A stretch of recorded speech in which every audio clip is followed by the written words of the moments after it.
Sunlight leaked through gaps in the sagging thatched roof, catching drifting motes of dust and turning them into flecks of dull gold. The structure barely deserved to be called a house. It was closer to a shed, its walls made from warped, rotting planks that bowed inward as if exhausted. The only exit was a narrow wooden door leaning crookedly in its frame, offering the faint illusion of safety. The dirt floor was uneven and cold, barely large enough to fit a king-size bed. A mound of damp hay occupied most of the space, alongside a rickety three-legged chair that looked ready to collapse at the slightest provocation. Shallow puddles of unknown liquid dotted the ground, their still surfaces reflecting the broken shafts of light above. Time dragged on. The sun climbed higher, and its light crept lazily across the floor, warming the earth inch by inch. One beam slowly reached the motionless figure sprawled atop the hay. The man did not stir. He lay completely still, eyes closed, his chest unmoving. Bloodstains soaked into his tattered clothes, doing nothing to dispel the impression that he was already dead. He was tall, his features sharp, but his body was unnaturally thin, gaunt to the point of emaciation. His skin was deathly pale, almost luminous, as if he had not seen daylight in years. When the sun finally reached its peak, the light slid from the floor and brushed against his face. "Ah!" He erupted into motion with a scream, the sound raw and panicked as pain tore through him. He launched himself across the shack and slammed into the wooden wall. The entire structure groaned in protest. Dust rained down, followed by chunks of rotted ceiling that punched new holes into the roof. One splintered beam fell straight down and struck him on the head before clattering to the ground. Ow! He looked up instinctively and caught another blast of sunlight full in the face. HHRRGH. He collapsed, writhing, no longer screaming, but whimpering as tears streamed down his reddening face. Every movement sent fresh agony ripping through his skull and down his spine. Still half blind with pain, he forced himself to move. Whatever was hurting him wasn't going to wait politely for him to recover. Gritting his teeth, he rolled onto his side and dragged his gaze across the room. Hey! A chair. Rotting walls. A roof that was more hole than thatch. Nothing made sense. Beyond the shack, distant voices drifted in. The hum of a crowd. Laughter. Shouts. The sharp clap of hooves against packed earth. His brow furrowed. This wasn't the room he'd fallen asleep in. From the sounds alone, it might not even be the same city. Where the fuck am I? Alex was confused. The last thing he remembered was walking through the woods near his parents' house, texting his girlfriend while enjoying the quiet. Then he'd seen a bright light between the trees. Curious, he'd approached it without a second thought. He knew those woods. Nothing ever happened there. That confidence had been a mistake. The light had rushed toward him, screaming. The sound was so high-pitched and violent it made his vision blur. The next thing he knew, he was waking up in a collapsing shack with his face on fire. He shook his head and focused. Panicking wouldn't help. Picking up the chunk of wood that had hit him, he inspected it. Nothing unusual. No heat. No residue. The burn was the real problem. It felt like he'd pressed his skin against a furnace. Looking down, he saw his foot was blistered and red as well. And then something else caught his attention. His skin. Where was his tan? Alex stared at himself. His skin was bone white, drained of all color. Every bit of body hair below his neck was gone, either burned away or shaved. He prayed it was the former. Great, he muttered weakly. Guess I'm a jade beauty now. The joke didn't help. Panic crept in anyway. Then he noticed something else. Where the fuck are my muscles? He flexed his arm. What should have been solid and powerful felt thin and fragile. He lifted his shirt and counted his ribs, every one clearly visible. No. No, no, no. Anger flared, hot and immediate. Years. Years of training, and it's just gone. His fists clenched, crushing the rotten plank in his hand to splinters. He froze. That shouldn't have been possible. He forced himself to breathe and pushed the thought aside. Survival first. He looked around again, eyes tracking the light. The hay where he'd been lying was fully illuminated. The collapsed section of roof created a solid pillar of sunlight where he'd been standing earlier. A thought formed. Absurd, but impossible to ignore. He approached the nearest beam and hesitated. Then he thrust his hand into it. Pain exploded instantly. He yanked his hand back, staring at the blisters already forming. His gaze darted between his hand, the sunlight, and the shattered plank. Heart pounding, he moved toward one of the puddles, carefully avoiding the light. He crouched and looked down. His reflection stared back. Same face. Same hair. Sharper now. Gaunter. And his eyes. Crimson. He recoiled in shock and stepped straight into another beam of light. God damn it. He scrambled back into the shadows, gasping. Vampire, he whispered. The word felt ridiculous. But the evidence piled up. Sunlight burned him. He was stronger than before. His heart. He pressed a hand to his chest. Nothing. Huh. That settled it. Hunger hit him like a sledgehammer. He collapsed, shaking, a pain so deep it drowned out thought itself. His mind began to slip. Something else surfaced instead. Urges. Thoughts that weren't his. Fear clawed through him. As the hours passed, awareness faded. His body moved without him. Nails blackened and lengthened. Teeth sharpened. Bones cracked. When the sun finally set, something else lifted its head. The thing that rose from the dirt was no longer Alex. It was a predator. And it was hungry. No. Alex scrambled backward, legs slipping on slick marble, eyes locked on the bed like it was a trap he couldn't look away from. He didn't even register where he was at first. A vast white room. Gauze curtains breathing softly in the night wind. Moonlight spilling in thin sheets across patterned marble, crawling up the side of a deep mahogany bed dressed in tasteful beige linen stitched with gold. And then the light touched the stains. Crimson soaked into the sheets, into the pillows, into the carved frame. It wasn't one smear. It was everywhere, thick and splattered, as if the room itself had been painted. Alex's gaze drifted to the center of the bed. What lay there had once been a person. Now it was pieces. Flesh and bone. Torn organs thrown around as if something had turned the room into a butcher's storm. The floor, the walls, even the ceiling had been hit, jets of blood sprayed upward in violent arcs, the kind of mess that looked almost intentional from a distance, like someone's idea of art. If not for the shredded scraps of a silky nightshirt clinging to what remained, he wouldn't have even been able to tell it was a woman. His voice cracked. Did I just fucking eat a person? The room tilted. Bile surged up his throat, followed by the unmistakable copper taste of blood. He collapsed hard, palms smearing red as he hit the floor, dry heaving until his ribs ached. What the fuck, his stomach won. A thin stream of red dribbled from his mouth and splashed onto the marble. I'm sorry, he choked. I didn't mean to. I'm sorry. His words dissolved into sobs. His body felt warm, full, satisfied in a way that made his skin crawl. Every instinct in him insisted what he'd done was right, necessary, inevitable. His conscience screamed that he was a monster. I can't stay here. He wiped his mouth with the back of his hand and only made it worse. If someone finds me like this, they'll kill me without a second thought. And they'll be right to. He planted his right hand on the floor to push himself up. Power surged through his arm like a loaded spring releasing. Alex shot upward, lifted clean off the ground, flailing as his body spun. Before he could even understand how, his limbs twisted on their own, and he landed on his feet. He froze. What? He tested one step forward. His foot barely touched the floor before he launched a full foot into the air, flipping backward like he'd been thrown. Again his body corrected itself midair, landing neatly, knees bending to absorb impact. Alex stopped moving entirely, hands raised like the room itself might punish him for breathing. Slowly, he lifted his palm in front of his face. Still pale. Still wrong. But not as dead as before. There was a faint tint of color under the skin. The hollow look had eased. The fingers looked less bony. Less starved. That's new. His eyes widened as he looked down. Wait. If my hand is... He reached for his shirt and found nothing. At some point during his episode, he'd lost everything. Alex stared at himself, naked and smeared with drying blood, standing in a moonlit luxury room like the punchline to a cruel joke. Naked and covered in someone else's blood, he muttered, voice hollow.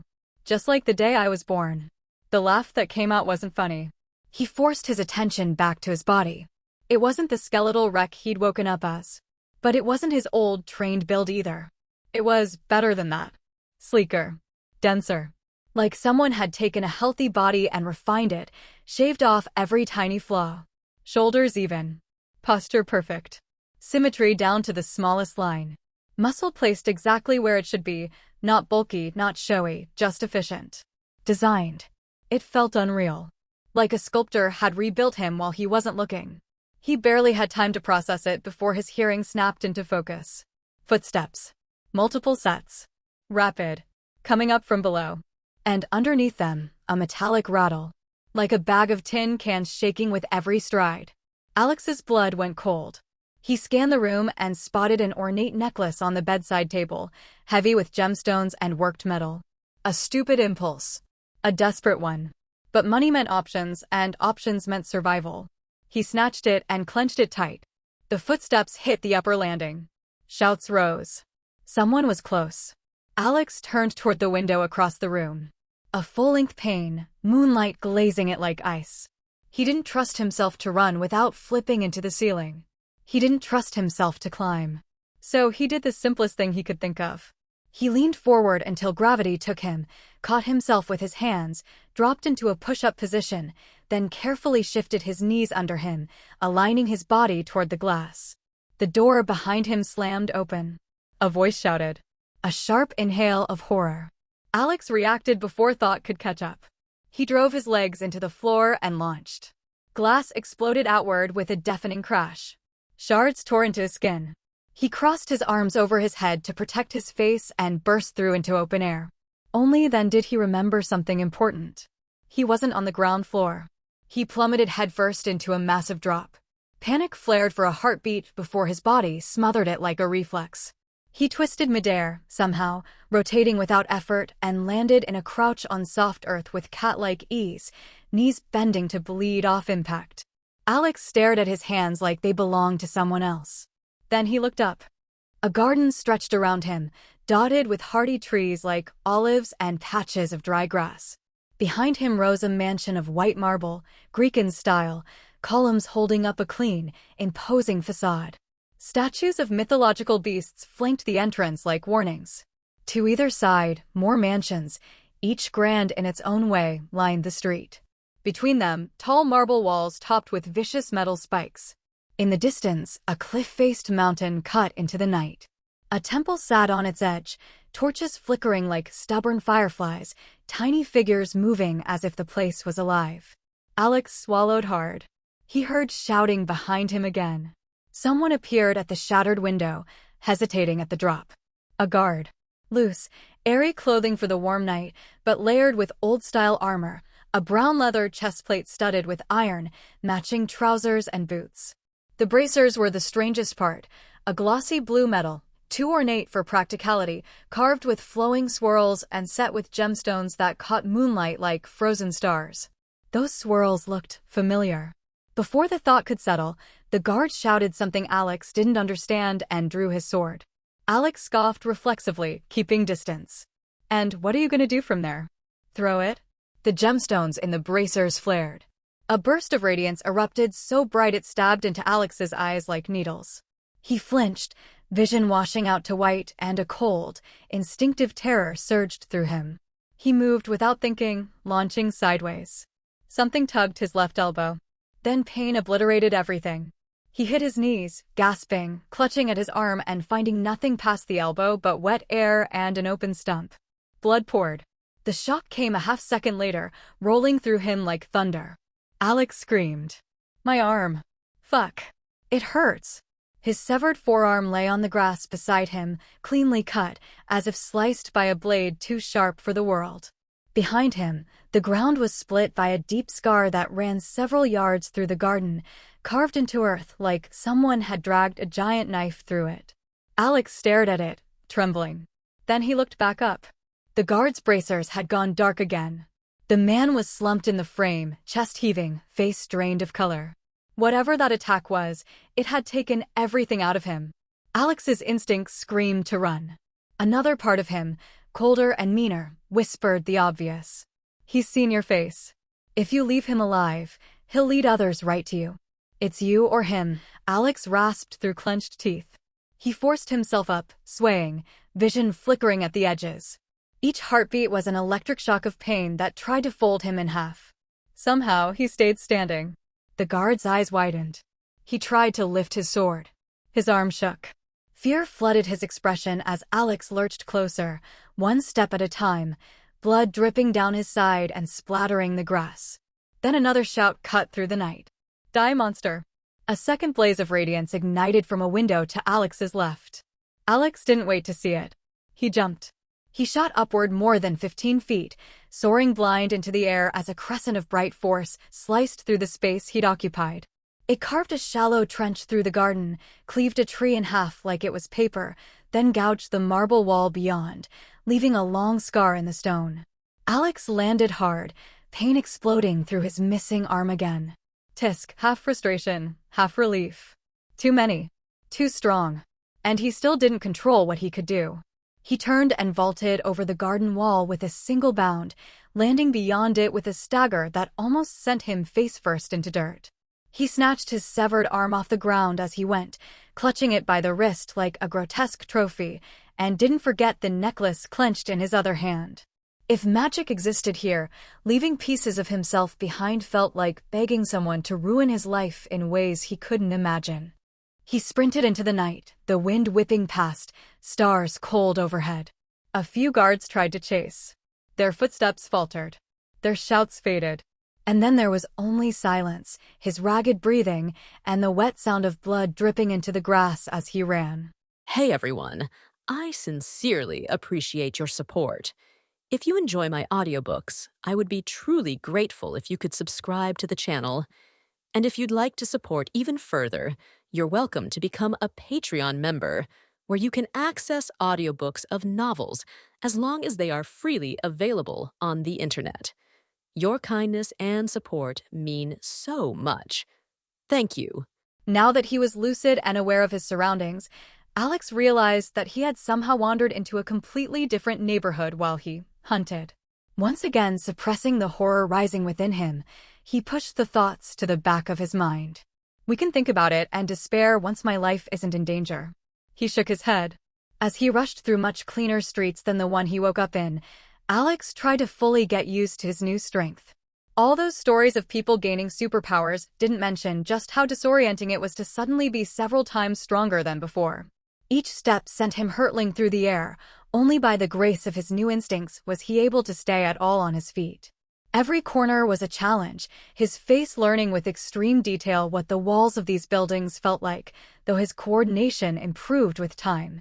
The missing arm affecting his balance certainly didn't help. Every time he collided with something, he had to readjust his grip on the severed forearm and necklace to ensure he didn't drop them. Every movement sent droplets of blood spraying out of the arm, though due to how long it had been there wasn't much left. Alex suddenly stopped and turned around, looking at the clear trail of blood left in his wake. This can't go on. I need to get rid of the arm or completely drain it of blood. He muttered to himself. Actually, why haven't I bled out yet or even started feeling woozy? He thought to himself as he raised what remained of his left arm and looked at the stump, bracing himself for the sight. However, what greeted him was not a gruesome, bloody wound spurting blood and viscera. Instead, he saw smooth scar tissue stretched across the whole area, with a strange new protrusion pushing through in the middle. Am I regrowing an arm? He questioned in disbelief, as he became aware of a mild itch emanating from the injury.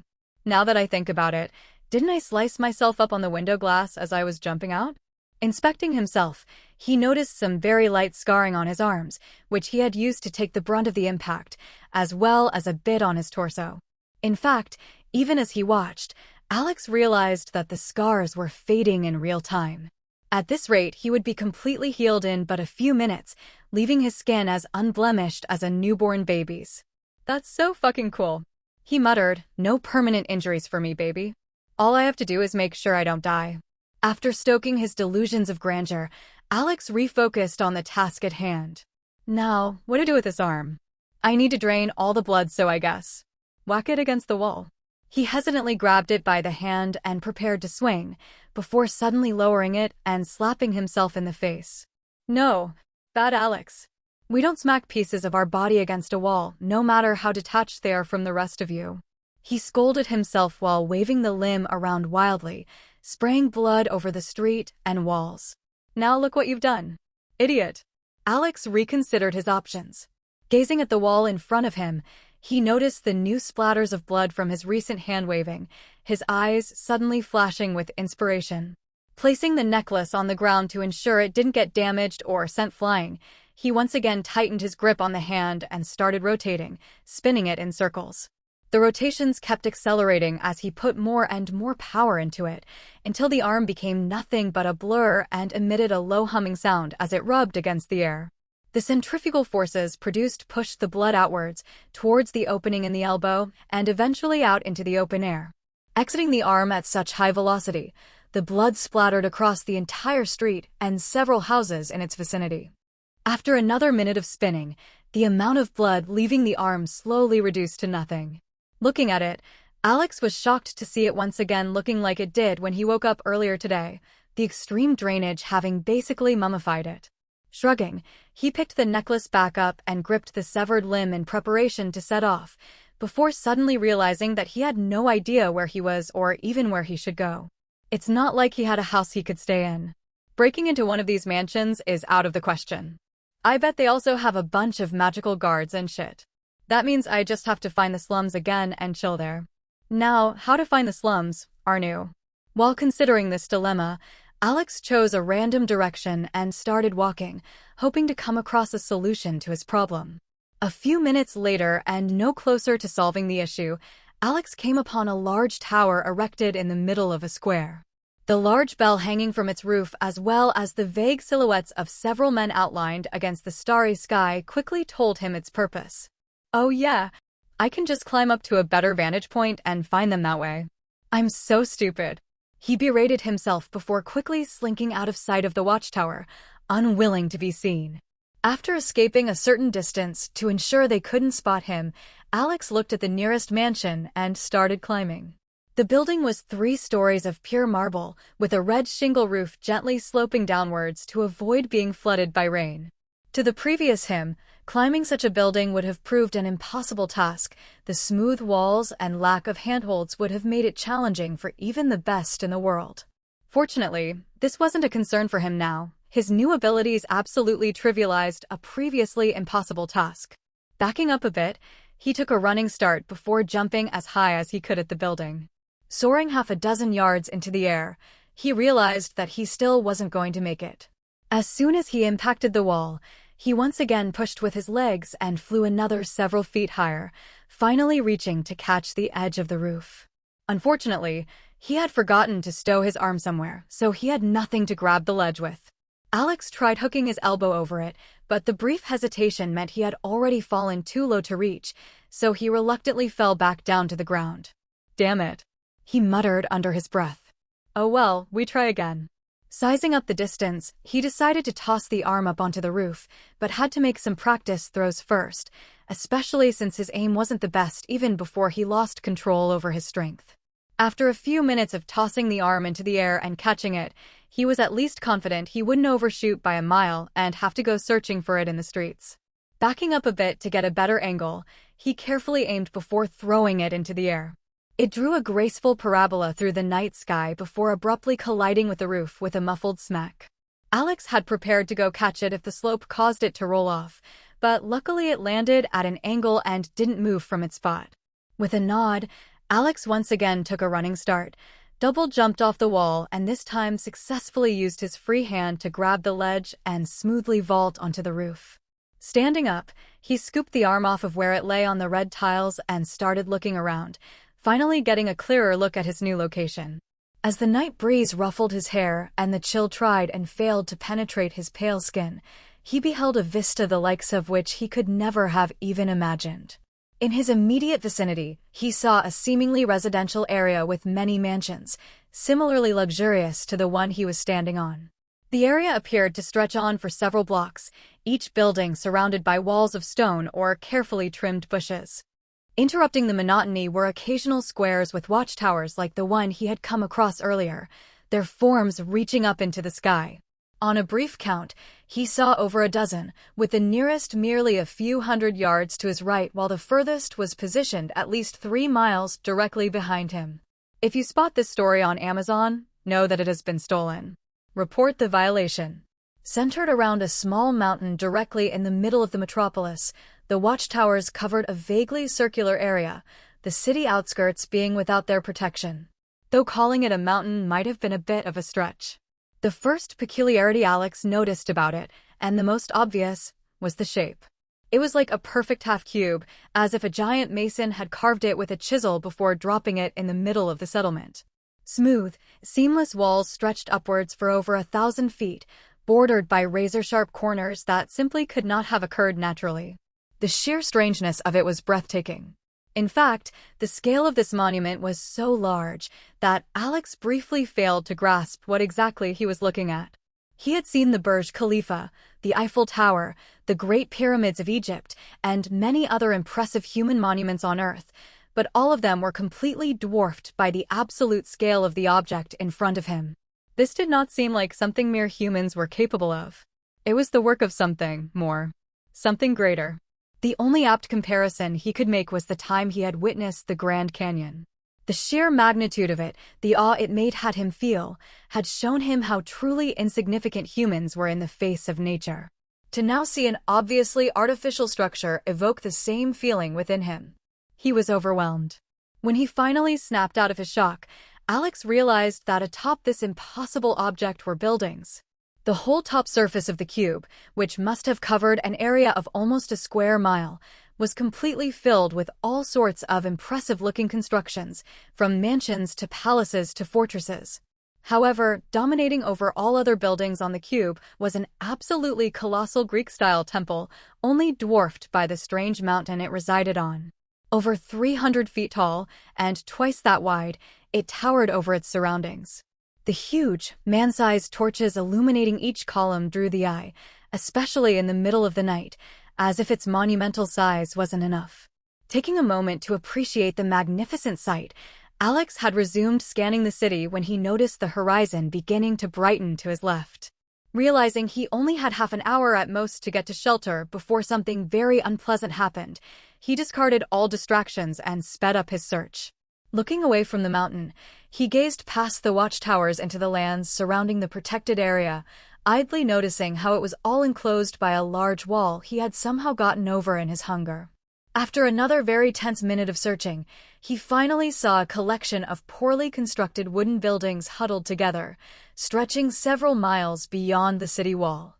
Having found his target, he didn't waste a second before setting off, not even bothering to get back to the ground. Instead, after pointing himself in the direction he needed to go, he sprinted across the rooftop before giving a powerful leap at the edge, sending him hurtling across the street and onto the opposite house.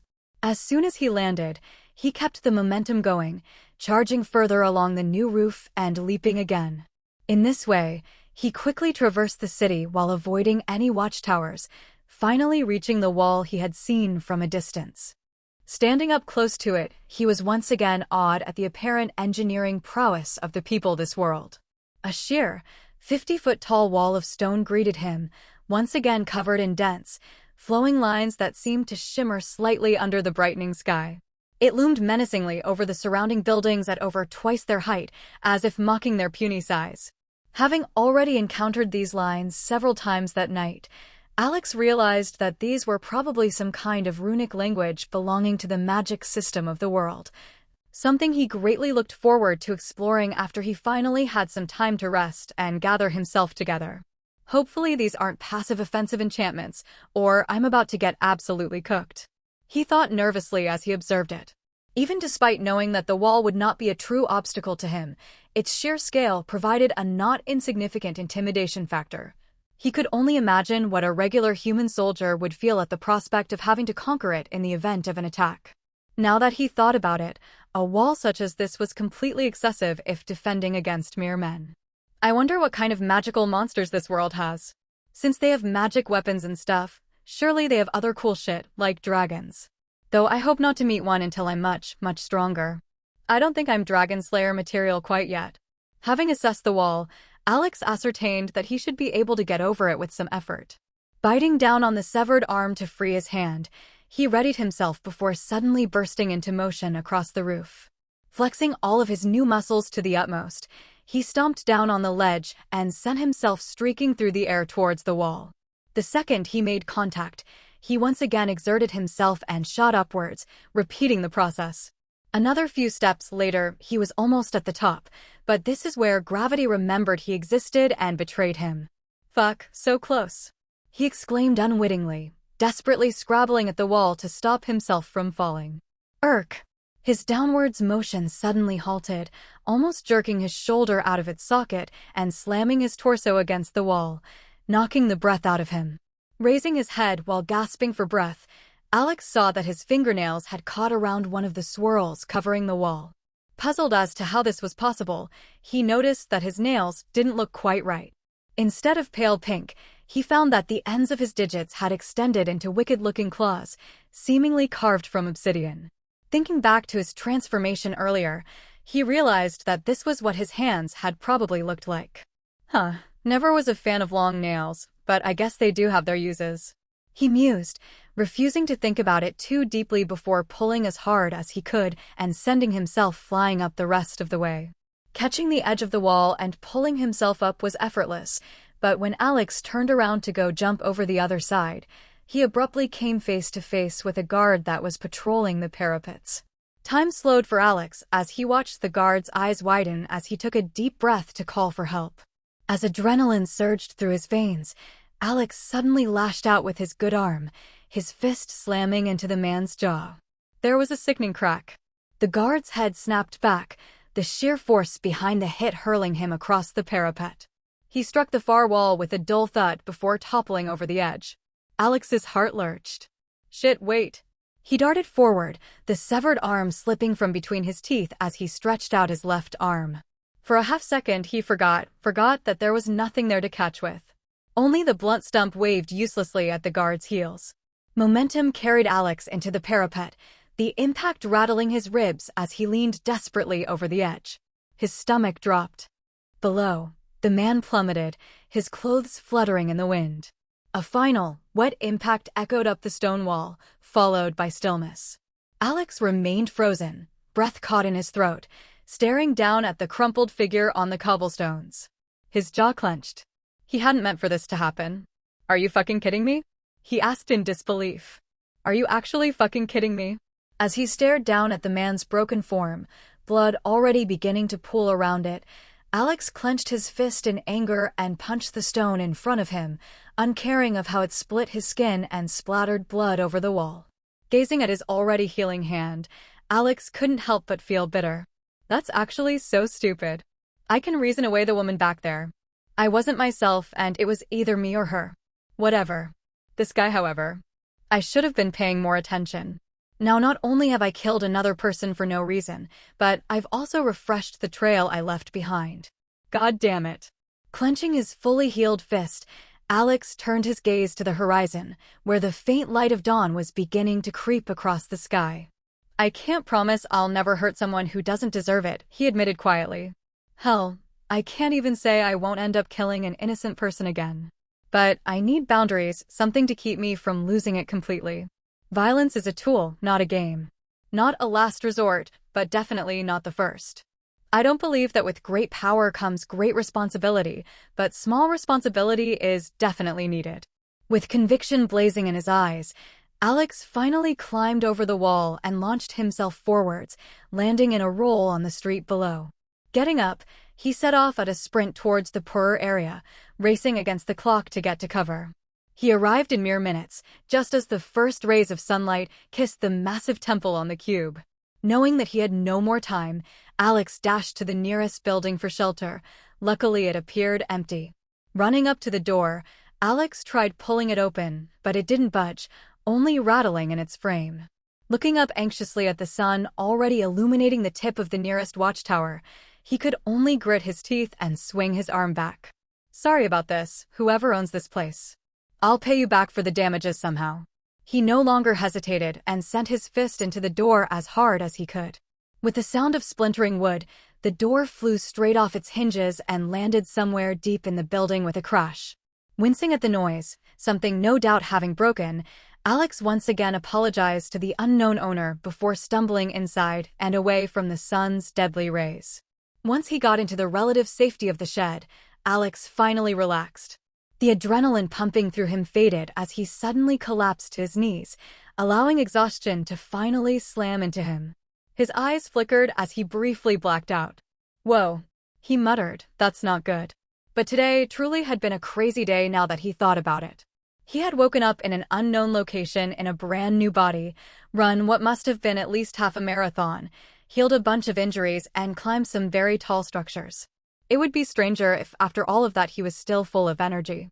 "Well, I think I earned my sleep," he muttered, and with the sound of birds chirping in the air as the city slowly started coming to life, Alex finally drifted off into unconsciousness. Cyril walked down the marble hallway with a grim face, his footsteps echoing under the tall ceiling and bouncing against the stained glass windows fitted into the walls. The light they let through dyed the statues lining the corridor various colors of the rainbow, the plain white marble and excellent canvas. He hated doing this. Any interaction with the family head was unpleasant, but reporting bad news was especially unpleasant. The woman honestly terrified him, and he would do almost anything to avoid ever entering her line of sight. Unfortunately, as the captain of the guard, it was his job to report any security issues. This meant that not only did he have to see the head more than most, the nature of his job also ensured that the news he brought her was almost never good. He passed the rows upon rows of previous masters of the Meganos family, each a powerful enchanter capable of crafting supernatural-level artifacts. Some had even been capable of reaching the legendary disaster level, earning their house attention from the Acropolis, an achievement few in the lower city could boast about. As he approached the large double doors situated at the end of the hallway, Cyril pinched the bridge of his nose as he nursed a budding headache. The conflict with the Karen family was increasing in intensity, both sides having escalated from mere insults and the occasional thief break-in to full-blown attacks on various workshops throughout the city. This conflict was already stretching them thin, leaving almost no manpower to spare, and then this happened. What a mess, he thought, shaking his head as he finally came to a stop before the ornate doors covered in extensive runwork, elevating the already strong wood to something tougher than steel. Let's get this over with. He hyped himself up. Taking a final step forward, he knocked 3 times before taking a step back and waiting. Exactly 5 seconds later, he heard a creaky old voice sound from the other side, the sound of it raising goosebumps on his neck. "Come in." Taking a deep breath, Cyril composed himself and pushed the doors with both hands, the enchanted joints ensuring that they moved with deathly silence, only swirling air heralding the movement. Stepping through, Cyril could feel an overwhelming aura surround him, inspecting every inch of his body, from his heartbeat to his eyes. Doing his best to relax, he ensured that nothing showed on his face. The last time a captain had let himself be startled by the head's inspection was also the last time he was seen, and Cyril had no desire to follow in his footsteps. He kept his head lowered, inspecting the carved wooden floor as he walked a few steps forward and came to a stop in the middle of the chamber, where several different layers of carvings intersected to form a circle. To the untrained eye, the design of the floor would simply be a passing curiosity, an intriguing and strange choice of decor. However, to those with knowledge, the lines and curves covering not only the floor but the walls, the ceiling, and every available surface induced nothing but fear. This was not a mere office, or a room from which the head of the family wielded her authority. No, this was her domain. Intricate, incredibly advanced runwork covered every inch of available space, turning this from a mere room into a death trap for any enemy foolish enough to enter an enchanter's home base. As Cyril was contemplating this, the doors closed behind him with a soft click, sealing him in. The aura lingered for a few more seconds before slowly withdrawing, allowing Cyril to imperceptibly let out the breath he had been holding the whole time.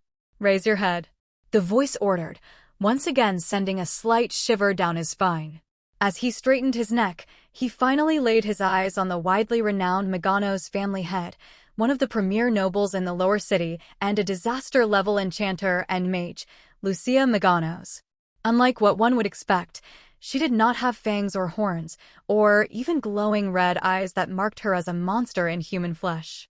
If one were to only judge by appearance, she would come across as a severe, old granny. Maybe a retired tutor for some noble kids, or a strict librarian, one that hadn't smiled in over a decade. Unfortunately, she was nowhere near as old and helpless as she appeared. Hiding under that feeble exterior was a well of power few in the region could rival. She was a terrifying enchanter and mage who still very much had authority over whether Cyril lived or died, as well as the power to enforce that authority if need be. "Why are you here, Cyril?" She sighed, leaning back and closing her eyes, already expecting the news he was bringing to be nothing good. Well, he hesitated, unsure as to how he should go about this. The desire to not be killed warring with his duty to report everything that happens in the family. "Spit it out already. I won't kill you for informing me of problems," she said, before seemingly reconsidering, "unless you're the one that caused them." She opened her eyes slightly and squinted at him. "Did you cause me problems, Cyril?" She asked in a low voice. Her aura came back in full force, nearly making Cyril black out and barely allowing him to stay standing. "Yenji. No, family head. I did not cause any trouble," he gasped out through his teeth as sweat poured down his face. "Very well, then you have nothing to worry about. Spill it. Whatever the Karuns have done, we'll deal with it," she said calmly as she retracted her aura, acting as if she hadn't nearly stopped his heart. Taking a few more breaths to compose himself, Cyril straightened up again before looking at the woman and steeling himself. "Actually, I don't think it was the Karuns. Lady Anna was unfortunately killed in Dash. He was suddenly hit by an intangible force and sent flying across the room into the doors behind him." "Ack!" he exclaimed as he slammed into the reinforced wood, a sharp pain lancing through his side as a salty wetness appeared in the back of his throat. "What did you say?" Lucia roared as Cyril slid to the ground and coughed out a glob of bloody phlegm, magic having reduced the table in front of her into splinters. Her aura pressed down on her surroundings like a physical force, and poor Cyril, in his injured state, had to endure the majority of it. "ARGH, family head. Cough, please calm yourself." Cyril tried to save himself, his injuries worsening as he felt the gravity in the room seemingly triple. If you encounter this narrative on Amazon, note that it's taken without the author's consent. Report it. His pleas were ignored as the family head's rage continued to mount, her aura pressing down with greater and greater strength. "And what exactly were you doing at the time?" she questioned, the force pressing down on Cyril increasing with every word. "This is bad. At this rate I'm gonna die." Cyril started to panic as he spat out another mouthful of blood. "Think, what can I do to calm this crazy hag down?" His mind raced as he tried to come up with a solution before he got squashed like a bug. Looking at the unbridled rage spewing out of the old woman, he finally had an idea. "Family head. The culprit got away." He forced out between gasps, his ribs definitely broken now, if not earlier when he was thrown into the door. That definitely got her attention. Her eyes snapped to him as Cyril, the full force of her aura, pressed down on him with undivided attention, his injured state making even breathing difficult, much less speaking. The woman quickly realized this and forcefully restrained herself, finally allowing Cyril to inhale and gather himself. "Tell me," she ordered, anger still shimmering beneath the surface, magic distorting the air around her as she barely held it back. Letting out a shuddering breath, Cyril propped himself up from his position on the ground, hissing as every slight movement sent stabs of pain shooting through his ribs.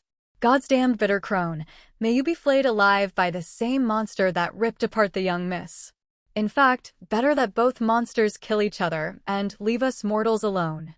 Finally catching his breath, Cyril opened his mouth to speak, telling the family head of the events of last night and what they knew of the culprit. A quiet tapping resounded throughout the silent room as the family head rested on her throne, her nails impacting the armrest at a precise tempo. Cyril lay against the door, his side aching from lack of treatment, as he cautiously watched her contemplate his report. "So let me get this straight. You say some sort of monster or man sneaked into little Anna's mansion, somehow slipping past all of the guards and wards, ripped through the reinforced doors leading into her bedchambers with its bare hands, and tore her into tiny pieces. And only after this all happened did the guards find anything amiss and rush to the scene only to let it escape. Am I getting everything?" The woman quietly questioned as the tapping abruptly stopped, the calm tone of her voice doing nothing to assuage spike of adrenaline Cyril felt. It was much more powerful than anything we had faced before. He explained as more sweat beaded his face. It moved faster than even our soldiers equipped with quick-step boots, and it appeared to have some form of accelerated regeneration. Its wounds had healed slightly in the short time it stayed to confront my men. The head hummed out once again, resuming her rhythmic tapping. And where did this creature come from? Its identity, its allegiance, its location? She questioned, narrowing her eyes as she looked at Cyril's prone form. Cyril's limbs sagged, relief flooding him. He knew that this meant the head believed his story and had forgiven him and his men for their mistake, or at least deferred the punishment for later. He leaned his head back and looked at the ceiling to hold back tears of relief that had sprung to his eyes. Gathering himself, he redirected his gaze back down. We are not fully sure of its allegiance or name, however we do have a way to find its location, he said in one breath, afraid that the crone would interrupt him again, this time with lethal consequences. Lucia narrowed her eyes at him. Go on, she ordered as she clenched her fists, the armrest releasing groans of protest at the abuse her magically enhanced strength exerted.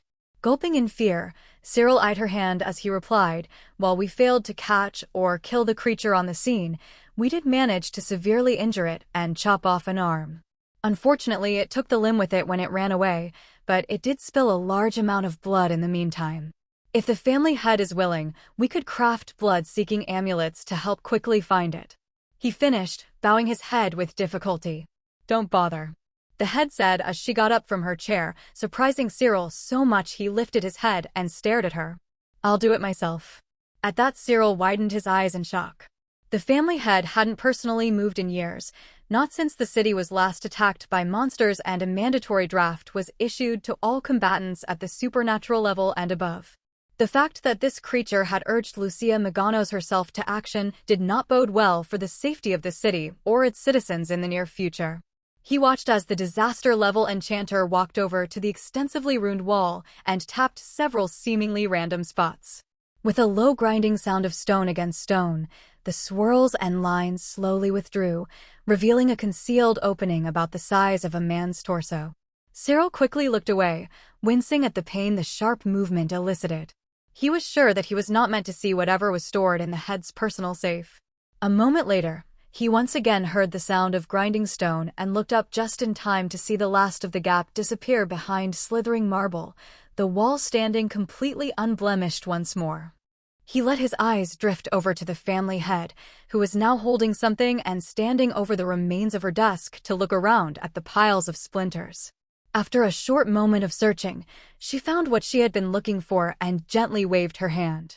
With a clatter, a small object rose from the pile, glinting in the bright light exuding from the fairy lamps embedded into the ceiling. With a squint, Cyril managed to make out what seemed to be a spherical container covered in extremely dense inscriptions before it landed in Lucia's palm and was concealed from his view. There it is, she said, raising both hands and bringing them together, revealing in her other hand the object she had taken out of the secret storage. It was a strange-looking prism, made out of the same silvery metal as the sphere and also completely covered in dense flowing inscriptions serving an unknown purpose. Furthermore, it had a circular hole in the middle obviously made to fit the other piece. With a flare of her aura and a visible burst of magic, Lucia slammed her hand together, releasing a burst of light as well as a clear ringing note. When the light faded, what revealed itself before his eyes was the presumably completed artifact. Floating above the old woman's wrinkly hand was a triangular amulet, its center a hollow sphere meant to house something. The magic used in its creation making the boundary between the two parts undetectable. With a satisfied sigh, the head started speaking. This is a real blood-seeker amulet. The amulets our younger craftsmen make are a poor imitation. Their range is shit, and most of the time they give false alarms. This, on the other hand, is the real deal. A near-disaster tier artifact made specifically for tracking, capable of detecting the origin of the blood contained inside within several hundred feet, as well as pointing out its general direction up to several miles. This is what our men will use to find our little friend and avenge poor Anna. At least this way the chances of them tearing each other apart are vastly increased. Cyril's eyes lit up. I'll offer 3 toasts in your honor if you manage to kill this bitch, or at least wound her, whoever you are. However, Family head, I don't dare to be rude, but why are you telling me this? He asked with difficulty, his injuries not getting any lighter with time. Oh, that. Lucia Maganos turned an indifferent gaze onto him. Cyril's heart sank, an overwhelming sense of dread gripping him as if the very air around him had frozen solid. Well, since you're already going to die, I might as well satisfy your curiosity. A sort of final courtesy, even if you did fail your one job, she said as she raised her other hand, and before Cyril even had time to shout for help, the force pressing down on him multiplied 100-fold, slamming him down with the weight of several elephants. He felt his insides rupture, his broken ribs piercing deep into his organs and out of his skin, the force slamming his head against the floor with a resounding crack. I should have expected it. This is how I die. She never was the forgiving type. As the magic crushed every inch of his body and the darkness closed in, Cyril only had one thought. I just hope that you rip this woman's spine out and give her a slow, painful death, whatever you are. Make her suffer. As the sun finally began its journey across the sky, the city of Krebs started coming to life. The dusty streets slowly filled with pedestrians hurrying on their way to work or to buy necessities at the market. Craftsmen opened their storefronts and shouted out their prices. Hawkers peddled their wares to every passerby. Food stalls enticed them with the promise of a warm meal to start the day, while guardsmen lazily watched over it all. Amidst the hustle and bustle of city life, a certain old man was making his way down a nondescript side street, his footsteps heavy with exhaustion. Grenell rubbed his face wearily as he approached his store, trying and failing to remove the last bit of sleep from his eyes. He hadn't gotten a lot of it last night, some sort of nightmare keeping him from resting properly, and it showed. For a normal person, this would merely be an annoyance that they would soon forget. They'd grumble about it a bit, say a few prayers to the god of sleep, and then go about their day. Grenell was not a normal person. Throughout his long life, he had realized that his dreams were somewhat prophetic. Whenever he had nightmares, some sort of upset would happen in his life. It did not always happen that same day, and nor did it always lead to an unfortunate change. After all, he had met his late wife after a week straight of nightmares. May the gods bless her beautiful soul. However, change was more often than not undesirable. Humans were simple creatures, happy to enjoy the status quo, and anything or anyone that rocked the boat was not welcome. Even a positive change may only appear so in hindsight, while not appreciated at all in the moment. Simply put, Grenell was dreading the next few days, while staying hopeful that it would be a blessing instead of a curse. After turning left at his intersection and walking another short distance down the street, Grenell finally reached his destination, but when he raised his hand to unlock the store, he suddenly froze in shock. Instead of the same old rickety door that the store had had since the gods knew how long, in front of him was only a door frame. Looking at the way the rusty hinge was hanging by a single nail, it was obvious that a violent force had ripped it clean out of its frame and thrown it somewhere. Now wide awake, Grenell cautiously looked further inside. Peering through the dark interior, he immediately found the door, or at least its remains. The blow had simultaneously split it in half, while blasting a bucket-sized hole through its center.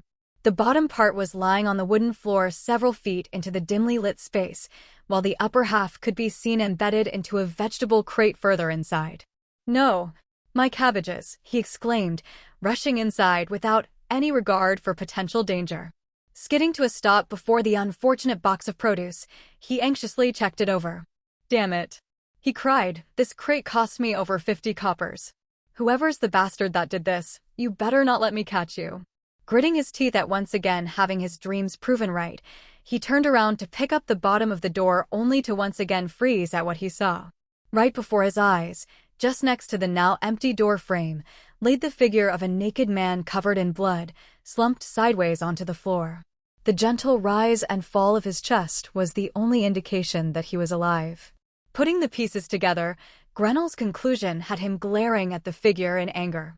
Walking up to him, Grenell drew back his leg and delivered as powerful a kick as his old body could at the young man's leg.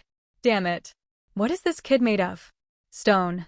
Grenell swore as he gripped his shin and hopped on his other leg. He had kicked the boy intending to wake and berate him, as well as demand reparations for the damages. Instead of kicking flesh, it had felt more like kicking a tree trunk. one reinforced with metal.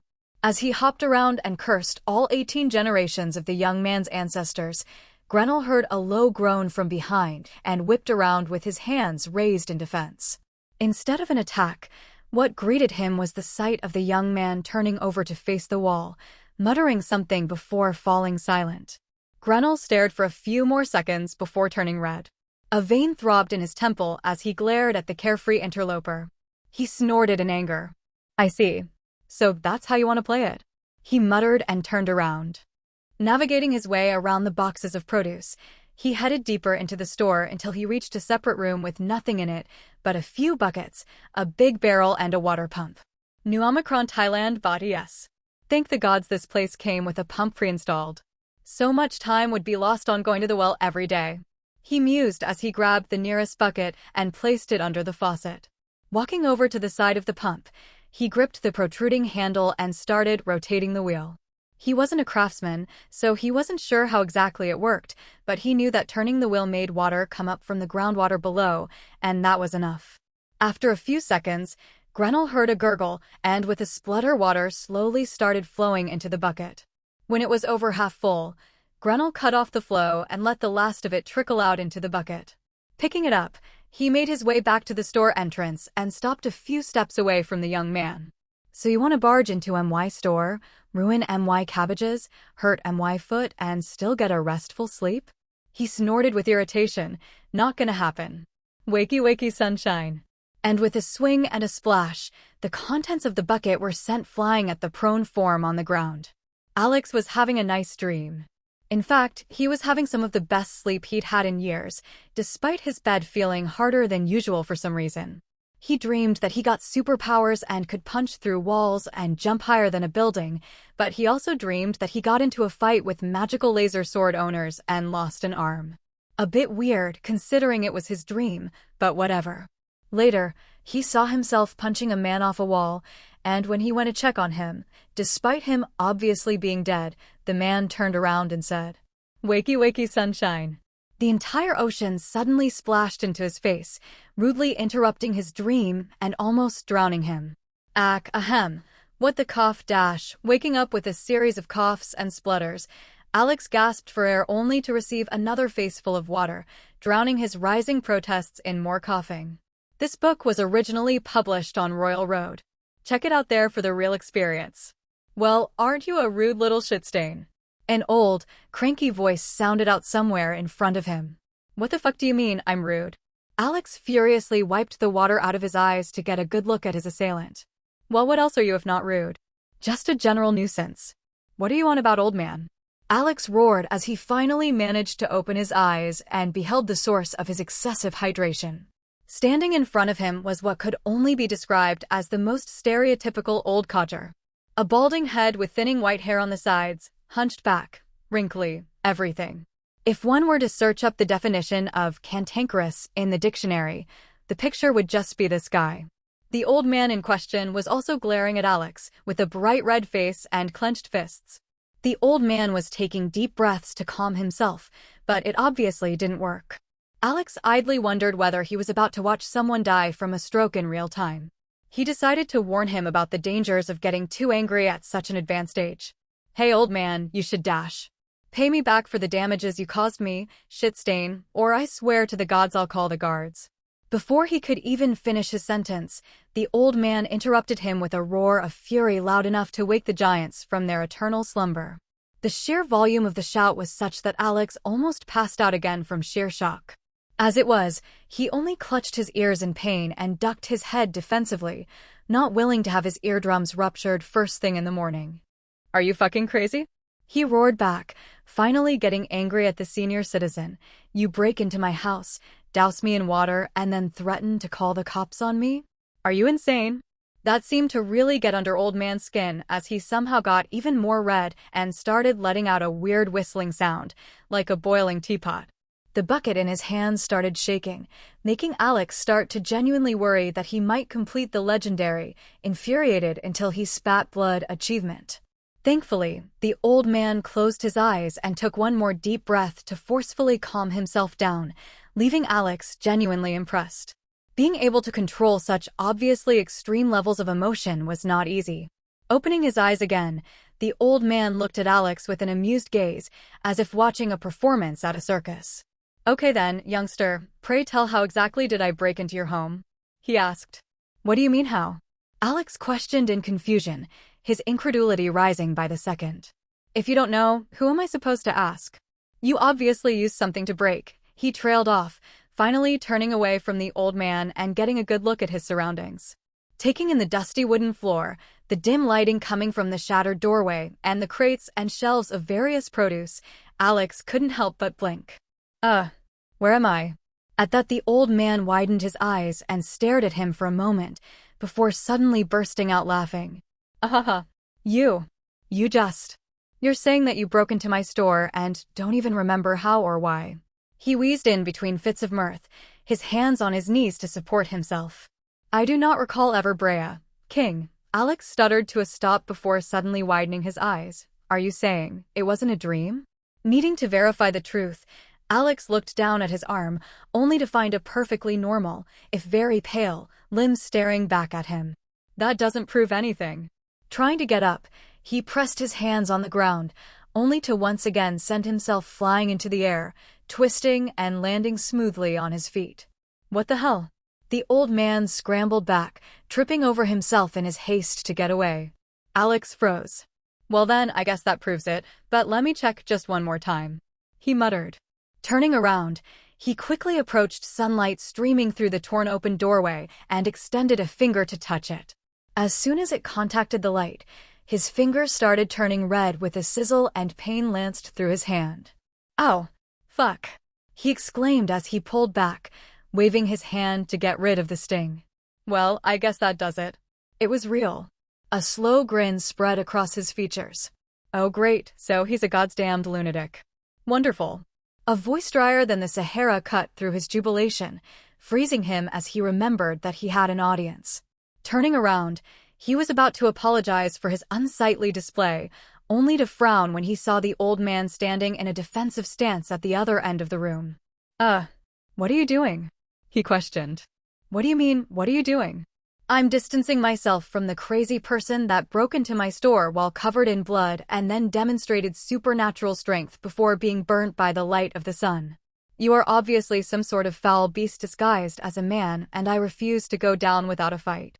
Despite the man putting on a brave front, Alex's could see the slight tremors in his hands and the sweat beading on his face. Of course, the biggest tell that the old man was bluffing was the fact that his heart was beating faster than a jackhammer. With a sigh, Alex pinched the bridge of his nose, hoping to ward off the incoming headache. "Okay, look, I know this probably doesn't look all that reassuring, and in your place, I wouldn't believe a word I said, but think about it logically. Do you really think I'm some sort of magical creature from hell that has supernatural strength but is scared of sunlight? Is it not more believable that I just have an allergy to sunlight and am a bit stronger than normal?" The old man stared at him for a minute, obviously considering his completely reasonable and ironclad. "What do you take me for? An idiot?" He snorted in disbelief, lowering his hands slightly from sheer incredulity. Alex was stunned. You're actually more willing to believe in magic than an unusually athletic guy with allergies?" he questioned just to make sure. "Boy, there are gods walking this earth and monsters attack this city on the regular. You think I can't see magic when it's right in front of me?" At that, Alex was really taken aback. So this world really does have monsters? And there are gods. If this were a cartoon, Alex's eyes would have popped out of their sockets and telescoped out halfway across the room. Thankfully, this wasn't a cartoon. The old man was already terrified as it was, and weird telescope eyes might just do him in. So you really aren't from this world, abomination. You don't know about gods or even the basic structure of the world, and I'm supposed to believe you're a regular person? Though it is strange that you aren't even aware of monsters. You should all come from the same place." Alex smacked himself in the face. He had forgotten himself in his excitement and announced his extraterrestrial origin. "God damn it. Now what? This old coot won't believe a word I say, but it's not like I can leave this place for at least another few hours, and I doubt he's just gonna leave me here on my own. Plus, I need information about this world, and I'd be a fool to not use such a great opportunity." He sighed. Well, gaslighting time. Okay, look, old man. What's your name again? The man stayed silent, simply tightening his fists when Alex looked over. Alex sighed. Since the soft approach wasn't working, maybe hitting him with the harsh truth would yield better results. Very well, I shall simply call you Scrooge, because you seem kinda miserable. So then, Scrooge, you see, even if I was some sort of bloodthirsty monster from another world, if I really wanted to harm you, I would have done it already, don't you think? There's literally nothing stopping me. You think your brittle old bones would be able to fight back against me? I'm pretty sure you'd break your fist if you tried punching me. Alex stared at the old man, waiting to see a reaction. After visibly struggling for a few moments, the old man finally opened his mouth. Grunel. Huh. My name. It's Grunel. Not Scrooge. At that Alex smiled, wonderful. Nice to meet you, Grunel. I'm Alex, short for Alexander. As you can see, I'm in a bit of a pickle. I've found myself in this city by complete accident with no possessions, no money, and not even any clothes on my back. So I would greatly appreciate it if you could maybe lend me something to put on, even just a bag or something. After a short consideration, he added, I would also be very thankful if you could maybe give me a quick rundown of the city and where I even am. I could maybe help out around the store for the rest of the day as repayment, and I swear I'll be gone as soon as the sun goes down. Pretty please. Grunel looked at Alex for a while longer, as if trying to gauge his truthfulness. Unfortunately for him, the only part of his backstory that was a lie was the bloodthirsty monster part. Everything else was pure truth.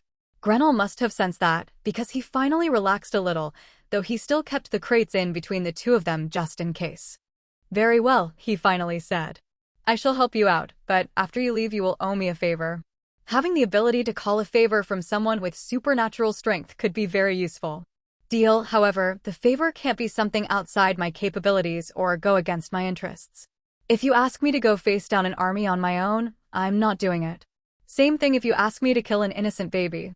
Taking a deep breath, Grunel finally lowered his hands and walked over to the crates to sit down. Once there, he rummaged around for a bit before pulling out a rough hemp tunic and throwing it at Alex. Once Alex put it on, Grunel linked his hands together and rested his elbows on his knees. He leaned forward to stare intently at the now-dressed Alex. Very well then, young Alexander, what would you like to know? Alex froze before rubbing the back of his head ruefully. To be honest, I didn't really expect you to agree. Thank you for this. No problem. The old man assured him, though the slight tension in his shoulders told Alex that he wasn't quite over his fear just yet. Now, ask away.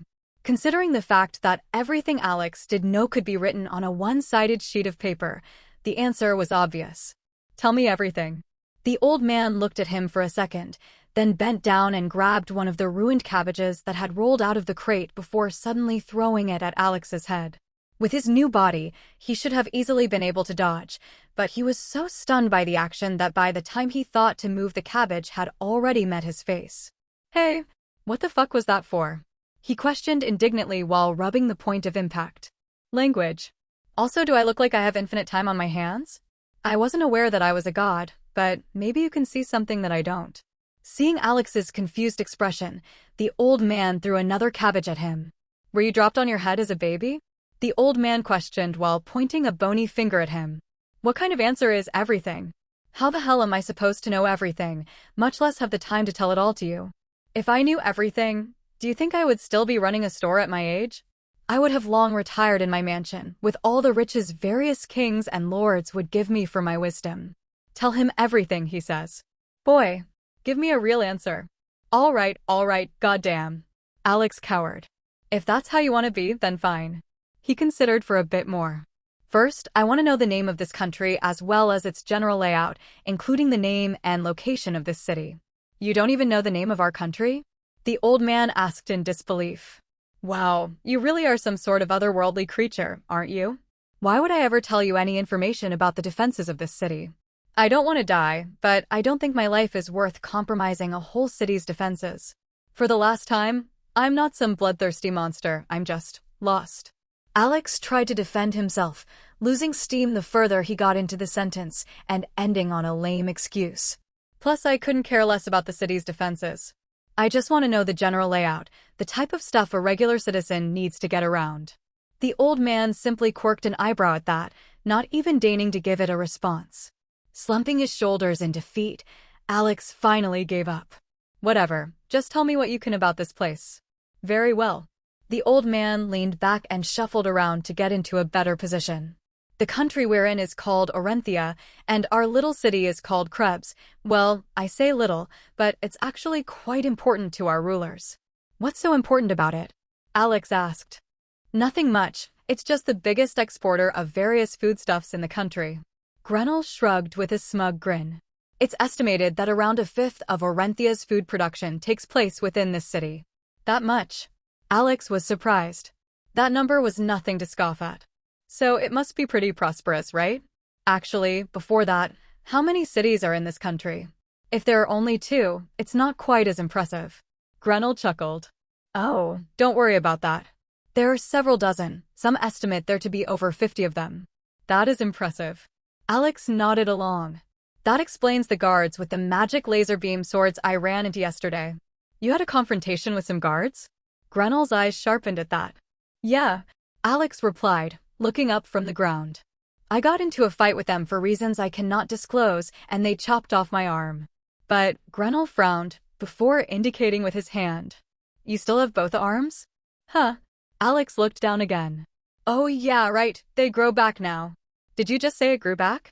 The old man immediately shot back, despite his previous assurances. When Alex threw a pointed glance his way, Grenell smiled awkwardly before cautiously shuffling back to his seat and sitting down. However, he still maintained a tense posture. NOB. God damn it.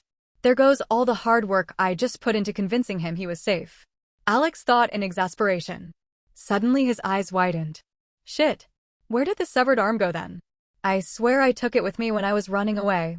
The old man watched cautiously as Alex once again burst into a strange series of actions with seemingly no explanation. He got up and started searching around himself, then he began searching throughout the shop, lifting every piece of furniture and looking through every crack. When he had completely scoured the bare shop interior in a scant few minutes, Alex walked up to the old man, who curiously asked, "What was that?" "That was me looking for my arm." He sighed, his mind racing as his eyes darted around the room, trying to remember where he had dropped it. Wait a minute. Alex narrowed his eyes, recalling his escape from the mansion. He remembered grabbing the arm, emptying out all the blood, and getting to the roof for a better vantage point. He remembered reaching the big wall and climbing on top with the arm in his mouth. However, he did not seem to recall having the arm when he left. Upon further reflection, he realized that he had dropped it when punching the poor guardsman and hadn't picked it back up. God damn it. He swore as he started pacing. So you're telling me that after all that work, I still just left it lying around? Even worse, I left it right at the scene of a murder? For fuck's sake. He dragged his hand down his face in exasperation. I'm happy to sit here and listen to you talk to yourself for as long as you want me to, but I would still prefer to know what is going on. The old man chose this moment to remind Alex of his existence. Right. Alex stopped to turn around to face him. I just realized that I left a severed arm of mine lying around near the location of my conflict with the guardsmen. I am now worried about whether they have some magic that could track me through a body part, or, even worse, some long-distance cursing that would do me in without me even knowing. You can really regrow limbs? Grenell asked incredulously. Apparently so. The young man replied. I didn't used to be able to. But that's besides the point. Just help me out here. You know more about the magic here than I do. Well, I won't pretend to be an expert in these matters as a puny mortal. Grenell tilted his head in consideration. However, I will say that magic like that seems way beyond what regular guardsmen and even most nobles are capable of. They might be able to do some harm, and tracking you is definitely on the table, but remote killing like that sounds too advanced for them. At least I've never heard of something like it happening. You just said you have no idea what you're talking about. Alex threw his hands up in exasperation as he resumed pacing. Why would your words reassure me? For all we know, they might be able to call down a meteor from the sky to smite me whenever they want. Well, it's fine, he lowered his arms. If they can do that, then I'm screwed either way. It's better to assume that their capabilities are limited to tracking me and move forward with that assumption. Stolen novel, please report. Grenell nodded at that. Worrying over something you cannot change is a pointless endeavor that will only make you more miserable. It's surprising that you figured that out at such a young age. Anyways, before I try to figure out my next course of action, I still need to figure out the situation here, Alex said as he walked back to the old man and sat down. If you say so, the old man quirked an eyebrow. As I was saying before being interrupted, we are in a country called Orenthia, in the city of Krebs. It is an important trade city. Its position right in the middle of the nation means it can quickly supply almost any area if the need arises. This is actually why, on top of a huge number of farmers and the like for food, it possesses a much higher percentage of crafters than most, as well as a greater military presence. Grenell gestured at Alex with his hand. So in a way you were quite unlucky. In any other city, whatever you did might not have drawn as much attention or as many guards. On the other hand, you were lucky, since you managed to get away. I wouldn't be so sure about that one, Alex muttered darkly, thinking back on the horrors he had committed in that bedchamber. Pardon? The old man asked. It's nothing. Alex shook his head. Continue. Well, the power structure in this city is the same as in any other throughout the region. At the very bottom there's the slaves. Grenell relented. Usually consisting of captured criminals or prisoners of war, they have no rights whatsoever. They cannot own land, earn money, or even walk the streets without express permission from their master. To make sure they're easy to identify, they have several markers. One is a rune branded directly onto their forehead. It's rather large and almost impossible to miss, so you'll definitely recognize it when you see it. It is said that in higher circles where magic is more commonplace, the runes are more than a mere marker. They speak of powerful mind magic capable of turning them into a mindless machine that can only obey its master. He shivered. A fate I personally believe to be worse than death. Alex agreed with the sentiment, especially in his case. While he might be able to recover from physical harm, he wasn't sure an attack on his mind could be shrugged off quite as easily. The other mark is a collar. He moved on. There's nothing magical about it.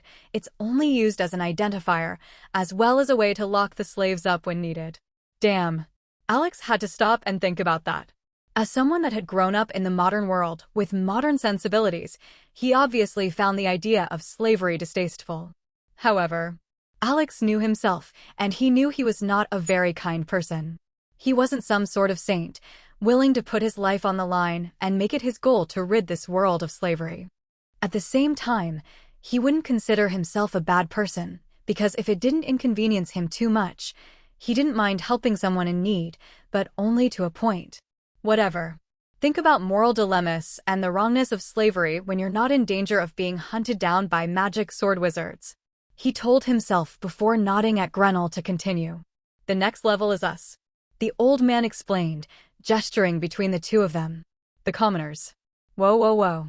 Alex interrupted him. Who said I was a commoner? The look Grenell gave Alex at that moment was absolutely dripping with condescension. Hey, what's that look for? The young man complained. Maybe I'm a noble that got mugged and a hit to my head made my memories disappear. You don't know. The look in Grenell's eyes intensified. Okay. Alex raised his hands.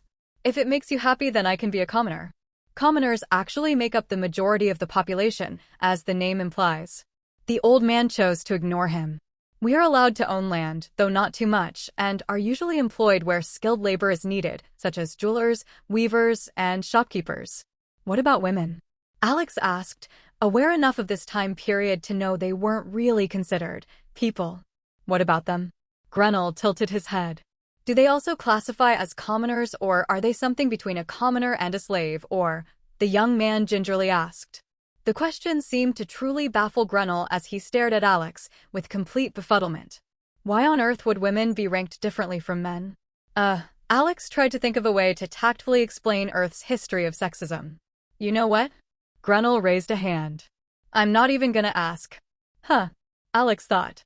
How surprisingly progressive of the people of this world. Though I guess that in a world with literal magic, there are some women that could absolutely destroy any man that would suggest they were lesser. The next tier above that are the merchants. Grenell continued. Technically, they are simply commoners with a lot of money, but enough money opens many doors. It allows them to do and own things that regular commoners cannot, which is why people usually place them in a category of their own. Entering the ruling class, we have the nobles. There are a bunch of subclasses among them as well, but that's not really relevant, and I also don't really know them. Nobles are usually people that have rendered some kind of meritorious service to the city or nation, which gets them an audience with the council and a chance to rise above their station. There are, however, exceptions. Grenell said, his eyes narrowing. It is said that some nobility was not appointed by the council, or at least no council of mortals. I have heard of several cases of commoners doing some task for the gods and being rewarded with riches, nobility, and sometimes even divine artifacts. Though that last one I would take with a grain of salt. Why?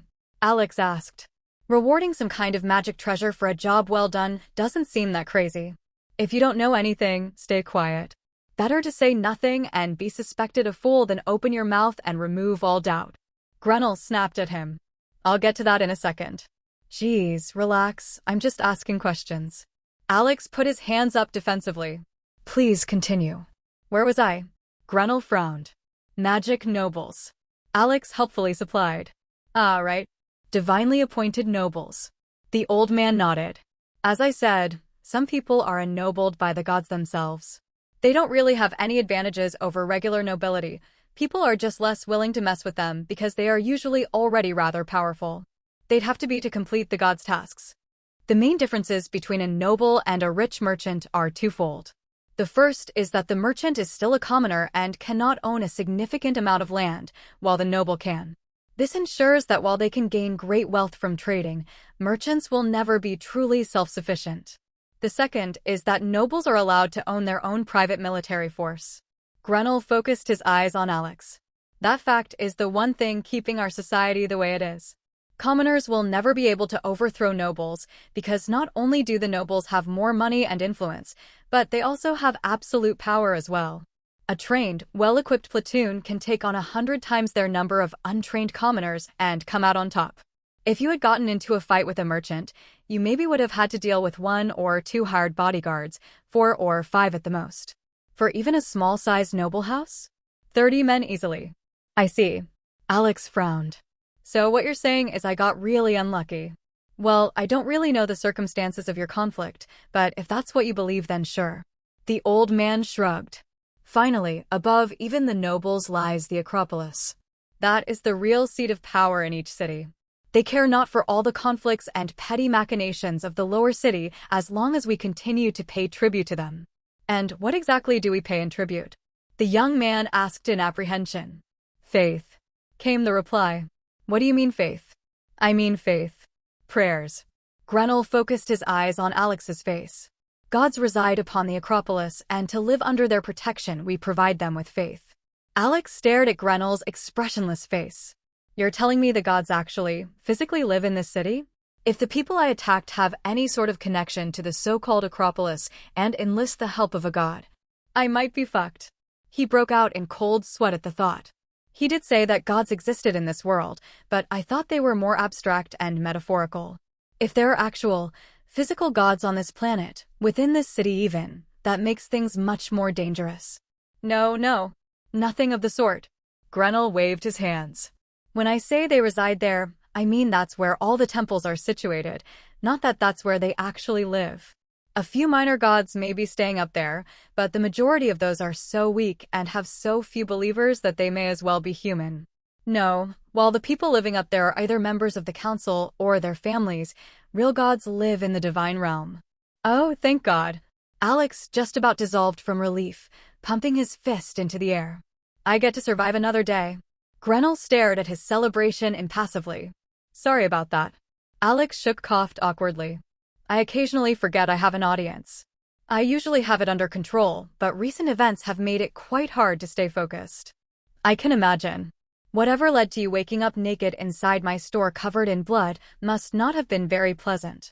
The old man nodded, but the wariness in his eyes didn't dissipate. All that talking and he still thinks I'm insane. Alex sighed to himself. Well, I don't blame him. Kinda hard to trust someone you meet like that. Anyway, he tried moving on. Do these gods have names, or do you just refer to them as their domain? What do you mean? Well, for example, the god of fire. Do you call him the god of fire, or does he have a name? He clarified. Oh, that.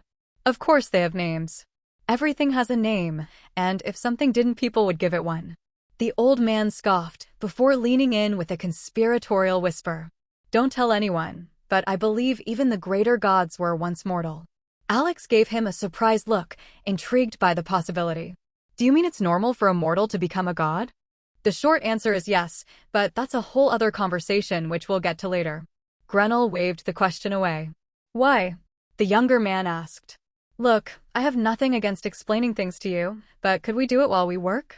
I was supposed to open half an hour ago, and my store is also a complete mess thanks to a certain someone. Grenell interrupted while shooting Alex a pointed look. Oh. Alex was taken aback. Looking around, he realized that the older man had a point. The store was a complete mess, and he did promise to pay back the owner for the damage he did in some way. You're right. Getting up, Alex directed his gaze at the shop owner, who was also getting to his feet. So, how can I help? I have to remind you that I can't really take anything outside of the store due to my allergy. Well, first of all, you can help drag all of the debris to the side exit. Grenell jerked his thumb behind himself. There's a dumpster that way, but it's outside, so I guess you should just leave everything near the door and I'll carry it out. Alex nodded his agreement and got to work, wiping the sweat from his brow. Alex set down the last crate of the day. He had been hauling various boxes of produce back and forth for hours, and even his enhanced physique was starting to feel the strain. Are you telling me that you do this every day? He asked skeptically, turning around to look at Grenell. The shopkeeper had his back turned as he finally closed for the day, the last rays of the setting sun casting long shadows along the street and dyeing the world orange. Turning around, the old man grinned at him with schadenfreude. Well, to be honest, no, he said, his grin widening further at Alex's nonplussed stare. I usually just go to the back to get whatever the customers want and hand it to them. You made everything much quicker and more convenient. Over the course of the day, the old man had gotten more familiar with Alex, his fear slowly fading away with every order given. By now, he completely treated him like a regular young man, not scared to joke and mess around with him. Alex was relieved. He was quite honestly not a fan of being looked at like some sort of psychopath. So you were just using me as free labor? Alex stated wryly. I should have guessed. Well, what did you expect? You offered to work, and I don't really have any extra work to do, so I had to create some. The older man shrugged. I will remember this. The young man threatened, clenching his fist at the shopkeeper. Sure you will. Just make sure to also remember to be back here by tomorrow morning. What's that supposed to mean? Alex challenged. I worked for you, my debt is paid. Boy, do you really think that half a day of dragging boxes is enough to pay for a new door, a whole crate of produce, as well as the loss of profit from opening later than usual? Grenell countered, leaving the young man speechless. Well, he drawled out. Maybe? The old man dragged the ruined crate over to the shattered doorway and positioned it to block off the entrance. Well, he copied Alex's drawl. You thought wrong. Now, I don't know about you, but I'm famished after a whole day's work. He rubbed his hands together eagerly. Now that Grenell mentioned it, Alex was beginning to feel a light burning sensation in his gut. He hadn't recognized it at first, but now that the other man brought it up, he realized that these were probably the early symptoms of the all-consuming abyss he had become last night. But now comes the question of what I should eat, he thought. Or, to be more precise, what I can eat. I really hope I don't have to eat exclusively humans. I don't know if I can deal with that. Then let's get to it. The old man exclaimed and spread his arms wide, showing off the room. What do you? Alex trailed off before raising a skeptical eyebrow. You mean we're going to be eating only fruits and vegetables? Yes, what's wrong with that? Well, isn't there at least some meat somewhere? I need protein. He hesitantly replied. What the hell is protein? The old man gave him a puzzled look. Also, you really are some sort of noble, aren't you? No normal person would expect meat for a regular meal. He seemed so intelligent and normal that I forgot that I'm talking to a person from an ancient society. Alex bit his lip. Of course they don't know what protein is, and neither can they afford meat. Stupid. But I guess it's not really a mistake if it helps sell my story of being a noble with brain damage. Oh yeah, sorry about that. He chuckled awkwardly. Anyway, pass me that banana. Grenell gave him another condescending stare for such a blatant change in topic and handed over the banana. Peeling it with a speed and ease that would make a monkey jealous, Alex inspected the fruit in his hand. Well, he muttered quietly, taking a deep breath and pinching his nose. Here goes nothing. Flavor exploded in his mouth. It is said when people go through a particularly traumatic experience, they tend to unlock their inner poet. The mind will conjure up expressions and metaphors potent enough to stun the living and wake the dead. Ballads for the ages are born, describing just how awful the experience they are going through is. Alpha Beta. And in the moment that Alex bit down on that banana, he did not experience any of that. The banana simply tasted like a banana. No disgust or gagging, just a regular old, though particularly delicious, fruit. He hummed appreciatively before swallowing. This is really tasty. Where did you get it? What do you mean? The old man asked as he was peeling his own. It's just a normal banana I got from the plantation outside the city. So all bananas taste like this here? Alex asked excitedly. Yes, Grenell confirmed. Why, are you used to them tasting different? Yeah, I am. I wonder why. Alex contemplated for a bit before suddenly remembering. Oh right, I seem to recall something about bananas tasting different in the past, but that variety died out from some virus or something. So, this is what banana used to taste like 100 years ago? I'm jealous. Well, at least I get to experience it now. He shrugged, digging into the previously extinct fruit and grabbing some other produce for variety. As the two of them got busy eating, they settled into a comfortable silence, interrupted only by the sounds of chewing and grunts of approval. By the way, why did you look so scared of eating just now? The old man asked Alex when they'd finished, throwing a glance his way. Alex thought about what to reveal. I recently had an unfortunate experience with food, so I'm a little traumatized. And what an experience it was. He thought to himself. Even for me, that was pretty awful. Alex had always been somewhat insensitive. Even as a child, his parents had wondered if there was something wrong with him. In fact, it had gotten so bad that even he had begun to suspect that he was some sort of psychopath. If you discover this tale on Amazon, be aware that it has been unlawfully taken from Royal Road. Please report it. I guess instead of being a psychopath, I'm just a man-eating monster. He thought, the thought wiping the smile from his face. I wonder if I was turned into this because of who I am, or if I am the way I am because I was a monster all along. A pointless chicken or egg question. Must have been quite an unfortunate meal. Grenell nodded sagely. Why, when I was younger, I once ate a strange mushroom with a fascinating coloring in the hopes it would give me powers. Let me tell you what I did behind those bushes that day. Alex zoned out as the old man launched into a disturbingly detailed recounting of his bowel movements. While his mind wandered, he realized that although the normal food hadn't messed with him in any way, it had also done almost nothing to assuage his hunger. The gnawing pit in his stomach was back, its hollow claws digging into his insides. Fuck, I guess I really do have to eat people, don't I? He bit his thumb. I wonder if I could get away with just drinking some blood or something. What about animals? What to do? And I obviously couldn't have that, so I laced his food with the mushrooms as well.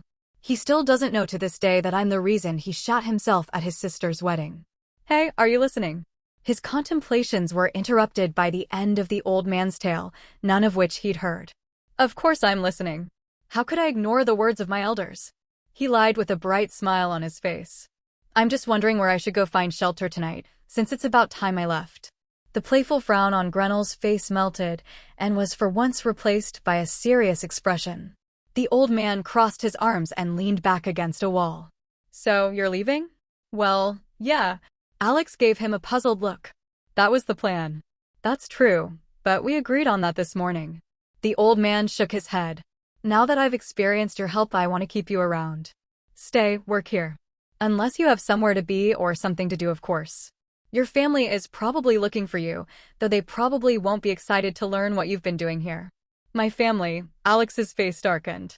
They probably have no idea where I am, and I've been gone for over a day with no warning. I bet Dad's really angry, while Mom's worried sick. As excited as I am about getting magic, I wish I'd at least had the opportunity to say goodbye or warn them. And Mia, of course this happens just as I finally get a girlfriend. I hope she doesn't think I left her. Grenell quickly realized he had struck a nerve and forged onwards in a panic. So you should stay. I'll even pay you. What do you mean by that? Alex let the other man off the hook for his misstep. Were you planning on having me work for free? I might have. The shopkeeper gave a non-committal response. Shaking his head, Alex turned to check if it was safe to leave, just in time to see the last rays of dusk kiss the top of the giant cube. Turning back, he hesitated. Fine. He finally agreed. I'll stay here for a bit, but I'll have to leave eventually. Great. Grenell beamed. Well, I'm off. The young man stepped outside. I'll be back tomorrow before dawn. Oh right, I forgot to mention, if you still need to go out, you should be careful. The old man warned. The city guards were out in force today. I saw them questioning people on my way here. I don't know if this is somehow related to what you did yesterday, but I thought you should know just in case. I'll be careful. The young man nodded and walked out of the shattered doorway. Thanks for the heads up. Finally out, Alex took a deep breath of fresh air. The shop wasn't the most well-ventilated building he had been in, and looked around. First, he needed to be able to find his way back here, which would prove challenging with no map, physical or otherwise. Fortunately, the building was positioned right at the edge of what he now knew was simply the commoners' district, not the slums. Those were even further towards the outskirts, with even less oversight from the guards. After memorizing the rough position of the two mountains relative to his location, Alex's thoughts turned to the more pressing issue of his growing hunger. Even in the time spent waiting for the sun to go down, the pain had increased noticeably. It was still nothing compared to what he had experienced the previous night, but it was still a cause for concern. The fact that a whole meal lasted him only one day was worrying. However, he was relatively sure he only got hungry so quickly because of the various energy-intensive activities, namely regrowing an entire limb, he had engaged in the previous night.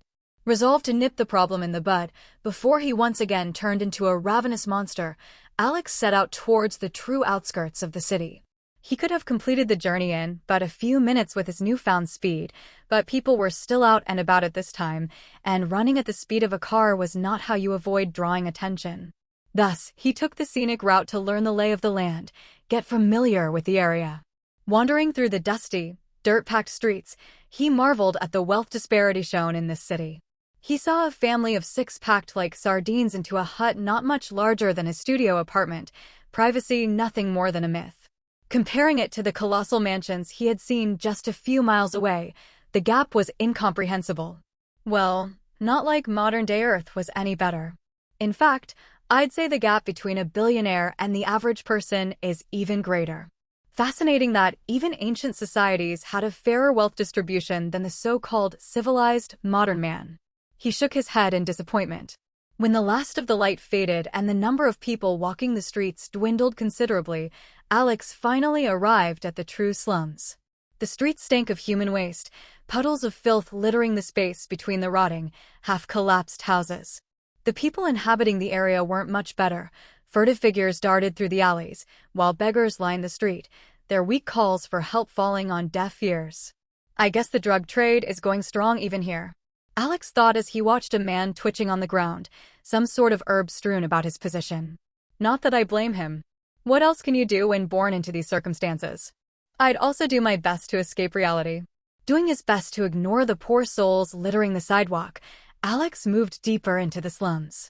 Considering the mess he had caused last time, one he was sure was going to come back to bite him in the ass later, he was going to make sure no one found out about what he was doing this time. Of course, ideally there would be nothing to find out, since the plan was simply to take some blood and leave before they even woke up, but no plan survives first contact with the enemy. He knew perfectly well how little he actually knew about himself now, so planning for every eventuality was a must. In this case, that involved finding the loneliest, furthest little shack in the worst part of town and feeding on its lone inhabitant. If there were other people in it, he would simply move on. Was Alex scared that something would go wrong and he'd hurt innocent people again? Yes. Did he feel guilty for experimenting with another living being's life? Most definitely. Was any of that going to stop him from ensuring his own survival?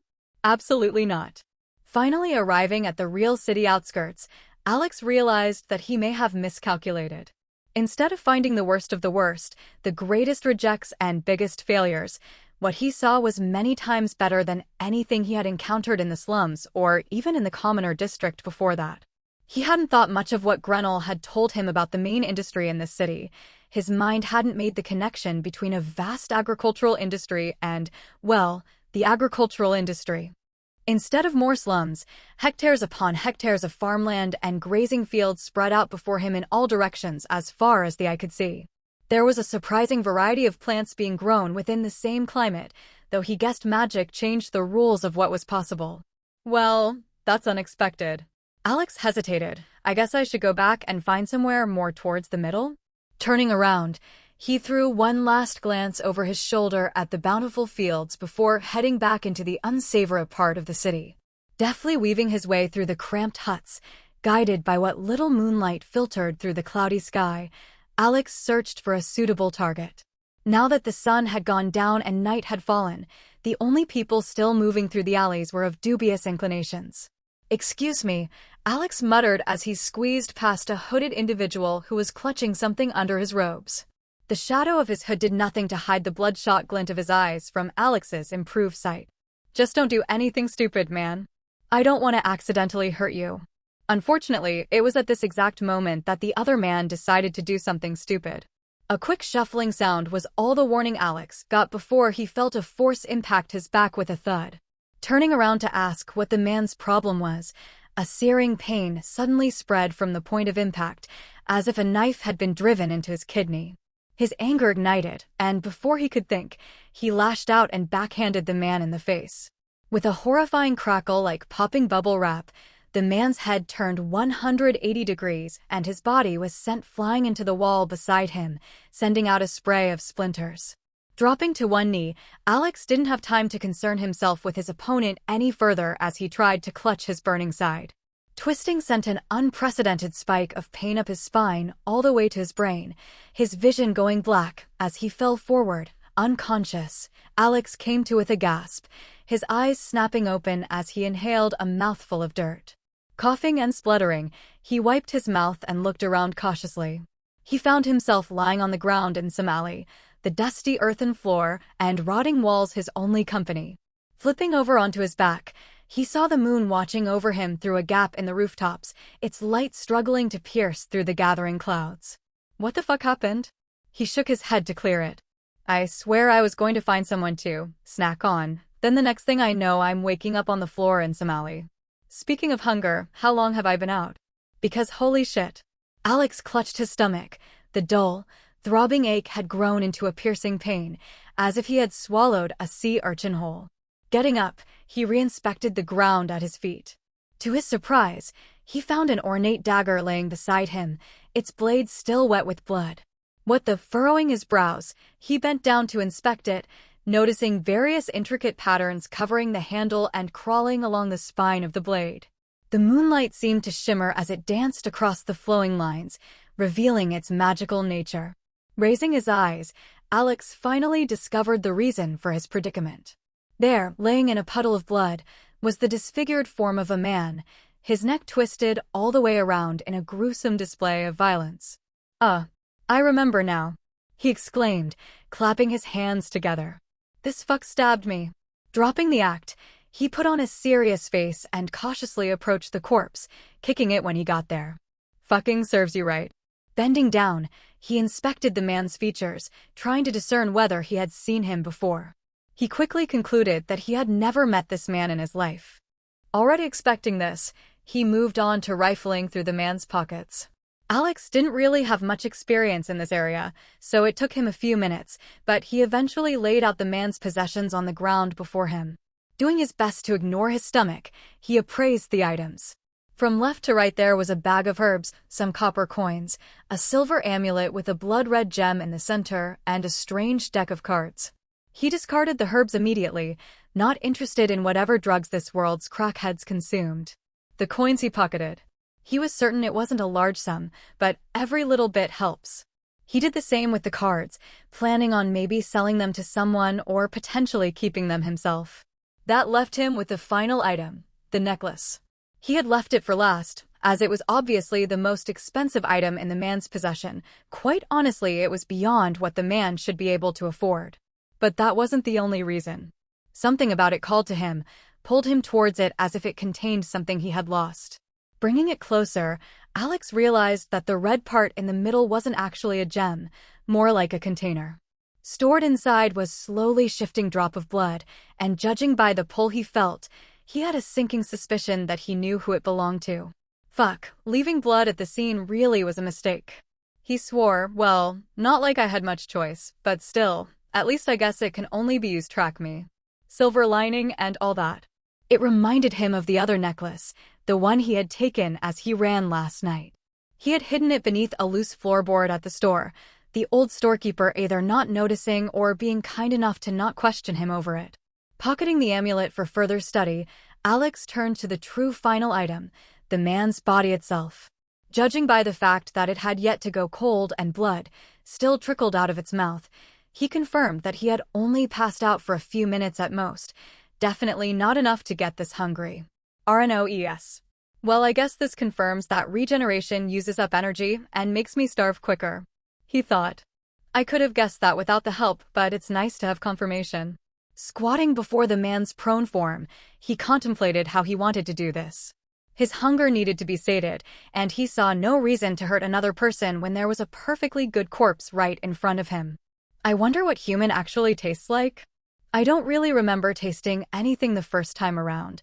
Pushing the morbid thought away, Alex reached down and grabbed the man's hand. Sure, going for the neck or the thigh would be more efficient, the major arteries allowing for easier access, but he didn't really want to touch this unknown man in those places, especially with his mouth. Also, this felt more clinical, less gross. Bringing the man's wrist up to his lips, Alex paused. Now, how do I get these to come out? He licked his canines, which had reverted back to human size after last night's transformation.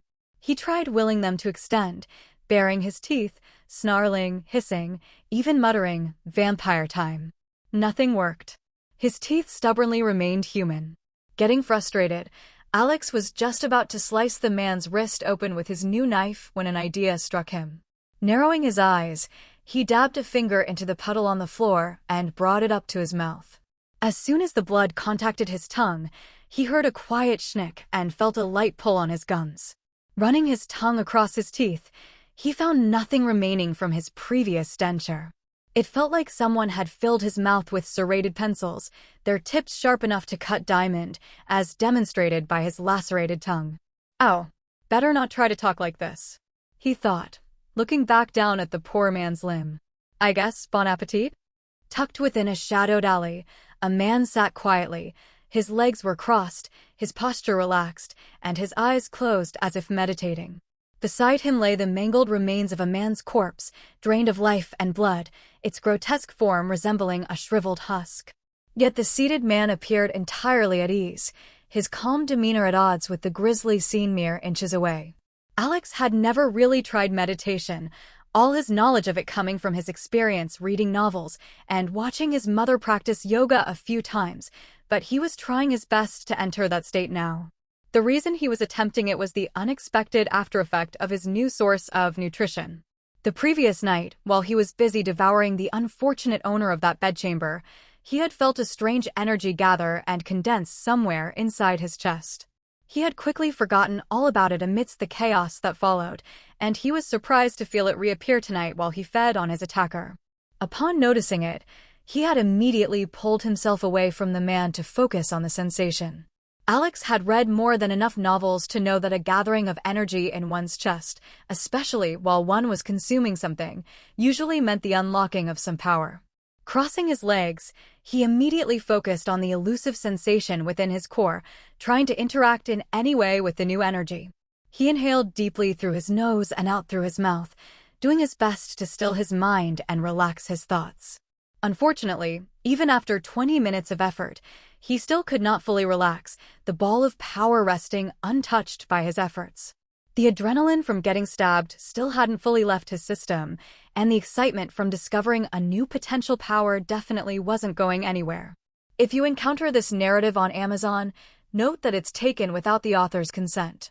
Reported. Huffing in frustration, Alex got up to stretch his limbs. I don't know how those cultivator dudes do it. I was sitting there for less than half an hour and my joints are already killing me. I'm supposed to believe they can do it for a month straight with no problem? No wonder they're so eager to kill anyone who slightly inconveniences them. I'd also be murderous if I spent most of my time like this.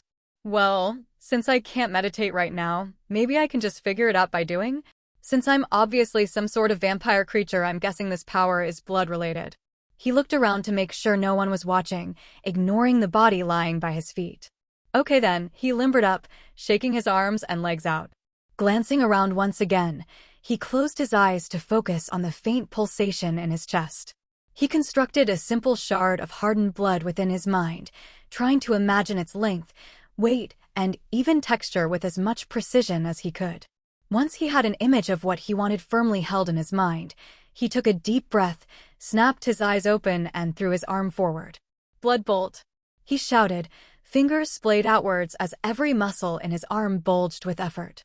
The air seemed to hold its breath as the sounds of nighttime filled his ears. The faint murmur of distant conversation, the slow drip of wet roof tiles, the distant chirping of crickets. The smell of damp earth mixed with the sharp tang of blood entered his nostrils, reminding him of the company at his feet. Alex narrowed his eyes. He felt it, rising from deep within him, slowly at first, but getting faster and faster, a powerful, overwhelming shame. After holding the pose for over a minute, he became acutely aware of every inch of his body. He crouched down and held his head in his hands, a grimace distorting his face. "Nobody look at me. I'm an embarrassment to my ancestors. Just kill me now," he moaned, screwing his eyes shut. After wallowing in self-pity for a few minutes, he sighed and got back up. As much as it hurt him, he was going to figure something out today, even if it killed him. Well, maybe not if it kills me, but I'm definitely going to try my best. Stretching his hand back out, Alex got to thinking. What am I missing? He thought, frustration gnawing at him. The energy in his chest was there, a small but undeniable presence, pulsing softly like a heartbeat. He could feel it, almost taste it, yet it eluded his control, like trying to grasp flames with his bare hands. Just do something. Alex clenched his outstretched hand, feeling the cool night air brush against his skin. His fingers twitched, as if expecting anything to happen. But the alley remained silent, indifferent to his efforts. He exhaled sharply, dropping his arm back to his side. He glanced down at the corpse, the lifeless body of a man that had tried to take his life mere minutes ago. The blood that had once coursed through those veins now seeped into the dusty dirt street, dark and glistening in the moonlight. It was fascinating, really. Maybe he'd had a family, people that cared about him. He might have been a good person, probably a soldier simply doing his duty, or a desperate man with nothing left to lose, paid pennies to do the noble's dirty work. To people like him, Alex was a monster, a bloodthirsty beast that had attacked them and murdered a woman in her sleep. It made him feel sick. Taking another deep breath, Alex tried to clear his thoughts again, calming the storm in his mind. Okay, let's think about this logically. I fed on the guy, I felt the energy, so why can't I use it? What's the trick? What am I missing? Is it just a skill issue? His thoughts drifted back to the novels he'd read, the countless protagonists who had unlocked their powers with ease. They made it sound so simple. Channel the energy, focus, and boom, instant superpowers. But reality was proving to be far more complicated. Alex paced back and forth, his boots making soft thuds against the ground. Now that the excitement was starting to fade, he was left with nothing but irritation.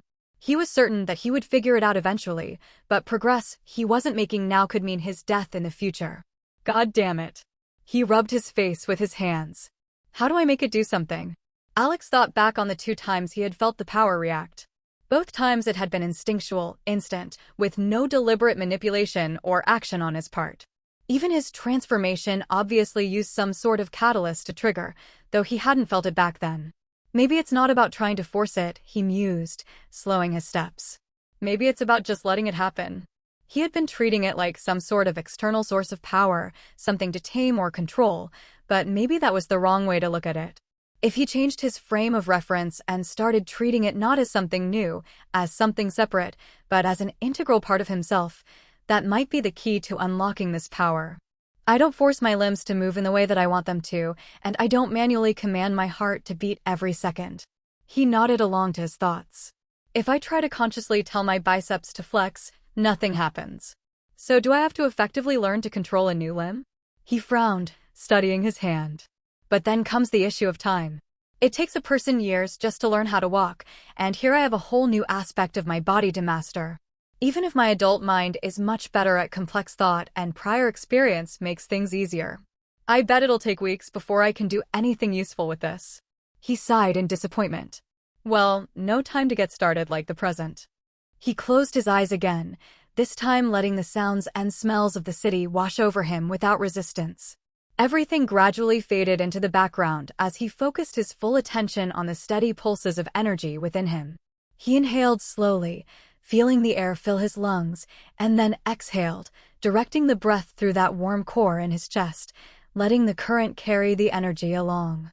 He wasn't deterred when nothing happened, repeating the exercise again and again, holding the imagery of power flowing through his chest with every breath.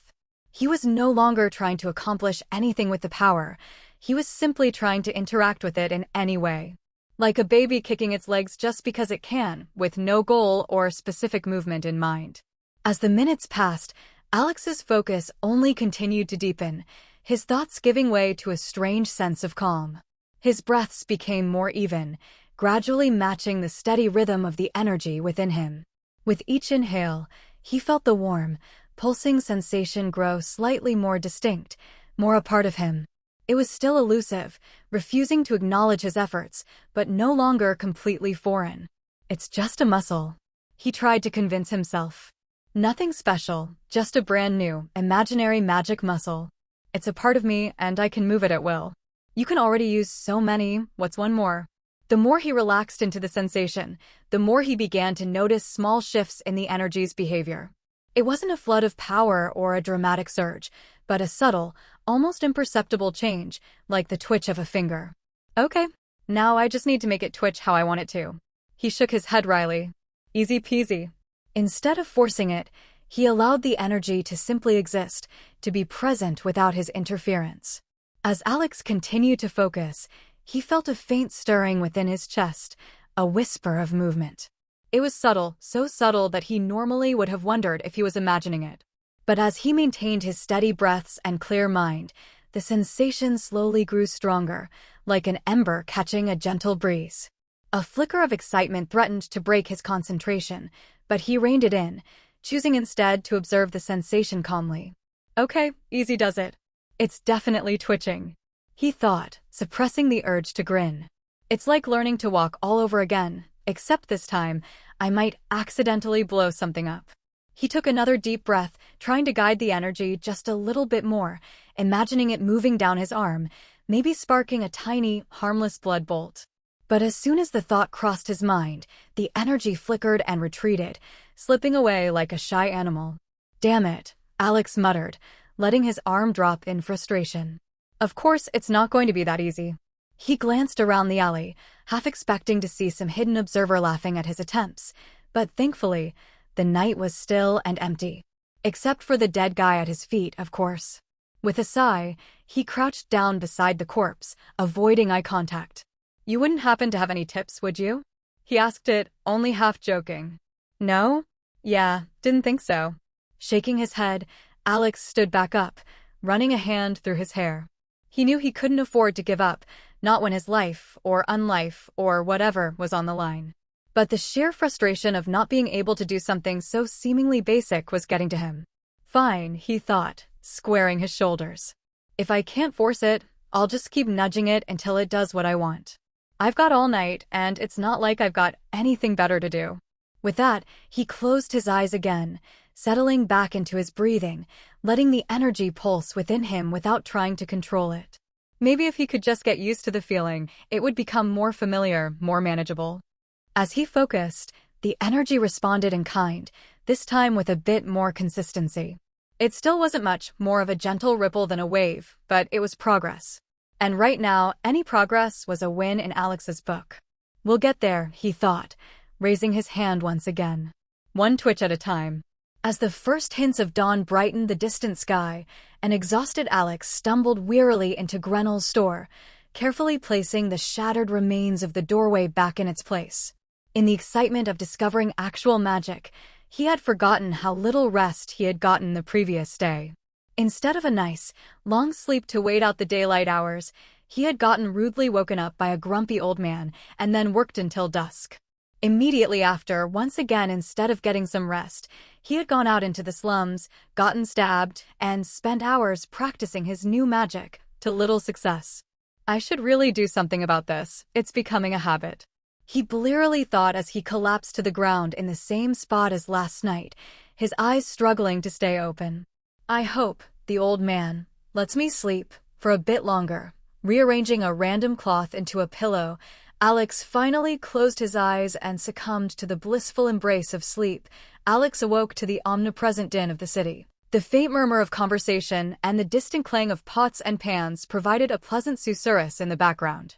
In his more immediate vicinity, he heard footsteps, muttered curses coming from deeper within the building. Opening his eyes, he was briefly blinded by the light of the afternoon sun streaming through the doorway. Squinting his eyes against the pane, he sat up with a groan, rubbing his face to get the last of the sleep out. God, I need to brush my teeth, he thought as he ran his tongue over his gums. It's been only 2 days and my mouth already tastes like a dumpster. I need to figure out some way to keep up my hygiene in this place. He looked around. Kinda hard when they probably don't even have soap. Well, look who's finally awake. A crotchety old voice greeted him. Had a nice rest? Why, of course. You should thank me for so generously deigning to grace you with my presence. You should know that most mere peasants will never even catch sight of me, much less be this close. He replied with a haughty expression, turning around just in time to see Grenell walk into the room with a smile on his face. Alex couldn't help mirroring the expression. Anyway, now that you're awake, you can grab a bite, then come help me finish up. The shopkeeper nodded towards the storefront.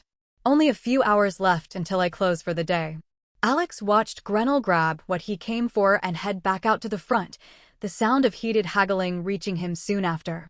Getting up, he cracked his back before heading over to help the old man out. Gotta earn my keep. I'll pay him back somehow when I can in the future, he thought. Though I can at least make it less boring for myself by practicing, despite how little progress I'm making. Stepping out into the storefront, he saw Grenell making small talk with a middle-aged man while exchanging a handful of copper coins for a basket of various fruits and vegetables. Alex quickly got to work fetching what the customers wanted, only half paying attention to what he was doing. Most of his focus was back within himself, trying and failing to interact once more with the orb of power in his chest. The connection felt weaker today, less pronounced. Maybe feeding makes it stronger? He quickly realized after his 5th attempt yielded nothing. Yeah, that's definitely true, but that doesn't mean I need to feed to use it. In fact, I really shouldn't use that as a crutch. Don't want to develop any bad habits before I can even use magic properly. His thoughts were interrupted by a sharp cuff to the back of his head. I said 4 bunches of bananas, boy, not 4 individual ones. Grenell growled. Get your head out of the clouds and help me out properly. Sorry. Alex rubbed his stinging scalp. You're surprisingly strong. Anyone ever tell you that? Get to it. Flattery will get you nowhere. The old man snorted and turned back around. Sorry about him. He's a new hire and a bit prone to misbehaving. That's okay. The young woman currently purchasing his wares laughed, waving her hands about in denial. I'm in no rush at all. Alex glanced up at her as he turned to fix his mistake and caught her looking at him with curiosity, a faint smile on her face. They locked eyes for a second and she winked, her smile widening. She seemed more well off than most of the customers who came through the shop, around the same age as Alex himself. Her outfit, while simple, was much nicer than the typical locals. I wonder what she's doing here? Alex gave her an awkward smile before turning away to fetch the next order. She doesn't seem like she's from around here. New beta. But I guess my new physique is already paying dividends, eh? He smirked with his back to her. The ladies just can't resist me. As she gathered the items Grenell handed her, the young woman's eyes flicked over to Alex once again, though this time the smile was gone, a frown creasing her features instead. She gently brushed her hand over a bracelet on her wrist, nodding to herself as if to confirm something. She quickly thanked the shopkeeper before moving out of the way, quietly keeping an eye on the doorway through which Alex entered the shop. The next customer approached, already calling out his order. The hours crept by. The sun was nearing the end of its daily journey when the old man finally decided to close for the day. Alex heard him lowering the shutters and hanging the now-closed sign from inside the storage room, where he was scavenging around for clothes. "Alexander!" The shopkeeper suddenly called out. "Get out here." "Coming." The young man pushed his way through the crates and rounded the corner. "Yeah? Listen, boy." Grenell sighed, rubbing his forehead. "I have no problem with you staying out here for a while given your situation. But if you're gonna help me out properly, will you? Sort out whatever it is you've got on your mind right now before trying to work." Alex tried to defend himself. "You got half a dozen orders wrong in a few hours." The old man interrupted with his signature look. Fine." Alex deflated. "I'll try, but this thing looks like it'll take me at least a few weeks to figure out." "That's fine. As you can see, I can afford to give away some fruits and vegetables, and your sleeping here isn't any skin off my back. Just try to pay attention." "Oh, you don't have to bother with that." Alex waved the offer away. "Food isn't a problem. I just need a place to stay. Do not resort to crime for something as pointless as pride. Accept my help." The old man gave him a deep look. No, you misunderstand." Alex denied. "I'm not stealing or anything. And I'm truly not." He thought wryly. "I'm committing murder instead." The old man held his gaze for another minute. "Fine." He relented. "But if you get in trouble, I am not vouching for you." "Good." Alex smiled. "I wouldn't want you to go down for assisted murder or whatever charge fostering a man-eating monster would be." Now dismissed, Alex went back into the shop to practice magic. His efforts over the past few hours had unsurprisingly yielded no results. Moving around and doing various tasks was not very conducive to focusing. "I guess I should go out again tonight," he sighed. "Keep the hunger down and get some actual practice in." Am I actually just turning into a villain? I'm contemplating possible murder just because I want to do magic faster. This book was originally published on Royal Road. Check it out there for the real experience. No, he shook his head. I need to do some tests and experiment with my powers. It's all in the name of science. Can I drink from someone without them dying? Can I turn into a bat? Most importantly, can I turn someone else into a vampire? These are all important questions that I need answered sooner rather than later. Some of them may die, but that is a sacrifice I am willing to make. He muttered to himself with a smirk. After another half hour of fruitless practice, the magic eluding his grasp like water through a net, the sun finally dipped below the horizon, painting the sky a deep purple hue. Alex stretched, feeling the familiar pull in his muscles, and decided it was time to head out. The shop was quiet now, and Grenell had already retreated home after closing up for the night. Pulling on a cloak he'd found among the old man's spare clothes, he stepped out into the cool evening air, taking a moment to inhale the damp scent of the city after dusk. Time to get some real practice in, he thought, then grimaced. This time without killing anyone. The streets were emptier now, though not completely deserted. The hustle and bustle of the city replaced with the occasional murmur of distant voices and the shuffling footsteps of late-night wanderers. Dragging his silly train of thought back to his goals for tonight, Alex's mind churned through the possible tests he could conduct. Not killing while feeding and turning someone into a vampire are two obvious ones. He counted on his fingers. Getting some extra practice is also a given. There's a bunch of other vampire powers that I want to try out, but I should probably figure out how my magic works in the first place before getting to that. Only a few minutes after he left the store, as Alex was approaching the unsavory part of town, he felt it. Wriggling at the edge of his perception like an annoying insect, a strange premonition he couldn't quite place. It was subtle at first, just a slight prickling at the back of his neck, the kind you could easily brush off as paranoia. At first, he did just that, not paying it any mind, but as he continued walking, it grew more persistent, like an itch that you can't quite scratch. When he stopped to analyze it, the feeling vanished, coming back when he resumed his journey. He glanced over his shoulder casually, his eyes scanning the street behind him, but he was no one, and nothing stood out to him. He bent down to scratch his shin and inspect the ground as if he saw something interesting, trying to play his paws off as natural.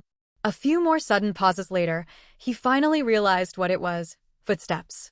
As he traveled through the city, he came across many others, but they came and went, their footsteps fading in and out of his perception, their conversations coming and going. One set of footsteps, however, remained constant. Never so close that he could clearly hear it, but never so far that he couldn't make it out, lingering at the edge of his hearing just enough for him to detect, as if on purpose. Wait, no. He stiffened. I forgot about my new hearing. I bet they're way too far for a human to make out. Are they more of that family's agents? How much influence do these people have? I may have kicked the hornet's nest with this one. He bit his lip. Well, more like charged in and tore their queen apart, but potato-tomato. Standing back up, he continued on his way into the slums, though this time with a different purpose in mind. Sure enough, now that he was listening for it, his enhanced hearing could clearly make out the soft pitter-patter of feet behind him. It sounds too light to be a man. A woman. A steely light flashed through his eyes. Either way, we're gonna have a nice little conversation. He turned down another street, this one darker, more secluded. The buildings around him loomed closer, their windows dark and silent. He let his footsteps slow, listening carefully for his stalker. Sure enough, the soft footsteps quickened slightly, trying to keep pace. Got you. Alex thought, a smirk flitting across his face. He veered into an alleyway, a deserted side street that was little more than a gap between two buildings. The dim light barely penetrated the narrow space, casting long shadows that stretched across the cracked earth. He slowed even further, moving quietly now, waiting. He could hear the footsteps approaching the alley. Whoever it was, they were getting closer. Alex stopped completely, hiding himself behind a stack of old crates, his hearing straining to make out what it could. A figure appeared at the mouth of the alleyway, their shadow stretching off into the darkness. Shit. A whispered curse rang out, the figure letting out a stomp of frustration. So it is a woman. Alex frowned, but didn't relax. He had seen firsthand that magic was real in this world. He wasn't going to make the mistake of underestimating someone just because they were of the fairer sex. The figure quickly made her way into the alley, as if hoping to catch up to the runaway Alex. His body tensed, poised to attack. Immediately go for the head. I'll try to knock her unconscious if possible, but better safe than sorry. Just as she passed his hiding spot, Alex sprung out from behind the crates, his movements smooth and silent. He was fast, faster than any human could be, but the woman still somehow detected him before he could reach her. She spun around, panic flashing across her features, and instinctively raised her hand. For a split second, something on her wrist glowed with a bright, shimmering radiance, revealing her appearance. Wait a minute. Isn't this that pretty one from earlier? The thought barely had time to cross Alex's mind before a force impacted his chest and sent him flying back, crashing through the wall behind him. Pain shot through his back as he crumpled into the debris, dust and broken wood raining down around him. He groaned, trying to push himself up, but the impact had left him momentarily disoriented. What the hell was that? He blinked through the dust, his mind racing to catch up with what just happened. The woman, now standing in the middle of the alley, seemed just as surprised. Her hand was still outstretched, the faint glow of the bracelet on her wrist slowly fading. She looked at him, her eyes wide with a mixture of shock and amazement. Right. He realized. I forgot magic. Alex gritted his teeth and pushed himself to his feet, his body protesting as he pulled himself from the rubble. His healing had already kicked in, the pain in his back dulling, but his pride was another matter. Logically, he knew that he had been blasted by a mage, but that didn't change the fact that a girl half his size had managed to fling him like a rag doll. All right, that was impressive. He coughed, wiping the dust from his face as he stepped out of the debris. He lowered his stance, his eyes narrowing. But you're going to have to do better than that. The woman's surprise quickly shifted back into fear. Her hand hovered near the bracelet again, and Alex could feel the air around them charge with energy. He took a deep breath, wishing he had his own magic to show off, but settled for picking up a shard of wood. Just as he was about go for round 2, the woman interrupted. Wait, she called out, her voice cutting through the tension. I didn't mean to attack you like that. Alex paused, one eyebrow raised skeptically. Really? Because it sure felt like you meant it. She lowered her hand slightly, though the bracelet still shimmered with residual energy. I panicked, she admitted in an embarrassed voice, which then took on a slight edge. I wasn't expecting someone to just jump at me like that, for absolutely no reason, might I add. No reason? He asked incredulously, quickly scanning the surroundings in case this was a diversion. Someone I don't know followed me all the way out here from my place of work, and I'm supposed to what? Nicely ask them in for a cup of tea? Offer them some extra bananas. The woman winced. That's fair, that's my fault, but could you please hear me out? I just wanted to talk to you. I swear I don't mean you any harm. See? She nervously moved her hand away from the bracelet, the energy in the air fading completely. Alex's gaze flickered to her wrist, where the piece of jewelry seemed to catch the light in an unusual way. And you couldn't have just said hello like a normal person? The things I want to talk about aren't meant for regular citizens to hear, unless you want to endanger the lives of everyone around us, including the nice old man who runs the store. She shook her head, taking a few steps closer, but freezing when Alex raised his stick in warning. Fine, he said, adjusting his grip on his improvised weapon. Talk. What's this about? Shouldn't we do it in a better location? She waved a vague hand at their surroundings. No, here's good. He gestured with the stick. Stop stalling. Alex wasn't about to let a person with unknown motives, especially one that had shown some measure of skill with magic, lead him to an unknown location.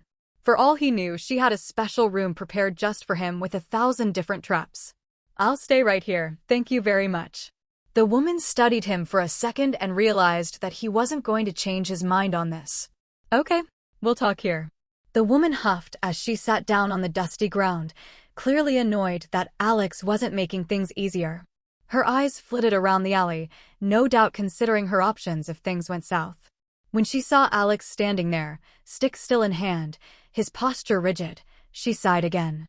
Fine, be that way. She crossed her legs and leaned back onto her arms. After a moment of thought, she opened her mouth. I think we can help each other. You think we can help each other? Alex repeated, observing the woman before him with a raised eyebrow. And how exactly would we help each other? Well, mister, what did you say your name was again? She asked, tilting her head to the side. I never did. Alex replied in a deadpan voice. The woman stared at him expectantly for a moment, before realizing that no other answer was forthcoming. You're insufferable. She threw her hands up in the air, her frustration bringing a small smile to Alex's lips. You're doing this on purpose, she exclaimed, pointing an accusing finger at his face.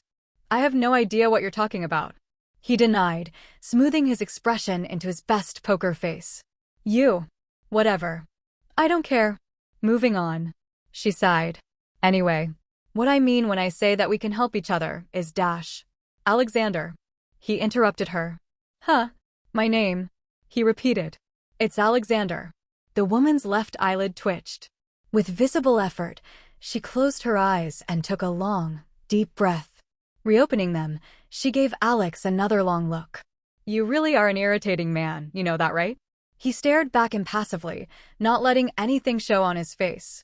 They held each other's gaze for a few more seconds before she broke eye contact with a shake of her head. Well then, Alexander, although I can't say it's nice to meet you, hopefully it will be nice to know you. I'm Alara. They do say hope is a powerful thing. Nice to meet you too, Alara. Alex smirked, before a serious look returned to his face. So, you mentioned we could help each other out. How exactly would we do that, and what makes you think I need help in the first place? Really? She gave him an unimpressed look. Even a blind child could see that you haven't done a day of hard work in your life, and you look entirely too healthy to be some sort of vagrant that old man picked up off the street. Add in your capability for magic, and I suspect your situation is somewhat similar to mine. Alex immediately tensed up, almost lunging at the woman. What does she mean by that? Is she also from Earth? Or does she mean she got turned into a vampire too? But how would she know about either of those things? No, calm down. You don't even know what she means. For all you know, she has a completely unrelated problem and is just jumping to conclusions. Relax. Although Alex had a mini panic attack in his mind, he stayed completely calm on the surface, showing no indication of his inner turmoil. Capable of magic? He deflected. Now, that's a bold statement. What made you think so?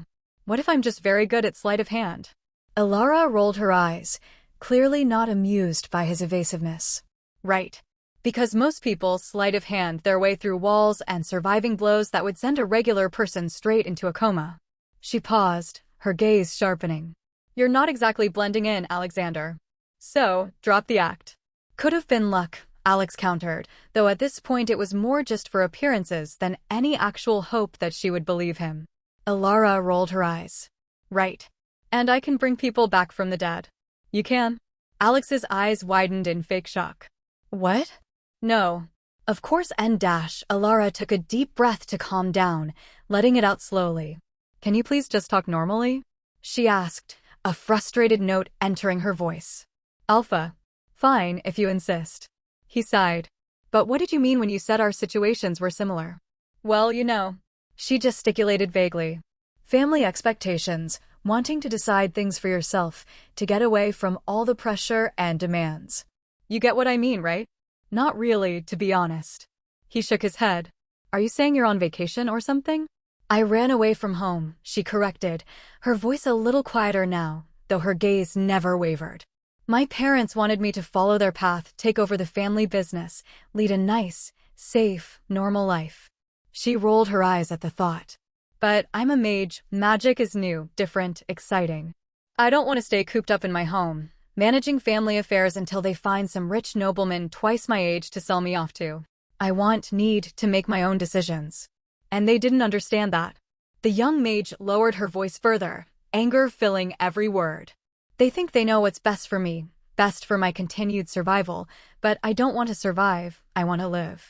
Alex stared at her for a moment, trying to wrap his mind around what she had just said. Then he laughed in her face. So let me get this straight. You think that I'm slumming it out in the outskirts of the city while relying on an old man's kindness, simply because I don't want to go back to my family? You think I do this because I choose to? He asked incredulously. You aren't. The young woman asked with a furrowed brow.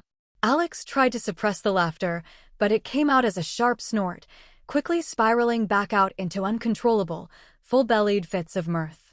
He doubled over, clutching his stomach as the laughter grew louder, gasping for air between fits. He waved a hand weakly in Ilara's direction, attempting to signal for her to wait, but the words were lost in his laughter. Finally, after what felt like hours, it began to subside. Alex slowly straightened up, still catching his breath, wiping his eyes with the back of his hand. Sorry, Dash, he gasped, holding up a hand. It's just Dash, he took a deep breath, steadying himself. Oh, that felt good. I haven't laughed that hard in ages. Thank you. Unauthorized tail usage. If you spot this story on Amazon, report the violation. Ilara's expression had grown progressively stonier, not pleased with being mocked. But no, I'm not some runaway noble trying to escape family drama. He did his best to calm himself, though a trace of amusement lingered. My situation is a bit more serious. Are you saying that my problems are a joke? The young woman asked sharply, not taking kindly to the slight. No, not at all. Alex waved his hands before slightly nodding his head. But they're much less threatening. Oh sure, just because I'm a noble my problems are less real than yours. I'm sure Mr. Tall, Dark, and Brooding over here has so many life-threatening issues he has to deal with, as well as a horde of assassins coming for his head every night. The young magician rolled her eyes, derision dripping from her voice. Alex simply smiled and looked at her. Ilara opened her mouth to retort, but then paused. Wait, you're not actually serious, right? Her eyes widened when he didn't answer. What the hell did you do to get assassins sent after you? Well, it's not a whole horde. There's only been one so far, though I don't doubt there's more out there. He shrugged, taking no small amount of satisfaction from the shock on the young woman's face. But anyway, that's beside the point. What I'm getting at is that our situations are nothing alike, and I don't believe there's much help we can offer each other. No, wait. She called out when she saw him turn around to leave, scrambling to her feet. I can help you get a handle on that weird magic I felt you practicing back in the store. So that's how she knew. Alex paused at that, turning back around to face her. And how exactly am I supposed to believe that you have a way to help me? What are you even going to help me with? The young mage hesitated, a conflict playing out across her features as she studied him. Whatever she was about to say, it was obviously of some importance, given how open she had been with Alex so far. Too open, if I'm being honest. Either this girl is entirely too sheltered or she's trying to gain my trust. From her behavior so far as well, and what she told me of her situation, I'm more inclined to believe the former, but that could all be a ploy. He thought, studying her in return. I know next to nothing about this world, and it would be stupid to trust this stranger to any real extent, but I can at least use her. The expression on the young woman's face firmed as she seemed to come to a decision, her shoulders squared. I have a magic tome with techniques to help control and master magic power, she said, her body tensing up as her bracelet shimmered slightly. And? Alex asked, confused. Is that it? Why do you look like you're about to get attacked? Alara stared at him. Are you serious? She asked. Did you crawl out from under the biggest rock known to man? Not knowing about various magics and things like that I understand, but this? How? Something told Alex that maybe this was something he was supposed to know, some sort of common knowledge in this world. I injured my head when I gained my powers, so some of my memories are a little fuzzy. He lamely tried to defend himself. The look she sent him could have given the old man a run for his money.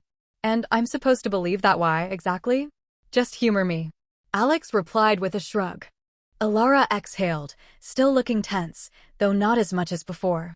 It's not illegal, if that's what you're thinking. But it's rare. Techniques like the one I'm offering?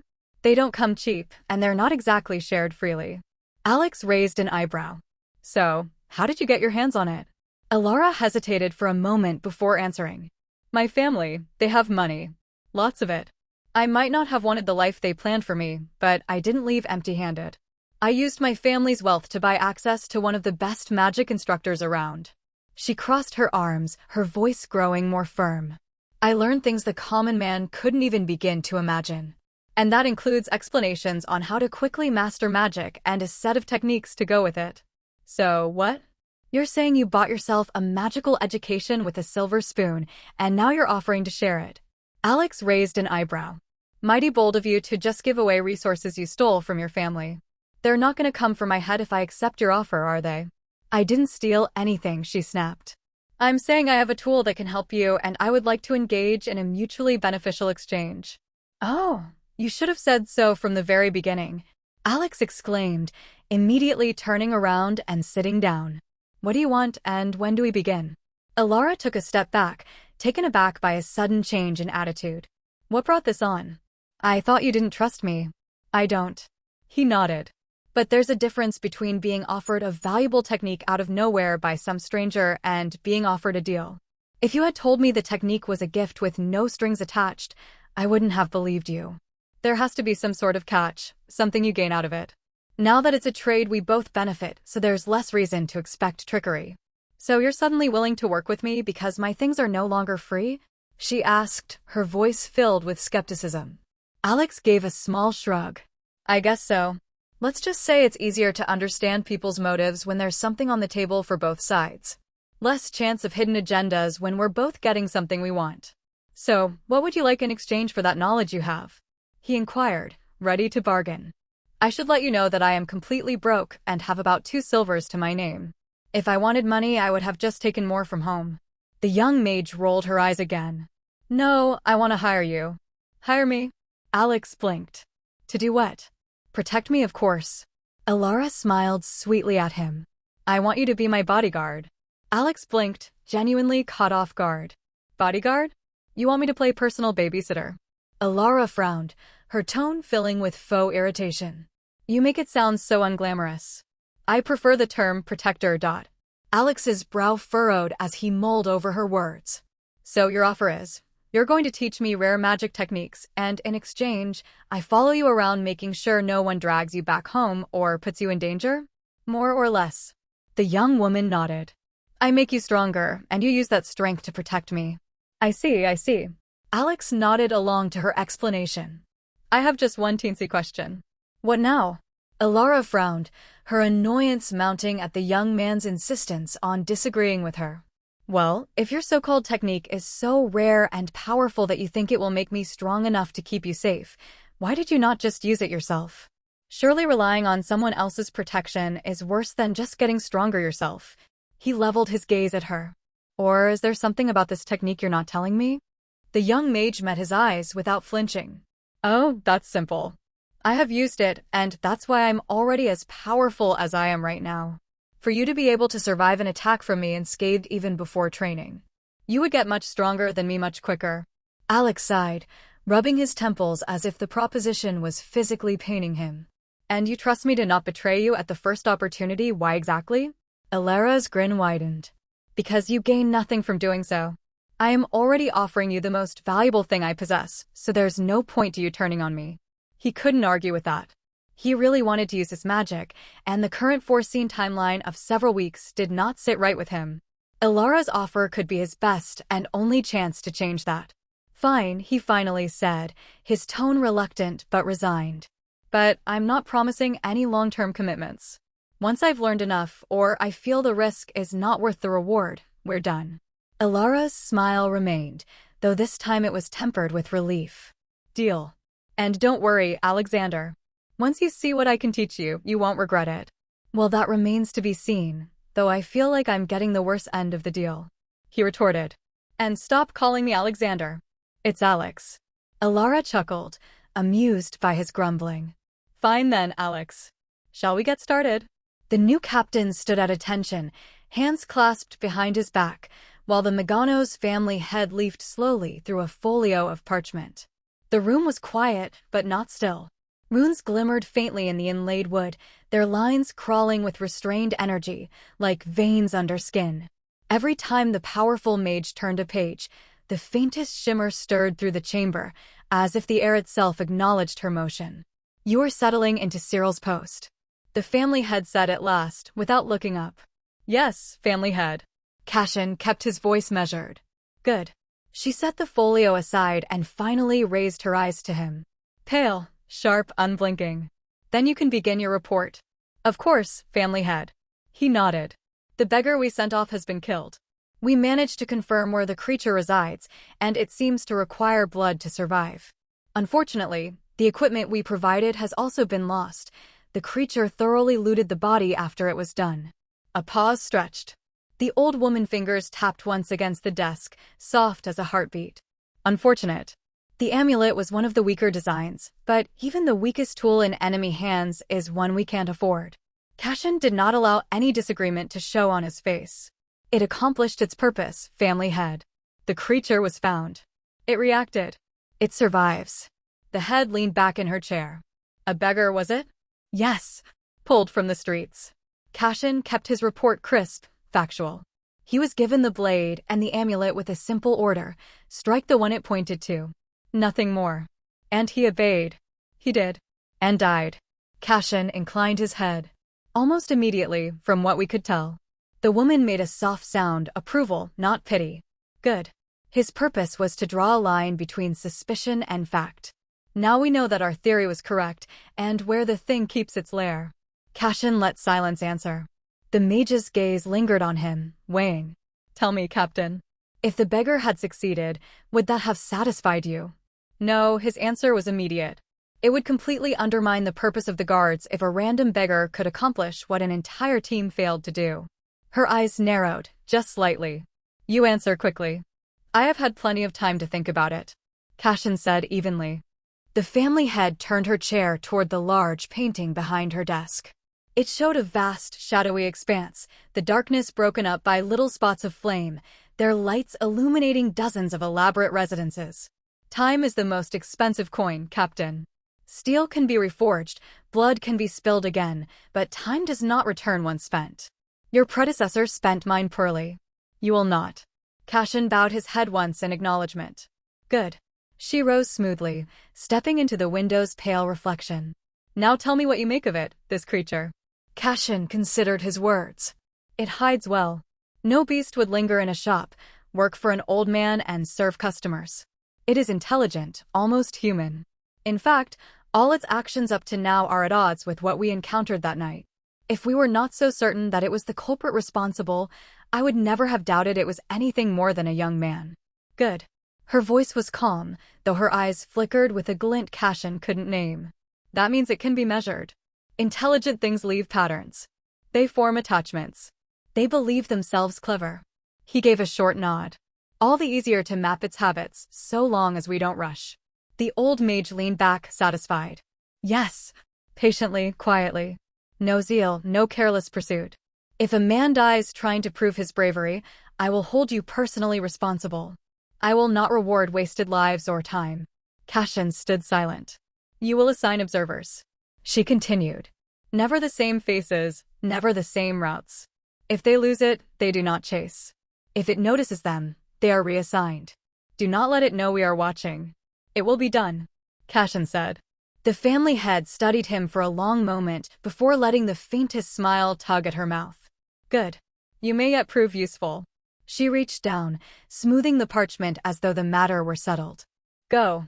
And remember, Captain, clever people believe themselves smarter than their opponent. That is when they make their first mistake. I trust you will be more careful. Cashin bowed. Understood. Lucia Maganos was not having a good week. The disaster-level mage leaned back in her chair and sighed, closing her eyes for a moment as exhaustion nibbled at the edges of her consciousness. She felt as if the gods had sent this trial her way just to test her. When it rains, it pours, huh? She muttered. As if dealing with the thing wasn't enough, the Maganos family's problems had compounded. The manpower she had been forced to divert to hunt down the creature was causing a shift in the delicate balance of power between the various forces in the city. The narrative has been illicitly obtained. Should you discover it on Amazon, report the violation. This chance was of course not missed by the Karen family, their long-standing rivals, who used the opportunity to put more pressure on various Maganos businesses, causing them to suffer quite a few losses. It was a situation she had hoped to avoid, but the sudden and dangerous nature of their new enemy had left her with little choice. Now, even though she had only diverted a small part of her forces to hunt the creature, the Karoons were beginning to make their move. The old bastard at their helm was a cunning snake, and once he spotted a weakness, he would not relent until his prey was squeezed dry. She could feel their pressure on her trade routes, subtly choking the lifeblood of her operations. He was testing her, probing for weakness, but where he expected to find weakness. I will show him pain. Lucia sat back in her chair, her fingers massaging her temples. Why no? She muttered bitterly. Of all times. A knock came at the door, interrupting her thoughts. What now? She straightened up and smoothed out her expression. Enter. Family head. The door opened without a sound, its enchanted hinges ensuring that no rust could build on its pristine surface, and her most trusted advisor, Darius, stepped into the room. The older man was sharp-eyed, his demeanor calm even in the face of impending crisis. He was one of the only people in this entire family whom she trusted to get things done. What is it, Darius? The old mage relaxed back into her chair. I could really use some good news right now, so I hope that's what you bring me.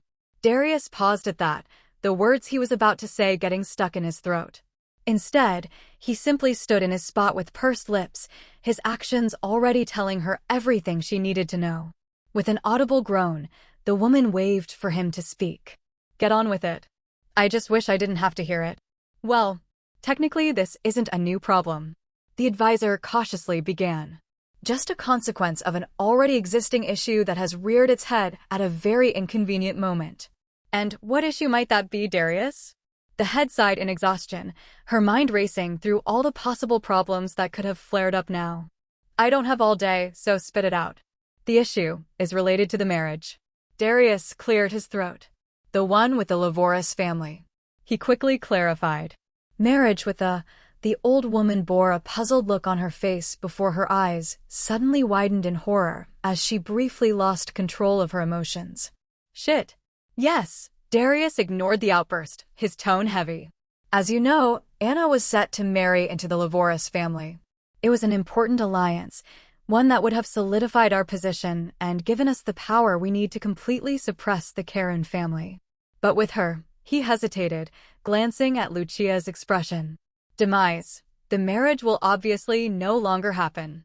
Lucia clenched her fists as she struggled to contain her aura. That damn creature has already cost us so much.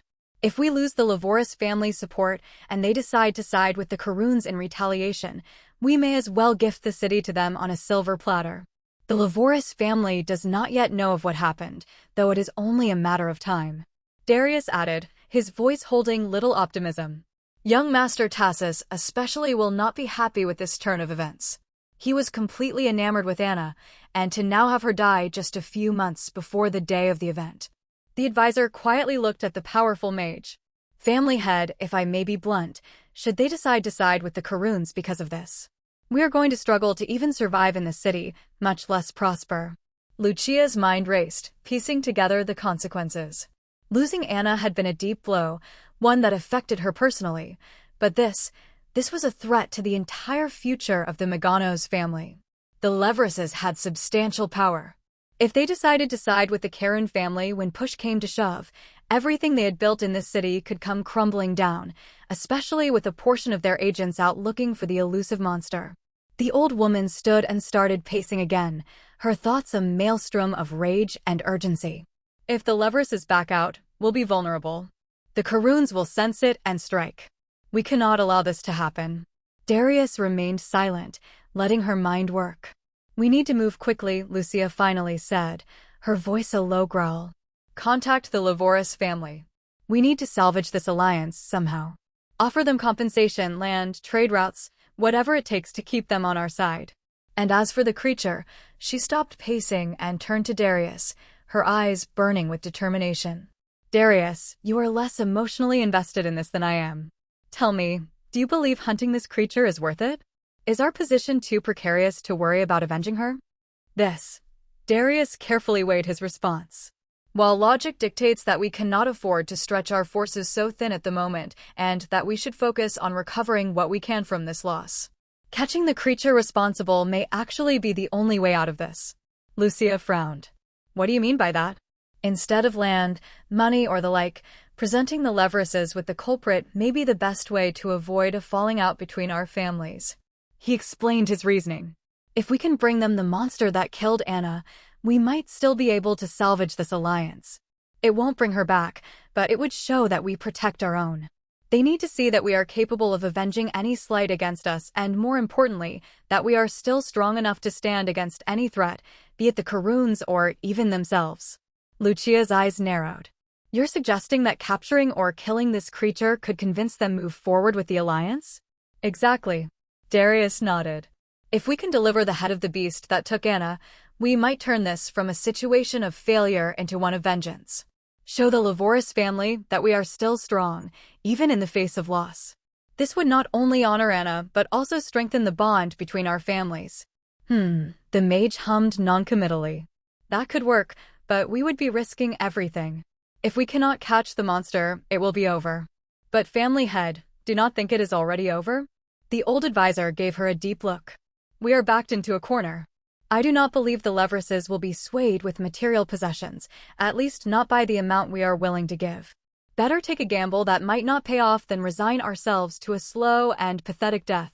Lucia's fists tightened, her knuckles turning white as she considered Darius's words. He was right, of course, she would never admit it, but they were backed into a corner with few options left. The creature that had attacked them was now not only a personal grievance, but also a potential way to salvation for the family. Very well, Lucia said, her voice steady but cold. We'll take this gamble. We will present the Levoris family the creature's head, and we will salvage this alliance. I will not let this family be brought to ruin, not by that thing, and not by the Karoons. Darius bowed slightly. I'll see to it that we are ready to act when you give the order. We will succeed, family head. Lucia nodded, her jaw set in determination. See that you do, Darius. Failure is not an option. As Darius turned to leave, Lucia's thoughts wandered back to her memories of the time she spent with her granddaughter. Due to her responsibilities as head of the house, she had not had much time to play with Anna as a child, but the times she did, she remembered fondly. Her granddaughter had grown up into a bright and talented young woman, destined to help their family's status rise even further. And now, the very survival of the Meganos family depended on avenging her death. How cruel fate is.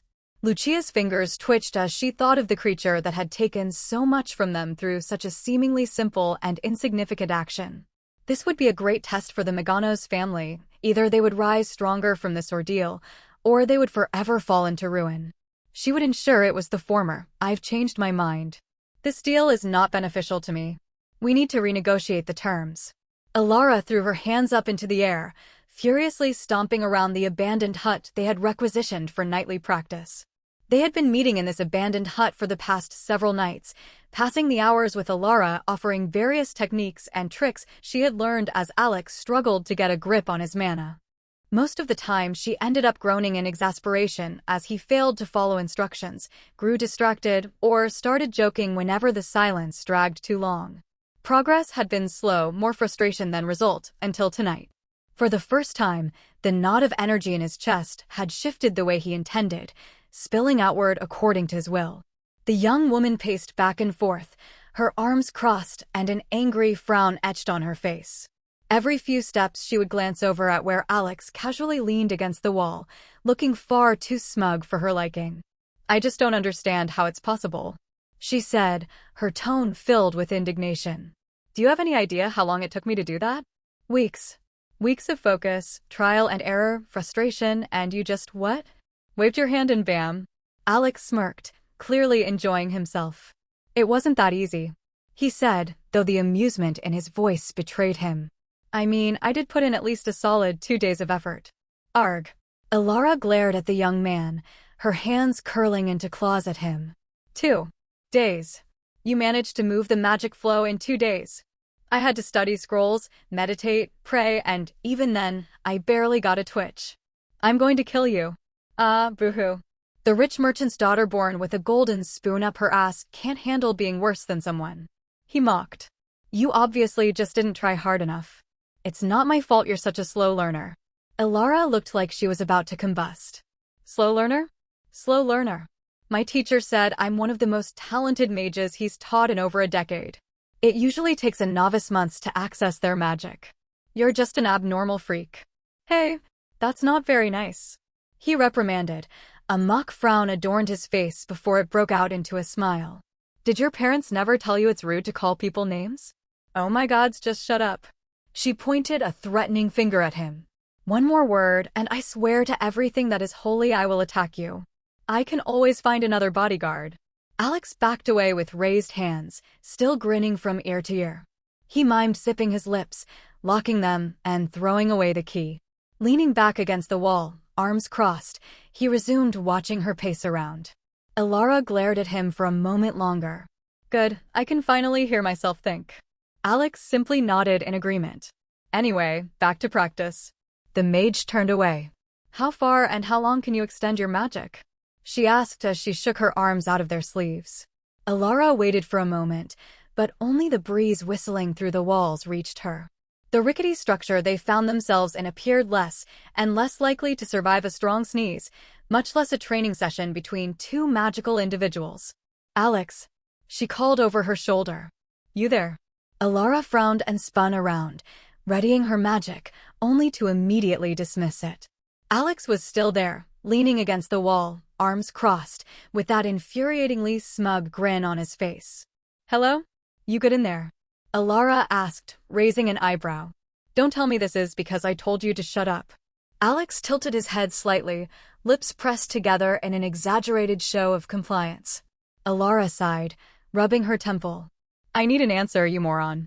How far can you extend your magic? Alex blinked, his eyes glinting mischievously. He shrugged and mimed sipping his lips again, as if to remind her of her own threat. Oh, for the love of, okay, fine. I allow you to talk. Happy? Alex let out a dramatic gasp, finally making a sound. Damn, I thought it was over for me, and I'd have to get a writing tablet to communicate. Thank you, Your Grace, for allowing me to speak again. Ilara rolled her eyes, clearly not amused. Don't get too comfortable with your newfound freedom. Alex stretched his arms dramatically, as if he'd just been freed from invisible chains. Oh, I'm savoring every moment. I still remember when you threatened my very life merely for speaking out of turn. Oh, how dark those days were, when not a word could leave my lips from fear for my life. Beta. That was 30 seconds ago, Alex. I need you to be serious for once, or I'll give you an actual reason to fear for your life. Ilara snapped her fingers right under his nose. Fine, ruin the fun, why don't you? Alex sighed. Alex, the woman's voice taking on a warning edge. All right, calm down. Alex said, stepping forward with a theatrical sigh. He raised his hand, fingers twitching slightly as he closed his eyes and tried to concentrate.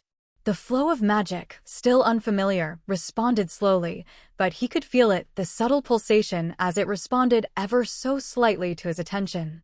Now, as I was saying, you need to focus on understanding the part of yourself that controls magic. It is not a foreign object or an external force. It is a part of you, just as integral to your existence as your heart or your liver. Ilara calmly explained as he attempted to guide the magic. Breathe in, breathe out. Try to guide the flow along with your breath. Just like air can flow to fill any space, so can mana. I still can't believe that your so-called incredibly rare magic technique is just a bunch of stuff that I already came up with after around an hour of brainstorming the same night I discovered I had magic. Alex complained, his hold on the magic slipping. Focus, Alex. You're not doodling, you're moving magic. Stop getting distracted. Ilara ignored him, pacing around. Easy for you to say, Alex muttered, redoubling his focus. His breaths grew deeper and longer, dragging something deep within him along with every exhale. Slowly, the magic in his chest nudged forward, sluggishly crawling away from the center and towards his arm, radiating warmth with every inch. Unlawfully taken from Royal Road, this story should be reported if seen on Amazon. You're doing it, Ilara said, her tone a mix of surprise and irritation. Of course you are. Keep going. Push it further. Sweat started to bead on Alex's forehead as he focused on pushing the magic past his shoulder, down his arm.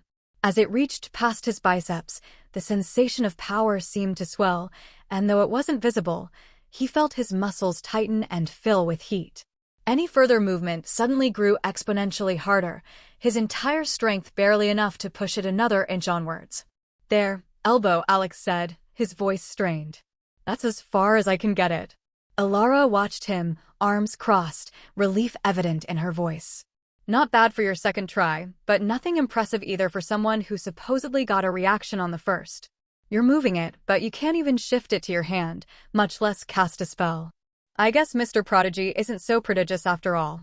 You could move it to your hand immediately? He asked, disbelief coloring his voice. I guess she's not a genius for nothing. I couldn't even get it past my forearm. Of course, I'm a genius after all. The young woman flipped her hair. But I don't understand why you failed. Once you get the mana moving, it should be easy to transfer it to any part of your body. Most people get from one to the other relatively quick. Huh? Seriously? Alex's eyebrows raced into his hairline. How do you just get past the increased difficulty after the elbow? Ilara gave him a puzzled look. What difficulty? What do you mean, what difficulty? Alex questioned back. Once I got past the elbow, it became 10 times harder to move it any further. I barely got another inch before I had to give up. Are you telling me this isn't normal? Ilara looked genuinely confused. There shouldn't be any increased difficulty at all, she said, her eyes narrowing as if trying to solve a puzzle. Mana should flow freely through your mana circuits once you get it moving. If you're having trouble after the elbow, that's strange. Strange and concerning. Strange, Alex echoed, catching his breath. Yeah, no kidding. It's like I hit a wall. Pushing it any further felt like I was dragging a boulder uphill through tar. Ilara tapped her chin thoughtfully. Well, I've only been practicing magic for a few months, so I don't really know all possible problems or situations one might encounter, but I guess you should just keep trying. Yeah, I guess Alex was suddenly interrupted by the impact of his own fist hitting him in the face. With a crack, blinding pain radiated out from both his cheekbone and hand as he crumpled to the floor with a cry. Oh my gods. Ilara jumped in shock, briefly hesitating before rushing to check up on him. Are you okay? Why did you do that? What the hell happened? Undying, Alex moaned in agony, unable to even clutch the injury due to his broken hand. Holy shit. Ilara swore as she got a good look at his face, her complexion going pale. Well, that's not good at all. You appear to have shattered your cheek, and the flesh around it is completely pulped. This is gonna leave a nasty scar. Alex's response was more moaning, his mouth unwilling to form words through the pain. Okay, hang on. I have something that might be able to heal you. The mage concentrated for a second, and with a muffled whump, a small vial of clear liquid appeared in her hand. You'll owe me one after this. Potions do not come cheap. Seeing the imminent threat of a wasted potion, Alex summoned all his willpower and quickly raised his hand to stop her before she could tip the potion into his wound, the action drawing out another moan. What now? She asked in exasperation, a note of urgency entering her voice. You'll bleed out soon or be permanently disfigured if you don't treat this as soon as possible. Alex shook his head, the movement sending a fresh wave of agony through his skull and eliciting a whimper out of his mouth. He didn't know how to tell her about his healing with his mouth disabled, so he settled for pushing the potion away, despite the pain he was in. Just take the damn. What the hell?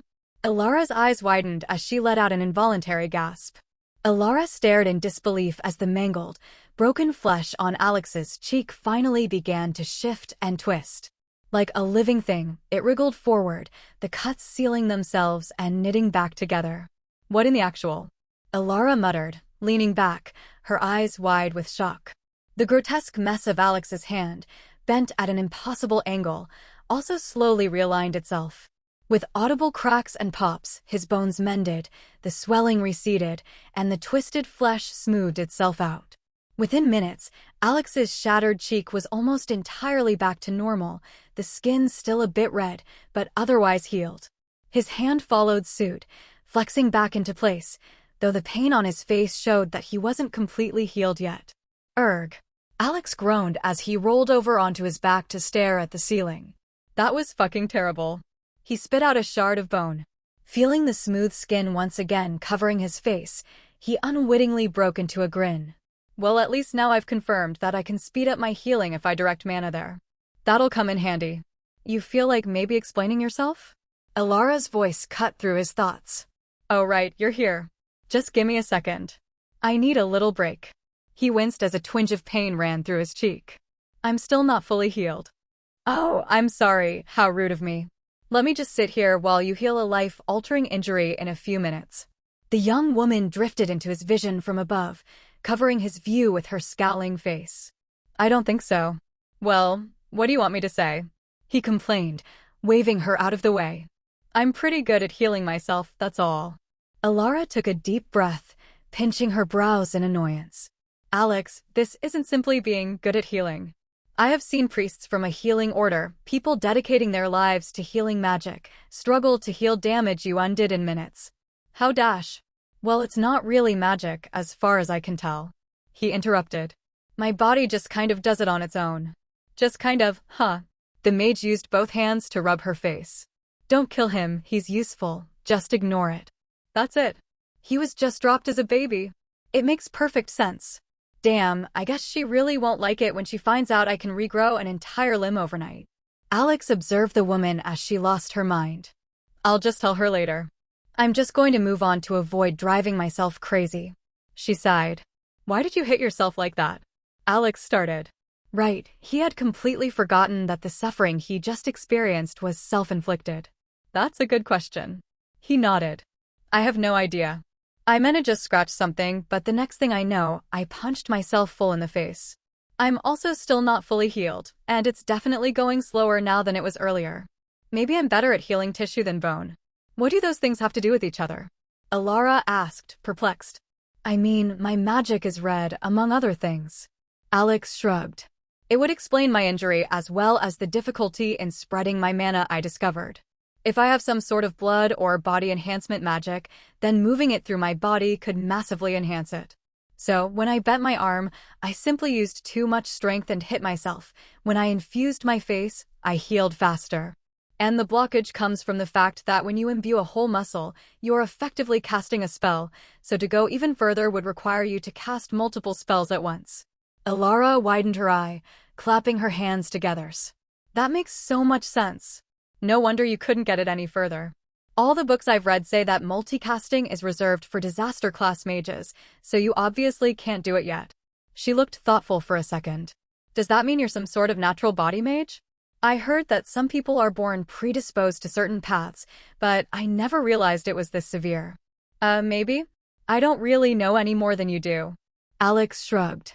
For me, this just means that I have to adapt to increase strength once again. Getting up, he once more filled his arm with mana, this time careful to not move it too much. With his previous experience, he started slowly and methodically exercising the limb, making sure to use as little strength as possible. As he got more familiar with his boosted strength, Alex exerted more and more strength with every moment, until his fist was whistling through the air at terrifying speeds. Each strike sent gusts of wind rushing out and emitting a low roar. What the hell? Alara widened her eyes, stumbling back. Alex punched the air one last time before striking a pose, flexing with all his might. Oh yeah, I can feel it. It seems the magic makes me just a little stronger. Alara simply stared at him, her mouth open in shock. Oh hey, the sun's coming up. Alex glanced out of the small, shattered window of the hut and saw the faint light of dawn creeping over the horizon. His expression suddenly changed. Oh shit, the sun's coming up. He whipped his head around. I gotta. Yeah, go on. She waved him away. Actually, I'll come with you. I've decided that since you're going to run away after every training session to work for the old guy, I might as well just move closer. It's not like I have a lot of things to carry, and it's cheap. Alex paused at that. So does that mean? When she'd said they would be neighbors, what Alara really meant was that she had moved relatively close to the store, her new place a mere 5 minutes walk away. And just like that, Alex settled into a routine. During the daylight hours, he worked for Grenell, the grumpy old shopkeeper not shy about making full use of Alex's superior strength to fully rearrange the store's furnishings. The job wasn't exactly thrilling, stocking shelves, accepting deliveries, and occasionally dealing with customers, but it kept his mind occupied and allowed him to keep up appearances as just another honest worker. When night fell, the real challenge began. Alara was relentless in her training. She'd push him harder and harder each night, drilling him on mana control, focusing techniques, and the most effective ways to harness the raw power coursing through him. She was insistent that without proper discipline, his power would be more of a liability than an asset. Despite his initial misgivings about the reliability of the training manual, it did actually have many useful tips and tricks for learning to interact with and control his mana. It was just his luck that the first technique described in the book was one he had already figured out on his own. And so, the nights became a blur of intense concentration, blood, sweat, and tears, though without much progress. Even with his apparent prodigal talent for magic, it took him a lot of effort to even learn some of the techniques. Fortunately for him, Alex discovered that his new body did not actually require much sleep at all. A mere 3 hours was more than enough for him to be back in top form. He theorized that it could be his healing factor preventing his brain from overheating or something similar. Of course, just because he could function off of 3 hours of sleep didn't mean he wanted to. Alex was pleasantly surprised to find that he still wasn't starving even after days of not feeding. It seemed that not healing nearly as much in that time period had helped. Unfortunately, it seemed that his regeneration did not push debris out of the wounds, it just healed over it. He discovered this fact when his hand still hurt from punching himself, days after it had fully healed. The feeling of having shards of bone grind together with every movement was decidedly not fun. He could have tried to operate on himself to fix the problem, removing the pieces one by one, but that sounded excruciating and not like something he'd be capable of doing.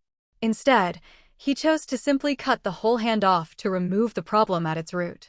Of course, he hadn't been capable of doing that either, so he had asked Alara to do the honors for him, to which she agreed after much convincing.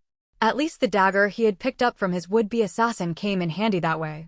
Of course, that had also been excruciating, and he knew that this wasn't a viable solution for these types of issues, but he couldn't come up with anything better for now. I am getting kinda hungry now, he mused. I should finally get on with that experiment for whether I can feed without killing the target. Good thing I told Alara I would be busy tonight. Wouldn't want to get caught doing it. I'm going out, old man. He yelled into the shop as he watched the last of the day's light disappear behind the horizon. A muffled shout of acknowledgement was his only response. Grenell hadn't been sleeping well the past few days and was complaining about nightmares. The old man was trying to hide it, but Alex could tell it was bothering him. He had asked, but the man refused to open up no matter what. Turning back to the doorway with a sigh, the young man grabbed the dagger, his new cloak, and headed out for the slums. Rubbing the material between his fingers, he nodded in satisfaction at the high-quality craftsmanship. The cloak had been a gift from Alara, to celebrate our partnership, as she put it. The cloth was enchanted with a very low-level stealth enchantment, and despite how casually she had brushed it off, he was sure it was not cheap at all. Of course, its effect was nothing to write home about, merely making him slightly harder to detect when he was in shadow, but still. Another person I owe a debt to. I gotta hurry up and get stronger so I can finally start repaying them. Alex slunk through the narrow, twisting alleyways of the slums, the faint glow of the moon barely illuminating his path. His mind was focused on the task ahead, his boots tapping softly on the cobblestone as he moved with deliberate caution. He wasn't looking for a fight tonight, he just needed to eat. As Alex passed by a row of dilapidated shacks, his gaze fell on a young man slumped against the wall of a crumbling building. The man's gaunt face and skeletal frame told a story that was all too common in this part of town. Alex paused, sizing him up, but quickly dismissed the thought. The man was too weak, he looked like he'd keel over from a strong breeze, much less having his blood drained. He needed someone with a bit more life in them. With a frustrated sigh, Alex moved on, scanning the shadows until he found a more suitable candidate a few minutes later, a sturdy, middle-aged man with a bit of weight to him, walking with the signature stumbling gait of a drunkard. Alex's felt a stab of guilt for the man, but it was eased by the knowledge that he was purposefully trying to not kill him. "Your sacrifice will be appreciated," he muttered under his breath.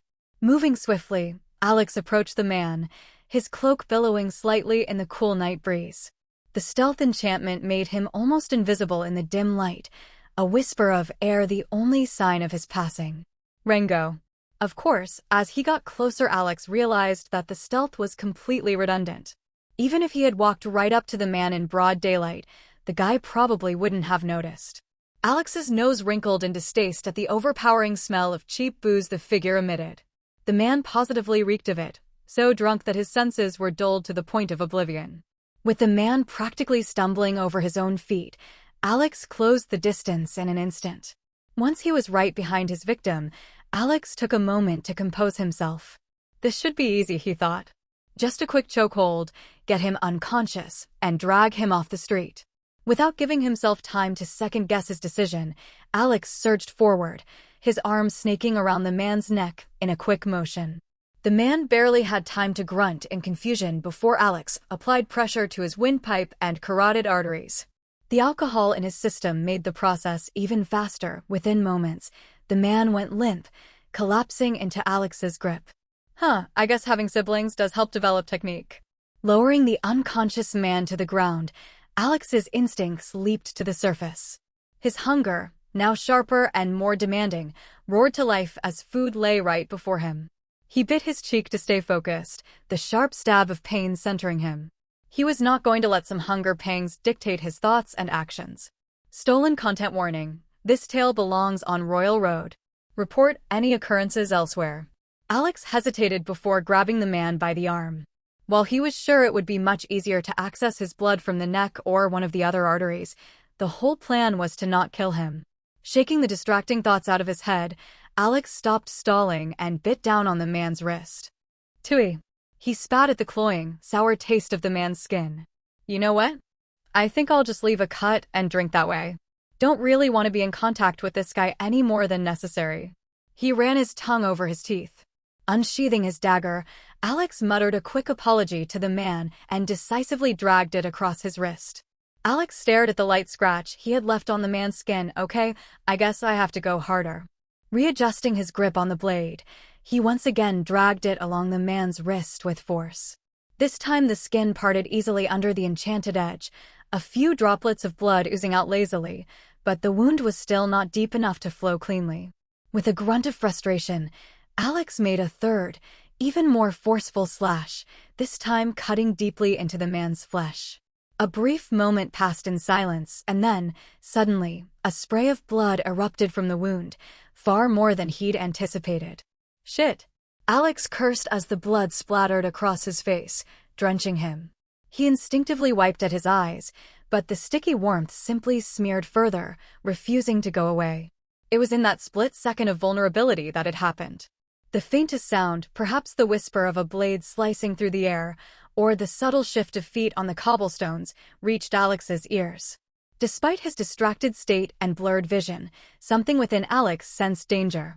Moving purely on reflex, he threw himself to the side, just barely avoiding the blade of light that sheared through the space he had occupied, leaving a sharp stinging sensation where it grazed him.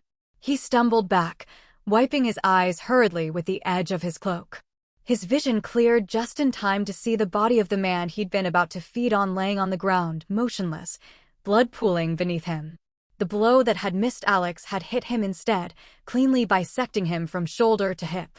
Holy, Alex gulped, quickly tearing his eyes away from the gruesome sight to focus on his assailants. The alleyway was suddenly alive with movement. Dark shapes darted toward him from both sides, and Alex's eyes narrowed as he realized he was surrounded.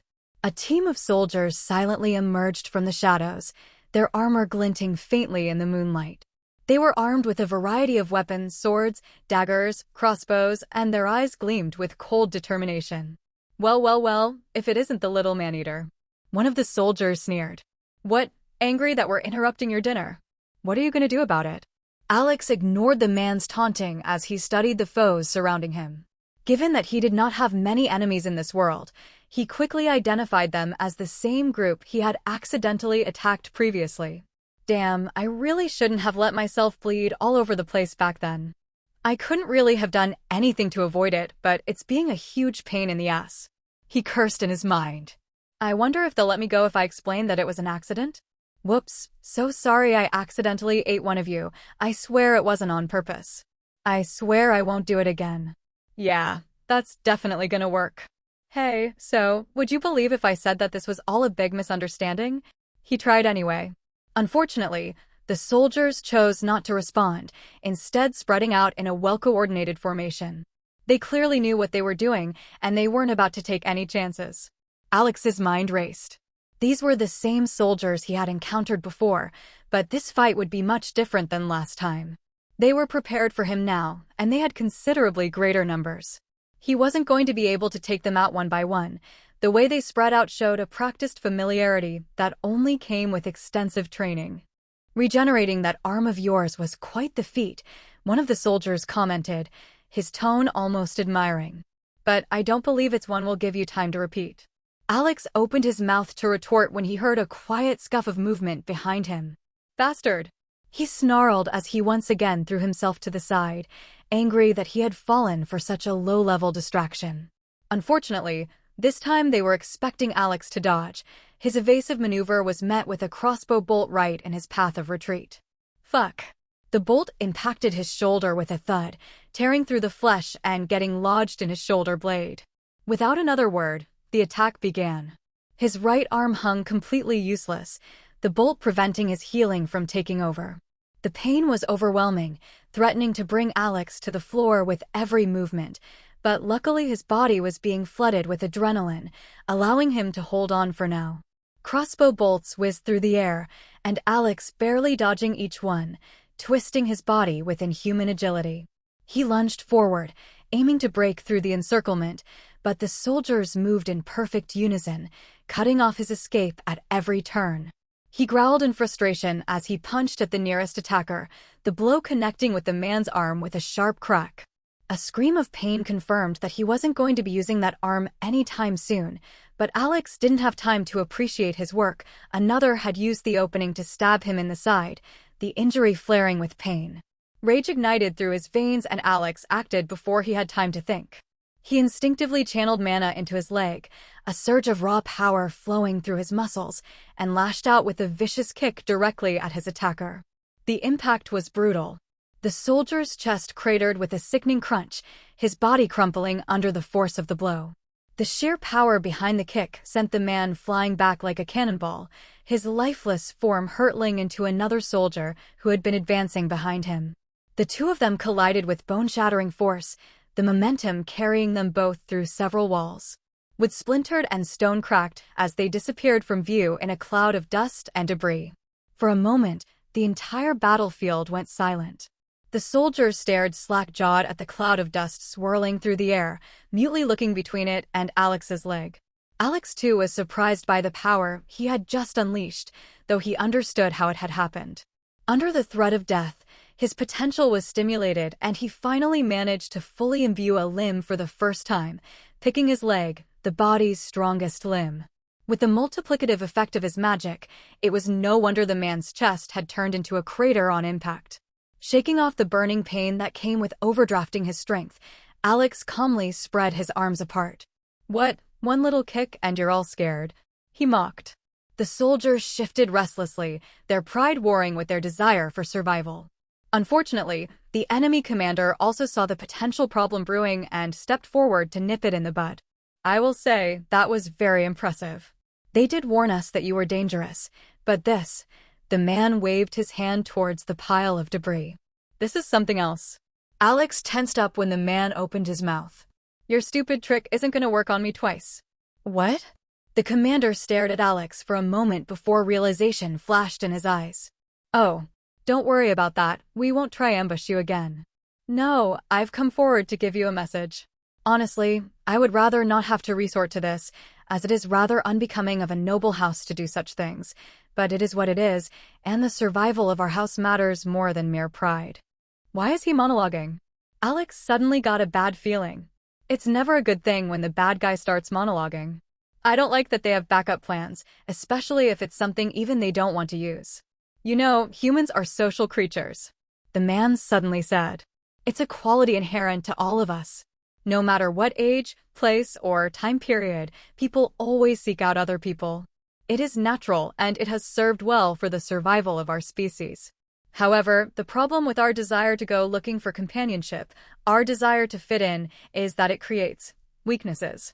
The man's eyes suddenly bore into Alex, his gaze unnaturally piercing. Weaknesses that can be exploited by the weak to bring down the strong. Alex's bad feeling grew, the sinking sensation in his gut intensifying with every word the man said. That's all very interesting, but what does it have to do with me? He bluffed, unwilling to let his uneasiness show. I assume you are talking about me, right? Even though I'm not human? Nice try, but I believe my eyes more than I believe your words. The commander smirked. You'd be a very interesting monster indeed to be able to conceal yourself for so long and hold a proper conversation. Oh, my bad. I didn't realize all monsters had to be as dumb as you and struggle with even normal conversations. Alex mocked. In that case, please continue. And now you're trying to throw me off with insults instead of simply attacking. The leader remarked. How very human of you.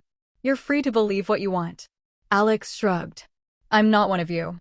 That's the beauty of it, you don't have to be. The man's mouth curled into a cruel smile. Surrender now and nobody has to get hurt. What are you? Alex trailed off as he suddenly understood. Just like that, everything made sense. The captain's little evil monologue, the soldier's confidence even in the face of his superior strength, and the terrible feeling in his gut. They had taken the old man while he was out here, too far to help. And now they were using him as leverage. Well, fuck. Alex's mind raced as he considered the situation. He knew couldn't afford to surrender. If he fought, Grenell would die, while Alex would live. But if he surrendered, then Grenell would also die, and Alex would join him. It's not as easy to make this decision when I'm the one involved, huh? Logically, I understand what has to be done. I cannot surrender my life for someone I met less than 2 weeks ago. Alex thought grimly. But, arg, I should have experimented more with my powers. I should have some way of reanimating the dead, right? But what if they don't keep their memories? What if it doesn't work? What if? Your answer. The commander's voice interrupted Alex's spiral, jerking him out of his thoughts. Will you surrender? Or will you be responsible for the poor old man's death? What? Oh, so that's what you were talking about. I was wondering what your secret weapon could possibly be, but this is disappointing. Alex wiped all signs of his dilemma from his expression. You can kill him, I don't mind. I don't really know the geezer anyway, so feel free. The soldiers froze at that, a touch of uncertainty appearing on the captain's face. Alex put on his best poker face as the other man studied him intently. What, you think I'm lying? He pressed further, not letting the men gather their thoughts. Sure, he's very convenient to have around, to blend in better, but I'm merely using him as a cover. I only met him a week ago. How close could we possibly be? You're bluffing. The captain affirmed, but the renewed tension in his shoulders didn't escape Alex's notice. You're trying too hard to play him off as someone insignificant. I think you're trying to deceive us. Oh no, he's not insignificant at all. Alex quickly denied, his confidence growing. It'll take me a lot of effort to find a new place to stay, so I'd rather you returned him in one piece. The captain narrowed his eyes. No, you're lying. We saw you doing whatever he asked of you. And? What does that prove? Alex raised an eyebrow before putting on the most menacing grin he could.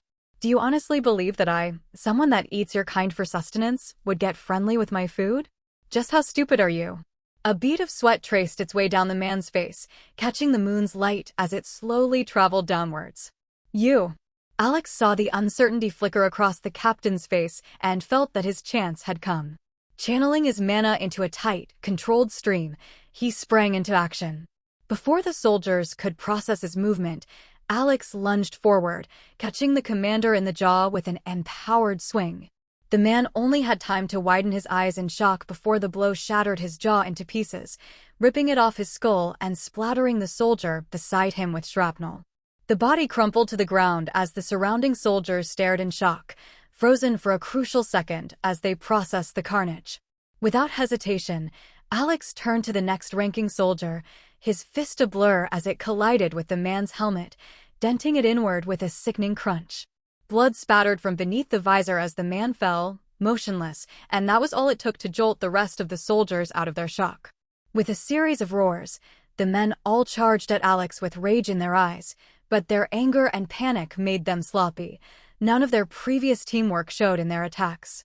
Alex took advantage of their broken formation and barreled through the confusion, dodging desperate swings and tanking just as many as he tore his way out of the encirclement. A few soldiers tried to block his escape, but Alex was too fast, too strong, his movements a deadly mix of strength and calculated ferocity. Dagger in one hand, claws on the other, he smashed through their defenses, leaving a trail of fallen bodies in his wake. Having broken out, Alex quickly put some distance between himself and the mass of soldiers. Turning back, he surveyed them, his gaze landing upon each and every face as if committing them to memory. I know that the conflict between us was started by me, and I am to blame for all the lives lost tonight.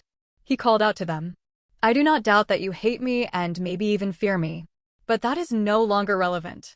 He slashed his hand through the air. Regardless of right or wrong, this has now escalated into a conflict of life and death, and I am not about to let myself perish. If you do not want to die in the near future, I suggest you find another place of employment. The soldiers didn't respond, too shaken up by the unexpected carnage they had just witnessed. They simply stood there, some clutching their weapons tightly, others looking away as Alex turned and walked into the shadows, leaving behind a moonlit battlefield littered with corpses. With each step Alex took away from the soldiers, the adrenaline ebbed, and the reality of his condition began to set in. The bravado he had displayed earlier was nothing but a facade meant to deter any would-be pursuers. He was doubtful he could take on even one more man in his current state. His body felt like lead, his movements sluggish and painful. He'd taken more hits than he could count, and his regeneration was faltering, each wound knitting together slower than the last. Every breath felt like it grated against his bones as he coughed out a glob of bloody phlegm. He groaned as he leaned against a nearby wall for support, his strength rapidly fading. Alex hadn't been fully topped up even before the fight, and now a gnawing, insatiable hunger clawed at his insides, pushing him toward the edges of sanity. He could feel the primal consciousness buried deep within his blood stirring, coming closer to the surface with every breath. Unauthorized use of content. If you find this story on Amazon, report the violation. Fuck. No. Not again. Flashbacks to his first night in this world played through his head, the events that got him into this mess in the first place. He growled with determination. I'm not letting it happen a second time. A beta. Alex desperately looked around for a solution, knowing that his time was limited. With halting steps, he stumbled his way to the nearest doorway, the delicious smell of fresh blood wafting from the gaps in the wood, promising sweet relief from the void devouring his insides. Just a few more steps, just a few more tasty humans dash. With a monumental effort of will, Alex restrained his overwhelming urge to burst through the door and slaughter everything inside. He could make out the sound of several sets of lungs operating within the abode. 2 sets of deep, constant breaths as well as one quicker, much quieter one. That's a child. Alex's eyes widened. He jerked backwards, stumbling away from the wall. Absolutely not. Unless I am literally on the brink of death, I am not killing an innocent child. No. With grim determination, He wrenched himself away from the hut and back the way he came, stumbling from the pain. But I need something, he groaned as a particularly fierce pang racked his body. If only someone could attack me right now, he thought regretfully, before suddenly widening his eyes and straightening up. That's it. I don't need anyone to attack me, he thought as he accelerated back to where he came, closer and closer to the scene of the fight. I already have a huge all-you-can-eat buffet waiting for me right here. His destination wasn't far to begin with, and with his renewed motivation, he quickly returned to the field of battle. Observing it from the mouth of an alley, the scene was a grim reminder of the carnage he'd wrought. Bodies lay strewn about like discarded puppets, their blood soaking the cobblestones. His own scent lingered in the air, mingling with the iron tang of spilled blood and the acrid stench of the slums, producing an unholy mixture strong enough to make him gag. Alex didn't hesitate. He dropped to his knees beside the nearest corpse, a soldier with his throat torn clean out by a savage swipe of Alex's claws. Hunger drove him forward as he sank his teeth into the wound, drawing the lifeblood into himself. The familiar warmth spread through his veins, his body eagerly absorbing the energy, his power growing. One corpse turned into another, then another. Each feeding was faster, messier than the last, the frenzy barely contained. The feeling of growing power more intoxicating than any drug, even as his body struggled to convert the incoming fuel into something it could use. By the time he finished the last one, he could barely crawl. His hunger was sated, but something was off, his limbs shook, and a dull pressure was building up in the back of his head. With painful, laborious steps, Alex wobbled his way out of the area, letting his feet take him wherever they would. Alex didn't remember falling asleep. One moment he was dragging his feet through an alley, the next he was standing in his mother's kitchen. The smell of roasting meat and fresh herbs filled the air. The counter was cluttered with cutting boards, knives, and bowls of ingredients. He was chopping onions, the rhythmic clink of the knife against the wooden board grounding him. His mother's voice floated from somewhere behind him, warm and teasing. He couldn't make out the words, but the tone brought a rare sense of peace. He could almost taste the meal they were preparing, a savory stew, rich and hearty. Then came the burning. The smell hit him first, charred flesh. Alex spun around, the kitchen dissolving into darkness. Pain flared across his skin as if he'd been thrown into a bonfire. He tried to scream, but his throat was dry, his voice a croak. The world blurred and shifted as the pain grew, his screams disappearing into the abyss until he was finally sucked out through the void and into the light. Alex jolted awake with a gasp before bone-deep pain immediately ripped a scream of agony out of his throat. The sun's rays licked at his exposed skin, his arms and face were blistered, smoke rising from his charred flesh. He scrambled backward into the shade of a crumbling awning and curled into himself, his chest heaving as his body fought to heal itself. The pain slowly lessened as the burns receded, finally allowing him to unclench his teeth and take a shuddering breath of air. "Stupid," he muttered, pulling the remains of his shredded cloak tighter around himself, the poor thing barely recognizable as the same garment he had been gifted but a few days prior. Should have known better. Once the immediate danger passed, the dream came rushing back to him. The warmth of the kitchen, the comfort of home, it felt like another lifetime. Tears came unbidden to his eyes, but he quickly shook them off, forcing himself to focus. The soldiers had said Grenell was kidnapped. He couldn't afford to waste any more time. Unfortunately for Alex, it appeared that choice wasn't up to him. No matter how urgent he felt the situation was, or how much he wanted to rush to the shop, he realized there was nothing he could do while the sun was still out. Quickly stopping himself from rushing out to once again get toasted, he swore in frustration. Fuck. He kicked a nearby plank of wood in anger, sending it careening down the alleyway as it bounced from wall to wall. This fucking sun is so annoying. I need to come up with some way of covering this weakness before it really fucks me over. Stepping further back into the building's shadow, he resigned himself to a long and painful wait for nightfall. The day dragged on in a haze of discomfort and anticipation. Alex sat hidden in the shadows of the dilapidated building, the cloak draped over his shoulders. His burns had healed, but his energy was still sapped. The sun drained him more than it damaged, leaving him restless and irritable. In a bid to distract himself, he turned his focus inward, trying to make sense of the strange sensations coursing through his body. Sitting cross-legged, he closed his eyes and let his awareness sink into himself. Unlike what it had been at the beginning of the week, the small, non-responsive ball of power had not only ballooned in metaphysical size, but he could also feel its presence much more clearly. When he had first sensed it, he estimated that the ball of power was approximately the size of a ping-pong ball, merrily pulsating away in his chest. Now, however, it had more than doubled in size, a deeper, more tangible power emanating from the apple-sized orb. Testing his control, Alex willed a tendril of mana to flow to his fingertips.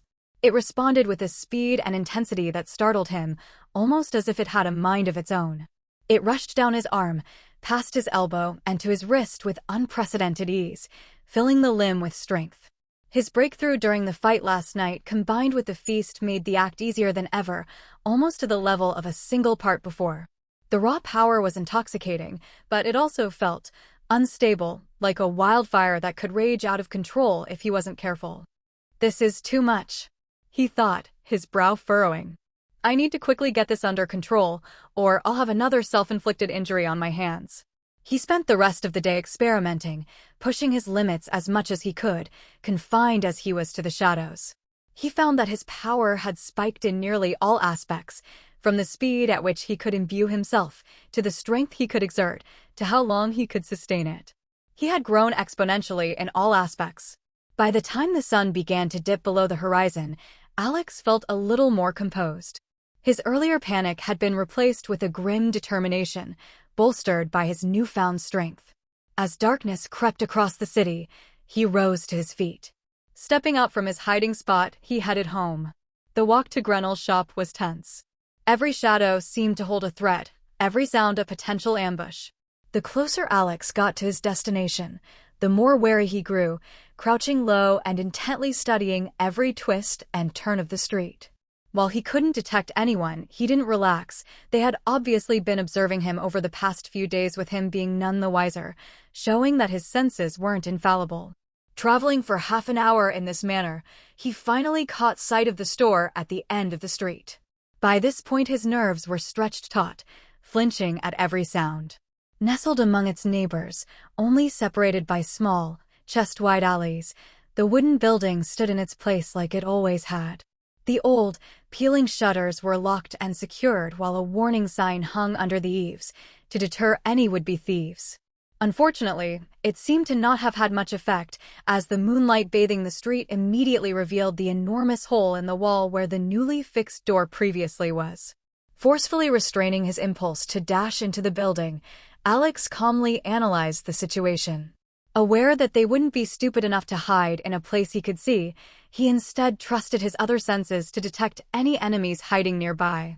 Closing his eyes to focus, he slowed his breathing and let his awareness stretch outward, focusing on the sounds around him. The distant murmurs of the city at night reached him first, the distant noise of some party, an argument in someone's home, the occasional bark of a stray dog, the rustling of wind through the tightly packed buildings. Closer, he picked up the faint scurrying of rats, their tiny claws scratching against the alleys as they scavenged for scraps. His focus sharpened. He listened for anything closer still, anything out of place, muted breathing, shifted weight on wood or stone, the telltale creak of leather armor adjusting position. Seconds passed, then a full minute, but no such sounds reached him. No heartbeat, not even his own. No whispers. No movement beyond the usual nocturnal life of the city. He exhaled slowly, a frown settling over his features, the apparent lack of watchers far from a relief. There had definitely been people watching this place before, which meant they were either too skilled for him to detect or had already left the scene. Neither possibility sat well with him, but he had no choice but to move forward. With a final glance at his surroundings, he stepped toward the ruined entrance of the shop. Coming closer, Alex could feel his heart sinking with every step, though the anger quickly turned to confusion when he got close enough. Peering inside, he found that the damage was surprisingly light compared to what he had imagined. Although the doorway was gone entirely, a shattered, gaping hole in the wall now leading into the building, the inside was surprisingly tidy. Shards of wood were embedded in various walls and shelves, but there wasn't much sign of struggle apart from that as far as he could tell. Now that I think about it, of course there's no sign of struggle. It's a group of trained soldiers armed with magic weapons against a single old man. Alex stepped over the debris cautiously, his eyes scanning the room for any sign of life. A real-life coughing baby versus hydrogen bomb situation. Grunel, he called softly, though he knew it was futile. The shop was silent, save for the faint creak of wood under his boots. He moved through the wreckage methodically, searching for clues. The old man's chair was overturned, shattered to pieces by a powerful blow. Droplets of blood marred its surface, as if someone had been occupying it when the attack landed. Alex's jaw tightened at the sight. They really took him, he thought, kicking a nearby crate and sending it hurtling into a wall, where it burst with a clatter. Bastards. Not finding anything in the first room, Alex slowly moved deeper into the building, though he relaxed his vigilance. He figured that if they did have someone stationed here, they definitely already knew he was here, so there was no point hiding. Now less restrained in his actions, he quickly swept through the other rooms in a few short minutes. Finished searching, he circled back to storage, still empty-handed. They couldn't have just taken him and fucked off, right? He muttered as he bit his nail. They must have left me some clue or message. They obviously want me, and for me to come to them, I need to know who or where they are. Confident that he had missed something, Alex's gaze once again swept the room, looking for anything out of place. His efforts were soon rewarded as, with a pause, his gaze fell on a scrap of parchment paper nailed to the doorway. It was rolled up nicely and embedded in such an obvious location, as if trying to draw his attention. Can't believe I missed that as I entered. What's the point of these super eyes if I'm too distracted to use them? He thought as he carefully approached the paper, stopping a few feet away to inspect it from a distance. So they left me with a literal message? He inspected the paper, looking for any obvious signs of magical tampering. Absolutely no way I am touching that myself. I bet my left nut it's booby-trapped to hell and back, just waiting to turn me into a corpse. He paused, looking down at himself. Well, even more of a corpse, with grave Thailand bought upsilon. Bending down to retrieve a shard of wood, he carefully used it to poke the note and, when nothing happened, quickly flick it off the nail and let it flutter to the ground. Huh. I guess it wasn't. He looked down at his crotch with a sad expression. I'm sorry, little one, I lost the bet. It seems I'm gonna have to give you to the god of nuts. Focusing back on the note, Alex cautiously reached his hand out and poked it with one finger, ready to leap back at any moment. When nothing happened, he grew more confident and gently pinched the paper between two fingers, unfurling it to read what it said. Neat, perfect handwriting greeted him, as if the message were typed by a machine. Each word exuded elegance, in stark contrast to the message it carried. To the monster that assaulted our family. You took something that belonged to us. And now, we have taken something that belongs to you. Surrender yourself at the Meganos estate by sundown tomorrow, alone, or we will be forced to do something that neither of us want. Run, and we will kill him. Hide, and we will kill him. Fight, and we will kill him. Choose wisely. Lucia Meganos. Alex pursed his lips as his hand clenched into a fist, though he remained careful to not tear the parchment. They had told him, but being told something and seeing it with your own eyes were two very different things. Because of him, an innocent bystander once again got hurt. Because of him, Grunel got hurt. Fuck. He swore, kicking another crate with an empowered leg. This time the blow shattered the box, sending shards of wood and various goods flying through the air and into the opposing wall. Forcing himself to calm down, Alex reread the message, memorizing the valuable information it contained. So I can finally put a name to these guys. Alex frowned. The Meganos estate. I'm guessing they're a family of some sort? Grunel did explain that the nobility are on a whole other level, but for a single family to be capable of deploying so much manpower. Truly frightening. Shaking his head, he crumpled up the piece of paper and shoved it into his only intact pocket. Before he could dwell further, the sound of footsteps came from the street behind him. He whirled around with mana rushing through his arm, only to quickly pull it back when he saw Alara stepping through the ruined doorway, her expression a mixture of worry and unease. You're alive, she said, relief evident in her voice, before horror spread across her face. "Oh my gods, how are you alive?" Alex blinked, caught off guard by Alara's reaction. He glanced down at himself, properly taking in his current state for the first time. His clothes were ruined, what remained of his cloak hung in shredded tatters around his shoulders, and his shirt was barely holding itself together, torn in multiple places and stiff with dried blood. His pants weren't much better, sporting several deep gashes where blades had cut through. The skin beneath, though unscathed thanks to his regeneration, was covered in so much gore that it definitely didn't look like it.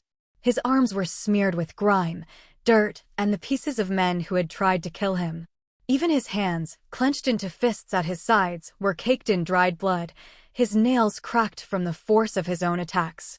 Unauthorized duplication. This tale has been taken without consent. Report sightings. The only intact thing on him was the sheathed knife at his side, though it too was covered in viscera. Yeah, he probably looked like something straight out of a nightmare. He exhaled through his nose. Rough night. Alara took a step back. Rough night? Alex, you look like you just crawled directly out of the deepest pits of hell. What in the world happened? Alex rolled his shoulders, feeling the dull ache of lingering fatigue. Not important right now. More pressing issue, Grenel's gone. I know, she muttered, still staring at him with barely concealed alarm. Alex's gaze sharpened. You know? I mean, look around you. It's not a difficult conclusion to come to. Alara hesitated, then crossed her arms, her expression shifting from shock to something more defensive. Also, I was nearby when it happened. I saw them take him. Alex's jaw tightened. He turned fully toward her, stepping closer. And you didn't think to step in? Against a group of heavily armed soldiers? What did you expect me to do? Politely ask them to leave? Maybe bewitch them with my womanly charm? Alara frowned, her voice taking on an angry edge. And don't even get me started on the fact that I owe you nothing. In fact, you owe me, and you haven't been keeping up your end of the bargain. Alex's eyes narrowed. What's that supposed to mean? Alara scoffed, crossing her arms. Oh, don't play dumb. You know exactly what I'm talking about. We had a deal, Alex. I was supposed to help you with your magic, and you were supposed to be my bodyguard. Instead, I barely see you outside of when I'm training you. You're either working for Grenel during the day or running off at night doing whatever it is you do. Alex's expression changed, a twinge of guilt running through him. I had things to take care of. Things to take care of? She repeated, incredulous. That's what you're going with. You have things to take care of? Well, maybe you should have considered that before you agreed to a job that required you to stay near me at all times. Alex remained silent for a moment, weighing his response. Nothing's happened to you, has it? Alara's brow twitched. That's not the point. She took a step forward, frustration visibly leaking through her expression. I knew working with you came with risks, Alex, but I thought the benefits would outweigh them. Instead, I'm left guessing whether or not you're even still alive every time you disappear. What the hell kind of bodyguard has his ward more worried about him than they themselves? Alex tilted his head slightly. I didn't realize you were so concerned about my well-being. Oh, shut up. I couldn't care less if you ran off to die in a ditch. What I care about is the fact that I've been putting my neck on the line for you, giving you valuable knowledge, and in return, I get absolutely nothing. Zero. Null. Do you know how ridiculous that is? She jabbed her finger in his chest with every word. And the worst part? You don't tell me anything. All the things I know about you can be summarized on a single page of writing, with space left over for a detailed portrait. By the end of her rant, Alara was standing chest to chest with Alex, her finger embedded into his sternum. Alex studied her carefully, chewing on his lip thoughtfully. She wasn't wrong. He had neglected the terms of their agreement, but it wasn't like he had done so out of malice. He had simply been busy. Maybe a little bit of transparency could help, he contemplated. Though I'm not about to tell her everything. That would be monumentally stupid. Fine, he said finally, breaking their stare down and looking away. I'll do better. Alara blinked. That's it? Just like that. Alex shrugged. It's a fair complaint. And I'm supposed to just believe you, am I? Alara sighed, pinching the bridge of her nose when he looked at her in confusion. You've betrayed my trust, Alex. It'll take more than a single apology to remedy that. You know what? You're right. He agreed with a smile. I guess no time like the present. The young woman frowned at him. What do you mean? You wanted me to share, right? Fine. Let's start now. Alex leaned slightly closer. I need to find a corpse. Alara opened her mouth, then closed it. What? A corpse, Alex repeated. Intact. Fresh, if possible. Alara took a slow step back. Okay. Nope. I take it back. I don't want to know anymore. You already agreed, Alex reminded her. And I already told you, this is important. She stared at him for a moment, then exhaled through her nose. All right, let me think. She rubbed her temples. If you really need a corpse, for whatever purpose you have in mind, there are really only two good options, a mausoleum or the mass grave. Alex raised an eyebrow. A mausoleum seems like it'd be for important people. I'm guessing they're guarded in some way. Exactly. Alara confirmed. They're for the rich. They like to get buried with various personal treasures they use throughout their lives, so guards are necessary to prevent the greedy and the desperate from desecrating their resting places. She continued. Even if we could sneak into one, they're usually warded to high heaven, so we'd be more likely to add more residents to the place than take one out. The bodies are also preserved with various techniques and chemicals, so they might not work for whatever weird stuff you're about to do. I see. Alex nodded thoughtfully. That leaves the mass grave. Alara agreed. Yeah, it's on the outskirts of the city, a few miles away. That's where they dump criminals, beggars, and people too poor to afford proper burial rites, so the vast majority of the population. No guards, no maintenance, and nobody asks questions if a few bodies go missing. Perfect. Alex muttered, turning to leave. Let's go. Alara hesitated, her expression conflicted. I don't really think I should be involved in this. Your current appearance, mixed with the request are not a reassuring combination. But you're curious. Alex goaded, waggling his eyebrows as he moved and throwing the young mage a taunting look. You know you want to.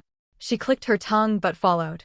Although he had left the building with confidence, Alex hadn't fully considered the implications of Alara's words until they were almost there. While the words mass grave did not elicit a particularly pleasant image, he had expected something along the lines of the modern graveyard. Maybe less ornate, with simple tablets denoting the name of the deceased. He hadn't truly understood what it entailed. The first sign that he was mistaken was the smell. A putrid stench of rotting flesh, damp earth, and stale air seeped into his nose, thick and inescapable. It clung to the back of his throat, heavy and suffocating, long before the grave site even came into view. What is that? He coughed and staggered back, the smell hitting his more sensitive nose like a physical blow. That's the grave, came the muffled reply. Alex turned and saw Alara clutching a glowing handkerchief to her face. You got any more of those? He forced out, as he held his breath. The woman watched his suffering with mild amusement. I wish I could give you one, but unfortunately, this is nothing more than a simple handkerchief. I cast a filtration spell on it, and as you know I can only keep one spell running at a time, so, she shrugged. Alex was about to curse her out when he realized. He still wasn't struggling for breath. The urge was there, sure, but he wasn't feeling any tightness or pain in his lungs, even after a few minutes. Alara sent a few more jabs his way before noticing the suspicious lack of violent coughing. She quickly approached him to check up on him. Are you okay? She asked hesitantly. Is something wrong? What? He looked up. Oh yeah, it just looks like I don't need it anymore. Don't need what? She raised a brow. I can't read your mind. Alex smirked. I was just noticing that I don't actually need to breathe, apparently. The young woman just stared at him. What? He scratched his head. I guess it's just a side effect of my strange physiology. No big deal. He quickly turned back towards their destination and started walking. Alara tracked him with her disbelieving eyes before shaking her head and following him. I swear to everything that is holy. I mean, I guess it makes sense, since I'm technically dead, but it's still an odd feeling. Alex considered as he walked. Having discovered his lack of a need for air, Alex regained his bravado and confidently rounded the last bend in their path. That was a mistake. Even though he thought he had mentally prepared himself, when he truly laid eyes upon the mass grave, the blood drained out of his face and he struggled to keep the contents of his stomach where they were.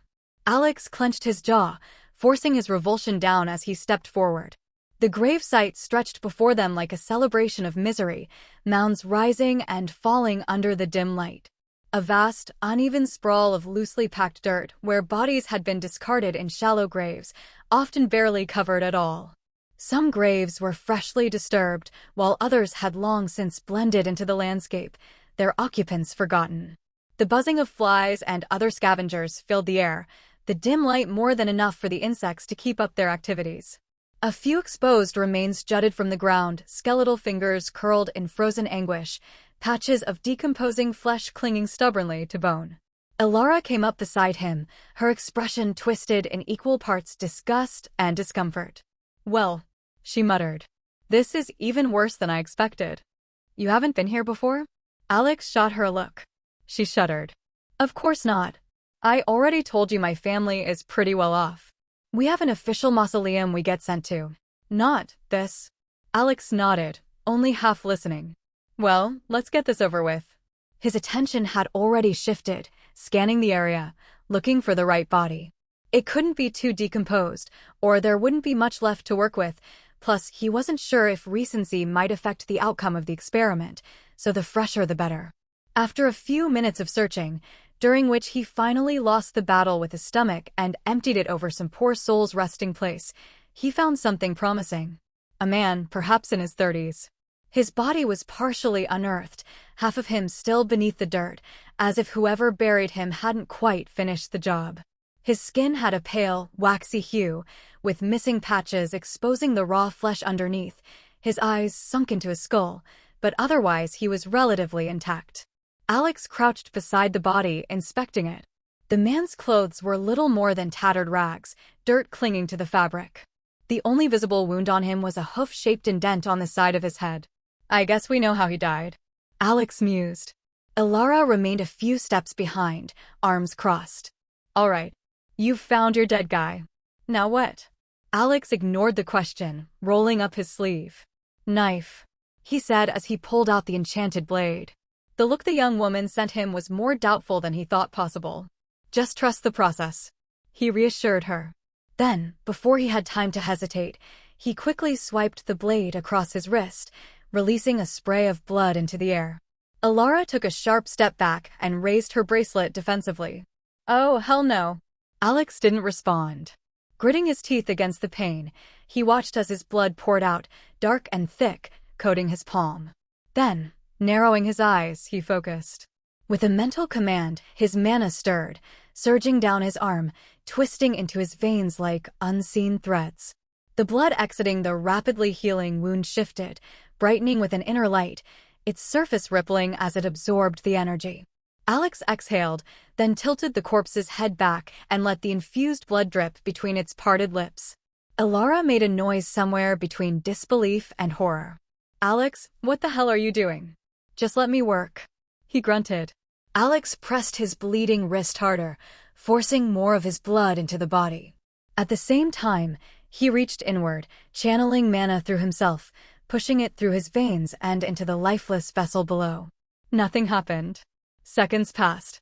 Elara let out a breath, shifting her weight. "Alex, I don't know what's sick." Then, the corpse twitched. "Did it just?" Elara hesitantly raised a finger. The corpse twitched again. Her eyes widened as she took a step back. "Alex, why is that thing moving?" "Well, that's what I'm trying to figure out here," he replied, briefly glancing in her direction. "I've had a suspicion for a while, and I'm here to test it out." A dry, shuddering breath escaped the dead man's lips. His fingers flexed, dirt crumbling between them. His eyes, dull and unfocused, rolled in their sockets as he began convulsing on the ground. "What the dash?" Elara didn't even finish her sentence before leaping back and whipping her arm up, her bracelet already glowing with the beginnings of a spell. "Wait." Alex quickly jumped into the line of fire, his hands raised in an attempt to placate the terrified mage. "Please just hear me out." "What do you mean hear you out?" she shouted, shifting her aim from the corpse directly to him. "I give you 5 seconds to explain yourself, or I'm hitting you with the strongest spell I know. Believe me, what you saw in the alleyway was not it." Okay. The young man quickly racked his mind for an explanation. "It's my magic. It's how I make myself stronger. Since it works through some sort of body enhancement, I guessed it could maybe extend to others if done right." He braced himself for an attack, but surprisingly, none came. When he lifted his head, Alara had a look of hesitation on her face, her magic no longer crackling quite as intensely. She opened her mouth. She didn't get the opportunity to finish before the man started thrashing, his arms jerking in sharp, uncoordinated bursts as if he had never moved them before. His mouth opened, lips pulling back in a choked, panicked wheeze. "Hold!" Alex shouted, preemptively covering himself against any knee-jerk attack Alara might unleash from the surprise. When the blast didn't come, he shot her a grateful look before quickly turning around to tend to his creation. The man's limbs jolted, fingers clawing at the ground like he was trying to grab onto something, anything, to steady himself. His breath rattled and uneven, lips trembling as he tried to form words that wouldn't come. Alex quickly knelt beside the man, grabbing him by the shoulder. "Hey, can you hear me?" The man's head snapped toward him so fast it looked painful. The previously dull, unfocused eyes suddenly locking onto Alex's face, wide with something between confusion and terror. His lips parted again, throat working, but all that came out was a rasping, garbled noise like he was choking on air. Or forgetting how to breathe entirely. Alara hovered behind him, tense and ready to strike at a moment's notice. "Alex, I really hope you know what you're doing." He didn't. But that wasn't important right now. The man spasmed again, arms grating against the dirt. His chest moved in rapid, uneven bursts, his fingers digging into his own skin. His breathing, habitual, unnecessary, grew more erratic, like he was hyperventilating through lungs that no longer needed to function. His lips peeled back in a silent grimace, his body curling inward, hands pressing to his chest, pressing too hard. His fingers flexed, nails biting into flesh, like he was trying to feel something beneath his skin. Alex looked on helplessly. What was he supposed to do? There was no injury to treat, no wound to close, not that he knew how to do that anyway. Just a man clawing at his own skin, caught in a panic Alex couldn't begin to understand. "It really looks like it's suffering." Alara's sad voice echoed out from behind him. Surprised by her sudden concern, he quirked an eyebrow at her. That was a quick turnaround. "What happened to burning him at the stake?" The woman rolled her eyes at him. "It's still a zombie.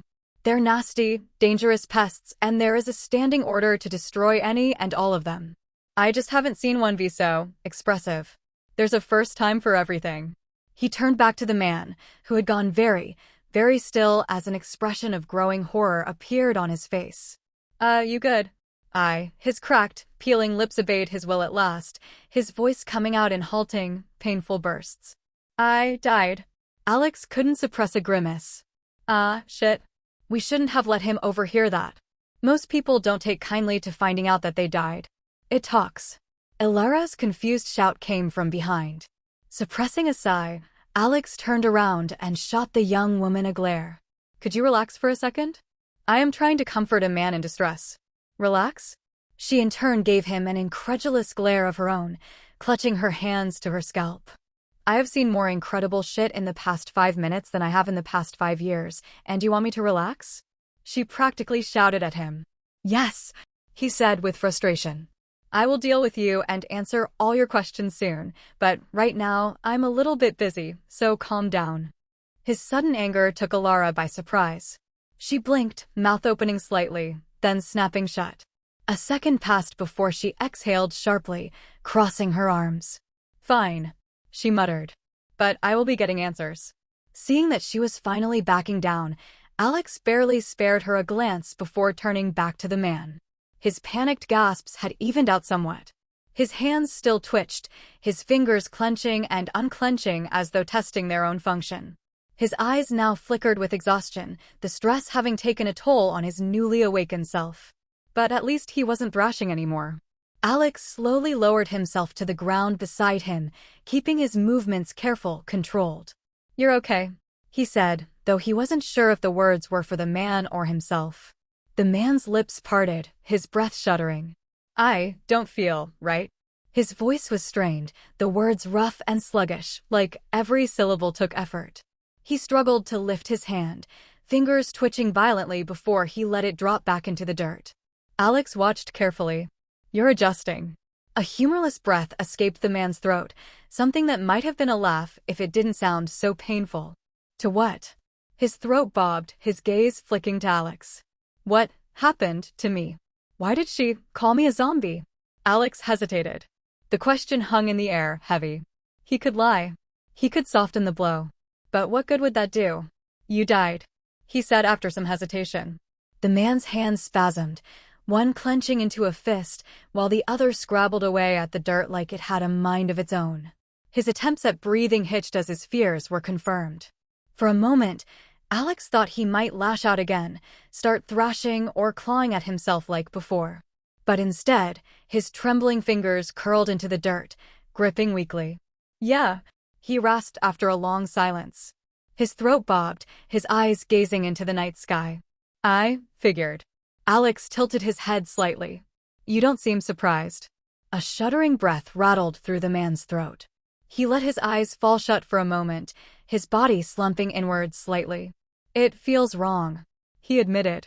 His voice was slow, each word spoken with exaggerated care, like a man intoxicated. Everything is off. My body, my head, his fingers twitched. I'm not breathing. Support the creativity of authors by visiting Royal Road for this novel and more. Oh yeah, you're right. Alex grimaced as he tried to inject some levity into the situation. That's probably a big hint. A slight twitch of the man's lip was all he got. Considering what the rest of his body was doing, that didn't mean much. Alex bit his lip. What's the last thing you remember? The man's jaw clenched. His lips parted slightly, then closed. His fingers flexed again. I don't know. His brow furrowed in frustration. There's bits and pieces, fragments of memories. I don't remember my name. The man's exhausted eyes locked onto Alex's face. Why don't I remember my name? Alex let out a slow breath. This was unexpected.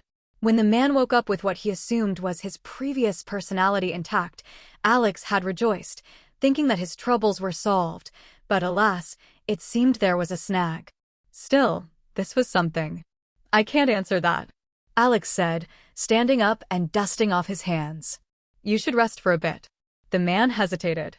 Then, weakly, he nodded. He wasn't exactly in a position to do much else. Alex turned to Alara. We should talk. Alara sighed. Finally. With a jerk of his head, he led the two of them away. He noticed that while she hadn't said anything yet, she was keeping a noticeable distance between the two of them as she walked. The things she had seen today had obviously rattled her. She followed as Alex led them just far enough that their conversation wouldn't disturb the undead man. He still lay where they left him, his body sagging from exhaustion, fingers twitching haphazardly. His eyes had unfocused again, as if trying to piece together a puzzle with only half the parts. With a sigh, Alex turned to Alara. All right. Ask. She didn't waste a second. What the hell did you do? Alex exhaled. I think I brought him back. Alara gave him an incredulous look. You think? This is new for me too, he admitted. I didn't know if it would work. No. You don't get to pull the oh hoopsies. I guess I accidentally brought a man back from the dead with necromancy, silly me card, especially not while looking like you just crawled straight out of this hellhole yourself. She pointed at him accusingly before sweeping it out into the surroundings, as if to emphasize their surroundings. Stop avoiding my questions and start fucking telling me things, or I am turning around and leaving right now. Fine. He threw his hands up into the air. You want the truth? You'll get the truth. Alara folded her arms, watching him with narrowed eyes. Alex exhaled sharply, running a hand through his hair. All right. First things first, my magic. We already know that it's not normal. It doesn't fit any of the established schools that are mentioned in your book, though that may simply be because the information is incomplete. It's not elemental, it's not divine, and it sure as hell isn't spiritual, of which necromancy is a subset. Alara scoffed. Oh yeah? Because it sure looks like necromancy. Alex gave her a flat look. Necromancy merely reanimates the dead, allowing the caster to wield them like puppets. He pointed at the man. Does that look like a puppet to you? He shook his head. This is different. He's not rotting, he's not mindless, and he's not being controlled. He thinks. He feels. That's not how necromancy works. She didn't look convinced. Then what is it? Alex hesitated. He had to be careful with his wording here. I don't know, he admitted. From what I can guess and figure out, it's some sort of blood magic. Alara clenched her fists. I just told you that if you don't start telling me things, I'm trying, okay? He exclaimed, clutching his hair in frustration. I genuinely don't know. I woke up a week ago in a hut with no recollection of how I got there, in a land that is distinctly not the one I come from. My family, friends, and entire life just gone in an instant. Immediately after that, I get into a conflict with some sort of nobility, who, after chopping off my arm, proceed to send assassins my way that I have to repeatedly get rid of. Amidst all this, I also somehow gain the ability to do magic, except it's apparently some sort of new, previously undocumented type that has never been seen before. I'm tired, I'm lost, and I have no idea what's going on, but please, do get angry at me for not answering all of your questions with in-depth knowledge on the topic. He finished, his chest heaving with emotion. Alara stood there in stunned silence, staring at him in astonishment, her anger faded. Ruefully shaking his head, Alex gathered himself and gave a strained chuckle. Sorry, I've just been dealing with a lot recently, and I can only suppress it for so long. You didn't deserve that. You didn't know, he said in a much calmer voice. The words seemed to shake her out of her stupor. Her arms, once rigidly crossed, loosened as something flickered across her face. She swallowed. Is that true? Alex exhaled sharply. Why would I lie about it? Not a single word that I spoke was a lie. Though I may have left some things out on purpose. He thought. It's not lying if you just stay quiet.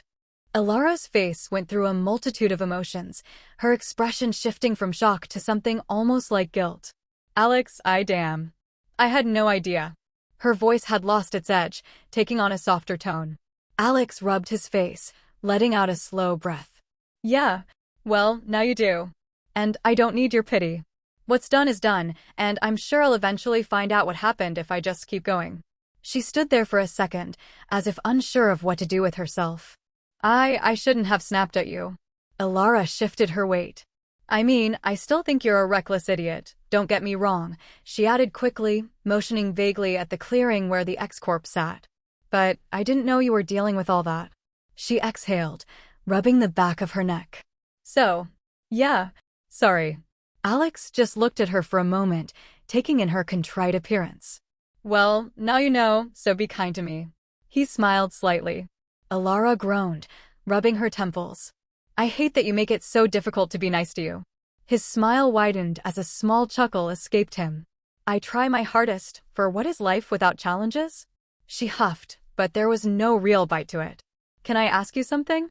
You just did. Alex tilted his head. She shot him a look. I'm serious. Alex rolled his eyes but nodded. Go ahead. She hesitated again, as if debating whether to say what was on her mind.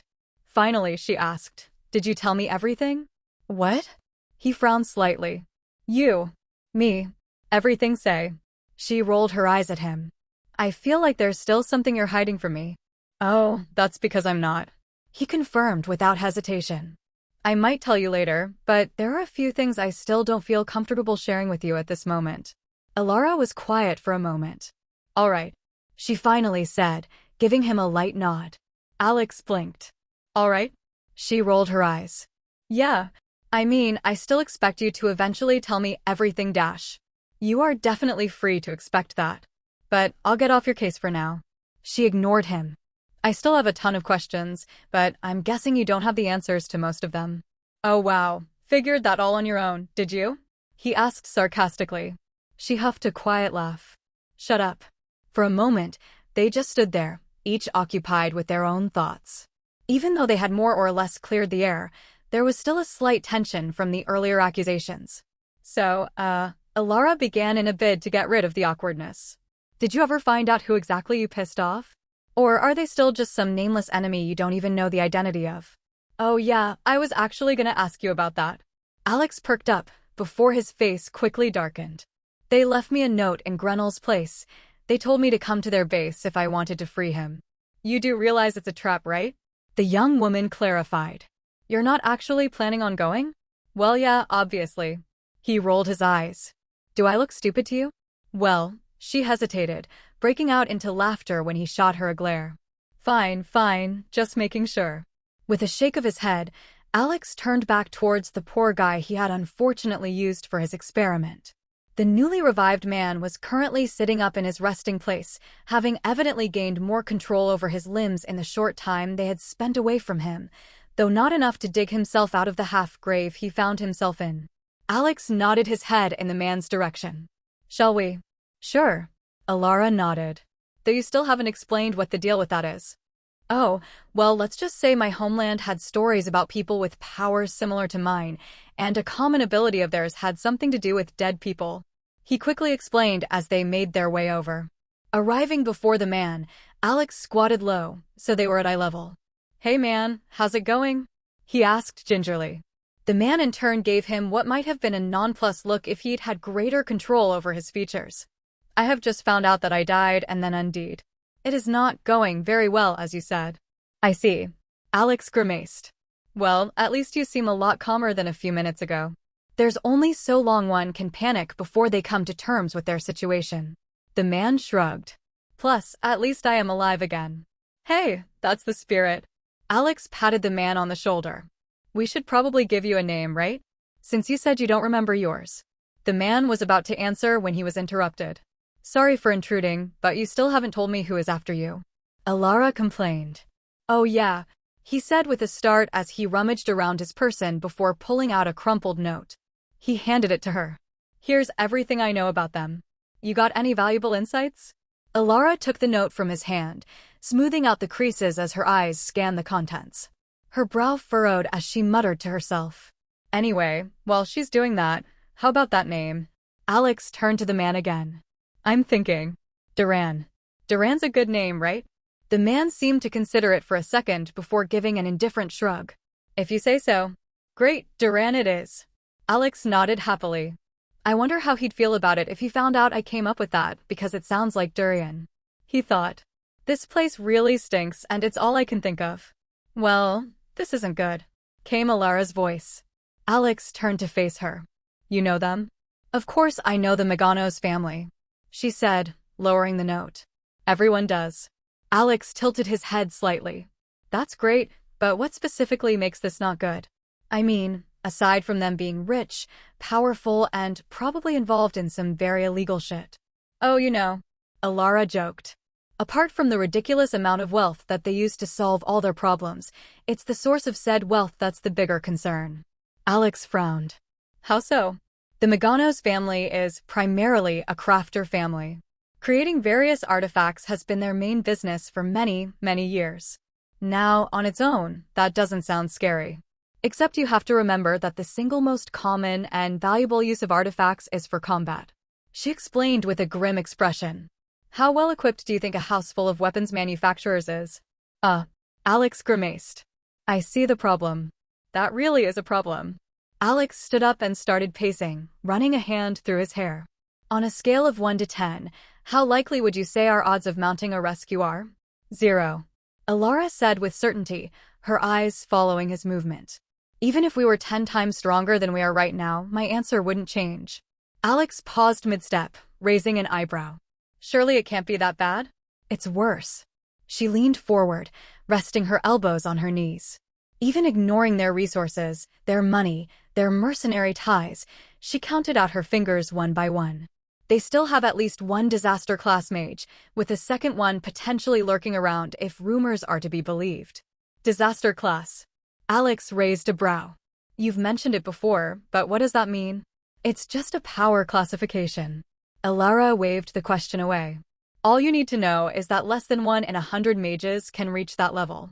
Their head, Lucia Meganos, who so kindly wrote you a letter, is a dual mage and enchanter, having achieved disaster class in both, making her even more formidable. Ignoring her direct combat power, attacking an enchanter on their home turf is nothing short of a creative way to commit suicide. Alex's pacing slowed until he stopped entirely, deep in thought. When he finally spoke, his voice was quieter, more subdued. "All right then. Suppose we try something indirect. Not an attack, maybe infiltration." Alara sighed, shaking her head. "Infiltrating a normal noble estate is difficult enough. But this one? Every door, hallway, and even window probably has at least 3 different alarms built around it.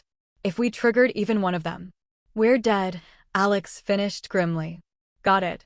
She leaned forward again, frustration and sympathy warring in her expression. Look, Alex, even if by some miracle we got inside, even if we found Grenell, then what? The moment any guard, staff, or clan member noticed us, it would be over for all of us. Not even a distraction? Alex asked stubbornly. Draw them out, split their attention? Alara scoffed. Distract who exactly? The head herself? I don't think you fully appreciate what a disaster class mage can do.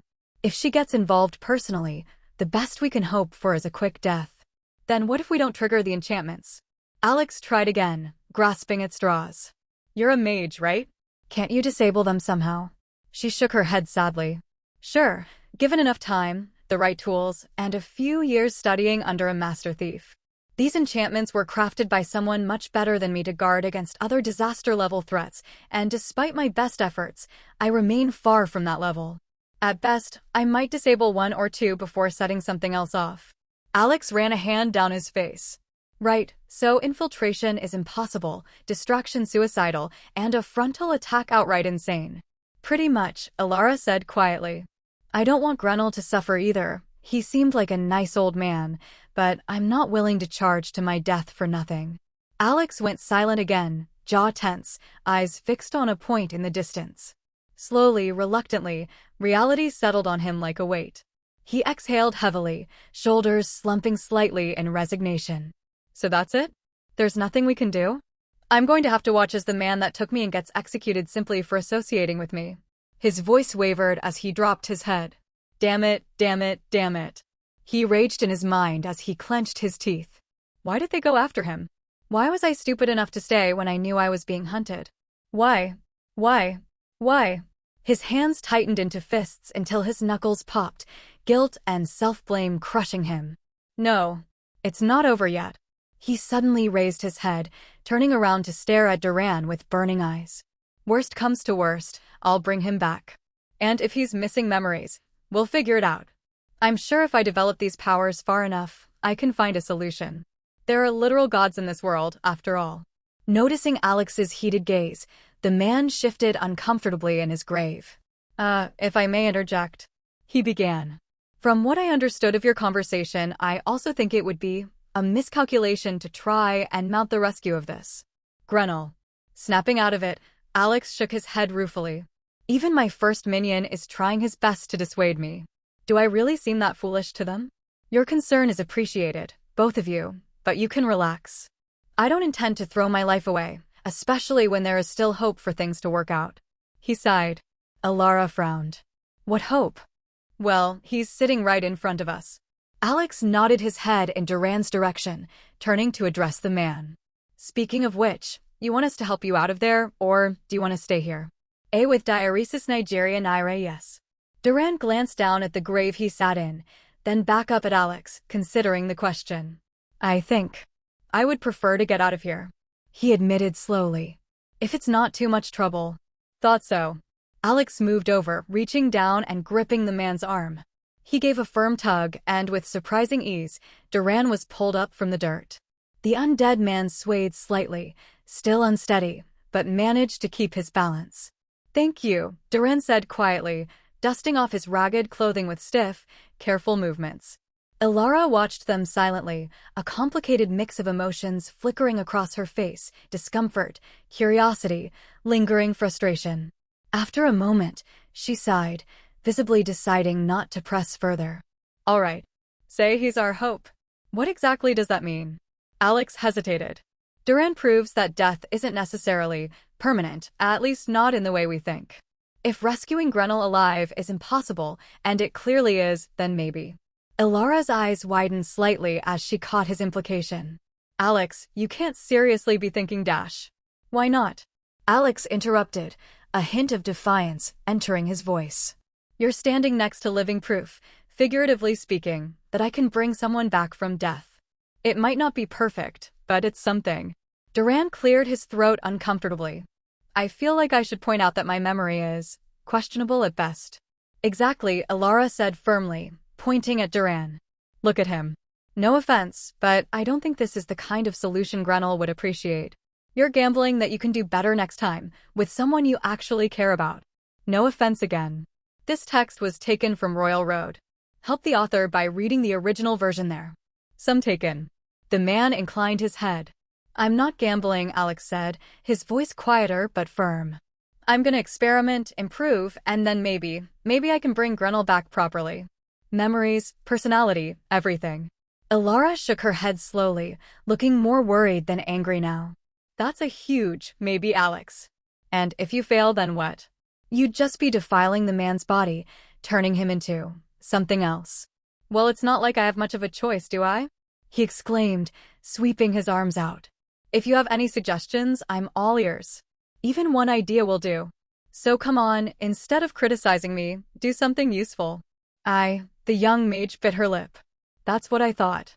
Now be quiet and let me at least attempt to save him. Alex turned away. After a long moment, Ilara sighed. Fine, if you say so.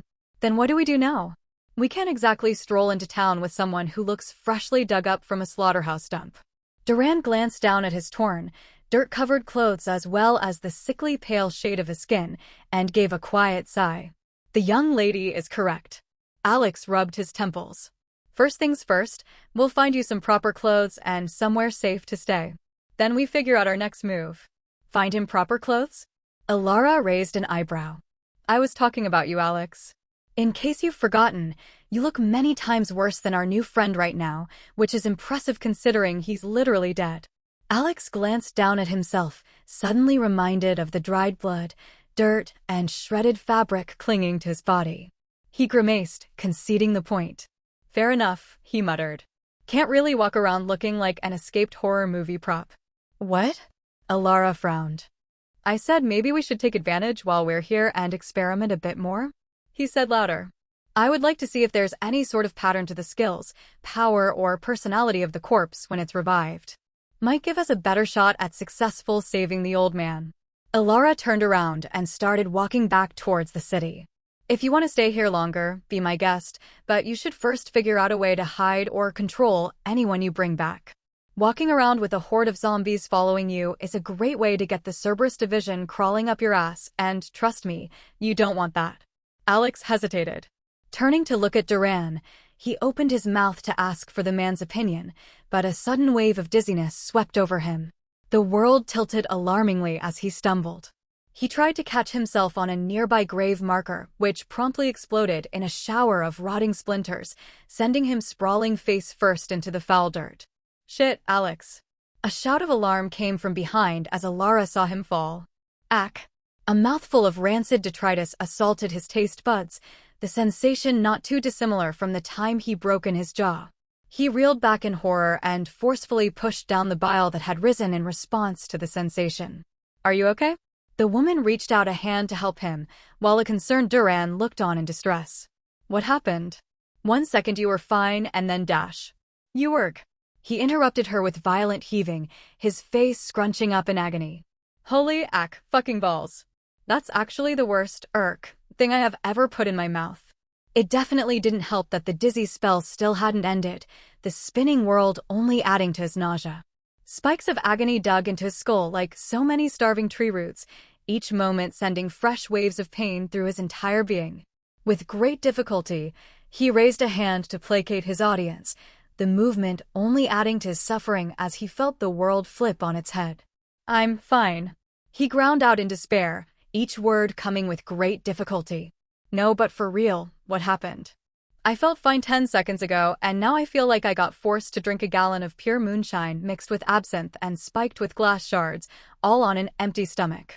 He winced. Even the act of thinking was aggravating his condition. God, I want to die. Am I under attack? Should I warn them to watch out? But the idea of speaking right now genuinely seems less desirable than dying. He groaned as a particularly bad wave passed through his body, curling into the fetal position in a futile attempt to escape. Did holding my breath for so long actually screw me over? Maybe I should have tested it before. But this doesn't feel like a lack of oxygen. It's like I've been poisoned, or at least I imagine that this is what poison feels like. Wait, actually. Maybe that's exactly what this is. His eyes suddenly widened, only for him to immediately regret it as the moonlight sent more agony directly into his brain. God, that hurt. Anyway, maybe I did get poisoned in a way. I did wonder how I could seemingly generate unlimited energy as long as there was enough blood nearby, without drawbacks. That seemingly breaks quite a few laws Ilara's brought up, and at least one law of physics.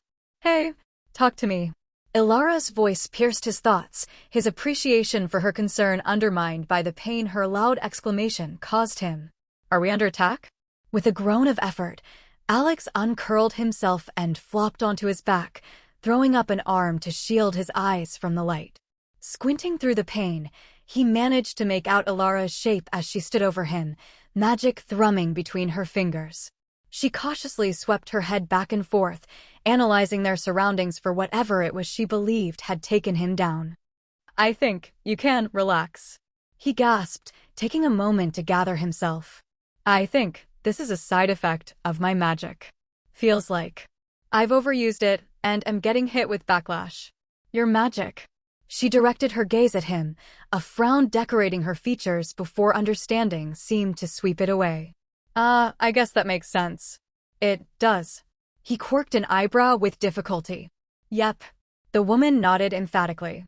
It's a common issue encountered by most newbie mages. I personally went through it a few days into discovering my magic. I'm honestly surprised it took you so long. Alex frowned up at her. And what is this? Common issue you speak of? Get to the point. Geez, relax. She rolled her eyes. You're feeling tired, right? Some nausea, headache, weakness of limbs. Alex nodded. That's just good old-fashioned mana sickness. She happily explained, every mage gets it at one point or another. Put simply, it's a side effect of draining too much of your mana. The amount stored inside you is limited, and when that limited pool gets drained below a certain amount, various symptoms set in. Don't worry, it'll go away on its own after a while, but I wouldn't recommend doing anything magical in the short term. It'll aggravate the symptoms and make them last longer. I see. I guess this is a variation of that. My mana pool is still pretty full, from what I can tell, but I think I'd get pretty low by the end of the fight if my hunger is anything to go by. He grunted.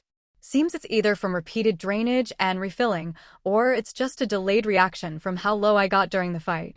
Well, it's good to know what the cause is, but that doesn't get me out of this predicament. He grumbled, the words now coming with less difficulty as he slowly recovered. The sun is gonna come up soon, and I don't think either me or our new friend here want to be outside when that happens. He nodded at Duran. The other two turned to glance toward the horizon. While the sun itself hadn't yet broken free from the distant hills, the darkness had already begun to fade. The night's deep blue was shifting, giving way to shades of orange and pale blue, slowly chased away by the soft glow spreading along the horizon. Above, stars quietly blinked out of existence, one by one, surrendering to the advancing dawn. The quiet man frowned from where he was standing to the side. What do you mean by that? He asked. Well, Alex grimaced at another thing he was going to have to reveal. My magic comes with a separate side effect of being weak to the sun. Standing in its light for even a second gets me some pretty painful burns, and I'm assuming you inherited that weakness, since your entire existence seems to run on that same magic. Ilara widened her eyes at that. So that's why you always ran away to hide at dawn. No wonder you couldn't do your job. She suddenly squinted, pointing her finger at him accusingly. You wouldn't happen to have known about this weakness when we made our deal, would you? Alex broke out into cold sweat, nervously glancing at the ever-increasing glow to the east. Hey, would you look at that? The sun's here. We better hurry up and leave. Duran, come pick me up. Okay. Duran quickly approached and bent down to pick the limp young man off the floor, lifting him in a fireman's carry. Hey, answer me, you goddamn scammer.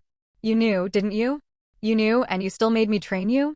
You lying, scamming piece of dash. Okay. Alex attempted to fend her off from his position, his arms waving drunkenly in the air. I'm sorry for deceiving you, but I really needed that training.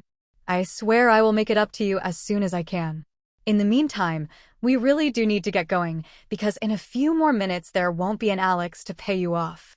Now, Duran, be a dear and please take us somewhere with cover, preferably a building and fast.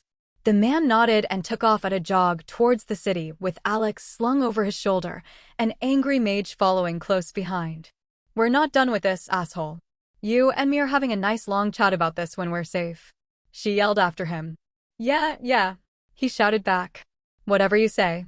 As the night sky slowly brightened to dawn and morning sun had yet to rise, a giant of a man dressed in exquisite armor strode through the front gate of the guard's south barracks.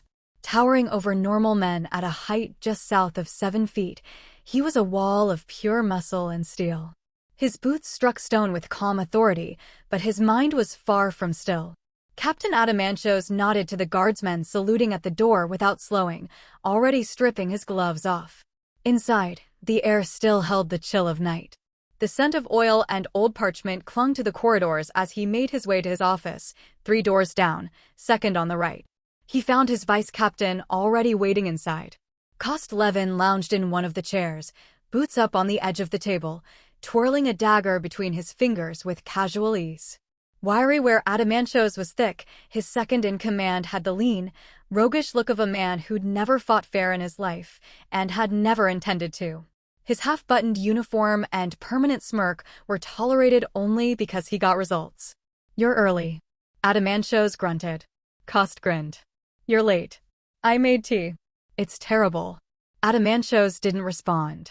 He closed the door with a quiet click, removing his cloak and draping it over the stand before giving the other man a nod. Kost tossed the dagger into the table with a thunk and sat upright, stretching lazily. "So, which do you want first? Our friends from the tower or the noble lunatics?" "I'm going to deduct that out of your pay," the captain said instead as he took a seat, glancing at the 3 inches of steel now buried in the expensive mahogany desk. "Shit." The vice-captain's face blanched as he lunged forward to rip the blade out of the wood, as if removing it would somehow fix the hole it had left behind. He sent his superior a pleading look, tears brimming in his eyes. "Captain, piss off." The other man waved him away without even sparing him a glance, already going through the small pile of reports that had built up last night. "You were saying something about nobles.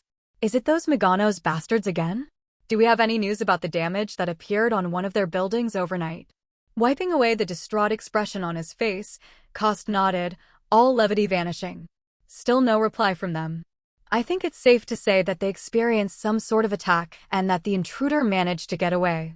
Their men are still crawling over the slums, though their numbers had been reducing over the past couple of days. They suddenly tripled their street presence last night, sending out over half their forces in 2 batches. However, the majority of their troops pulled back before the sun even came up.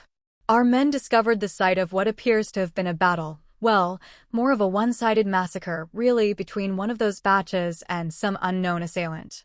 Almost a dozen corpses, all identified as the group the nobles sent out, killed by what appears to be a single opponent, one possessing quite a terrifying amount of strength." "Why are you so sure it's only one?" Adamantios asked.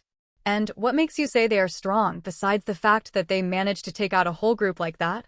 "Oh, well, that's because several of the injuries on the corpses were left either by a rampaging bull or a body mage of significant strength. It did not look too dissimilar from the battlefields you yourself leave behind," the other man replied. One of the bodies in particular looked like it caught a catapult to the chest, except vaguely foot-shaped. And yet that's not even the most interesting part. While we did find a bunch of bodies, there was a very noticeable lack of something else. The man stopped the report, staring at his captain expectantly. "Fine." Adamantios decided to humor him. "What was missing?" "Blood," the vice-captain exclaimed. There was extraordinarily little blood left at the scene, at least much less than there should have been. "It's like it just vanished." The captain let the words settle as he leaned back, his office chair groaning out its protests. "And what about the other batch the nobles sent?" "They raided a general produce store near Old Market Street. Dragged out the shopkeeper, old man named Grenell, 63, widower, no priors, and took him alive. No announcement, no charge, nothing." Kost's tone darkened. "Not only that, but they're apparently planning to execute the man. My sources tell me they plan on making it a whole thing, instead of just doing it quietly. They're clearly hoping to accomplish something, maybe draw a response out of someone." The rogue opined, once again leaning back into his seat. "Considering the timing and location of both of these events, I'd take a gander that this Grenell is in some way related to whoever decimated that other group of theirs. This public execution is their attempt at baiting the mystery attacker out, which they would have to be colossally stupid to fall for." Adamantios clenched his teeth, his temper flaring at the blatant disregard for any rules, laws, or regulations shown by the arrogant nobles, and by extent their disregard for him. I don't care about their fights with some random blood-collecting body mage. The large man snarled. Abducting one of the citizens under my care, without warning and threatening to publicly kill him just to get to one of their enemies is not going to fly. Not in my city. Hell, it could be a literal blood-sucking demon straight out of hell for all I care. That would still not justify capturing, much less executing an innocent man. They think they're untouchable just because they have a few connections with the Acropolis? Well, I'm about to go touch them all over and prove they're not the only ones. Empty set beta. Koss choked at his captain's declaration, quickly getting out of his seat to get in the man's way as he got up to leave the room. Wait. He waved his hands around. This story is posted elsewhere by the author. Help them out by reading the authentic version. Scowling down at the smaller man, Adamantios bared his teeth at him. Are you trying to stop me? Need I remind you that the last 10 times we've sparred, you've managed to injure me exactly once, and even that was after the spar had ended. Just relax, you dumb oaf. I'm not trying to pick a fight. The rogue didn't back down, his hands still raised placatingly. Before you go tearing through the streets of the city to crack open some noble bastard skulls, an activity I would be more than happy to join you in, I still have to remind you that there are several other reports you need to go through. And one in particular I think may shed more light on the current situation. Please. The larger man glowered at his subordinate for a few more seconds before turning around to collapse back into his chair with a sigh, the wooden members holding it up letting out more screams of protest at their treatment. Fine. Koss sighed in relief. And I will not stand for such slander from you. I won that fight fair and square. It's not my fault you got a sudden cramp in the middle of combat. You think an enemy is going to care you didn't sleep right before they try to kill you? The captain shook his head. Have I ever told you that I would have fired you long ago if you weren't so goddamned competent? Many times, Captain. The rogue grinned as he too regained his seat. Now get on with your reports and stop dilly-dallying. The one I was talking about should be last in the stack. With an annoyed grunt, Adamantios sat back up, pulling the next report from the pile and running his eyes through its contents. Koss also finally stopped talking and sat still. The reports were blessedly brief, thanks to Adamantios' efforts when he was first promoted to his position. He'd never understood his predecessor's obsession with unnecessarily long and convoluted correspondence, often reading through 2 pages of text to extract 3 lines of information. His new, brief standard was much better, though the contents of the report itself were just as underwhelming as ever. Fist altercation on Mantle Street. 2 injured, no fatalities. Cause, dispute over dice game. 1 suspect fled before officers arrived, the other was fined. He read out to his audience, scrawling a quick approval for the minor fine issued to the man left behind, and shoved it aside. The next was considerably better or worse, depending on how you look at it. Missing livestock, 8 chickens and 1 goat. Report filed by a farmer from the Western Quarter. No witnesses. Adamantios raised an eyebrow. Again? 3rd time this week, Koss said, rubbing the bridge of his nose. Either someone is really desperate for chicken, or we have a potential monster on our hands. Well, there's nothing preventing it from just being a wolf, but I like to think positive. Sorry, negative. I'm sure you're really hoping it's just a wolf and nothing else. The captain rolled his eyes, signing off on a patrol increase in the area before grabbing the next sheet. The 3rd was longer and back to being painfully bland. It detailed a public complaint lodged against a local street performer who had allegedly used mild illusion magic to frighten a noblewoman's horse. No injuries, but the woman's entourage had filed for damages. Adamantios flipped the page over, skimmed the back, and scrawled a firm, dismissed, no law violated in thick ink. By the time he reached the final one, he was barely paying attention until a clearing of Koss's throat brought him back to the present. Compensation request. Line of duty death, wall patrol. Adamantios frowned faintly, eyes scanning the page with habitual precision, pausing on a name. Theon, he muttered, a thoughtful expression crossing his face. This is the follow-up report for that kid who fell off the wall a little while ago. Standard compensation for his family. Nodding across from him, Koss merely waved his hand in the air. Keep reading. Adamantios cast him a sidelong glance, but humored him, flicking his eyes back to the page. He quickly skimmed it aloud. Guard Thean, age 25. Died during night patrol North Wall. Widow and 2 children. Full reimbursement approved. No appeals. Nothing else jumped out, no suspicious wording, no buried notes, no red flags. Just another bureaucratic box ticked, yet a quick glance at the rogue showed that he was missing something relatively obvious. Looks routine. He continued looking. The seal is clean. No formal protest from the family. Widow even sent back the signed receipt of funds. His tone was flat and unimpressed as he set the report down and stared the other man in the face. I fail to see how this is relevant. You remember where that Thean kid was stationed that night? The vice captain asked instead of clarifying. Adamantios gave him a look. Of course I do. 3rd tower, North Wall. Kost nodded. Now remind me, what else happened that night? There was a beat. Then Adamantios's brow furrowed. That Meganos villa got hit. Kost leaned forward, resting his forearms on the edge of the desk. That report jogged something loose. I went back and checked the timing. The villa was attacked, and that same night, less than a kilometer away, Thean's body was found at the base of the wall. Adamantios leaned back slightly in his chair, eyes narrowing. You think they're connected? I think it's possible. Kost's voice dropped lower. Especially when you factor in what else was found at the scene of the event, as well as last night's events. Oh. The captain raised an eyebrow, once again not seeing the connection. How so? The rogue rolled his eyes. Right. Let me walk you through it then. So, a noble villa gets attacked, and that same night, a guard patrolling the wall nearby dies, right? Yes, the large man frowned. Great. The vice captain nodded. Now, what somehow isn't mentioned in that report is that we also discovered a severed arm at the scene. It was pretty badly burned, which seems like damage that could be done with magic, correct? Adamantios crossed his arms. Continue. I'm getting there. Kost readjusted his seat, glancing down at it. You should really get more comfortable chairs. This thing cannot be good for my back. I said continue. Ground out the reply. Right.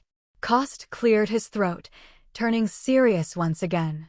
Well, this is my theory. Someone or something attacked the Meganos villa that night, where they lose an arm and get driven off. Having fled north, the attacker encounters a patrolling guard and has to silence him to stay undiscovered, dropping their severed arm in the struggle. Now that we've established that the attacker fled north, what do you think the noble's goal was last night, considering where they sent their troops? The captain's brows jumped up as he sent his subordinate an impressed look. So you think that someone or something attacked one of the Meganos villas, escaped north into the slums, killing a guard they encountered on the way and leaving behind a limb where they grouped up with or met the shopkeeper. They were then discovered by the Meganos, and several were squads sent after them, one of which kidnapped the shopkeeper. Then, when the other squad's attack failed, they retreated from the slums and took the old man with them, hoping to use him as bait to lure this mystery assailant over. Did I get all that right? The man finished. Right in one go, Captain. Kost offered a crooked grin. You want me to prep a raid team, just in case? Adamantios didn't answer right away. He picked up the final report again and looked at it one more time, not because he needed to, but because the silence helped him think. Then he set it down, slower this time. If they're going to bait the hook this openly, he said, voice low, it'd be rude not to see what they're hoping to catch. Kost raised an eyebrow, a smile tugging at his lips. So you're going to the execution? Adamantios mirrored the man, his face morphing that malevolent grin of his, the one that appeared whenever a fight was looming on the horizon. Have someone clear my evening, he said, the runes throughout his body pulsing once, a violent, red light seeping through the gaps in his armor. They've arranged something so dramatic, Adamantios smiled. It would be a shame if I didn't accept their invitation.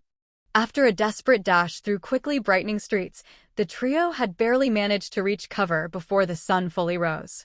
The building they'd found, another abandoned, half-collapsed shack that seemed to be the architectural staple of the slums, provided sufficient shade and shelter to protect them from the lethal daylight. The moment they were safely inside, Alara wasted no time launching into a blistering tirade, thoroughly chewing Alex out for his deception. The young man had little choice but to sit quietly, letting her fury wash over him. He knew he deserved every harsh word she hurled his way, tricking her like that had been unfair, no matter how desperate he'd been. Eventually, her anger burned itself out, replaced by exhaustion and begrudging resignation. Ilara settled herself in the corner, arms crossed, and pointedly refused to look in his direction, making it clear she was still furious, but had said all she intended to for now. Duran, who had silently observed the heated exchange from the far side of the dusty room, wisely chose not to interject. Instead, he carefully lowered himself to sit against one wall, stretching his limbs experimentally, still adjusting to his strange new existence. As silence once again descended, Alex felt the night's accumulated exhaustion finally catch up with him. The ambush, his escape, finding out Grenel's fate, the graveyard, his sudden bout of mana sickness, all on top of working the store all day beforehand. His limbs felt leaden, his mind foggy. He leaned back against the wall, eyelids heavy. Although his need for sleep had been steadily decreasing, he was not completely free of that mortal trapping just yet. He knew he needed rest, not just to recover physically, but to clear his head and start making sense of everything that had happened. There would be time to plan their next moves later, to consider how he would grow stronger, and to figure out how he might save, or at least bring back, Grenel. For now, he allowed his eyes to drift shut, the dark pull of sleep quickly claiming him. There was not as much time to plan things as Alex had thought. "What did you just say?" He questioned Ilara in disbelief from a shadowed shack corner where he huddled to avoid the light. "I said we only have a few hours to decide our next course of action," she repeated with a frown. "We were told to be there by sundown, today, which, from what I can tell of the sun's position, is less than 4 hours away." Fuck. Alex slowly dragged his hands down his face, distorting his features in distress. Actually, he suddenly slumped. "I mean, we already kinda decided yesterday, didn't we? It's impossible to rescue the old man no matter what we do, so we may as well just use my abilities to bring him back. It's not like we have much of a choice. I can't exactly get out there and get things done even if I wanted to, and neither can he." He gestured toward the opposite corner, where Duran sat equally concealed by shadow. They had experimented earlier, testing his theory on the inherent weakness of his magic. The ghoul's vulnerability to sunlight proved significantly worse than even Alex's own. His finger had blackened and begun to crumble almost instantly upon contact with the rays. Duran had quickly withdrawn the hand, saving him from further damage, but the grim results were undeniable. At least they had also incidentally discovered that his sense of pain had been greatly reduced. An injury that would have left a normal man screaming in agony merely caused him mild discomfort. Moreover, unlike Alex and Ilara, Duran hadn't slept at all. He had simply remained awake and motionless throughout the hours Alex and Ilara had rested. Whether this was a temporary energizing effect of his recent revival or a permanent state, none of them knew. Either way, Alex knew it was yet another mystery they'd need to unravel in the future if they survived long enough to try. Ilara rubbed her temples wearily. "Fine. If that's the plan, then we need to make sure we're prepared. We can't afford any mistakes." Yeah, I know."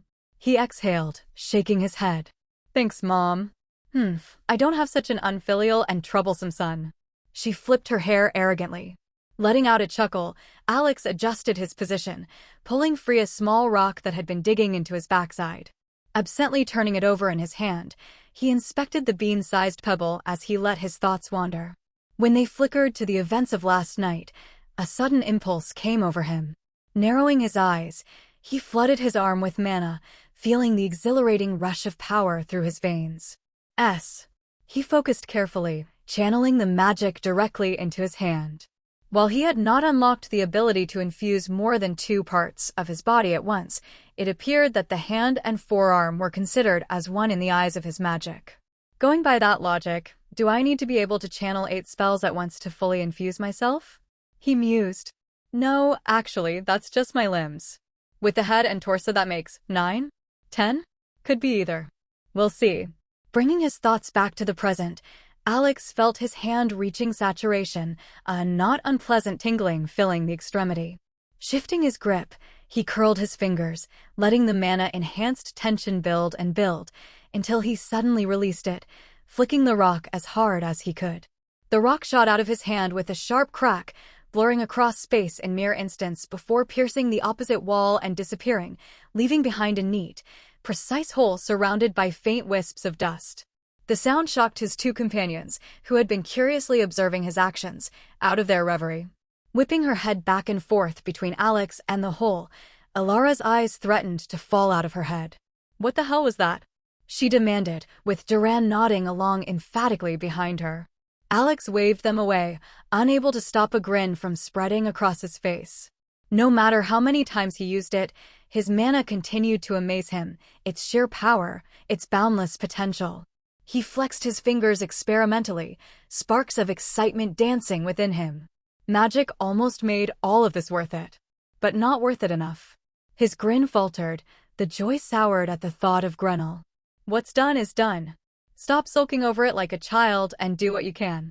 Shaking his head, he slapped himself on both cheeks to clear his thoughts. He reached into his cloak to take out the book and resume his magic study, only for his hand to meet nothing but air. "The story has been illicitly taken. Should you find it on Amazon, report the infringement." Looking down, he remembered that his cloak was now nothing more than strips of fabric dangling over his frame. "Well, shit," he swore, suddenly remembering where he had left it last night. Sighing heavily, he looked across the dusty shack. "Hey, Ilara." The woman looked over at him curiously, quirking an eyebrow. "Ilara, I hate to ask, especially after everything, but could you do me a favor?" he asked hesitantly. "Sure, I guess." She shrugged. "Though I don't guarantee I'll agree." He paused, choosing his words carefully. "Well, in all the excitement yesterday, we kind of forgot about the whole clothes situation." He gestured down at himself. "Could you possibly go do some shopping?" The young mage winced. "Right, I should really go do that. Thanks." Alex flashed her a smile. "Also, while you're at it, would you be willing to drop by Grenell's place to pick up your book? I may or may not have left it there when we headed out last night." "You left." Ilara reached up to clench her hair, letting out a long sigh to calm herself. "You left one of my most valuable possessions in a place that had just been raided by people who very much want you dead?" Alex stilled at the poisonous sweetness in her voice. I did hide it." He tried defending himself. "I am gonna dash." The furious mage interrupted her threat halfway through, suddenly turning around and stalking towards the exit. Alex offered a weary smile, a mixture of relief and gratitude in his eyes. "Sorry about that. Being in a rush is no excuse for mistreating your belongings." Ilara hesitated briefly at the doorway, casting a glance back at both Alex and Duran. "Stay put and stay quiet. I'll be back soon. You should be more worried about yourself." He waved her concern away. "They may not have had anyone stationed there last night, but they might be watching today. Be careful." The book should be beneath a loose floorboard, 8th row from the left. "I think." With a nod, she slipped out into the daylight, leaving Alex alone with a quiet, contemplative Duran, the silence around them growing more palpable in her absence. "So, nice weather we're having?" Ilara stepped out into the daylight, taking a deep and glorious breath of fresh air after the frankly putrid smell that permeated the building she had just vacated. "I guess I can't really blame our newest addition," but Alex was acting entirely too unperturbed by the stench he was emitting. She frowned and with a final backwards glance turned to leave. The sun was slowly making its way across the dome of the sky, bathing the streets in its warm, energizing light. Squinting slightly, she briskly made her way out of the slums and toward the nearest market, keeping her expression carefully neutral and her movements purposeful yet casual. Having decided on the way that there was no need to get anything too fancy, she quickly located a modest shop with below-average prices, ducking inside without hesitation. The shopkeeper, an elderly woman with a pleasant smile, greeted her warmly and guided her towards a selection of inexpensive but serviceable clothes. Ilara swiftly selected a few simple garments, having loosely estimated the two men's sizes, and brought them to the counter to pay. Transaction completed without incident, she left the shop satisfied. Her next stop, however, was potentially far more dangerous. Pausing in a secluded alleyway near Grenell's shop, Ilara set down her shopping to free up both hands before continuing onwards. Approaching the building, she mused at how different it seemed in the bright midday sun, no longer eerie and menacing like last night. Instead, it simply appeared sad, abandoned. Shaking off the sudden melancholy that had overtaken her, Alara redoubled her focus.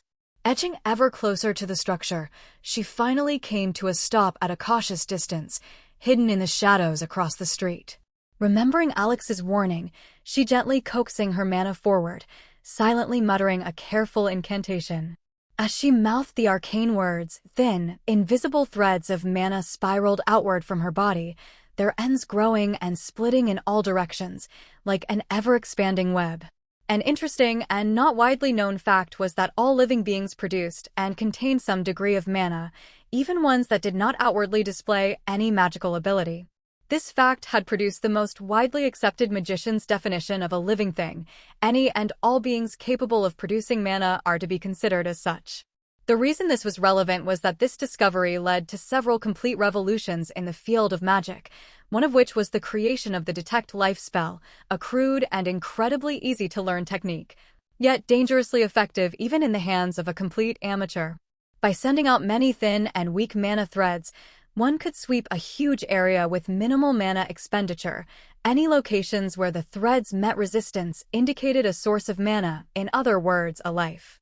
Satisfied with the length and spread of her threads, Alara gently swayed them side to side, sweeping an area over 200 feet wide in less than a minute. Immediately, she stiffened as multiple life signatures made themselves known around Grunnell's store. Some were obviously residents going about their business, moving in and out of houses or along the street as they went about their day. However, several were highly suspicious. They were scattered discreetly, one figure concealed behind stacked crates in a nearby alley, another crouched low on the rooftop opposite the store, at least two more hidden within the shadows of adjacent buildings. The last one, and the one that had caused her to break out in cold sweat, was hidden almost within arm's reach, just inside the house she had been using for cover. Damn it, they really were waiting. She swore to herself, thanking the gods and everything that was holy that she hadn't been noticed. Letting out a shaky breath, Alara ever so slowly backed away from the building, moving as quietly as she could. With her heart pounding in her chest, she once again crouched and closed her eyes, doing her best to refocus despite the adrenaline she could still feel pumping through her veins. Taking a moment to steady her breathing, she crouched and closed her eyes. Murmuring softly, she felt a familiar tingle as the spell wove itself around her form. Her body gradually faded from sight until she was almost entirely invisible, only a slight distortion in the air left to tell tale of her passing. Grabbing hold of her mana again, she cast her third spell of the night, wincing as the mana left her body and permeated the air around her feet, muting any sound she made. The drain of casting so many spells in such a short period of time was starting to get to her, especially as she channeled two of them at once, despite claiming to Alex that she could not do more than one. Taking a moment to briefly sense her mana reserves, Alara's heart rate once again increased when she realized that she was sitting on barely half left, and that amount was decreasing with every second. She cursed internally again. If she ran out of mana, she'd lose her invisibility as well as any ability to defend herself, and then.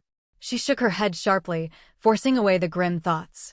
She had a job to do, and worrying would only waste precious seconds. With renewed determination, Alara quickly dashed across the street and into the waiting building.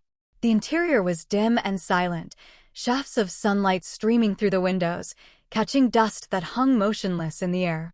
The shop looked exactly as it had the night before, but there was no bloodied figure taking up the space in the middle. Alara still shuddered at the memory of what Alex had looked like in that moment, half hidden in shadow and covered in fresh gore. Navigating around the shards of wood still covering the floor, she made her way over to the side of the room, where she crouched and started quietly tapping the floorboards to find the compartment.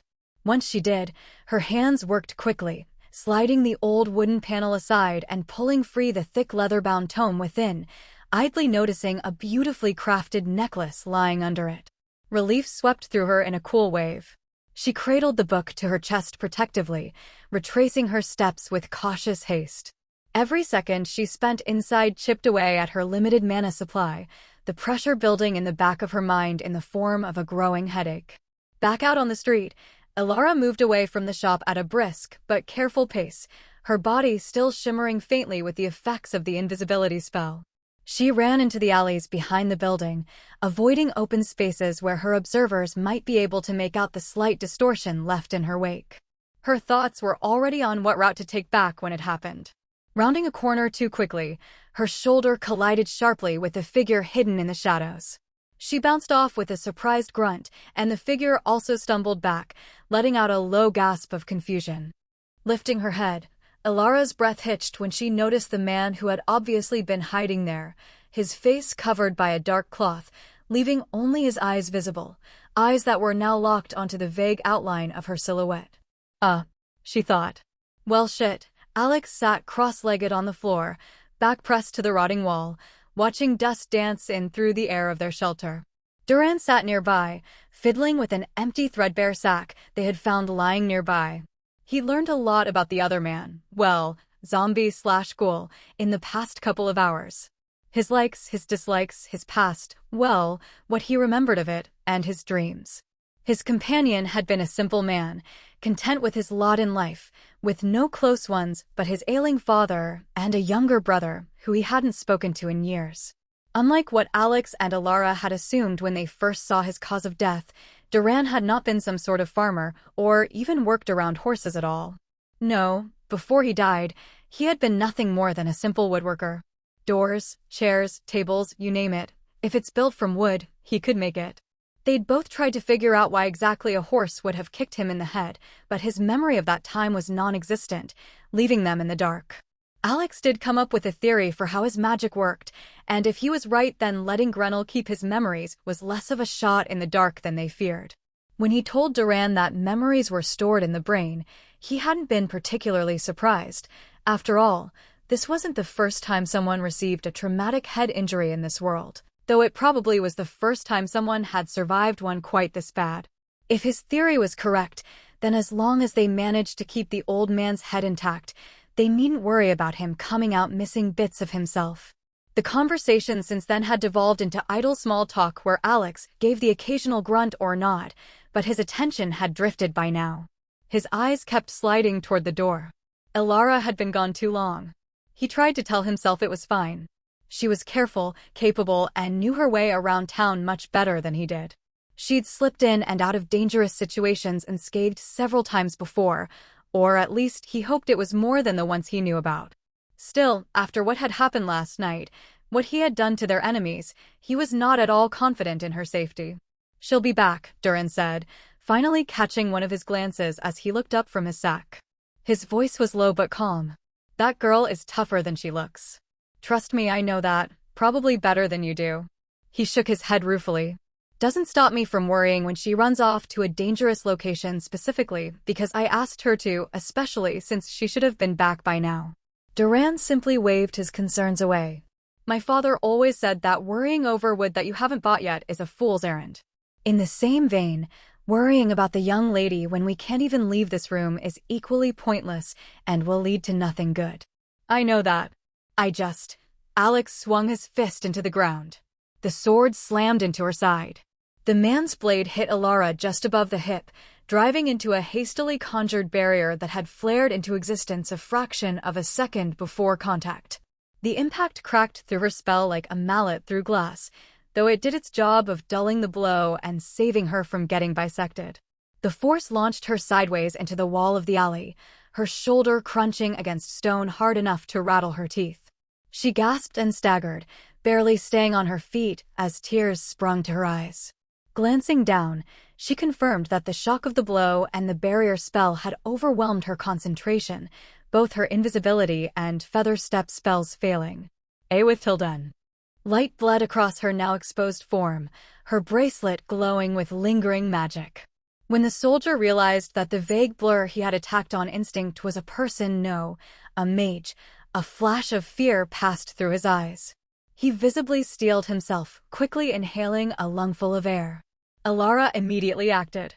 Her lips moved before her thoughts caught up, whispering the chant she had memorized to assist with her visualization, fingers whipping through the air between them with practiced ease. Her mana screamed in protest, already stretched to the limit of what was safe. She pushed through anyway. The invisible dome of silence dropped over them like a curtain just as the guard let out an ear-splitting roar and threw himself into a desperate charge, hoping to delay her for even a second to give his team time to get there. Unfortunately for him, his efforts were destined to be in vain, as the mage's quick thinking smothered his cries for help in the cradle. Sensing the agony in her mana circuits, Alara realized she only had one more spell in her before she seriously hurt herself.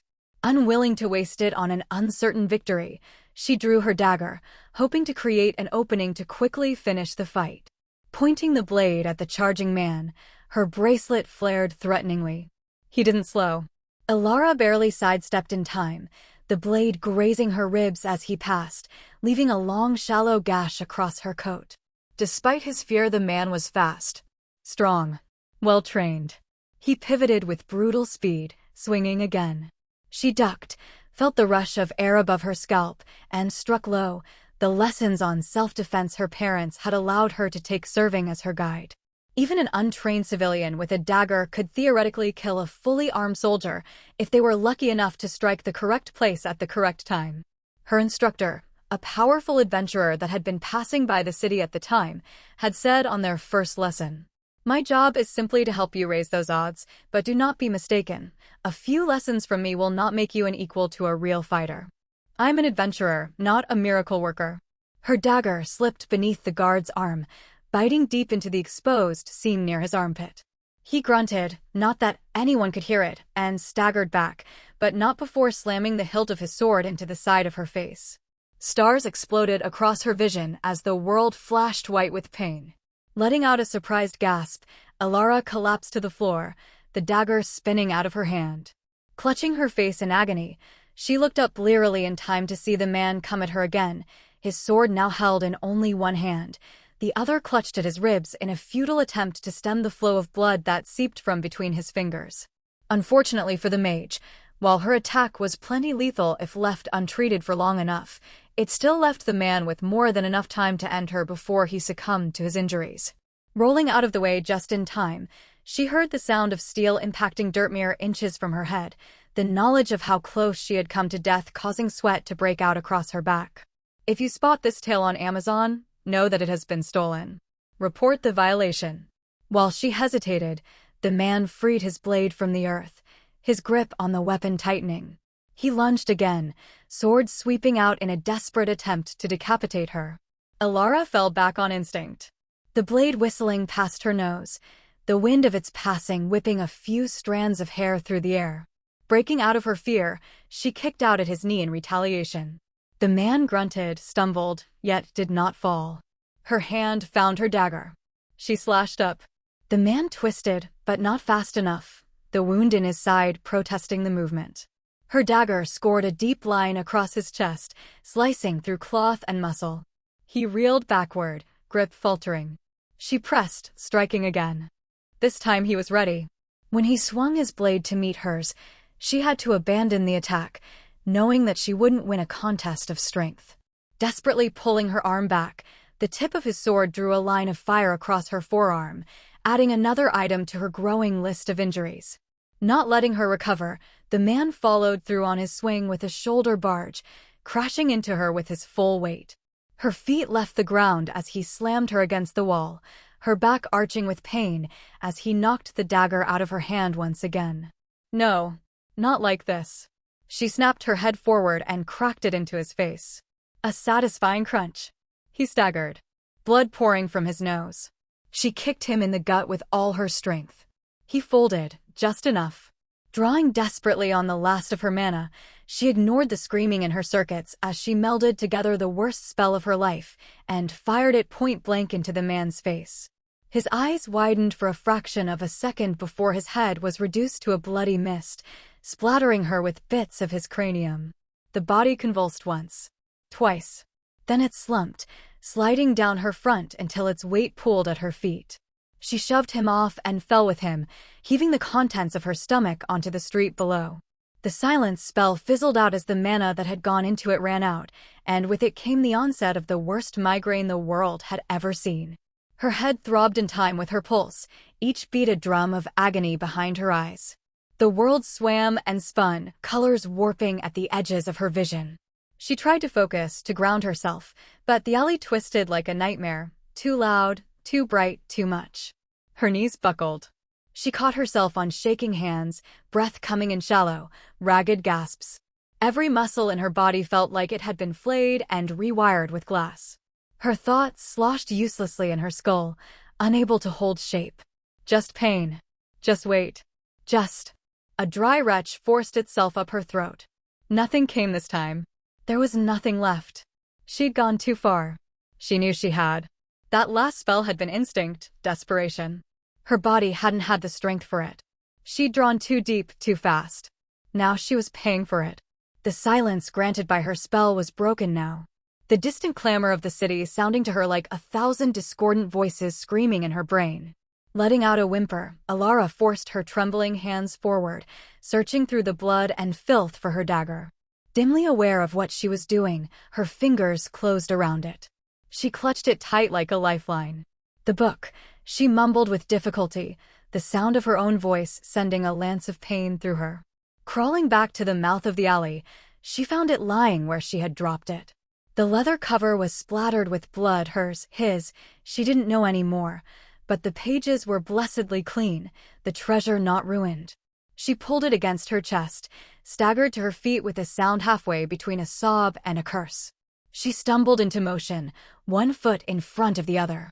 She didn't know how far she had to go. She didn't know if she was even going the right way. But she had to keep moving. Teeth clenched, she limped out of the alley, clutching her weapon and the book like they were the only things keeping her upright. At some point, someone would find the body. It was only a matter of time. She planned to be as far away as possible when that happened. With the sun slowly making its way across the sky, the shadows it cast grew long enough for Alex to gain enough space to pace, and pace he did. Wearing a track into the rough earthen floor, he bit his nails as his eyes refused to leave the entrance. At Duran's insistence earlier, he had forced himself to calm down, rationalizing that she could have gotten lost, or maybe she was just moving extra carefully. That was over 2 hours ago. I swear to God, if something happened to her because of my request, he forced out through gritted teeth, a sudden bout of anger overtaking him. This goddamn weakness. Why does it exist? I fucking hate it. Duran, having long since given up on calming him down, merely let out a forlorn sigh. We can't dash, he started, but a sudden scuffling noise interrupted him. Both men spun toward the door, instantly on alert. Alex held his breath, heart hammering. A quiet, agonized groan came from just beyond the thin wood panel. Alex didn't hesitate. He flung the door open and Alara staggered through, practically collapsing into his arms. She was covered in blood, far too much for it to just be her own, her face deathly pale beneath streaks of grime and gore. In her hands she gripped a sack, which slipped out of her limp fingers when she fell through the doorway. Alara! Alex hissed, panic and relief tangled in his voice. Ow! Not so loud, she groaned out, her eyes glassy and unfocused. Sorry, took a while. I was delayed. Pale with worry, he eased her gently onto the ground. Duran quickly shut the door again before kneeling beside them. Alara whimpered softly as Alex pulled aside her torn, bloodied coat to examine her injuries, though what he saw was significantly less severe than he expected. What happened? He asked in concern. Are you poisoned or something? I can't find anything critical, but you look a few hours from death. Where are you hurt? It's not that. She shook her head weakly, grimacing at the motion. Took a healing potion on the way here. Just too many spells. Went too far. Mana, sickness. Oh, so the same thing Alexander went through earlier. Duran nodded, before a frown crossed his features. But you look significantly more affected than he did. And doesn't it go away rather quickly? Is the attacker close by? Are they coming after us? Alara let out a quiet chuckle that quickly morphed into a whine of pain. Gods, it feels like the world is made of shattered glass and nausea. Swallowing thickly, she opened an eye to look at the ghoul. No, he shouldn't be coming after us, unless the Meganos have figured out a way to replicate what Alex did and revive someone without a head. As for the reason I'm still like this, the mage tried to shrug. This is what I warned you about. Continuing to cast past the limit will worsen the symptoms significantly. It's a Highly unpleasant experience. Alex winced, his expression darkening with worry. You're saying this is a worse version of what I got hit with last night? How bad is it? How long will this last? Alara slowly shook her head. Hard to tell. Another couple of hours, probably. Hours we might not have, Duran muttered, glancing toward the shuttered window. If they find that body, they probably already have. Alara said quietly, her voice edged with exhaustion. No chance they don't. Alex clenched his jaw, a flicker of guilt passing over his features. He gently helped Alara sit up, wishing he could offer her a drink. Instead, he settled for gently rubbing her back. Eventually, she found the strength to gesture weakly at the sack she'd dropped. Clothes and book. Managed to get everything. Alex grabbed the sack and opened it carefully, pulling out the worn tome. He didn't comment on the splotches of blood marring the cover, though he did quickly leaf through it to make sure none of the writing was ruined. Turning his attention back to the mage, he hesitated for a second, then bowed his head. I'm sorry. My thoughtless actions put you in danger and caused you harm. Please forgive me. The young woman waved him away. I knew exactly what I was getting into. I'm not a child. Plus, it's my book, so I would have gone back to get it even if you hadn't asked. Yeah, but he started. No buts, she said as firmly as she could, grimacing at the effort. I made my decision and I live with it. End of discussion. Fine. Alex shook his head with a chuckle. However, while you were gone, I've been thinking about our situation. I was gonna ask when you got back, but with your condition. Alara managed a weak laugh, guessing his thoughts. You're thinking of going after all, aren't you? Alex sighed, closing his eyes briefly. I know I shouldn't. I know it's a trap. But my conscience won't let me just stand by and watch as the man who took me in and gave me a place to stay is executed for my mistakes. Alara exhaled carefully. Alex, even if we wanted to, I'm in no shape to fight. Alex set the book aside and placed a hand gently on her shoulder. We won't fight, I've grown a conscience, not a desire to die. We'll go watch from a distance, scope the place out. If there's an opportunity to save the old man, we'll take it. Her eyes were skeptical, yet she didn't protest. And if something goes wrong, then we run. Fast and far. He looked away, voice grim. I just want to be able to tell myself that I did everything I could before it gets to that point. For a moment, silence filled the small room. Duran stood off to the side, his eyes flitting between the two of them. Fine, Alara finally said. But we rest first. Let me at least catch my breath. Alex nodded, handing her Duran's sack to use as a blanket. We leave at sundown. The sun hung low, the last of its light kissing the horizon when Alex gently shook Alara awake. Her eyes fluttered open, momentarily unfocused before sharpening in recognition. She let out a quiet groan, her body protesting every movement. Already, she whispered, squinting toward the window where thin, fading sunlight still bled through. Yeah, Alex said softly, pulling away to give her space. Sundown's close, and I'm assuming the estate isn't exactly around the corner. Alara pushed herself upright with considerable effort, wincing as pain flickered across her features. Hopefully I can sleep in a real bed once this is over. I just want a bath. Duran commented from his corner. He'd remained awake, unblinking and still as he watched over their mage's recovery, continuing to cement their suspicion that sleep was simply something he no longer required. And I sincerely hope our role remains purely observational. Once again, I'm not suicidal. Alex sighed, rubbing his temples. We're not equipped for anything more than a quick retreat right now. A tense silence settled over the trio as the men dressed quietly, exchanging ruined clothes for the fresh ones Alara had brought. Only once they had changed did Alex fully realize the state his outfit had been in. Staring at the bloody rags laying at his feet, he shuddered at the intense smell they released. Jesus, this is what I smelled like? Why didn't you tell me to change sooner? Smelled? The young woman raised an eyebrow, pinching her nose shut in an exaggerated gesture. You still do. Alex flipped her off with an eye roll, prompting a small laugh out of the woman. Once fully dressed, he drew a steadying breath and faced his companions. All right. Quick rules, if anything seems off, we bail. No heroics. No foolish risks. We keep our heads down and get out at the first sign of trouble. Understood, Duran replied firmly, nodding once. Alara, still pale but with her gaze clear and determined, gave a nod as well. That is the plan. With that settled, Alex approached the door, nerves taut despite his outward calm. His fingers curled around the handle, pausing for only a second before swinging it open. It was time to face whatever awaited them at the Meganos estate. The heavens were awash in muted amber and gold as the trio slipped cautiously from their temporary shelter.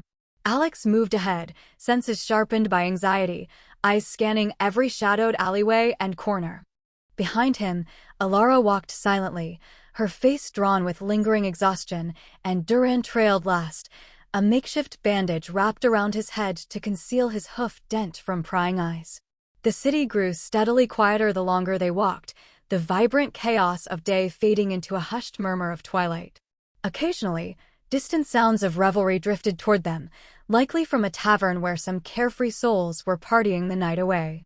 Soon enough, they reached the towering stone wall Alex remembered from his first frantic escape through the city, stopping a few dozen yards away.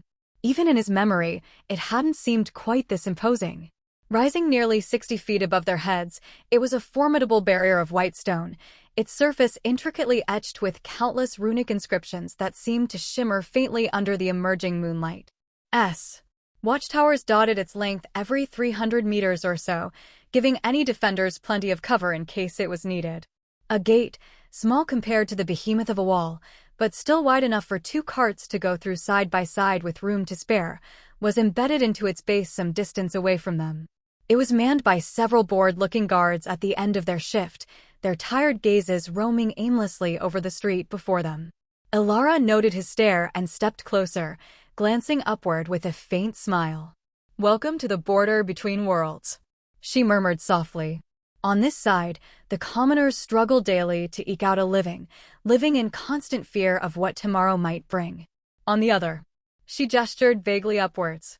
"It's an entirely different existence. Seems a bit excessive, no?" Alex questioned, tilting his head towards the colossal structure. "There's no way all of this is required just to keep out some commoners. Is it to defend against something? Does it rumble occasionally?" He smirked. Alara shook her hand side to side. There's 2 reasons. The first, official one, is indeed the threat of attack, monster or man. It wouldn't even be wrong to say that it's the main reason. And the second reason? He prompted when it became clear the young woman was waiting for him to ask. "Well, that's status," she answered with a sardonic smile. "This wall is by far the single most expensive thing most of the people on this side of it will ever see. The sheer scale and value of it is meant as a display of the city's wealth. The fact that it also shows the peasants their place is just a happy coincidence." Alex sighed heavily, already gauging the challenge ahead. He glanced sideways at Alara. "I suppose that means that going through the gate isn't as straightforward as walking up and being let through?" Alara snorted softly. "Unless you've suddenly become nobility, you'd need special authorization or a hefty bribe. Even then, considering our circumstances, we'd probably attract more unwanted attention than we could handle." "Figured," Alex muttered, rubbing his jaw thoughtfully as his gaze slowly traveled up the sheer wall again. While he pondered, Duran stepped forward, carefully adjusting the makeshift bandage wrapped around his head. "Perhaps we could find another way, someplace less heavily guarded?" "Unlikely," Alara said with a frown. "The entire perimeter is patrolled. Even if we find a quiet spot, what are we going to do once we're there? I don't really have any means to go through a 10-foot thick, magically enchanted wall." Well, clearing his throat, Alex brought the other 2's attention back to himself. "I don't know about through, but I do believe we can go over it." "Over it?" Duran glanced disbelievingly upward, before turning to the woman in their party. "Miss Alara, it appears Alexander has taken leave of his senses. Under these circumstances, I can't help but question his capability of mounting a successful rescue operation." Ow. His objections were interrupted by a sharp rap to the back of the head. "I'm not crazy, you ass." Alex sent the man a threatening glare, before returning his attention to the wall. "With my recent growth, I don't believe it impossible for me to scale the wall, even while holding 2 people. As long as we manage to find a place that's out of sight, I'm pretty sure I could get us over in a matter of seconds."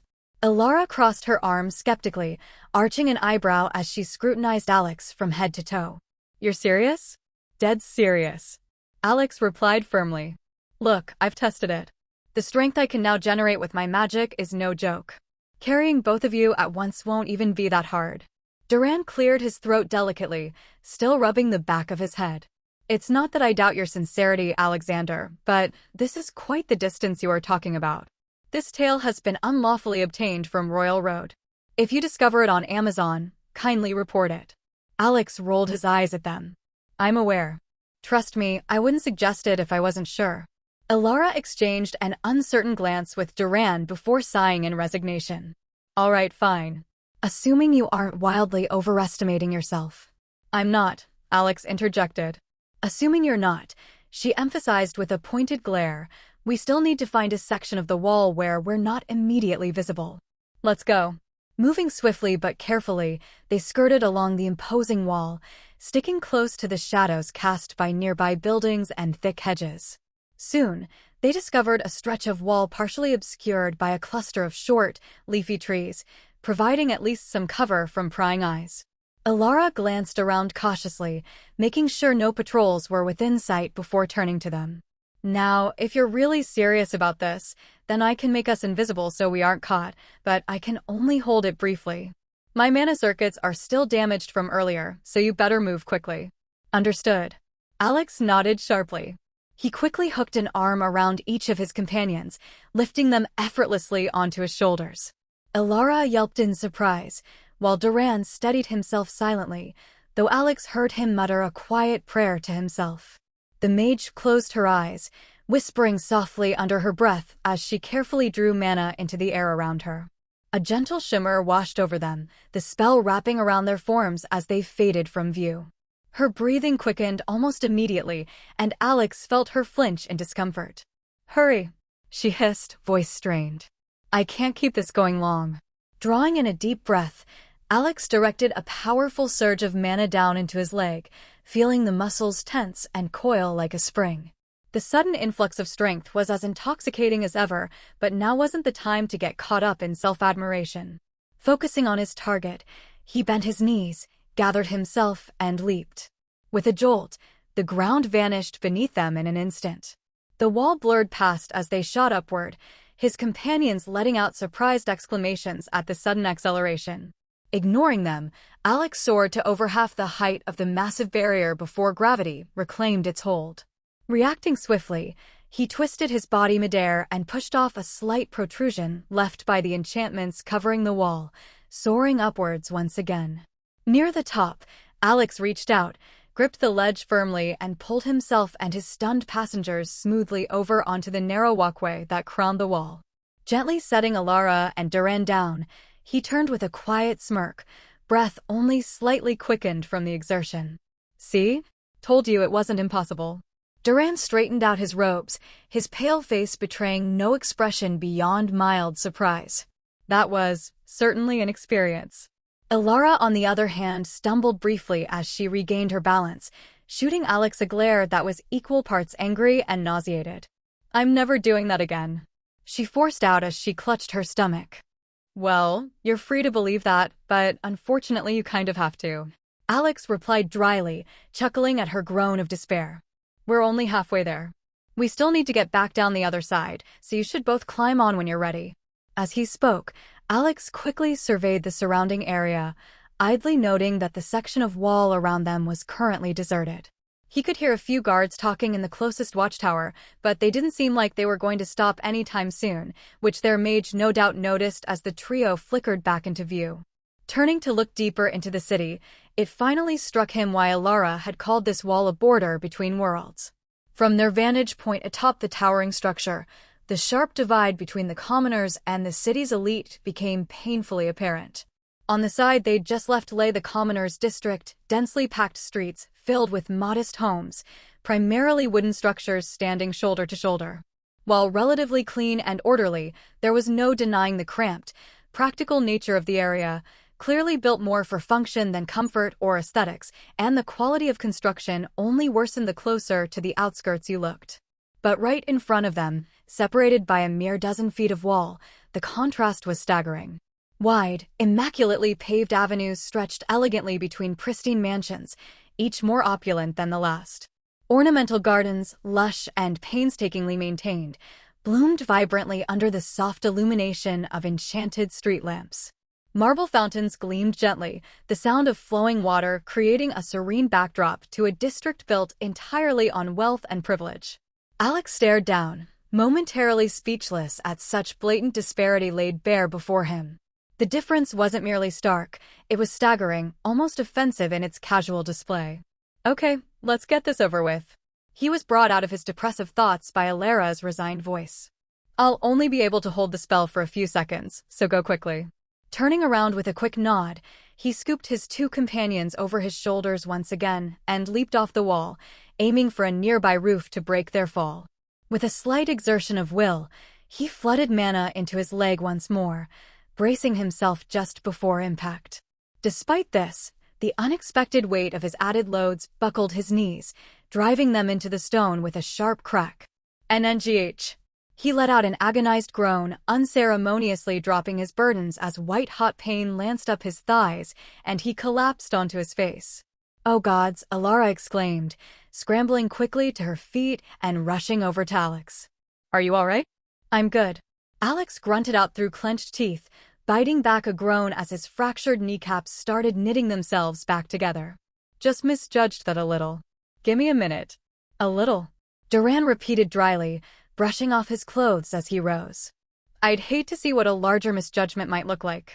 Alex shot him a nonplussed glare, but the undead man's expression didn't falter. Rolling his eyes, Alex waved off their concern, gingerly getting back up and testing his legs before nodding once, satisfied.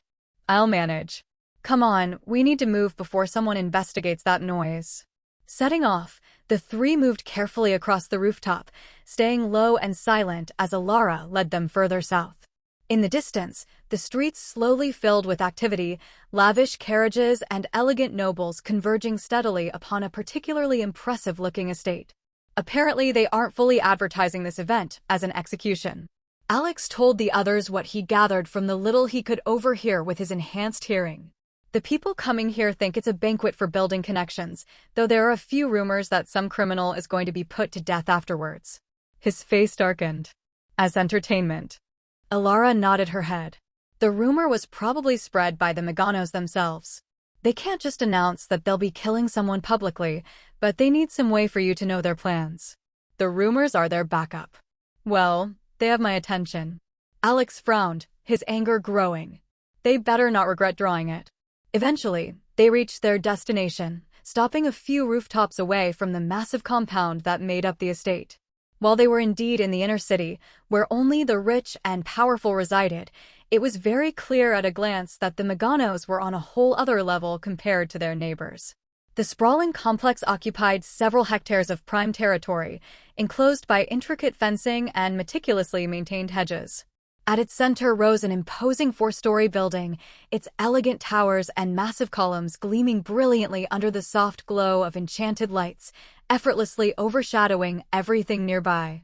Thankfully, it seemed the event wasn't going to take place within the structure. After the guests entered, they were led off to the side to a large gazebo covering an area half the size of a football field, where various drinks and refreshments awaited them. Settling quietly against the cool stonework, Alex scanned the arriving guests with narrowed eyes. Progressively more elegant carriages arrived, each bearing distinctive crests and insignias clearly denoting their noble origins. The air below buzzed with restrained excitement and underlying tension, evident even from their elevated vantage point. Alex frowned slightly as a particularly fancy carriage rolled through the estate's grand gates, its crimson and gold colors bold and distinctive. Its appearance caused a great commotion amongst the gathered guests, many of them expressing surprise and consternation at their presence. Any idea who they are? He asked their resident noble expert, worried that another powerful obstacle had appeared in front of their rescue plan. Alara leaned forward slightly, eyes narrowing. That's the Karen family, she explained quietly. Rivals of the Meganos. Them being here can't mean anything good. Oh. Alex raised an eyebrow. Do you reckon they'd help us if shit hits the fan later? Hits the what? Alara sent him a weird look before returning her attention to the estate. Maybe. She shrugged. You never know with these nobles. One day they're trying to kill each other to the last, and the next it's as if they're best friends. Best not to hold out too much hope. Another carriage soon followed, its silver and sapphire banners shimmering faintly in the lantern light. Ilara made a quiet sound of recognition. Now that's an issue. That's the Lavoris family, the last of the big three families. They're soon to be allied with the Meganos through marriage, so they'll definitely step in to hinder us, if only to protect their future interests. Alex's jaw tightened. More nobles, more politics, more complications. He shook his head slowly, keeping his voice low. Remember, if it's really looking hopeless, then we pull back. As bad as I feel about it, us dying with Grenell won't help anyone. Durand shifted quietly next to him, his posture rigid and alert as he watched the arrivals below. Then we should remain ready. It won't do for us to miss our chance if it comes. Alex nodded quietly, settling deeper into their hidden vantage point. He did briefly wonder why the other man was so on board with risking himself to rescue some man he'd never even met before, but quickly dismissed the thought to the back of his head. Below, tension simmered between enemies, allies greeted each other, and the ignorant simply enjoyed the night, oblivious to the powder keg they had walked into. The stage was set. Now all they could do was wait, watch, and hope for an opportunity. Alex watched intently as the flow of arriving nobles gradually slowed, replaced by the steady hum of idle conversation beneath the grand gazebo. Lanterns shimmered gently, bathing the scene in golden warmth, and servants navigated gracefully through the crowd, carrying trays of food and drink. It was an elegant picture, one utterly at odds with the dark purpose hidden beneath the glittering facade. Just as the murmurs began to fade, an older gentleman stepped up onto a raised platform at the head of the gathering. He was thin and tall, dressed impeccably in richly embroidered robes, and spoke with practiced ease, clearly accustomed to addressing crowds of powerful people. Alex strained his ears, honing his senses to catch every word. "My esteemed guests." The man called, his voice deep and clear, a magnetic baritone that drew attention. "Welcome, and thank you all for attending tonight's banquet. The Meganos family extends its sincerest gratitude for your presence and hopes that this evening will serve to further strengthen the bonds between us." He paused dramatically, his gaze slowly sweeping over the crowd. "I see gathered before me tonight many of the city's finest. Representatives from the Honorable Lavoris family grace us with their presence, alongside esteemed members of the illustrious Karun household." He bowed his head respectfully towards the former, while a markedly less respectful nod greeted the latter. It seemed that Ilara's information wasn't wrong. The dynamic between the three families was not harmonious, not that Alex expected it to be. It would be strange if the three most powerful families in the city didn't have any conflicts of interest.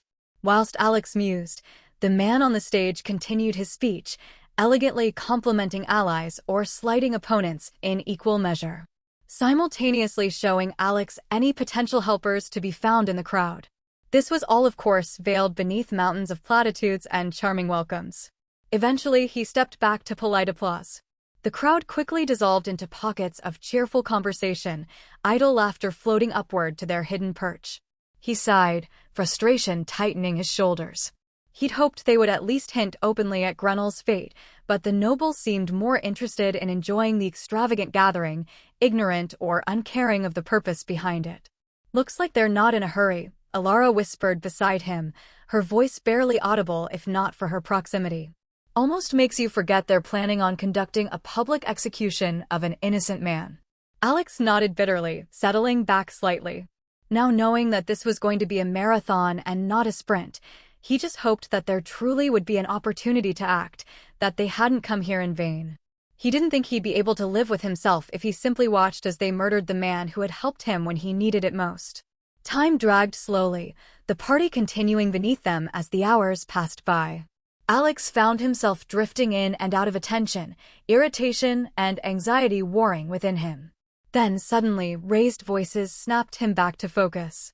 Two nobles were standing chest to chest, voices raised and faces flushed with anger, their confrontation rapidly drawing the attention of the other guests. Alex leaned forward slightly, catching fragments of the heated exchange.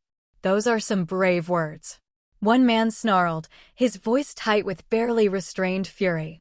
"I merely stated what everyone already knows," the other retorted sharply.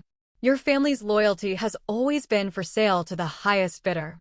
The first man's face twisted in rage, fists clenching as he took a threatening step forward. Before he could swing, however, guards swiftly stepped between them, roughly separating the men and diffusing the imminent violence. Alex exhaled softly, disappointment momentarily flickering across his face. Yet the tension lingered, the crowd now buzzing with renewed energy. As if waiting for exactly this cue, an elderly woman stepped forward onto the raised platform, her mere presence instantly silencing the murmurs. Alex felt Alara stiffen beside him. "Lucia Maganos," she murmured, eyes narrowing in recognition. "The head herself." The woman's sharp gaze swept across the assembled nobles, her presence alone enough to command their complete attention.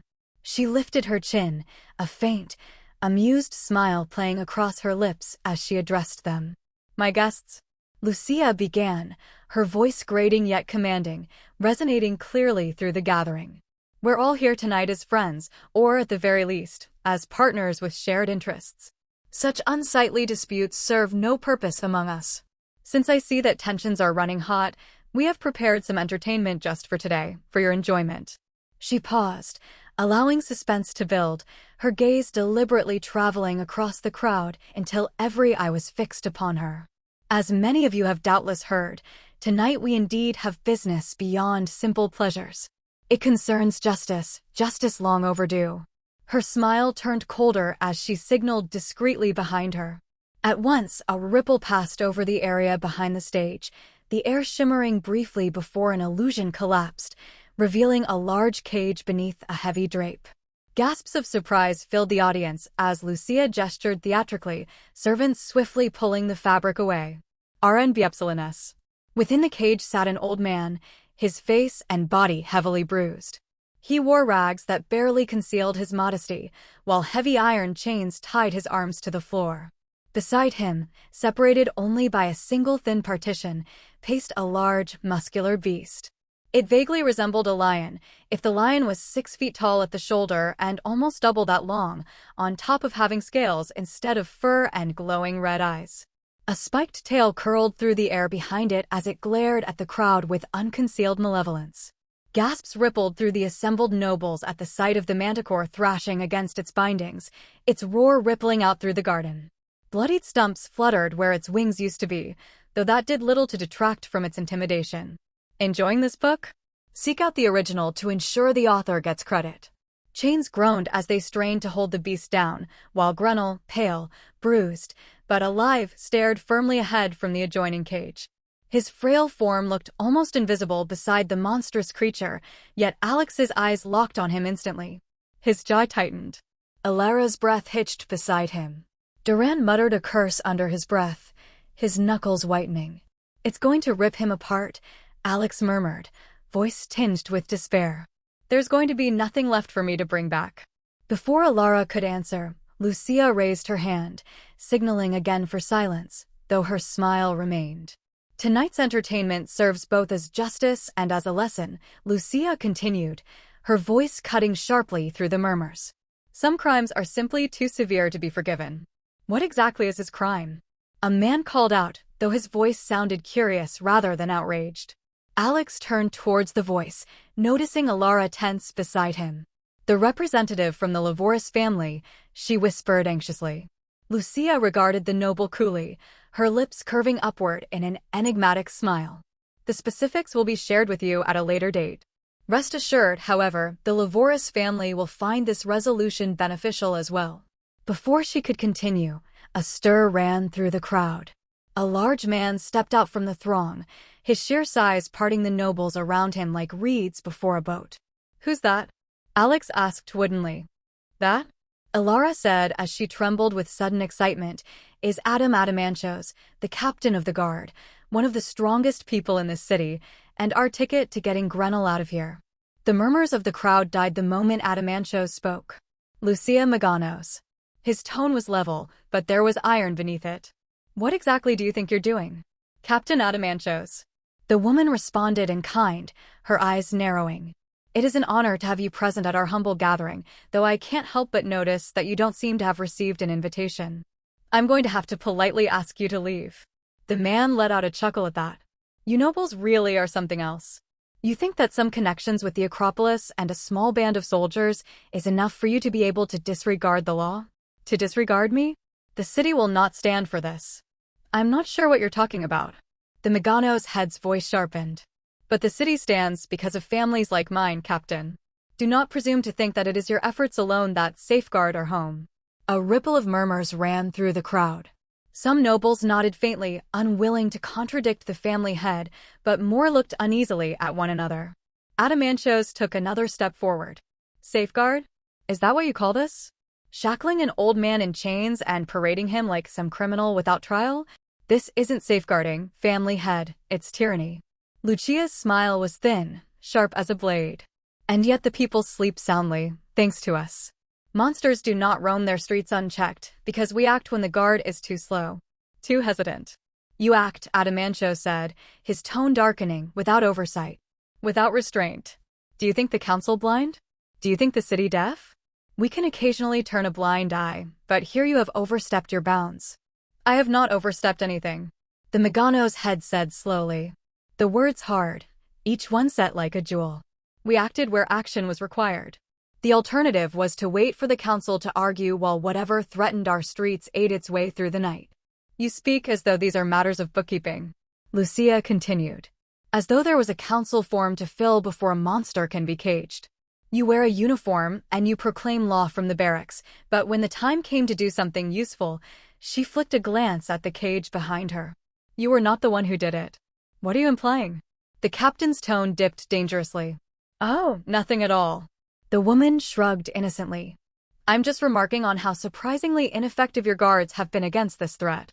It's almost enough to make one doubt whether it's on purpose. You should think very carefully about what you say next. Adamantios took a single step closer. Release the man. Submit him to the council. Allow the law to do what it must. No, Lucia's hand rose, a simple, slow motion that gathered the light around it. I don't think I will. A ripple of shocked dismay spread through the nobles. A few voices barked protests. Servants and guests hurried backward, rushing out of the venue. Guards on Lucia's side shifted to form a ring around the stage. Are you sure you want to do this now? Over such a small issue?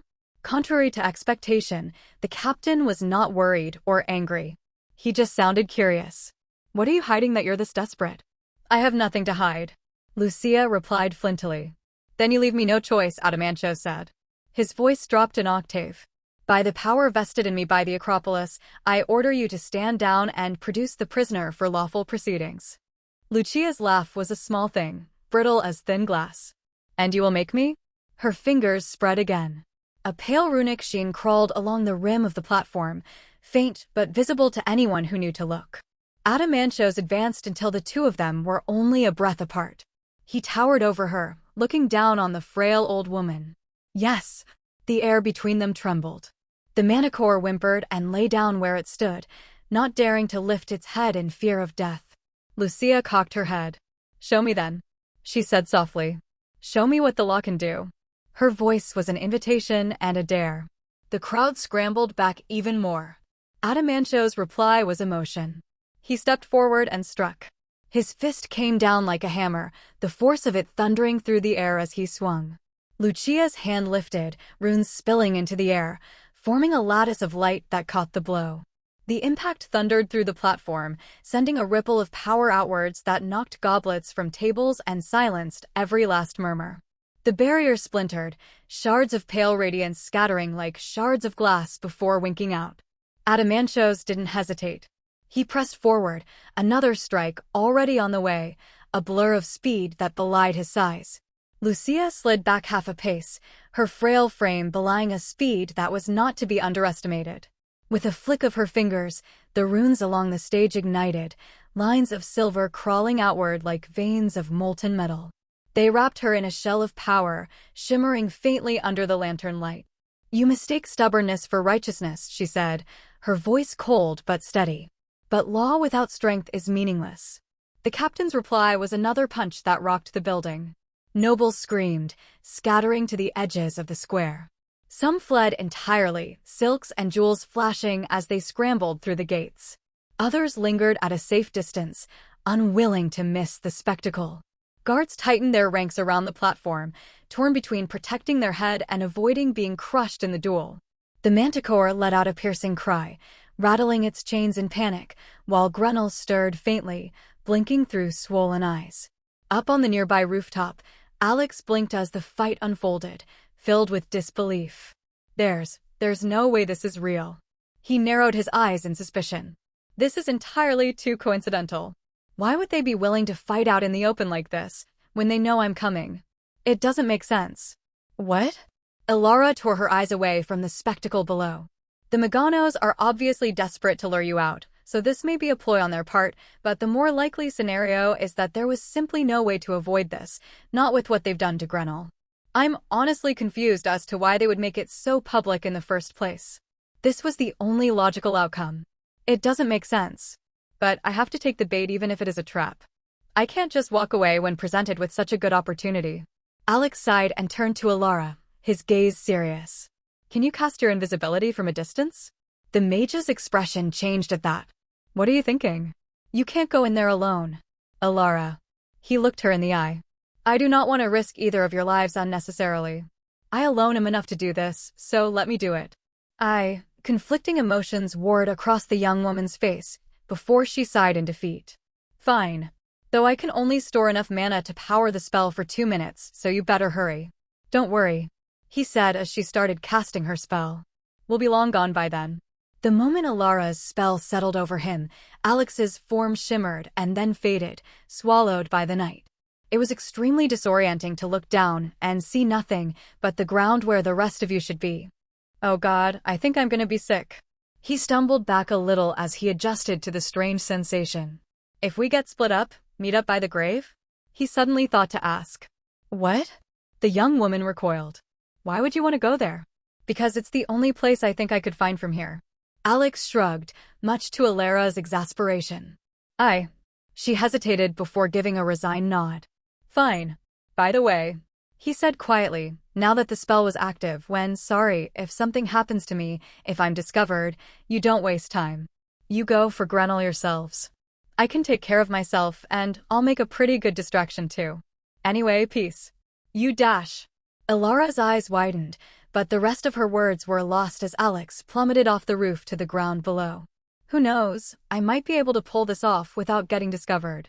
He thought as he ran towards the fight. Yeah, right? I bet that cage is booby-trapped to hell. The garden was chaos. On the platform, the family head and the captain clashed again and again, their blows shaking the ground. Each strike carried more weight than an avalanche, each defense an impenetrable wall of runes. Alex kept low, weaving through fleeing nobles and scattering servants. He could feel the ground shudder with every collision, dust drifting down like rain. Several times, a particularly heavy blow would strike the shield and send shockwaves rippling outward, ruffling his clothes and blowing his hair back. She's not attacking, he noticed as he made his way closer. It's almost like she's waiting for something. He shook his head. Of course she is. She's waiting for you, and you fell for it hook, line, and sinker. The invisibility wrapped him tight, allowing him to skirt the fight. He darted between overturned chairs, dodging flying shards of debris until the cage loomed ahead. Grunel was slumped within, bruised and pale, but alive. His eyes fluttered weakly at the commotion, though he seemed barely conscious. His nerves tense, Alex finally made it to the door. The bars were iron, the lock a simple latch with a keyhole. Oh yeah, he thought as another impact reverberated through the air behind him. I am so getting hurt. Not letting himself hesitate, he quickly reached forward, ready to jump out of the way as soon as he broke the lock. He did not expect mere contact to be what triggered it. His fingertip brushed metal. The door exploded. A roar of fire and force slammed into him, throwing him backwards. His world became heat, pain, and the copper stink of his own blood. His chest felt like it had caved in, shards of iron biting into his organs. His ears rang, deafening, and his vision fuzzed out in red static. Grunel was thrown too, chains jerking taut before he toppled backwards onto the floor of the cage. The old man let out a hoarse groan, but mercifully he looked intact. The explosion had ripped through Ilara's invisibility spell like paper, leaving Alex visible to everyone. He hurtled backwards through the air before crashing into one of the few intact tables, spilling food and drinks everywhere. Owie. His entire front was shredded. Skin blackened and peeled. One side of his face was an agonizing wreck, vision from that eye gone entirely. He tried to scream, but only gagged when blood filled his mouth. Well, his agony-addled mind wandered. I don't really know what I was expecting. Found you. The old woman's voice came from the side. Alarm flared through Alex as the air between them bent. A spear of white-hot light lanced out, thicker than a ballista bolt and twice as fast. Move. Despite the pain, Alex threw himself sideways. The beam missed his heart, instead hitting his shoulder and taking a baseball-sized chunk with it. Pain detonated across his side. He hit the ground and slid, a hoarse sound ripping from his throat. Get up. Another beam of light stabbed down. He kicked off, felt the spell snatch a fistful of hair as it took a divot from the stone where his head had been. I had doubts on whether this would work, the family had said from where she was standing. But you're surprisingly compassionate for a man-eating monster. Did you know this story is from Royal Road? Read the official version for free and support the author. Alex was interrupted by the sound of a fist hitting a barrier with the force of a truck. Did you forget that I was here? The captain glanced at Alex's smoking form. So, you're the target for all of this? Now that you're here, I guess I should stop holding back. Holding back. Alex's eye widened as a heavy, oppressive aura burst out of the other man's body. Violent, blood-red light surged from beneath the captain's armor as runes crawled up his face and down his arms and legs. Every inch of the man was now covered in glowing engravings, and by the sense of crisis Alex was feeling, they weren't just for show. Fortunately, even as he lay there, he could feel the agony throughout his body lessening as his healing worked overtime to repair all the damage. At least all the blood from yesterday didn't go to waste. He thought as he regenerated at a speed noticeably faster than before. With a light pop, the vision in his damaged eye restored itself, a large part of the pain going with it. His ribs knit themselves back together, though pieces of shrapnel from the explosion remained inside him, cutting him up from within and sending out waves of fresh pain with every movement. I'm gonna need to do something about that quickly. I don't know how long my healing can last if I'm constantly bleeding internally. He groaned. Unfortunately, the other two weren't just going to wait around. A shadow fell over him. By order of the guard, a familiar bass rumbled. You are under arrest. Alex glanced up. The captain's silhouette loomed, power spilling from the faint lines etched into his skin. His eyes, fixed on Alex, were as warm as river rock. I suspect you are guilty of killing a watchman, the captain said. Surrender. Technically, Alex started, then decided against the joke. The man didn't look to be in a joking mood. A spear of light flashed past Adamancho's shoulder.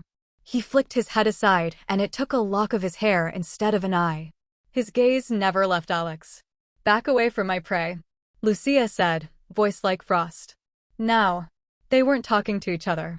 They were talking through him. Perfect. They weren't treating him like a threat. Alex lunged right. Adamancho stepped to cut him off fast, much faster than a man that large had any business being. Alex duked back and the captain's hand closed on empty air, fingers snapping shut with the crunch of a bear trap. Runes along his wrist flared, then dimmed. Stop, Adamancho said. Hard pass, Alex said and kicked off the edge of Grenel's cage. Lucia's second strike arrived like a guillotine. A sheet of force slammed into the corner of the cage as Alex jumped away. The iron folded. The whole structure groaned and slid an inch. Grenel jerked, chains rattling as the floor shifted under him. The manticore on the other side shrieked and threw itself at the partition, claws screeching across metal. Alex rolled, came up on one knee and flung himself sideways as the captain's fist cratered the earth where he'd been standing a second ago. Adamancho's didn't react. He just adjusted, pivoted, drove forward.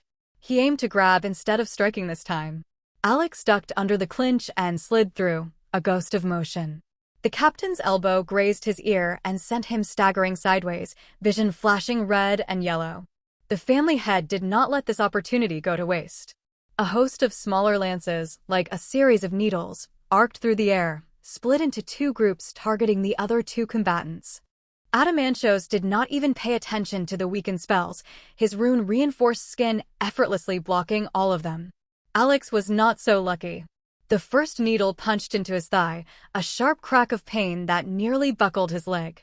Another half a dozen followed it, lacerating his flesh and piercing his organs. He screamed, half in pain and half in fury, and threw himself into a roll to avoid the next volley. His body jerked and spasmed as the regeneration fought to keep up, knitting ragged holes as fast as new ones opened. "You're wasting your strength, monster," Lucia said coldly, eyes flashing with silver runes. "The more you writhe, the slower you die." Alex didn't respond, all his focus on suppressing the pain and dodging. Adamantios stepped in then, one massive hand snapping forward with impossible speed. Alex twisted to avoid the hit, but the man wasn't a dumb brute. He was a trained soldier in charge of defending the city. Predicting his path of retreat, the captain pivoted on his heel and slammed his foot into Alex, the runes under his boots flaring with power. The young man barely had time to cross his arms in protection before the blow connected with a sickening crack. He flew back as if shot from a cannon, his shattered arms flapping in the air as fresh agony flooded him, and he screamed.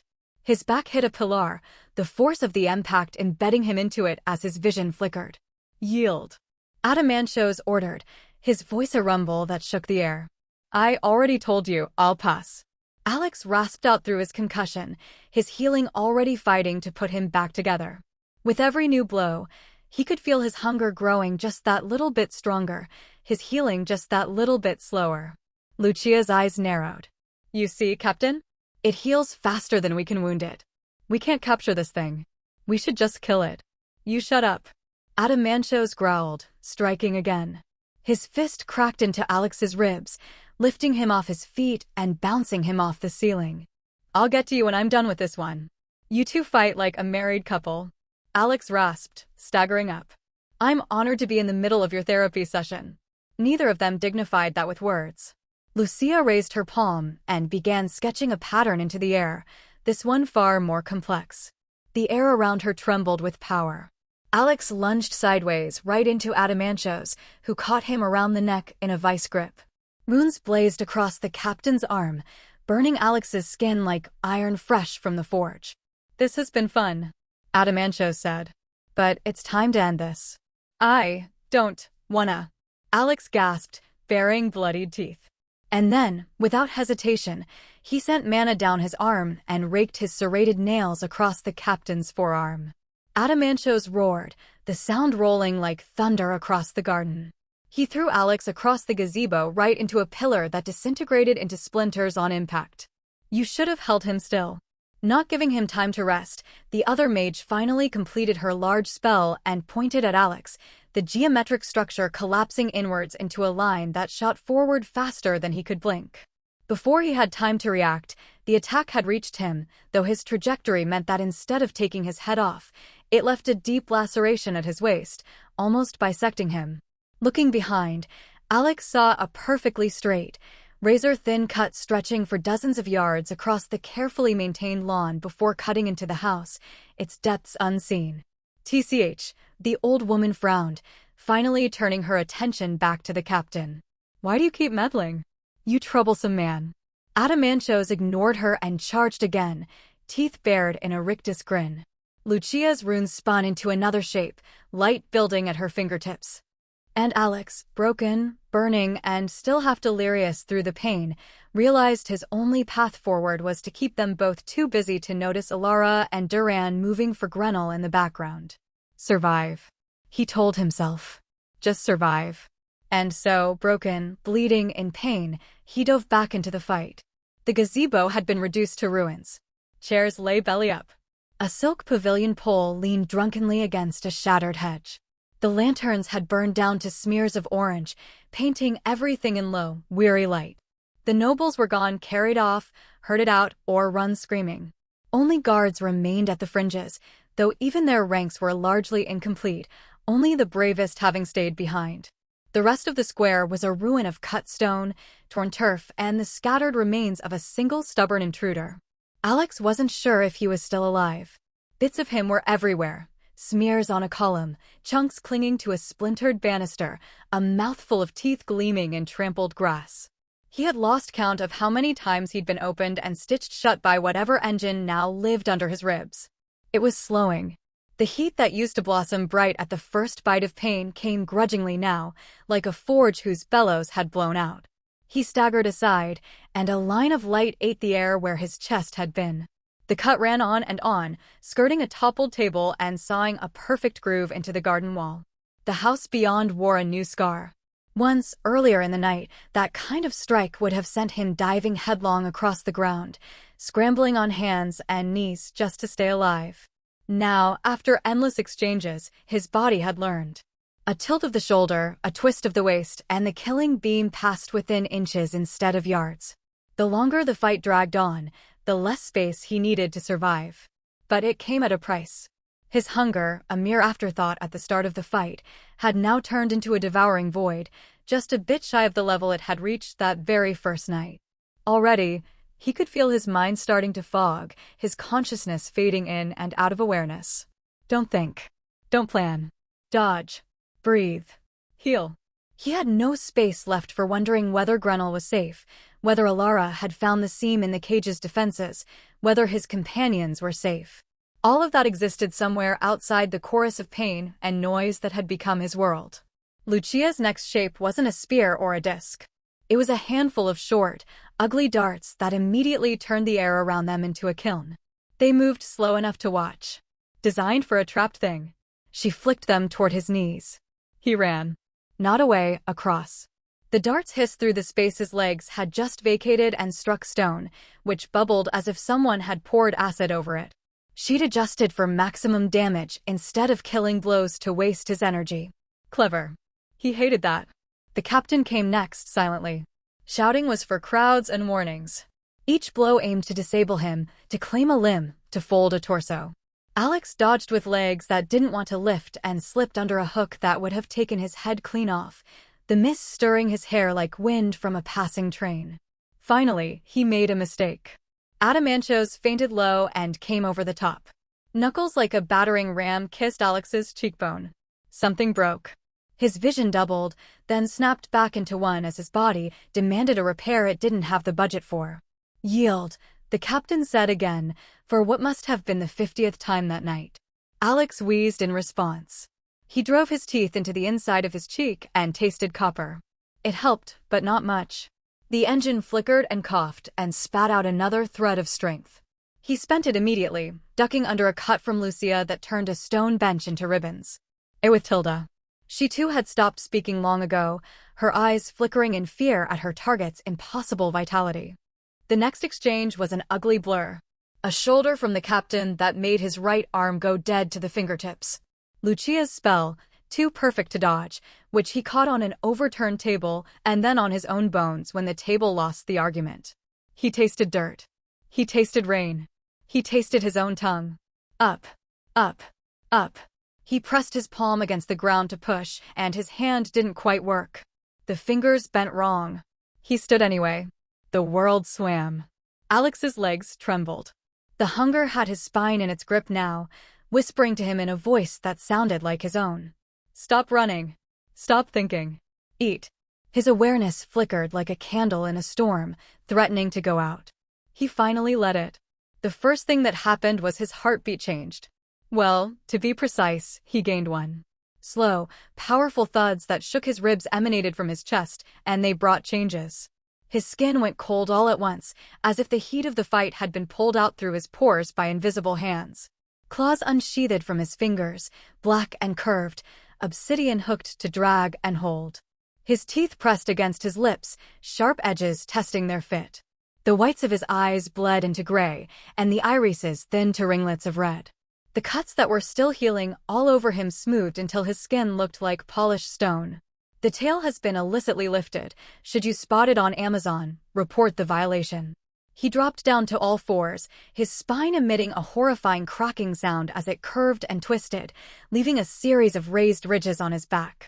Pieces of metal and shards of bone squeezed their way out from within his frame, each one bringing with it overwhelming relief. He growled in annoyance. Though glad to finally be free again, he didn't understand why he kept him locked deep inside, when he was obviously the superior life form. Submit now. He turned his attention to the two prey in front of him, but they ignored him. Adamanto's eyes widened before his runes flared brightly, his guard going up. So, it really was a monster. I must apologize, family head. I had not realized that you truly were keeping the peace. It is no matter. Lucia replied, her face still calm, as if expecting this. As long as you are aware now. Furious at the affront they presented by not immediately groveling at his feet, he launched himself at the nearest one faster than the eye could track, raking his claws against armored arms. Adamanto's braced against a flurry of claw strikes, the force of them driving his boots backwards. Sparks leapt from his armor as the talons gouged rune-etched plates, damaging them for the first time that night. Lucia swept a blade of light across the field, he slid under it, and was already on her shield. His claws raked across the barrier, and cracks webbed through the radiant surface before she reinforced it with another gesture. For the first time that night, he pressed them back. Adamanto's charged, runelit fists swinging like hammers, but he danced around him, faster than the man could track. A shallow cut appeared on the captain's cheek, dark blood welling. The massive man snarled, redoubling his efforts. Lucia's eyes narrowed. She had been content to let Adamanto's batter the creature while she harried it with magic. But the situation had changed. The thing had grown sharper, faster, stronger. And worse, it was starting to gain ground. Enough, she hissed.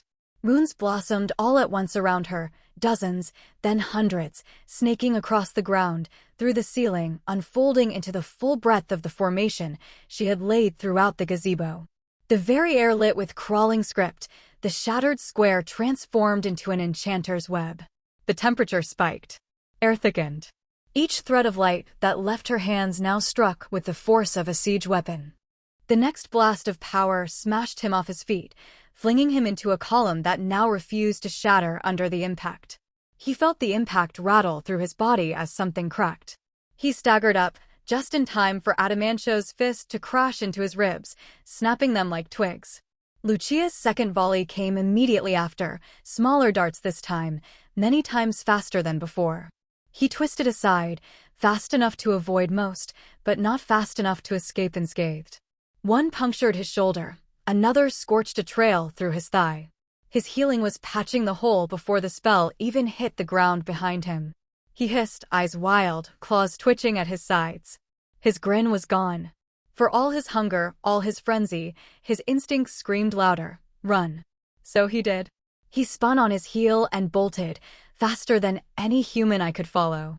A barrier of force erupted around the gazebo, the runes covering the structure flaring with power as they worked to keep him contained.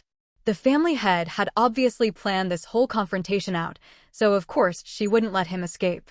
Unfortunately, plans never survive first contact with the enemy. Snarling in anger at the obstruction, he flooded his arm with the remains of his magic and unleashed dozens of blisteringly fast slashes in mere seconds, his claws somehow tearing at the weave that made up the barrier. What are you? Lucia's eyes widened when she realized what was happening. No. The guards standing outside raised their weapons, terrified but determined. Spears came down, shields lifted. It made no difference. He hit them like a storm. His claws tore through iron and bone alike, spraying blood in wide arcs. One man he ripped in half. Another he seized by the throat and crushed until blood fountained, and then, impossibly, the stream bent midair, curling toward his waiting jaws. He drank it down without breaking stride. The survivors broke immediately. A few tried to run, but he was faster. He caught one from behind, claws punching through his chest, then flung the twitching body aside like refuse. Another guard tripped, crying out, and he fell on him in a blur of teeth and claws. Power surged in him, hot and sharp, the fresh feast pushing his body into overdrive once more. Stop right there. A roar came from behind, the thunderous footfalls of the captain echoing out as he gave chase. He did not stop to look back, did not hesitate. With the strength of a dozen men roaring in his veins, he vaulted the shattered garden wall and vanished into the night, leaving ruin and corpses in his wake. Ilara stood frozen on a distant rooftop, her breath fogging the air. Far away, the garden was unrecognizable, an open wound carved into the magnificent estate. She'd watched it all. She'd seen the two disaster tiers fight, their blows shaking the air. She'd seen the explosion, her heart leaping up into her throat when his form had reappeared in midair, burnt, broken. She'd watched as he put himself back together, only to get ripped apart again in the next instant. Even as she had drawn closer, freed Grenell and escaped, she had watched him do everything to keep their attention on him. And she had watched him turn into a monster. The claws. The pale, vein-ridden skin. The screams of the dying. The way the blood hadn't even had time to hit the ground before twisting through the air and vanishing into him. Alex. Her mind refused to connect the two images, the boy who'd grinned at her awkwardly that first night in the shack, and the creature she'd just seen devour and tear men apart with its bare hands. He had saved Grenell, yes. He had distracted the nobles long enough for her and Duran to drag him free, for them to slip away unnoticed. But as the memory of his horrifying visage surfaced, the savage joy that flickered behind those blood-red eyes, she felt her stomach twist. Beside her, Duran set Grenell down carefully. The old man's breathing was shallow, but steady. Alara couldn't look away. The silence after the slaughter felt heavier than the fight itself. Duran followed her gaze. "He'll be fine." She turned, startled by how calm his voice sounded. "Fine? Did you see what he just did?" Her voice came out sharper than she meant, brittle with panic. "He ripped them apart. It ate them." Duran's expression didn't change. "And, because of that, we're alive." "That's not," Alara stopped, words failing her. Her throat was tight, her chest aching. "That's not him. It can't be." Duran's eyes flicked toward her, faintly glowing in the lantern light. "Maybe you don't want to believe it, but it's what he is." The room went quiet again. Alara sank into a chair, pressing her palms over her eyes. Images replayed behind her lids, Alex's claws sinking into flesh, the way he kept getting up again and again and again, despite all the damage he took. There had been nothing human in that. Nothing at all. Her voice was barely a whisper. "If that's what he is, then what does that make us, helping him?" Duran didn't answer. Alara shivered. She wanted to tell herself that they had won. That Alex had escaped. That everything that had happened tonight was worth it. But deep down, she wasn't so sure anymore. Alex woke to silence. His body twitched before his mind caught up, every muscle tensing in panic.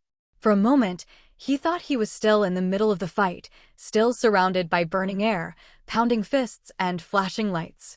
When his vision steadied, the world was dark and still. Or as dark as his night vision allowed it to be. Alex let out a breath, slowly calming down. He had figured out a while ago that his new form suppressed his emotions to an extent, at least the negative ones. Souped up on adrenaline as he had been, he hadn't really had time to hesitate or think about his actions. But thinking back on it now, he trembled, remembered the pain of the fight, of getting ripped apart over and over and over and over and over and... Stop. He slapped himself, clenching a shaking fist to his forehead. It's okay now. It's over. For a moment he just lay there, appreciating what it was like to be alive. He tried to sit up and pain lanced down his spine. Something cracked, then popped back into place.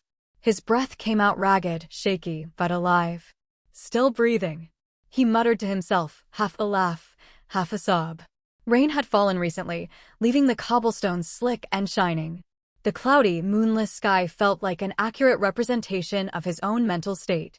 A breeze rustled over him, drawing out a shiver that reminded him that he was once again naked. I should really invest in some self-repairing clothes, he thought to himself. But what happened? Alex looked down at his hands. He only remembered bits and pieces of the end explosions, the old woman's voice, the captain's strikes, the taste of iron filling his mouth. The hunger. The way his body had taken over. The way it had enjoyed it. He'd been fast, strong, unstoppable. He didn't remember fleeing. He only knew that he must have to end up here. His instincts had led him to this random corner of the city, and now that they'd quieted, he realized he had no idea where here was. They'd agreed to regroup at the mass grave if things went wrong. He'd made bold claims about being able to find it if shit hit the fan, but now that the fan had truly been shitted, he had no idea where to go. Fantastic. He muttered, pushing himself up. Lost again. The alley opened into a maze of side streets. No lamps, no people, just the occasional shutter slamming in the wind. It seemed that he had escaped the noble district while in his frenzy, He could see the wall off in the distance, and the impossible cube mountain of the Acropolis towering further behind it. Though that didn't really help, since you could see it from just about any point in the city. Welp, we've already been here once before. He shrugged, letting out a shaky breath. Now where's that high ground? When you don't know where you are, go up. He scaled the nearest building. Well, he didn't scale so much as he jumped. The short, single-story construction offered minimal improvements to his line of sight, though it did give him enough to identify his real target. Hopping off, he made his way down the street. After turning a few corners, he found a modest park with small, well-trimmed bushes lining the sides and a few small wooden contraptions scattered here and there. In the center, a large, thick tree soared well over 50 feet into the air. A playground. Alex paused briefly in surprise. It was strange, seeing something so ordinary after the night he'd just had. The week he'd been having. He passed through the bushes, boots squelching in the wet grass, and reached the tree. Up close, he still couldn't tell what kind of tree it was, though that could have just as well been due to his non-existent tree knowledge, rather than it being some unknown species. He jumped. His claws bit into the bark as he climbed, feet finding small notches between the gnarled roots and branches. Despite the slickness, he moved easily, his body handling the task almost automatically. A small smile graced his lips. A curse though his powers may sometimes seem, moments like these made it all worth it. He quickly reached the crown and crouched on a thick branch, gripping it tightly as he peered out over the city. From here, the rooftops stretched in every direction, dimly lit by the occasional gas-powered lamp. Not like the Noble District, that was easy to spot. The faint, pale white glow of mana lamps pervaded the entire area, lighting up the night like a beacon. The tail has been illicitly lifted. Should you spot it on Amazon, report the violation. Even here, light pollution is a problem. What a shame. He shook his head. But his attention was soon directed at something else entirely.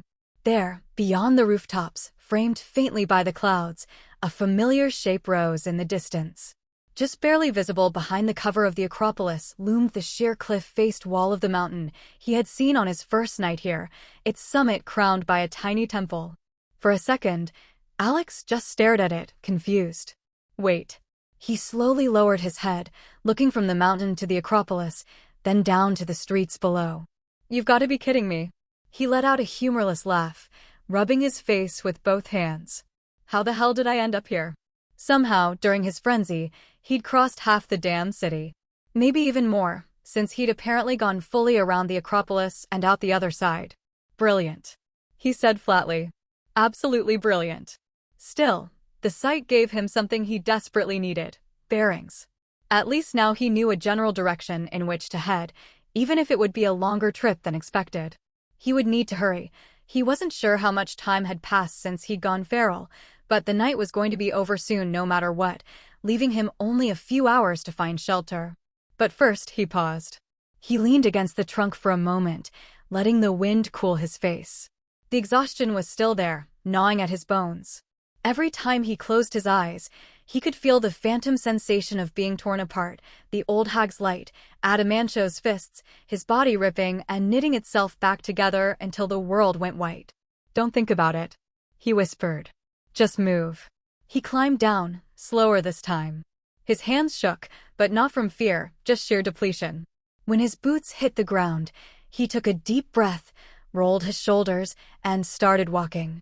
He kept to the alleys, slipping between shadowed courtyards and empty plazas. Once, he stopped at the sound of boots. A patrol was moving along a nearby street, their torches flickering as they swept their light across the walls. He waited, motionless, pressed against the side of a crumbling house until they passed. He could have fought them. Part of him wanted to, the part that was nothing more than a rabid animal, eager to tear into anything that moved to replenish his energy, but he forced the thought down. He kept going. By the time he saw the mass grave ahead, his legs felt like lead and his head was spinning from fatigue to the point where even the smell didn't bother him. He stopped at the edge, scanning the shadows. The grave was still, same leaning markers, same gnarled trees. It almost felt like it was waiting for him. He stepped through the gate, closing it softly behind him. All right, he said under his breath. Let's see if there was a point to any of this. Taking a deep breath, he half walked, half stumbled into the hellscape, calling out the others' names. After a few minutes of this, just when he was starting to get worried, a faint rustle came from behind a small hill. Alex turned immediately, every muscle tightening. His body protested the sudden movement, sending waves of fatigue through his body, but he ignored it. "Alex." The voice was soft, careful. He exhaled slowly. "Oh, thank God," cough. He had forgotten to hold his breath in his relief, catching a lungful of rotting death. She stepped into view, her cloak drawn tight around her shoulders. Her face was pale under the weak light, strands of damp hair clinging to her cheeks. Behind her came Duran, carrying Grenell slumped against his chest like a child. The old man's breathing was shallow, but steady. "You did it," Alex said, relief threading through his exhaustion. Alara nodded once. "Barely." He rushed past her, helping Duran gently set the old man down. Although beat up and unconscious, the shopkeeper's breathing was smooth and stable. "He's just asleep," Duran confirmed with a reassuring nod. Alex finally allowed himself to relax, falling on his ass as his legs gave way. He didn't even care that he was sitting naked in a graveyard. "I'm sure my healing will take care of any nasty diseases I might get, probably." Alara still stood where she'd emerged, arms crossed over her chest like a shield. She hadn't come closer since she'd stepped out of the dark. When Alex finally looked at her, she flinched, not visibly enough for most to notice, but he saw it. Her eyes flicked to his hands, then to his face, then away again. She hesitated. "You look awful." "I feel worse."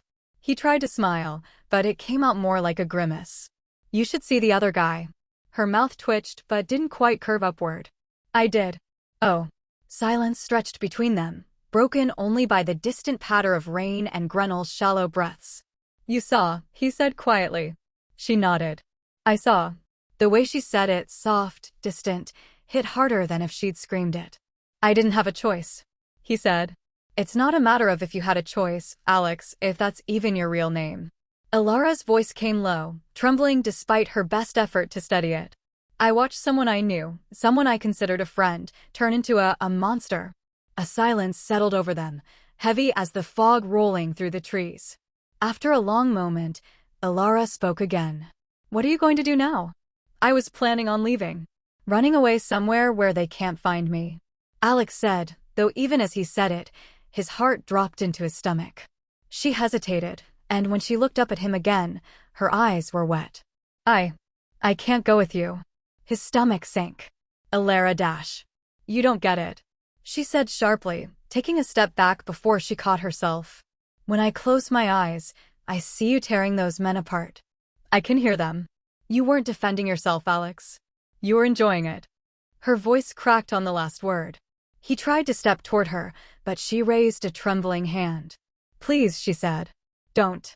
Alex froze. The look in her eyes wasn't anger. It was fear. And it hurt just as much as any wound he'd taken that night. "I'm staying," she said after a long pause. "They didn't see me.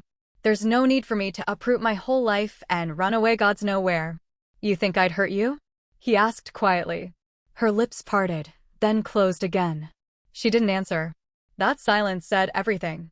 He exhaled slowly, the air leaving his lungs in a long, unsteady breath. "All right. I'm sorry," she said, her voice barely above a whisper. "You have nothing to apologize for."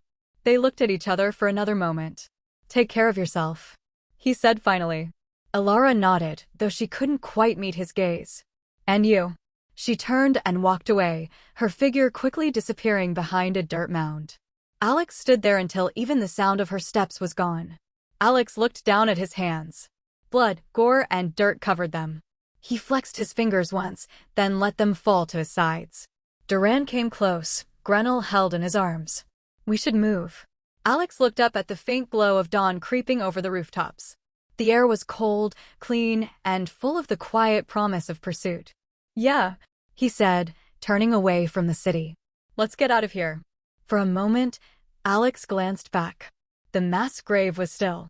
Empty. Then he faced forward again and started walking. "Let's get out of here." Cost crunched on his last apple as he watched the end of the drama unfolding in front of him. "Kids these days are so dramatic," he muttered, shaking his head with mock disappointment. From his perch atop the mound of dirt, he had a perfect view, like a man enjoying the final act of a play he hadn't paid to see. Below him, the little group stood framed by fog and corpses. The monster looked exhausted, barely upright. The girl's voice trembled when she spoke, her hands shaking as she turned away. The other one, the quiet one carrying the old shopkeeper, didn't say much. It had been so interesting to see them rescue the old man. How neither the captain nor the hag had noticed anything, so busy were they tearing the monster-turned young man a new one. He bit into his apple again, the crunch muffled by his magic.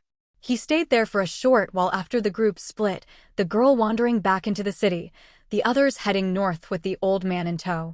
Only once the graveyard had gone still again did he drop lightly from his perch, landing without a sound. The shimmer around his body flickered and faded, revealing a lean man in travel-stained clothes and a dark cloak. Well, that was something. He scratched the stubble on his chin and took another thoughtful bite. Now what do I tell the captain? Cost chewed slowly, eyes wandering over the fog-drenched grave as if the corpses might answer for him. I'll figure it out. He shrugged. He brushed the dirt from his cloak and turned to leave. His invisibility shimmered back to life around him, bending the air until he melted back into it. By the time he reached the cobbled road, even the sound of his footsteps had been erased, his form undetectable. The city was quiet at this hour. Cost kept to the rooftops as he made his way back, occasionally pausing to toss a gnawed apple core into the shadows below. You know, he said to no one in particular, all in all, today was not a bad day. I learned something new. A sentient, empathetic monster, huh? He chuckled softly as he walked deeper into the city. The estate loomed ahead, its walls cracked, gardens scorched, blood and gore strewn everywhere. The faint hum of repair wards clung to the air, masking the damage with shimmering illusions that fooled no one. Serves them right. Cost snorted. Arrogant pricks. Having come from poverty himself, Cost had a pronounced aversion to the nobility. The three main families in particular grated him to the bone. Still though, they really did a number on him, poor guy. He considered the viscera scattered across the ruins of the gazebo. I'm impressed he could keep fighting after all that, incredible healing powers or no. The fight had been incredible to watch. Well, calling it a fight was a bit of a stretch. It truly had been a while since Cost had last seen a beatdown of such legendary proportions, and the first time he had seen one all delivered to one being. Most things don't survive against the captain long enough to get there. He mused. Shrugging again, he finally made his way into the gargantuan mansion, passing by the guards stationed at the door with them being none the wiser. Inside, the mansion was a mess. The servants rushed around in every direction, no doubt to fulfill 5 conflicting orders from 10 different people. Cost strolled through it all with his hands in his pockets, humming tunelessly until he reached the study. The Megano's family head and his captain were already there. The hag looked awful, the strain of channeling that much magic for so long having taken its toll, formation or no formation. She seemed almost frail as she sat there, a poor, bullied grandma, not one of the most powerful mages in the city. Ari with circumflex Nepsilon. Adamantios was sprawled out across a groaning armchair across from her, his armor filthy and scratched, but otherwise unharmed. Cost. The captain said without looking up. I trust you bring news. I do. Cost sighed with resignation, dropping his invisibility. Bad news, though. The monster's gone. Adamantios turned his head slightly, eyes narrowing. It got away from you? Of course, Cost said. Chased it through half the city. Thought I had it cornered near the walls, but it vanished. Fast one, that thing. I'd say teleportation, maybe phasing. Either way, I lost it. If you discover this narrative on Amazon, be aware that it has been stolen. Please report the violation. Lucia's gaze flicked up. And the accomplices? The vice captain shrugged, his voice just regretful enough to sound sincere. Didn't find any. If they were there, they covered their tracks well. No idea how they got away. Adamantios's jaw tightened. You're telling me you lost sight of a creature that was half dead and unaware of your existence? Cost raised an eyebrow, leaning against a nearby cabinet. Unaware of my existence? Sure. Half dead? Not quite. It took both of you hammering away at it for the better part of an hour to drive it to escape. I'll believe it's dying when I see it. Lucia's pen scratched slowly across parchment, then stopped. Unacceptable. It was within your grasp, and you let it slip. You had plenty of opportunities to jump in and finish the job. Firstly, I don't take orders from you. Cost smiled faintly. And secondly, did I? Because from what I recall, the entire garden was on fire, the air was cutting holes through people, and the ground was coming apart. I'm good, family head, but I'm not that good. The old woman's lips thinned. In the end, the fault still lies in you two. Not only did you dash, she flicked her eyes at the captain, interfere with my plans, you also stepped in several times to prevent me from killing it. Your insistence on taking the creature into custody has directly led to its escape, and now I'm the one who will have to pay for it. Cost raised an eyebrow at the sudden outburst, exchanging a glance with his captain. You will have to pay for it? He tilted his head. How so? That is not your concern. The woman immediately clammed up. His second eyebrow raced up to join the first. Interesting, the vice captain muttered.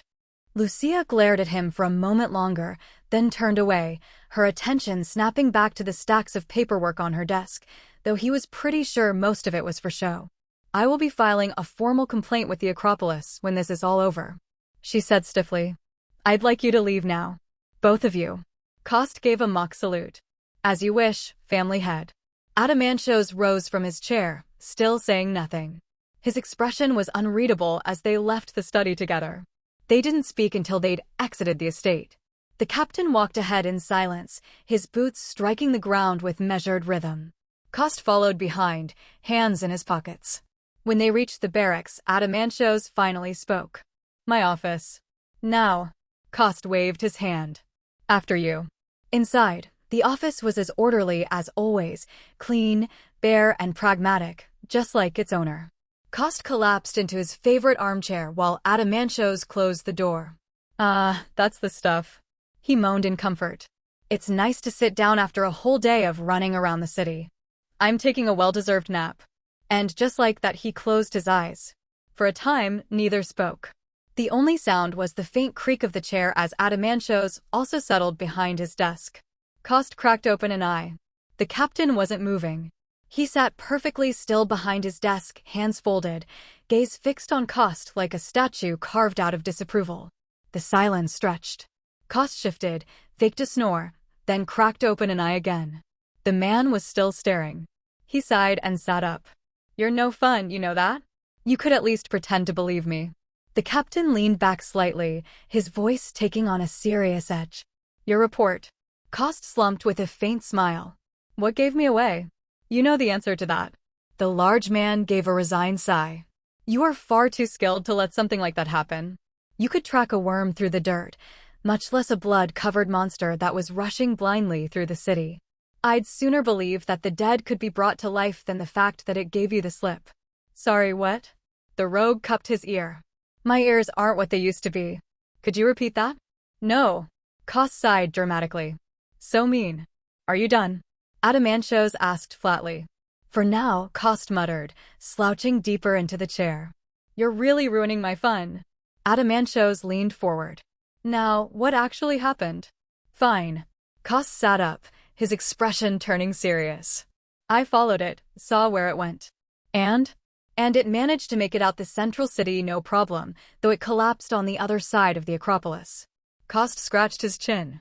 I watched it change back into its human form, at which point it acted, very unmonster-like. I'm honestly under the impression that instead of the human form being a disguise, it's the monster one that's not normal. And why did you decide to let it go? Adamantios asked. Cost leaned back, folding his arms behind his head. Because I wanted to. Because it didn't feel right. Because I don't think a monster would go out of its way, risk its life, just to rescue some old man it met less than a fortnight ago. That's not your decision to make. And yet, I was the only one in a position to make it. Cost shot back, eyes glinting. You and the hag spent so long trying to kill it and still couldn't do anything. But the grin faded when Adamantios didn't respond. The captain wasn't angry. He just looked tired. This isn't over. Adamantios said finally. Whatever that thing is, it's dangerous. Dangerous. Cost tilted his head. Sure, but so am I. So are you. It's not mindless. You saw that. It cared for someone. It hasn't gone on a killing spree. Yet? The word hung between them like a blade. You also watched it suck up that guard's blood as it ran. Do you honestly believe that a being like that could be good?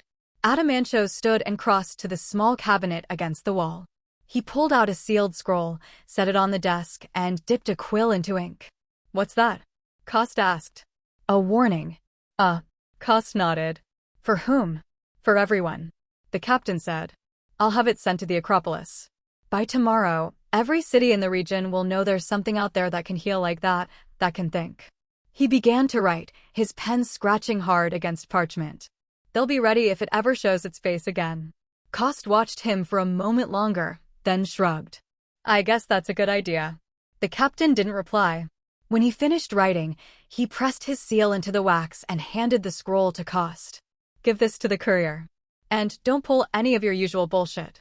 This is serious, and I need you to actually do your job this time. Sure thing, boss. Cost wiped the playful expression off his face. It'll be done. He turned to leave, but paused at the door. You know, for what it's worth, I don't think I made a mistake by letting it go. Something tells me it could be a valuable asset in the future. I hope you're right, Adamancio said quietly. The rogue gave a lazy salute over his shoulder. See you later, Captain. Then he was gone, the door clicking shut behind him. Outside, the city stirred awake. Bells rang faintly from a temple, and somewhere far off, a courier's horse began to gallop. We probably should have considered this before we left, Alex said for the third time that day. You shouldn't blame yourself too much. You've been through a lot recently. Duran replied from beside him, his tone as flat as ever. Though you definitely should have remembered. The two of them were currently laid out on the ground under a battered canvas tarp they found lying around, the edges weighed down with stones. The sunlight outside was blinding, spilling across the ground in merciless sheets of gold. Inside, it was like being inside a sauna made of wet cloth and regret. You boys okay in there? Came Grenel's muffled voice from above. The old man sounded entirely too amused for someone who'd nearly been eaten alive 3 hours ago. Oh, just peachy. Alex called back from underneath. We're thriving, actually. Haven't you heard? Heat therapy has great health benefits. You should join us. Grenel's chuckle filtered through the tarp. I don't think so. I'm old and dying. I should let you young ones enjoy the benefits. It sure sounds like you're having fun. We're melting. Alex grumbled. If you hear sizzling, that's my soul evaporating. Duran shifted beside him, perfectly calm. I think it's quite nice, actually. Alex turned his head. Aren't you largely immune to pain and temperature? I am. Common wisdom says so. I don't know if your wisdom is as common as you think it is. Duran replied hesitantly. Alex glared at the tarp ceiling. You know, I'm starting to think you came with me just to annoy me.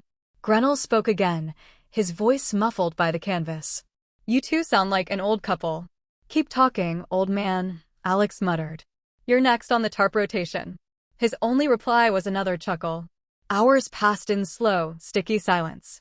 The only sounds were the faint rustle of the tarp and the occasional exasperated sigh from Alex. Grenel said that he was going to take a nap to pass the time. Duran remained as still as a statue. If anything, he looked content, resting with his hands folded over his chest like a corpse taking a nap. Pushing that thought away, he considered the old man's reaction upon first regaining consciousness. When Grenel had first woken up, Alex and Duran had already been in hiding. He had been half expecting screaming, accusations, at least some cursing. What he'd gotten instead was confusion, followed by surprise at his survival. The old man had been surprisingly accepting of Alex's circumstances. You're taking this really well. Alex's muffled voice came from the tarp. I was taken hostage, beaten, and stuffed in a cage last night, Grenel said. I've run out of energy to be surprised by things. And honestly, the first time I met you, you were naked and covered in blood. It didn't take a genius to figure out something was off. Alex rubbed the back of his neck awkwardly. Yeah, I didn't make a great first impression. Grenel chuckled dryly. It was pretty concerning, but I've seen worse in my youth, believe it or not. Some of them even wore clothes. Comforting. Point is, Grenel said, leaning back against the tree, you didn't leave me there to die. You didn't have to come back for me, but you did. Whatever else you did or are, that counts for something, are. Alex hadn't known what to say to that.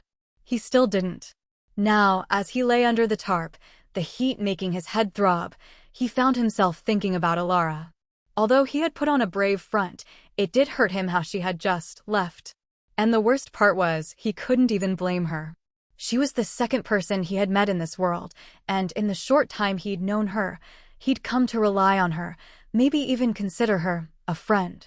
To have her show such open fear of him, such open hatred, he couldn't lie and say that it didn't hurt.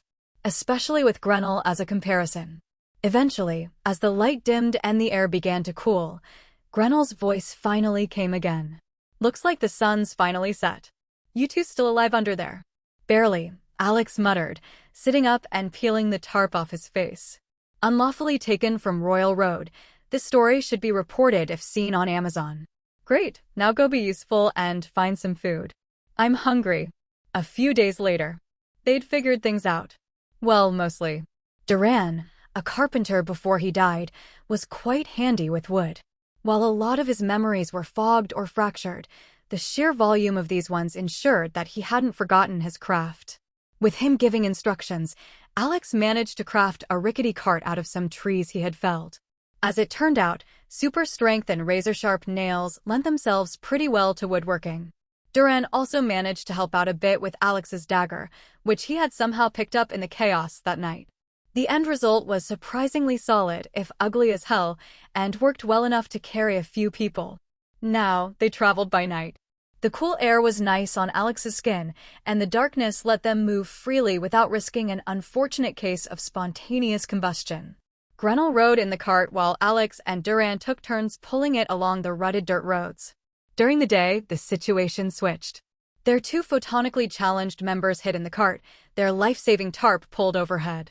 That unfortunately meant that Grenell had to sleep out in the sun, but the old guy didn't seem to mind.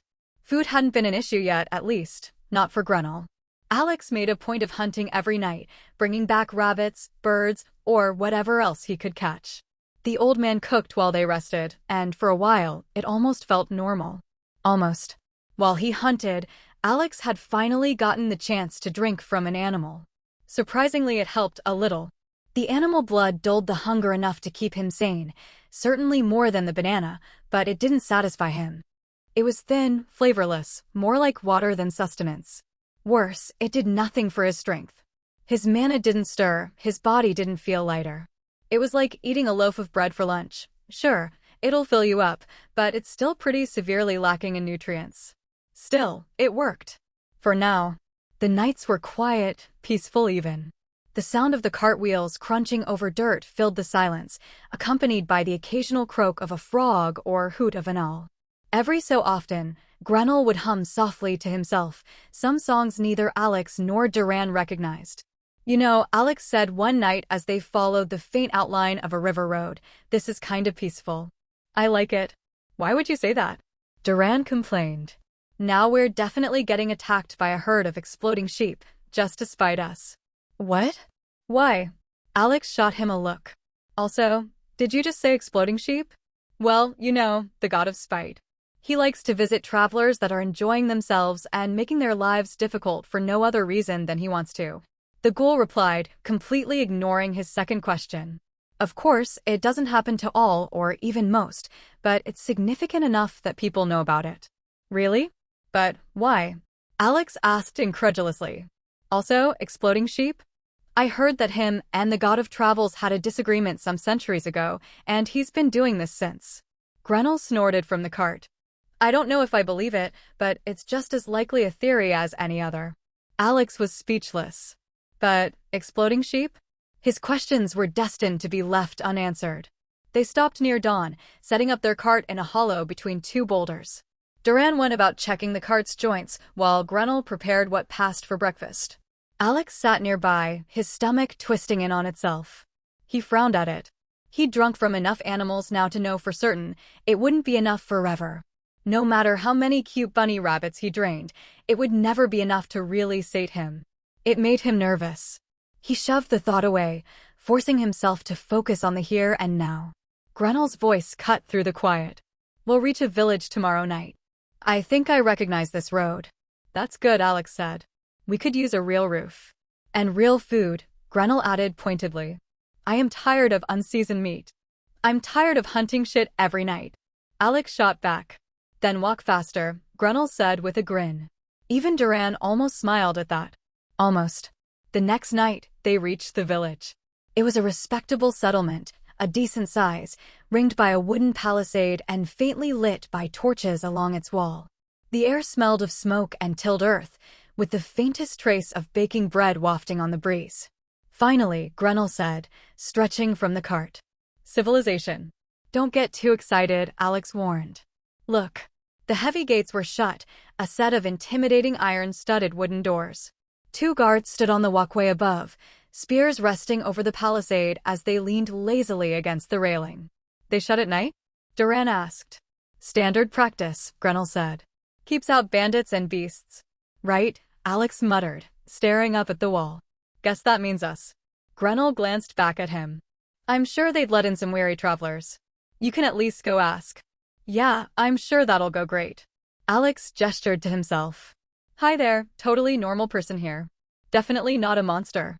Don't mind the fact that I'm still basically naked. Please let me in. We do need to get you some clothes. The old man chuckled. They pulled the cart closer to the tree line, hiding it among the shadows at the edge of the road.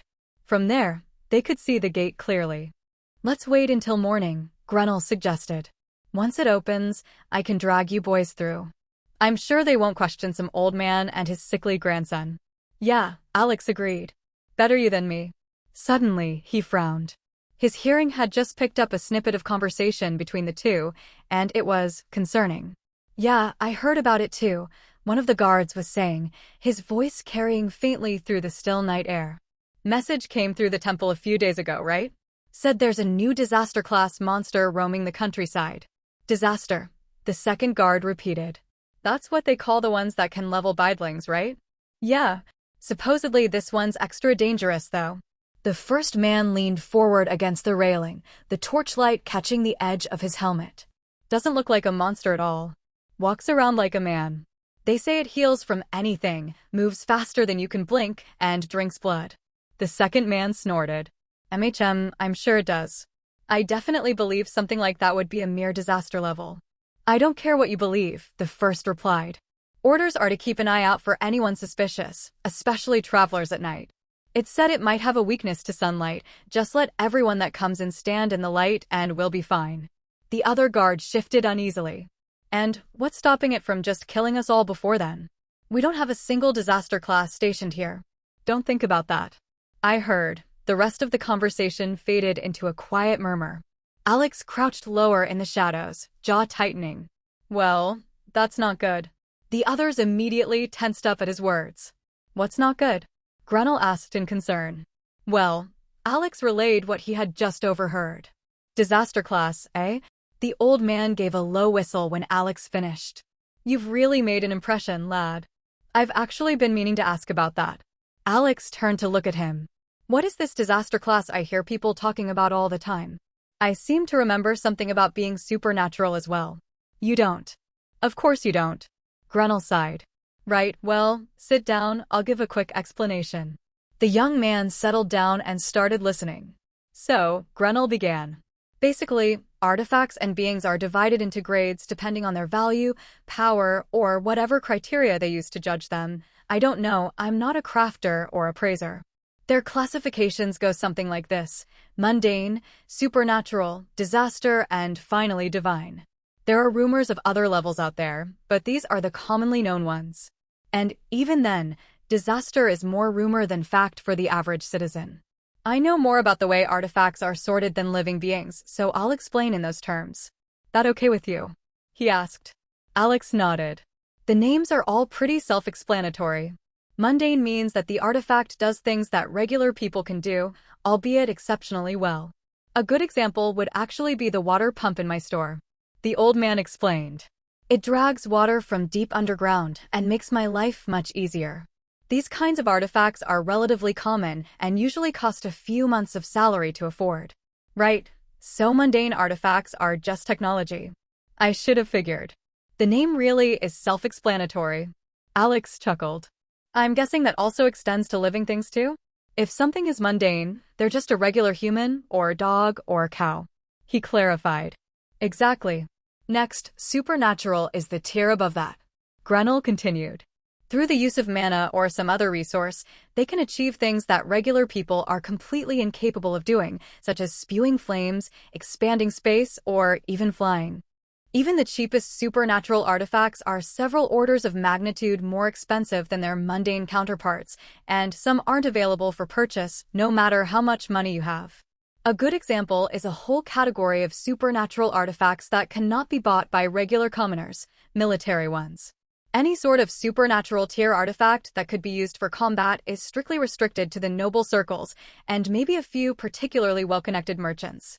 Owning one without a permit is grounds for immediate execution for suspected mutiny. Alex nodded, suddenly recalling a conversation they had when they first met. Is that what you meant when you said that a well-equipped squad of noble guards could take on 10 times their number of commoners? Yes, Grenell confirmed. A well-equipped squad will have several supernatural artifacts among them. They might even have more than one per person, though that's rare even among the richer houses. You have to remember that each house has at least several dozen soldiers, and that's without counting the actual members of the house itself. Equipping every single soldier with supernatural artifacts is of course possible, but costly and unnecessary. Especially since they'll want to keep the best stuff to themselves. That makes sense. Alex nodded internally. If a single artifact costs several years' worth of salary for an average person, then even noble families will struggle to procure dozens of them simply to arm their guards. So in living being terms, these would be mages like myself and… Alex hesitated. Alara. Yes, the old man confirmed. Another example would be that manicore they were going to kill me with, though that was pretty close to the next tier of power according to what I know. Ranby, yes. Speaking of the next tier, the next and last tier of that can be seen amongst humans is the disaster tier. It's more of the same, really. While being supernatural allows things to perform feats impossible to mundane creatures, disaster tier scales these impossible feats up to a level that would be, well, a disaster. A good example would be a simple sword. For a supernatural sword, it will probably allow the wielder to cut through stone or other mundane materials easily, or maybe allow them to send out ranged slashes with the weapon. Powerful, yes, but still possible to overcome if a dozen people work together to overwhelm the wielder. I'm guessing that is no longer the case for the disaster tier. Alex intelligently inferred. The older man gave him a look. Wow, how did you figure that out? Your powers of deduction are impressive. What's that supposed to mean? Alex questioned indignantly. Nothing at all. Grenell moved on with a shake of his head. As I was saying, a disaster tier sword would be a completely different story. Instead of simply extending the range or enhancing the sharpness, it would do both, and to a ridiculous degree. There was an incident few years ago where someone used a disaster tier sword in the city, and in one blow they chopped several mansions in half. In one blow. They are simply forces of nature capable of bringing disaster to any unfortunate enough to be on the receiving end of one. This is why even though disaster tier artifacts are technically still just another man-made tool, they are considered a strategic resource. Only nobles trusted by the Acropolis are allowed to possess them, and even then, only in limited numbers. Support the creativity of authors by visiting Royal Road for this novel and more. I see. So the disaster tier is something like a tank during the First World War. Alex nodded to himself. That checks out. I'm guessing divine artifacts are something like a nuke. What are you talking about? Grenell frowned at him. What is a nuke? Alex froze. Ignore me, I'm just talking to myself. I once read some texts that mentioned powerful weapons capable wiping entire cities off the map in one blow. I just realized that those must have been divine artifacts. So, above disaster tier there is the divine tier, weapons capable of citywide destruction made by the gods. And the gods themselves are at that level too. Grenell nodded. Divine tier artifacts are wielded almost exclusively by gods, simply because of how powerful they are. If one of them falls into the wrong hands, it could cause untold destruction before they are stopped. I see. Alex nodded thoughtfully before frowning. If that's the case, I don't think I'm really strong or capable enough to be considered at the disaster level. Sure, I'm strong, but I'm nowhere near chop a building in half strong. Grenell waved him away. Kid, from what I was told you went toe-to-toe with 2 disaster tier mages for over half an hour and got away with your life. If that doesn't deserve a disaster rating, then I don't know what does. Alex, shut up. Now, what are we going to do about the village situation? The old man continued. We still need to get some supplies, and even if we skip this place, there's no guarantee that the situation won't be the same in the next, or the one after, or the one after that. Alex frowned at that. I think we should let Grenell go in and buy what we need. Duran chimed in from the shadows. Jesus. Alex jumped. I forgot you were there.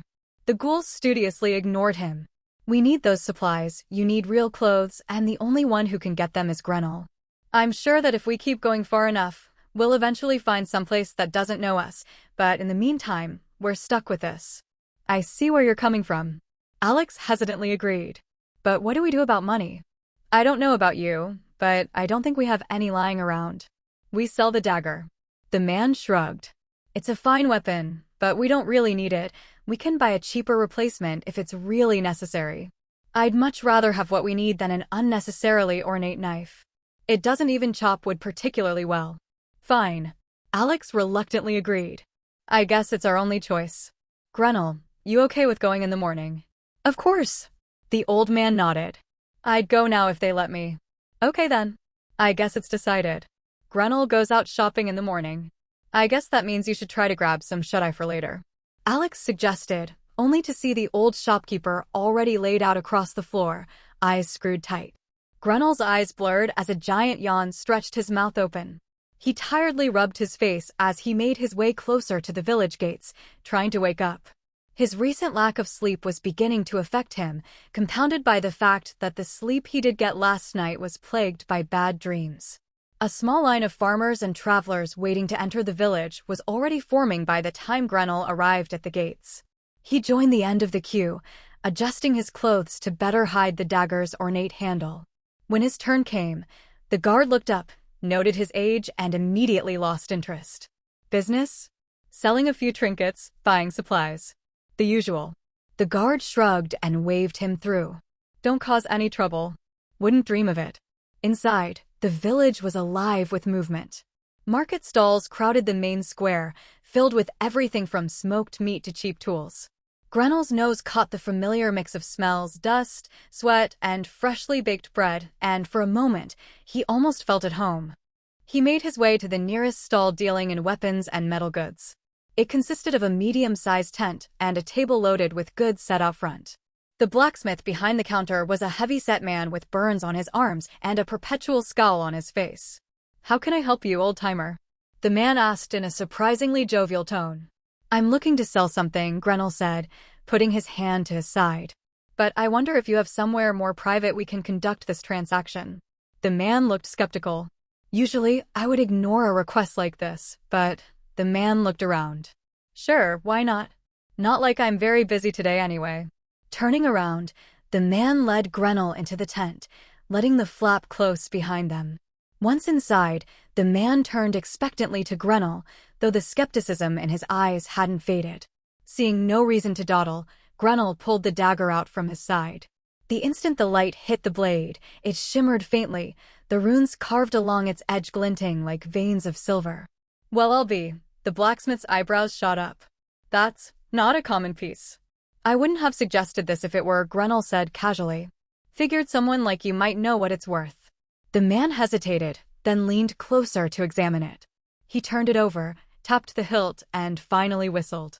This is noble work. Relatively new, too. You sure you want to sell it? Don't need it anymore, Grenell said, folding his arms. Interested? I might be. I'll have to move it quietly, though. Could get me in trouble if anyone asks where I got it. That's your problem. The blacksmith grunted.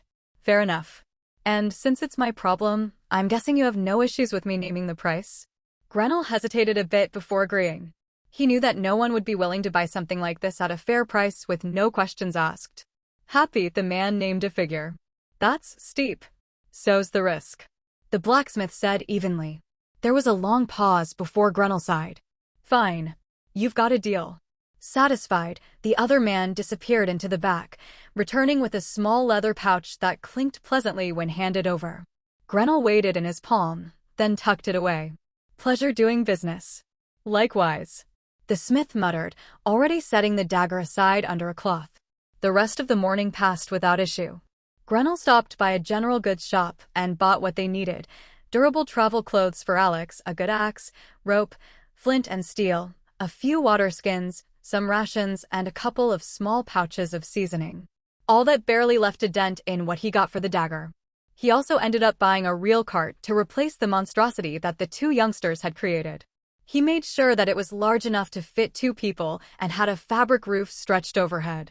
The cart actually used up most of the money he had left, but even then, the leftovers would make a good emergency stash. By the time he left the market, the sun was climbing high. He took a quiet road out of the village, trying to draw as little attention as possible. As the gates faded from view behind him, Grenell adjusted his grip on the cart and started humming under his breath as he walked. When he finally spotted the familiar tarp in the distance, he saw a pair of eyes twinkling under its edge, watching the road like a hawk. "See?" Grenell called out as he approached. "Still in one piece." A muffled exhale of relief resounded from within. "About time. I bought you some proper clothes." The old man lowered the load, then gestured behind himself. "And a few other things you'll thank me for." Alex peeked over his shoulder. "And the cart. A thing I'll thank me for." Grenell grinned. "Nothing against your creation, but the number of bruises I have on my backside corresponds exactly to the number of bumps in the road. Well, sorry for not being able to add any suspension to a vehicle with nothing but my bare hands. My fault." Alex mocked back. "Does that mean we have everything we need? Are we leaving this evening?" "Yes," Grenell confirmed. "We can leave tonight." By the time the last of the light disappeared below the horizon, they were already on the move. The new cart glided along the road like a well-oiled machine compared to the bone-rattling bumps and clinks of their previous contraption. The night air was crisp and dry, carrying the faint scent of grass and distant rain. Grenell sat comfortably in the back, resting on a blanket he had purchased, while Alex dragged it forwards and Duran walked beside it. "So," Alex said, glancing back the way they came, "how far do you think we should go before it's enough?" "As far as we can," Grenell replied. "The more distance between us and that city, that whole region, the better." "Fair enough." Alex sighed reluctantly. "I'm not in the mood to test how good their monster hunting protocols are. I'm sure anyone they send at this point will be more than capable of subduing you." Duran commented. "They tested your limits quite thoroughly, unless you have more to show?" "No, I don't. And thanks, you're really good for morale." "I try." Grenell chuckled softly, shaking his head.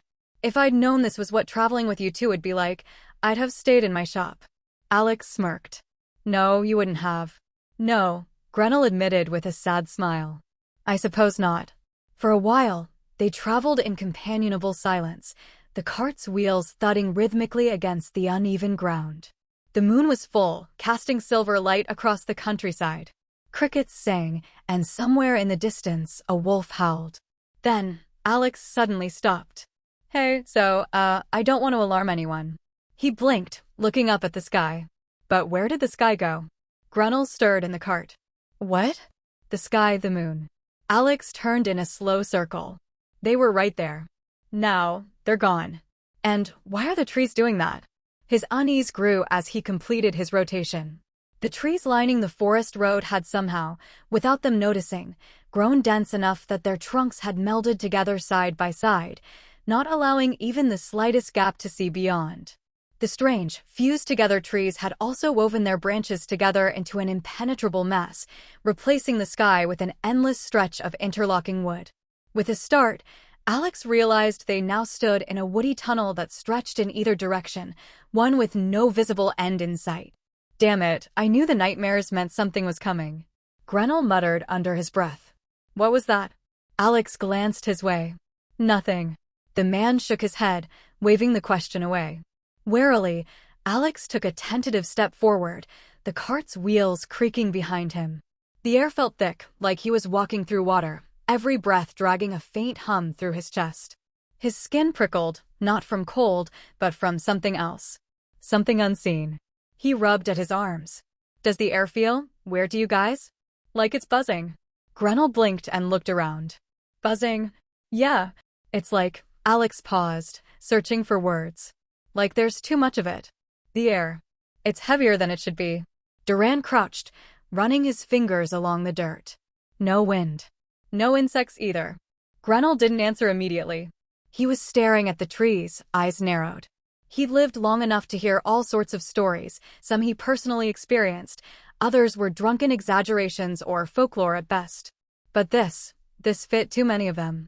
He took in the strange, fused trunks, the knotted branches that sealed the canopy, the way everything glowed faintly, letting them see despite a lack of light source.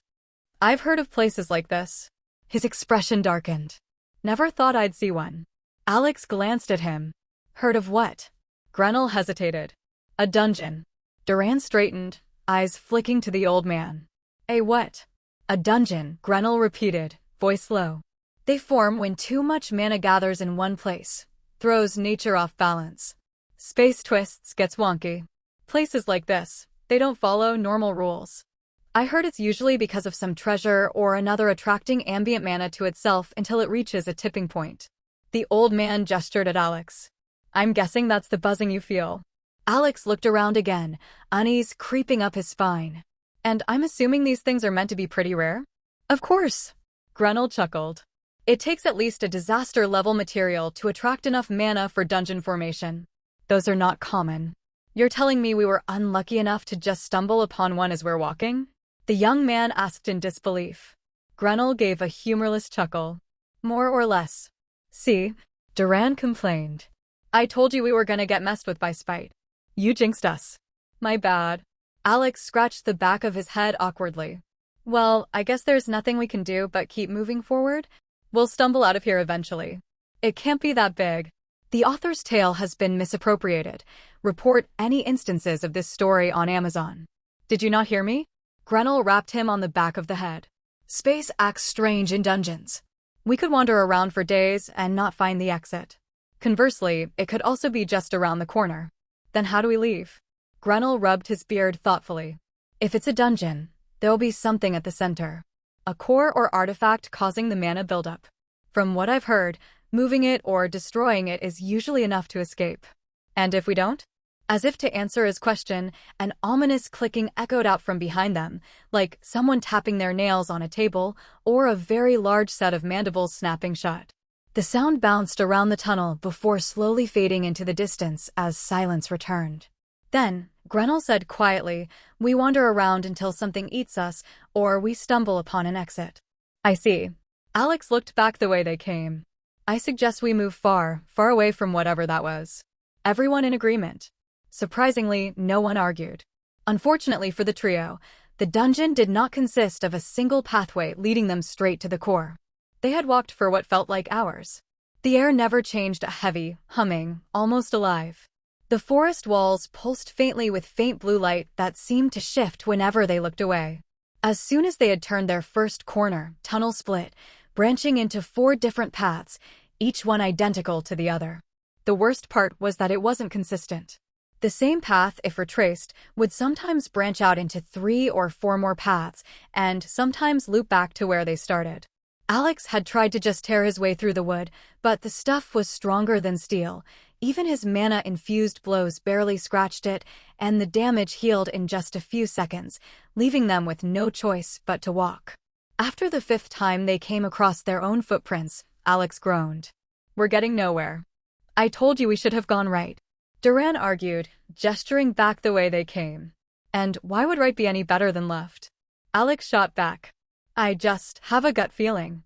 Duran replied stubbornly, refusing to give. Right. They stopped at one of the intersections, looking between the identical tunnels. Which way this time? Duran sent him a pointed look. Fine, Alex conceded. Let's go right. Finally.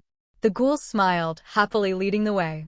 The tunnel wound on, narrowing slightly until the cart barely had enough room to maneuver. The faint glow from the wood grew dimmer until only Alex's eyes could pierce the gloom. The only sound was the soft creak of the cart and the whisper of their footsteps. After another turn, the tunnel ended abruptly. A wall of dark wood blocked the path, its surface smooth and seamless. Well, Alex said dryly, isn't that a surprise? I guess it really was my fault we kept ending up back where we started. You managed to straight up find a dead end. Duran frowned. But I was certain that. Oh, you were. Alex raised an eyebrow. Well, if you're certain then by all means, go ahead dash. The air flexed. No, it wasn't even the air. It was as if space itself suddenly drew in a breath, pulling everything toward the wall in one long, silent inhale. Then it shattered. The sound wasn't like glass breaking. It wasn't even a sound, more of a metaphysical sensation. A rift tore open through the wooden wall, spreading like a web of fractures until it split apart entirely, revealing a view that made all three men freeze. Beyond the break lay another world. The air on the other side shimmered with pastel hues, soft and warm.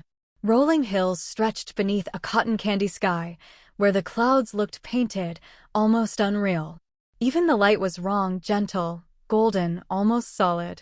The ground was covered in what looked like grass, except it rippled like velvet under a breeze that carried the faint smell of sugar. Grenel's mouth fell open. What in all the gods' names? Alex stared. I think that's fluff. Fluff. Yeah, like fluff. Everything's made of it. Duran just stared in open wonder. Before any of them could speak again, a cloud covering the sun overhead moved. Sunlight from the strange world spilled through the tear, flooding the tunnel in bright, golden light. Alex hissed and stumbled back, shielding his face with one arm. Duran followed instantly, diving under the cart's shadow as smoke began to curl faintly from his skin. Back, back, back. Alex barked, dragging himself away. The light looked pleasant, but it was deadly. Even a few seconds of exposure made his skin redden and blister before his regeneration caught up. He grit his teeth. Okay, yeah, definitely not going that way. Duran nodded vigorously, squinting into the radiance. Seconded. We're not built for sunshine. They might have left it at that, turned back and found another route, if not for the noise that came next. A soft, curious moo. From the glowing rift, something emerged. Or rather, something poked through. It was a head round and woolly, like a cow sculpted from cotton. Its fur rippled like stitched fabric, and its glassy black eyes blinked with innocent curiosity. A thread-like tongue flicked out as it sniffed the air, clearly unaware of how out of place it was. Grenel blinked. Ah, it's Dash. Don't say it, Alex warned. Utterly adorable. He said it anyway. The creature blinked once, tilting its head. Then, as it tried to push further through the tear, the rift snapped shut. No warning. No sound. Just a sudden, violent whump of pressure, and the creature's head hit the ground with a dull thud. Alex jumped in shock as pink blood sprayed across the floor, steaming faintly in the cool air. The world went dark again. The light from the other side vanished, and the tunnel plunged into shadow. For a heartbeat, none of them moved. Grenel exhaled shakily. Well, I suppose that's one way to say hello. Alex swallowed hard, forcing a laugh. Yeah, good thing we didn't try going through. I have no plans on finding out if I can survive bisection. It was so cute. Duran complained sadly, hesitantly walking over to the head and picking it up. He turned the felted head over in his hands like a child examining a broken toy. It's so soft, he noted sadly. Put that down. Grenel snapped. For all we know, it's a deadly poison. I'm dead, Duran said flatly. I don't think poison works on me. Just put the poor thing down. Alex rubbed the bridge of his nose. This is not how I pictured my night going. He glanced toward the spot where the rift had been, but there was nothing there. Let's move before. The air behind him shifted. He didn't hear it so much as feel it. A sudden rush of movement, the whisper of something cutting through the dark. Grenel, down.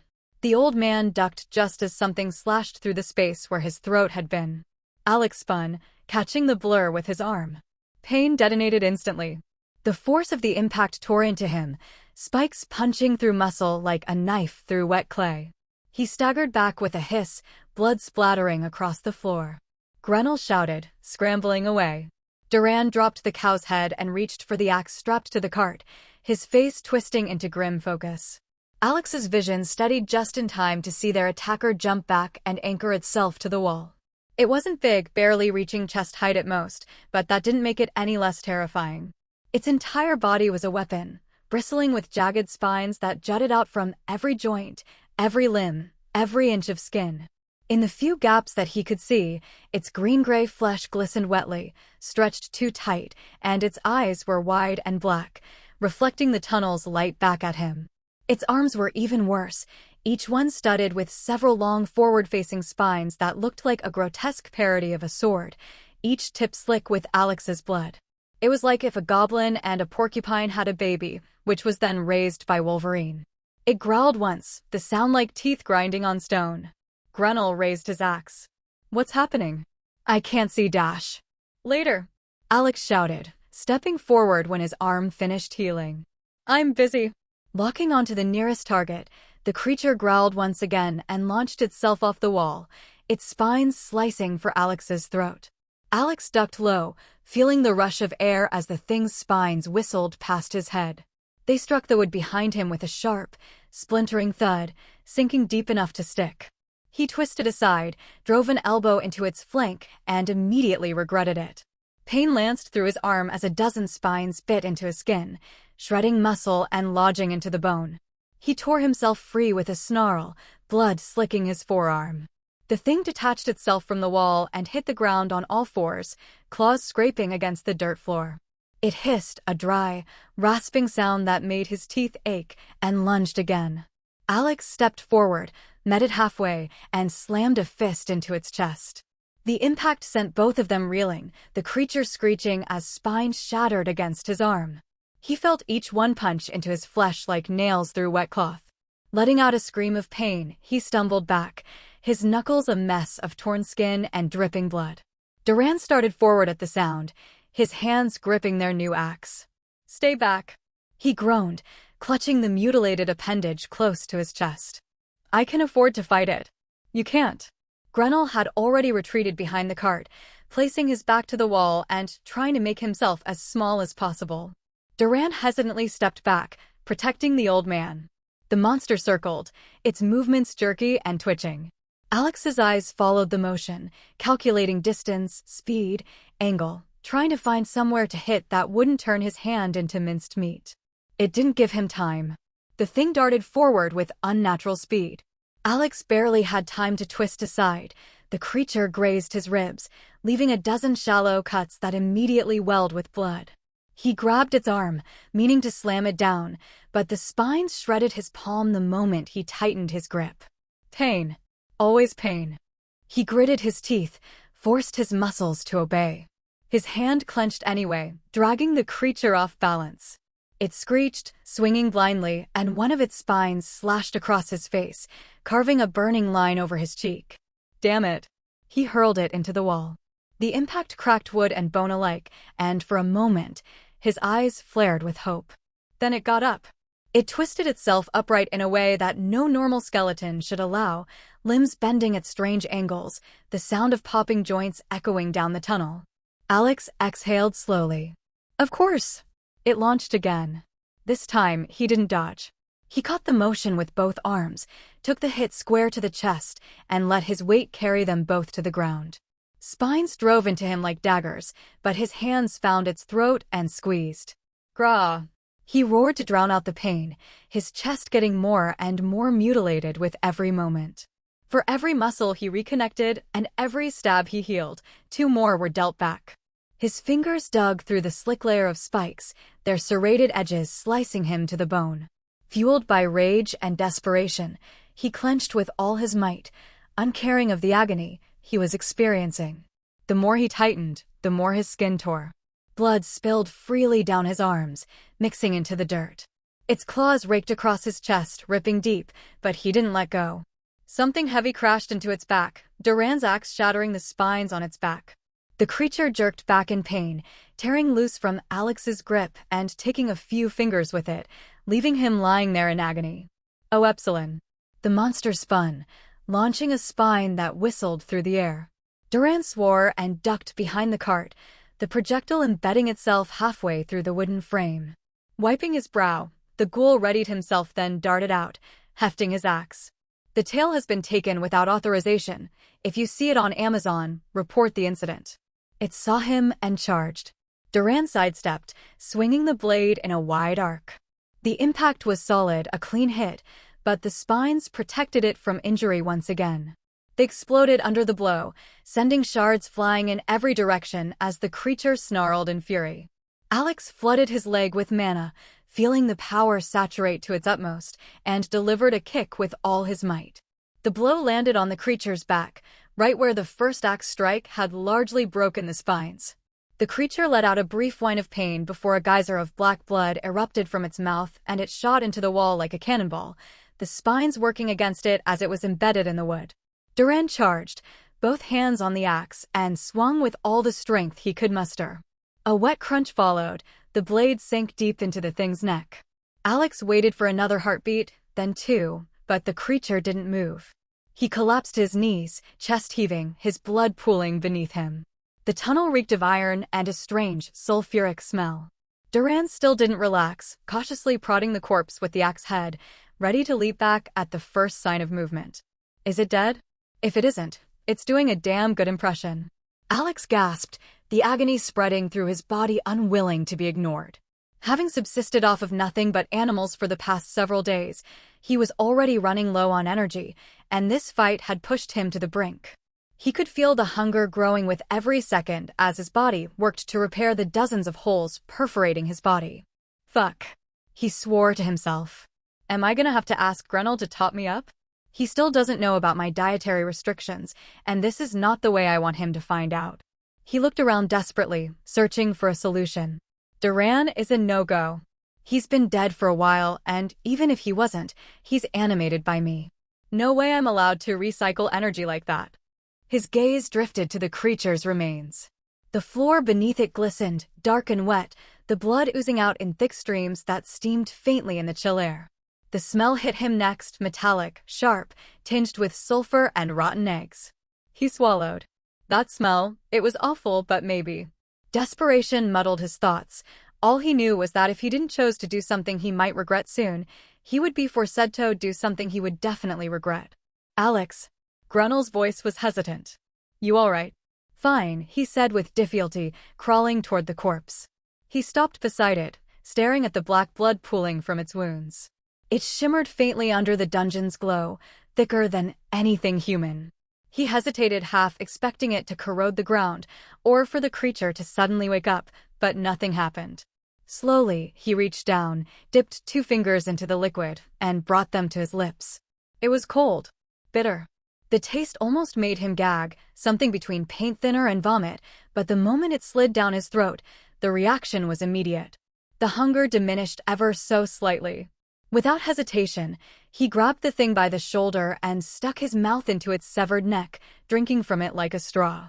The taste was horrific, acrid and heavy, but every swallow filled him with that same dizzying vitality. He drank until his vision sharpened, until his body thrummed with energy he didn't know how to contain. His wounds healed quicker and quicker, the gnawing emptiness that had been eating at his insides quieted, the burning strain in his muscles fading to a dull hum. Mana pulsed faintly beneath his skin, sluggish at first, then stronger, like a dying fire coaxed back to life. The growth wasn't as much as what he had gotten that first night, but still more than he would get from several regular soldiers.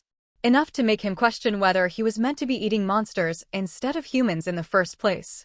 He exhaled shakily, staring at the black smears on his arms. That actually worked. Grenell said nothing. He just stood there, face pale, eyes flicking between Alex and the creature's corpse. He hesitated before deciding not to hide it. Yeah, I need to drink blood to survive.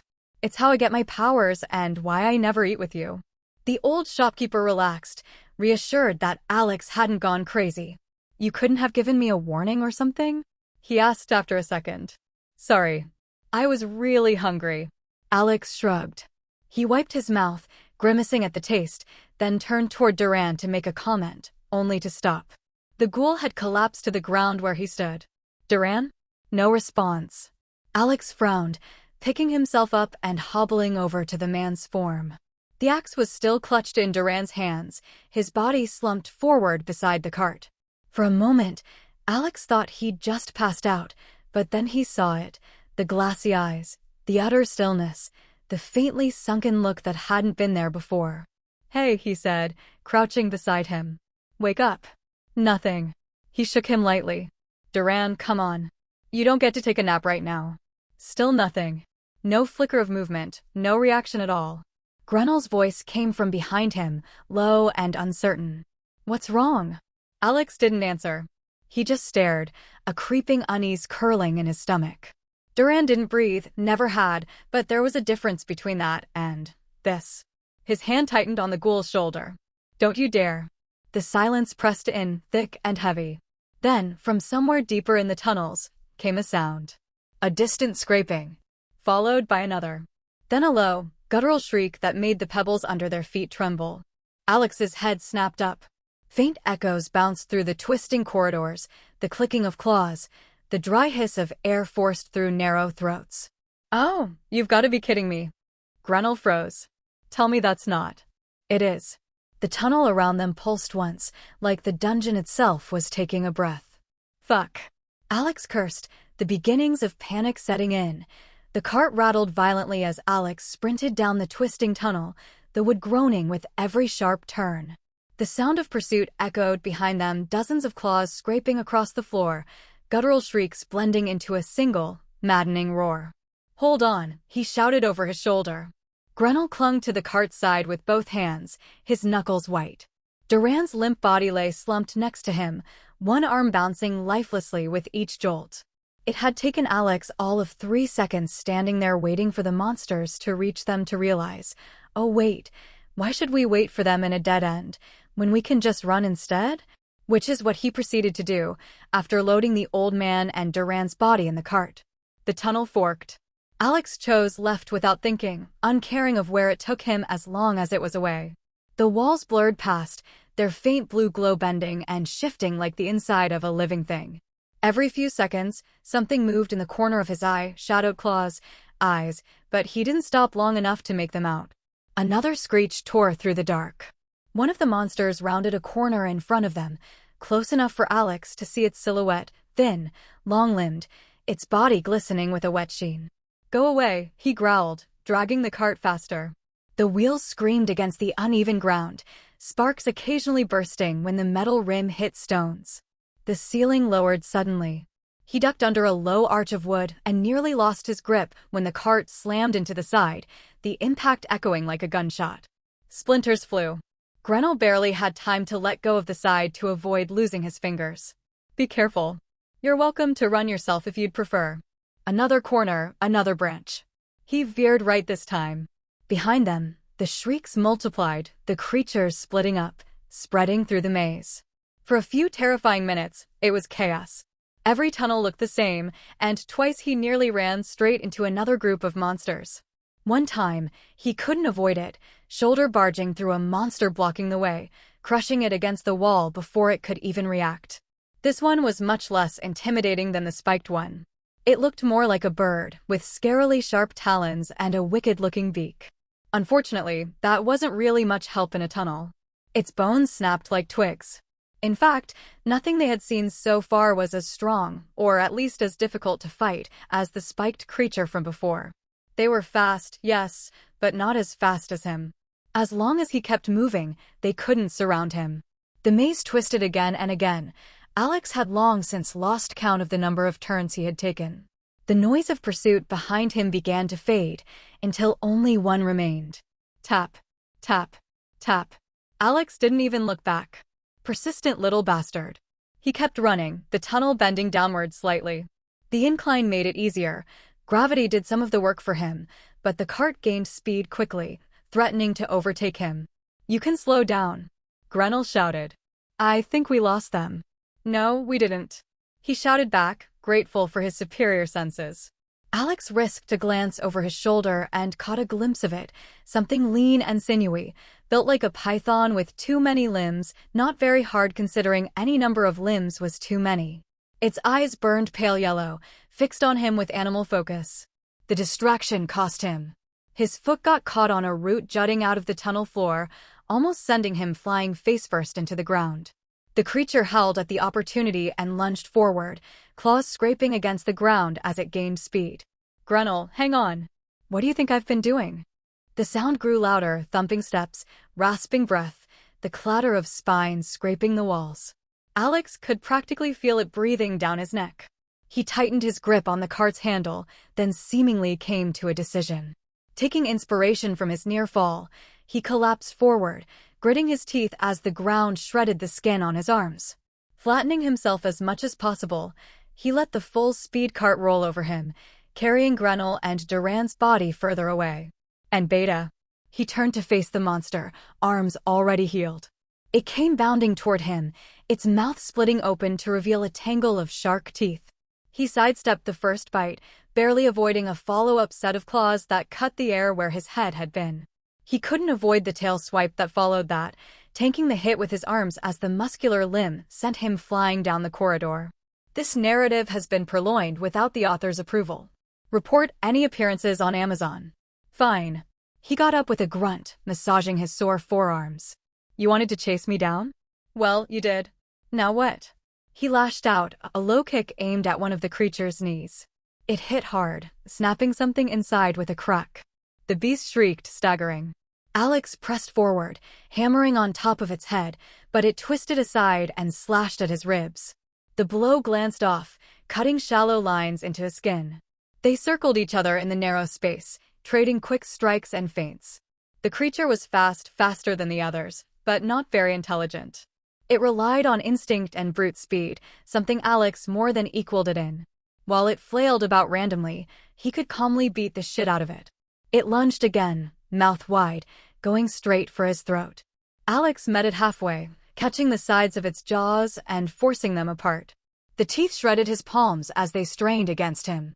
With a scream, he twisted, using its momentum to slam it against the wall. Wood splintered, and the monster screeched, clawing wildly at his face. He caught its wrist, drove a knee into its torso, and pinned it there.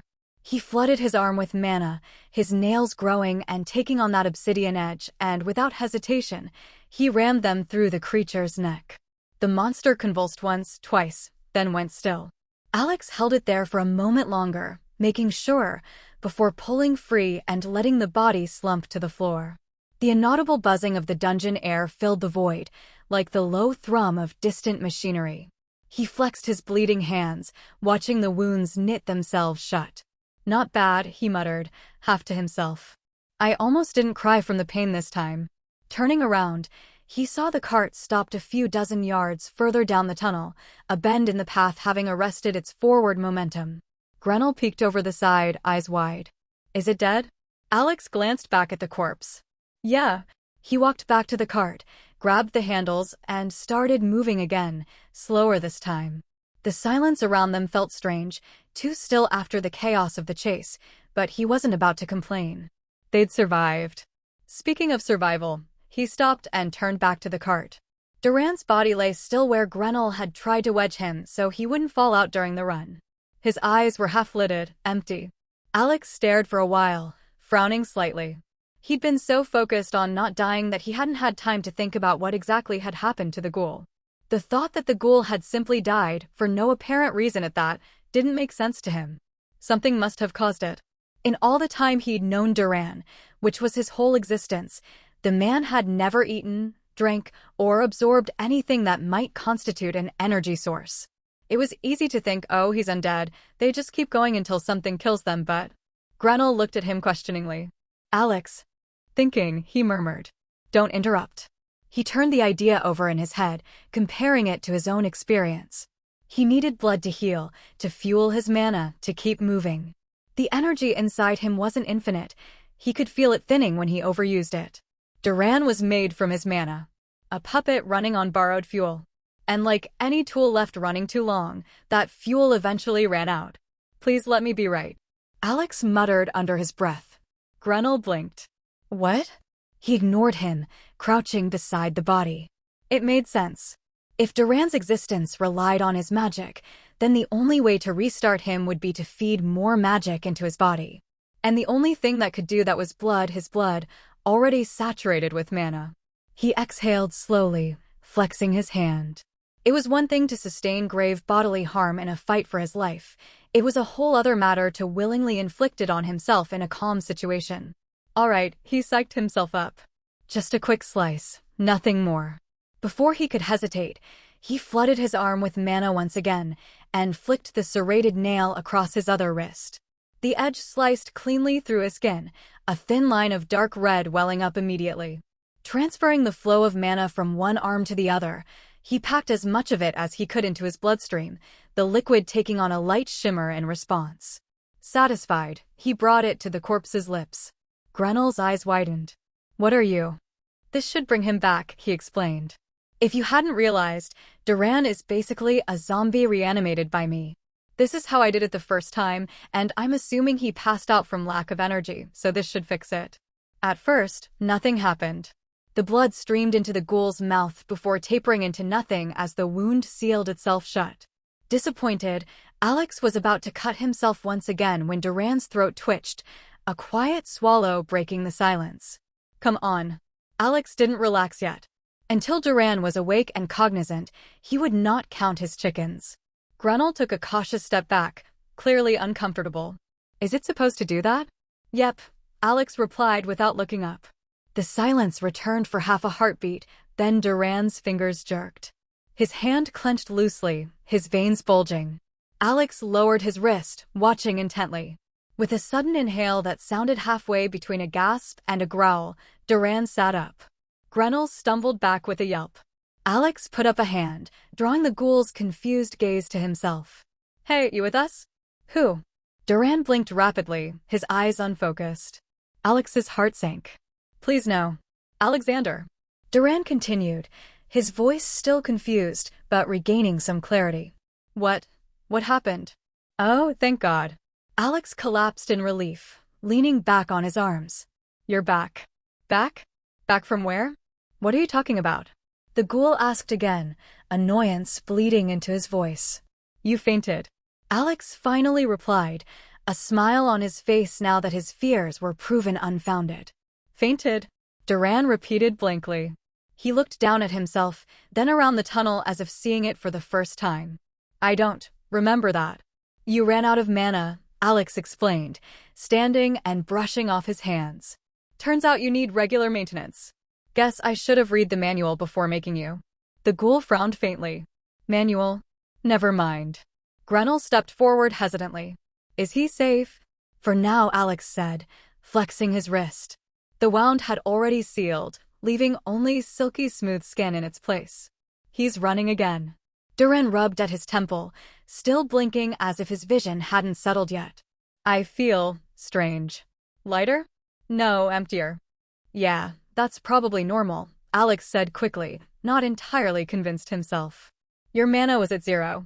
It took you a while to get a grip on your body the first time, so this is probably just a weakened version of that. Quickly moving on, he extended a hand to the sitting ghoul. Can you walk? I think so. Duran allowed himself to be pulled off the ground, shaking his limbs out. His movements were a bit jerky at first, but strength returned quickly. Good, Alex said. We're not stopping until we find a way out of this damn place. Grunel nodded faintly, still pale. Alex helped Grunel up into the cart again, faced it down the slope that had recently appeared and gestured for Duran to follow. Let's move. They had been heading deeper into the dungeon for over an hour now. The slope was barely noticeable at first, just enough that the cart could roll forward under its own weight, but the further they went, the clearer it became that they were descending. The air grew cooler, the faint blue glow of the walls deepening into a dusky violet, and the texture of the floor shifted from rough dirt to something smoother, almost like glass. Nevertheless, the scenery around them remained mostly unchanged. Every new turn revealed more endless tunnel, stretching to the next turn. Despite how long they had walked, they hadn't actually advanced very far from how often they came across their own footsteps. With every turn they made correctly, 5 times as many would send them back the way they came or to a completely different section of the maze. They had taken to marking the ground just to ensure they didn't keep going in circles. The monsters were the only thing breaking the monotony. Every few minutes, something would crawl out of the darkness to attack them, misshapen beasts of bone and sinew that came and died to Alex one after another. At first, they had been easy to dispatch, then they required a slight effort on his part, until he took every fight seriously. Alex noticed the pattern immediately. The deeper they went, the stronger the creatures became. He could feel it in his bones too. That strange buzzing in the air, the one that he had felt faintly when they first entered, was growing stronger the lower they went. Another one, Duran said, his voice calm as he hefted the axe. Alex sighed. I see it. The thing ahead of them crawled on 6 limbs, 2 of which jutted out from its shoulder blades like some sort of demented wings. Its head was fused into its torso, teeth lining what might have been its ribcage. The air rippled faintly around it, distorting the light and leaving it hard to make out. An ambush predator, huh? Alex noted. Thank God this dungeon is just a series of tunnels. That could have been bad. As he faced more and more monsters that seemingly had nothing in common, he realized that the dungeon's residents were not here, naturally. The cow should have tipped him off about how they got in, but now he was certain. You're not in your home turf, bud. He got into a fighting stance and taunted the creature. Unfortunately for you. It screeched and hurled itself forward, claws scraping deep gouges in the glassy floor. Alex started to meet it, but the creature was faster than he expected. Its 6 limbs slammed down with enough force to shake the tunnel, sending shards of crystal skittering across the ground. The first blow missed his head by a hair. The second didn't. Its claw raked across his shoulder, tearing through flesh before he could twist away. He hissed through his teeth, already feeling the familiar burn of regeneration. The creature followed up immediately, trying to crush him under its weight. Alex leapt back, but the tunnel was too narrow for clean movement. The beast's tail lashed out, the spiked appendage flaying the meat off his leg and slamming him against the wall hard enough to rattle his bones.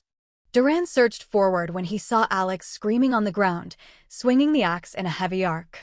The blade bit into one of its limbs, but didn't go far. The creature's hide was tougher than it had any right to be.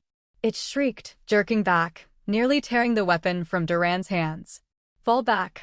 Alex barked through the pain, recovering his footing as he healed. Duran jumped back without hesitation, but not before the monster left a series of slices across his thigh with its claws. Alex flooded his right arm with mana and dashed in again, ducking under a snapping chest maw to drive his fist into its side. The impact cracked something, but green ichor spilled out instead of blood, hissing where it hit the floor. A biting odor filled the tunnel, burning his nostrils. The creature twisted violently, catching him across the chest with an uppercut that lacerated his skin and sent him into the ceiling. Pain flared, though thankfully he wouldn't need a new set of clothes. He had long since abandoned wearing them, a mere loincloth covering his modesty. The monster reared back, its entire body convulsing before it spat a glob of the same sizzling fluid straight at him. Alex dodged immediately, but some of it still got him in the torso, the fluid eating through skin and muscle. He gritted his teeth and lunged forward through the burning pain. Twisting his whole body, he sent an empowered kick rocketing straight into one of the creature's limbs, snapping it like a twig. His own leg didn't come out of the ordeal whole either, as evidenced by the agonizing pain that lanced through the point of impact. The creature screeched in pain, the noise reminiscent of a whale's haunting call. Its claws scraped wildly across the floor as it tried to regain balance, its tooth-lined chest snapping in a desperate attempt to bite him. Alex danced out of the way, the twisted jaws closing on empty air. He drove a follow-up knee into its gut, but the creature barely stumbled, instead once again flicking its spiked tail in his direction. Already having experienced it once, he had no desire to be flayed alive a second time. However, he did not expect the monster to have kept a move in reserve until now. Stolen story. Please report. Despite having seemingly dodged the blow, agony suddenly lanced through his chest as a fountain of blood erupted from his chest. He stumbled, taken aback. Squinting through the haze surrounding the creature, he saw that the tail now had a very noticeable gap in the layer of spikes covering its tip. Sure enough, he looked down to find 3 inches of keratin sticking out of his right pectoral. Of course, spitting acid blood is not enough. He coughed out a stream of blood. It can also shoot spikes from its tail. Grasping the end of the shard, he gave 2 short breaths and yanked it out with a furious scream, the tip thankfully not barbed. That's it, he muttered. He forced himself upright, regeneration knitting muscle as fast as it could. Duran dragged the axe forward and tossed it to him. Just take it. I don't think it's about to turn its attention away from you. Alex caught it midair and didn't argue. The creature lunged, shrieking, and he met it head-on. The first swing bit into its shoulder, half severing the limb. The second took it in the middle of the back, right where he estimated its neck would be. Judging by the creature's mournful wail, he was right. It didn't die quietly. It convulsed, flailing its remaining limbs in every direction. One caught Alex in the thigh, and a few tail darts came dangerously close to hitting the retreating Duran, but he kept his footing, lifted the axe again, and buried it deep into the creature's skull. The screech cut off mid-note. The monster collapsed to the floor, sending ripples across the puddles of red and bright green blood oozing across the floor. Alex finally allowed himself to collapse onto his back, uncaring of the extra layer of filth that covered him. Having given himself a moment to rest, he quickly sat back up and scooted over to the slowly cooling pool of acidic blood. Giving it a fearful look, he nevertheless cautiously dipped 2 fingers into the spreading pool. The blood burned, obviously, but less than it had when it was fresh, more like a strong hot sauce than a flesh-eating acid. But when he brought his fingers to his tongue, the taste was so violent it almost made him recoil. It burned. Literally burned. He hissed through his teeth, wiping his mouth. Gods, that's awful. The mana hit a second later. A pulse ran through his veins, hot and raw. It wasn't much, but enough for him to feel it reach his fingertips. His regeneration quickened for a second, then evened out again. Now, one might question why Alex would voluntarily consume literal acid, and to that he would point to his latest discovery. The power he gained depended entirely on the strength of the creature it came from. Species didn't matter, only the mana density. The greater the creature, the greater the gain. Human blood was still the best tasting by far, sure, but that was only flavor. In terms of strength, it didn't seem to make a difference. Unfortunately, this particular creature's blood, while rich, tasted like molten pepper and left his mouth feeling like he'd gargled acid. He would live without it. Behind him, Duran limped closer, favoring his uninjured leg. The cut in his pants revealed the almost bone-deep laceration that bled sluggishly down his calf. Alex sighed. "You're not walking like that." "I'm fine," Duran muttered. "I'm sure you are." He nodded at the cart. "But you literally cannot use that leg right now. The muscle is almost entirely cut through, and my magic only animates you. It doesn't move you without your existing biology." Duran hesitated, but didn't argue further. He limped over and eased himself down next to Grunel. Alex turned toward the old man. "You hurt anywhere?" "I'm fine." The shopkeeper shook his head, then chuckled. "It's funny to think that my most interesting adventure happened not in my youth, but as an old man well into his retirement." The young man smiled at that, though a hint of sadness flickered in his eye. "Don't worry. There's plenty more adventures to come." With that, he grabbed the cart's handles and began pulling again, the soft creak of the cart's axle filling the silence. The twists and turns of the tunnel resumed, the omnipresent glow emanating from the floor and walls soon turned completely purple, giving an eerie glow to the surrounding dungeon. After nearly half an hour, Alex slowed.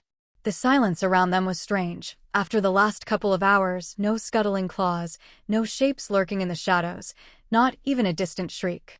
Grunel noticed it too. "We haven't been attacked in a while." "Yeah," Alex said quietly. "I was thinking the same." "You think we finally cleared them out? Or something's keeping them away?" They kept moving slower now, every sense on edge. The tunnel continued to widen, until with a last turn it ended, opening up to the world beyond. A cavern spread out before them like the inside of an enormous bowl, several hundred feet across, sloping down toward the center. The floor was the same glassy material that had made up the tunnels for the past while, though instead of a smooth, unbroken surface, this was full of razor-sharp ridges and cracked sheets.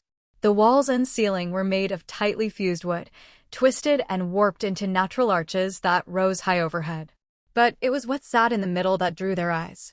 Resting at the lowest point of the cavern was an object of dark metal, perfectly intact despite the devastation surrounding it. Its design was unfamiliar, sleek, elegant, yet somehow organic, as if grown rather than forged. Faint veins of violet light pulsed through the surface, in rhythm with the dungeon's heartbeat. It was shaped like a piece of equipment, something meant to be wielded. The mana radiating from it was dense, almost physical, thick enough to make the air shimmer around it. Grunel leaned forward in the cart, eyes wide. That's not stone." Alex nodded slowly. "No, that's a shoe." Indeed, laying right there, in the middle of a massive crater of its own making, was a very elaborate-looking boot. Despite the distance and the elaborate designs covering the object, its purpose was unmistakable. Duran stared at it in silence, his expression unreadable. "You think that's the core?" "Oh, geez, I don't know, Duran." Alex mocked. "Do I think the terrifying-looking piece of equipment lying in a crater and emanating visible waves of mana is the dungeon core? Nah, that can't be it. It must be one of these random pieces of wood we see lying all over the place. Best get to searching. Shaking his head in disbelief, he turned back to the core, studying it. Right, you guys stay here. He warned as he took a cautious step forward. If anything happens, I'ma need you to run. He waited for them to answer with nods before setting out to the core. The descent into the bowl-shaped chamber was slow and deliberate. Each step made the humming in his chest stronger, the pressure in the air heavier. By the time he reached the midpoint, the sensation had become almost unbearable, a mix of anticipation and unease crawling up his spine. Then something made him stop. He couldn't have told you even if you asked. He tilted his head up and froze. The wooden ceiling was covered in thick knots and roots that wound together like muscles. For a moment, he thought it was just the structure shifting under its own weight until one of the roots twitched. It wasn't a root. There, embedded in the ceiling, blending perfectly into the wood, was something massive. Dozens of limbs folded close to its body, carapace ridged and bark-like, glistening faintly in the dim light. Guys, Alex said quietly. I want you to head back up the tunnel very, very carefully. Grenell froze. What? Alex's eyes didn't leave the ceiling. No. The air shifted, a low vibration rolling through the chamber. Dust fell from above. And the monster moved. The air shook as the monster peeled itself from the ceiling. For a long second, it simply hung there, suspended by limbs the thickness of tree trunks, claws sunk deep into the wood. Then, with a sound like splintering roots, it tore itself free. Dust rained down in thick clouds as it dropped several hundred feet and landed in the middle of the cavern. The impact sent cracks spiderwebbing through the floor. Wah! Grenell swallowed loudly from the tunnel's entrance. What is that? That, Alex squinted through the dust, is a boss. The creature's body was enormous, easily the size of a truck, its carapace a warped fusion of bark, chitin, and dark stone. Each segment was traced with thin green lines that pulsed faintly, like a heartbeat or a timer.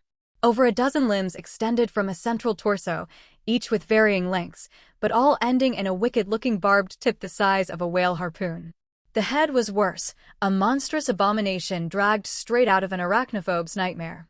Dozens of bulbous eyes embedded haphazardly throughout an insectoid head gave it an unhindered range of vision, while also looking extremely disturbing. Rows of teeth fitted into a mouth the size of a washing machine rotated behind a set of razor-sharp mandibles, promising a quick and painful death to anything unfortunate enough to find its way inside. Alex took a cautious step back and glanced over his shoulder. Grenell and Duran were still frozen near the tunnel's mouth. Go, Alex ordered. Back. Now. Grenell hesitated for a fraction of a second, then grabbed the cart and started pulling it away. Duran limped after him, his injured leg dragging behind him. Alex didn't take his eyes off the monster until he was sure they'd made some distance. Only then did he turn back and froze. The creature's torso was swelling. Plates along its abdomen flexed outward, glowing faintly between the seams as it inhaled, expanding like a bellows. Alex's stomach dropped. He knew that pattern. He'd seen it in enough games, fought enough monsters that telegraphed. His instinct screamed.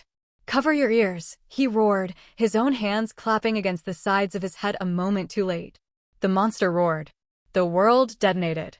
A wave of compressed air slammed through the cavern, carrying with it a shriek so high and sharp it didn't even sound like sound, just pain. The floor fractured, spiderweb cracks racing across the glass before a whole layer shattered entirely. Alex felt his eardrums burst. His vision blurred, blood poured from his nose and eyes. He screamed, but the noise drowned even that out. The force picked him up and threw him like a rag doll. He hit the ground hard and rolled limply to a stop, chest heaving, blood trickling from every hole in his head. He tried to breathe, but his chest seized. The sound wave had torn something loose inside him. His organs felt like they were on fire. A low, constant ringing replaced all sound as he tried to get up only to collapse, nausea threatening to overwhelm him. Through the haze, he saw the creature crouch low and freeze, staying perfectly still. Its many eyes glowed faintly as it surveyed the destruction, watchful, patient, as though waiting for him to die before approaching. Another ambush predator, except this time it was in its element. Against any other creature, its tactic would have worked. With the type of damage Alex had sustained, most things would have died outright, and those that lived wouldn't be far off. Unfortunately, Alex was the one exception to that rule. With every second that it spent watching him, Alex moved further and further away from death. 1 heartbeat. 2. 3. The bleeding slowed. His lungs cleared. His vision stopped swimming quite as badly. With a sudden pop, he could hear again. The monster seemed to sense his miraculous recovery, chittering in displeasure as it suddenly advanced on him. He exhaled shakily in response, wobbling unsteadily as he got up on his feet. All right, round 1 goes to you. The Guardian's hiss faded into a crackling silence as it finally reached him, its massive form towering over him as it stared him down. It moved first. The creature's nearest limb stabbed down. He threw himself sideways, letting it spear into the ground, the barbed tip stuck momentarily. This tail has been unlawfully obtained from Royal Road. If you discover it on Amazon, kindly report it. Alex stabbed his hand into a chink of its armor, lifting one plate just enough to wedge his fingers underneath and wrench. The seam tore an inch, then 2, but the limb torqued and flung him aside with casual force. New beta. He skidded on glass, screaming as the jagged edges shredded his feet, leaping back as a second limb speared the ground a heartbeat later, missing him by a handspan and showering him in shards. It didn't follow. It repositioned. Intelligent. Patient. Testing range and timing. Tamping down his fear, he surged in again, twisting and turning to dodge the shower of stabbing legs. One came in from the blind angle, a black blur, and only his preternatural sense for danger saved him from turning into a smear on the ground. Jumping as high as he could, he threw both arms up to take the hit. Bone snapped. The world went gray at the edges for a moment before sensation roared back. He rode the impact, let it throw him, tucked, rolled, came up running. Regeneration stitched white fire through his arms, bones scraped, reset. The Guardian advanced, the rhythm of its many legs a dry thunder. It feinted with one limb and drove a second from below in the same motion, like a fencer doubling a thrust. He dropped his weight, the point tore a furrow across his ribs, and he slammed an uppercut into the joint. Something cracked, but the monster didn't seem all that affected, calmly retracting the limb. Before he could gloat, then snapped open along its torso and a fan of green vapor washed across the floor. Alex jumped away just in time. He watched as the mist settled on the ground and started spontaneously growing. Within a few seconds, the previously barren stretch of glass was turned into a thriving garden. However, a strange, constant crackling rang out as the plants and the very ground seemed to twist and shift, like waves on an ocean. Holy shit! Alex's face immediately paled as he realized what he was looking at. Are those roots? Did it just try to grow a fucking tree into me? He looked at the monster with a new level of fear. The spider ignored his horror. 2 forelimbs hooked under a ridge and heaved. An entire slab of glass tore free with a crack and came at him like a wall. Oh, you've got to be shitting me. Alex didn't even try to block it. He ran. The slab hit the place he'd been standing and exploded into hundreds of shards of spinning shrapnel. He used the opportunity to slide behind a particularly tall ridge, the murky material obscuring him from the thing's eyes. The creature hesitated when the dust cleared, its many eyes flicking across the jagged terrain. Each limb moved independently, tapping the ground in short, deliberate motions that sent faint tremors through the glass. It prowled closer, lowering its body to peer between the ridges, the click of its joints echoing like cracking wood. Alex pressed himself deeper under the ridge and waited as the shadow of its bulk passed over him. The Guardian's belly loomed overhead, armored plates constantly shifting and rearranging, never leaving the glowing flesh underneath exposed for long. Muttering a quick prayer to himself, he surged out from under the ridge and leapt into the air. Flooding his arm with mana, he drove his razor-sharp nails into an emerging gap in the beast's armor and ripped a tear the length of his arm into the beast's underbelly. Hot, bright green blood showered his face, though thankfully this time it wasn't acidic. He shoved his other hand in up to the wrist, grabbed something that pulsed like a cable, and tore until it snapped. The Guardian's whole body bucked, taken aback by the sudden attack. In a panic, it stabbed blindly at its underbelly, but Alex managed to evade its blows with only superficial damage. That all changed when the beast decided to sit on him. Due to the creature's blood blinding him, A sudden weightlessness was all the warning he got as the beast slammed its bulk into the ground, hoping to use its multi-ton weight to turn him into a smear on the ground. Desperately tearing his arms free of its underbelly, Alex threw himself to the side just in time. The monster's full bulk slammed into the ground a second later, shaking the entire cavern and raining dust from the ceiling. He came up to a crouch, swaying, blood slicking down his side and pattering on the glass. The Guardian rotated to face him, the plates on its torso rearranging to cover the wound, but he knew he had done damage. The blood seeping out from the cracks was proof enough. Encouraged by his success, he sprinted up the slope of a fractured sheet and vaulted high. The Guardian raised a limb to swat him like an insect. Midair, he twisted, kicked off that limb instead, and landed on another at a dead run, his hand catching a plate edge as he went. He used the momentum to wrench that plate up, the entire tray-sized cover peeling off with a squelch. God, I love this body. Alex laughed. Despite the terror, despite the pain, despite everything, the fact that he could do something like this would always fill him with elation. The spider whirled, furious now. 3 limbs stabbed together like a trident in retaliation. He threaded the gap by reflex and leaped back, feeling the third kiss the skin over his spine. Cold followed by heat followed by an itching, and then his back was whole again. He was breathing hard now. Even with mana burning through him like alcohol, the muscles had to move. He felt the muscles in his calves and forearms shake, the fine tremors that told him he was truly pushing himself. Alex grinned. What's wrong? Getting tired? He darted forward again before it could recover, vaulting over a shattered ridge and landing on its back. His claws bit deep into the shell as he scrambled toward the head, intent on prying another plate free. The monster thrashed wildly, but he clung on, slipping between the stabbing limbs like an eel. He could feel its panic. The wound on its underside still oozed thick, steaming blood. With every second, the pulsation of its veins got slower, proof that he was wearing it down. Yeah, he muttered, teeth bared in a grin. You bleed just fine. He drove a hand into another seam and pulled until the shell tore apart with a crunch. More green burst out, coating him in scalding heat. He barely noticed. The adrenaline drowned everything else out. He dropped to the floor as the creature reared up, its underside exposed again, trembling.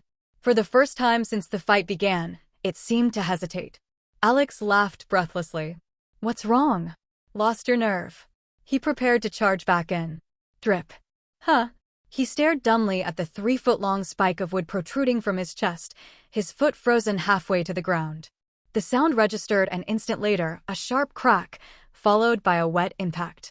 His mouth opened, but only blood came out. Drip. He blinked, mind sluggishly trying to catch up. How the... His thoughts came in fragments, scattered like the shards of glass around him. He coughed, dark red spilling down his chin as his vision blurred. His body was desperately trying to fix the damage, but there was an obstacle in its way. Alex, a muted voice shouted from somewhere to his right. Drip. Duran? He tried to lift his head, but his body wouldn't respond. His limbs felt foreign, and nothing below his chest responded. The only thing he could feel was the searing pain radiating from the wound. That's bad. Thing probably got me in the spine. He coughed again, wet, bubbling, and more blood spilled across his lips. His vision was fading now, the edges dimming. The Guardian loomed over him, its eyes gleaming in the violet light, chest plates expanding slowly in another deep breath. Cunning bastard, he thought weakly. Hiding magic from me. His hand twitched, reaching for the spike impaling him. It was slick with his own blood, the wood pulsing faintly with mana. Boisterous laughter rolled through the tavern like thunder. And then he just stood there, the tall woman said between gasps, slapping the table hard enough to rattle the mugs. Half his armor gone, asked bare naked, looking like a drunk that got robbed in his sleep. He proceeded to punch the thing 1/2 mile into the mountain, and it took us the rest of the day to dig it out. How was I supposed to know that the blasted spectator had space magic? The man across from her protested, still fuming about the event weeks later. That set cost me most of my life savings, and only a few missions in, half of it gets scattered across the countryside. That only made them laugh harder. The dwarf nearly choked on his ale, while the red-haired mage at the end of the table had to wipe tears from her eyes. Their audience loved it too, smiles and chuckles abound in the crowd. Oh, relax already, Orlin.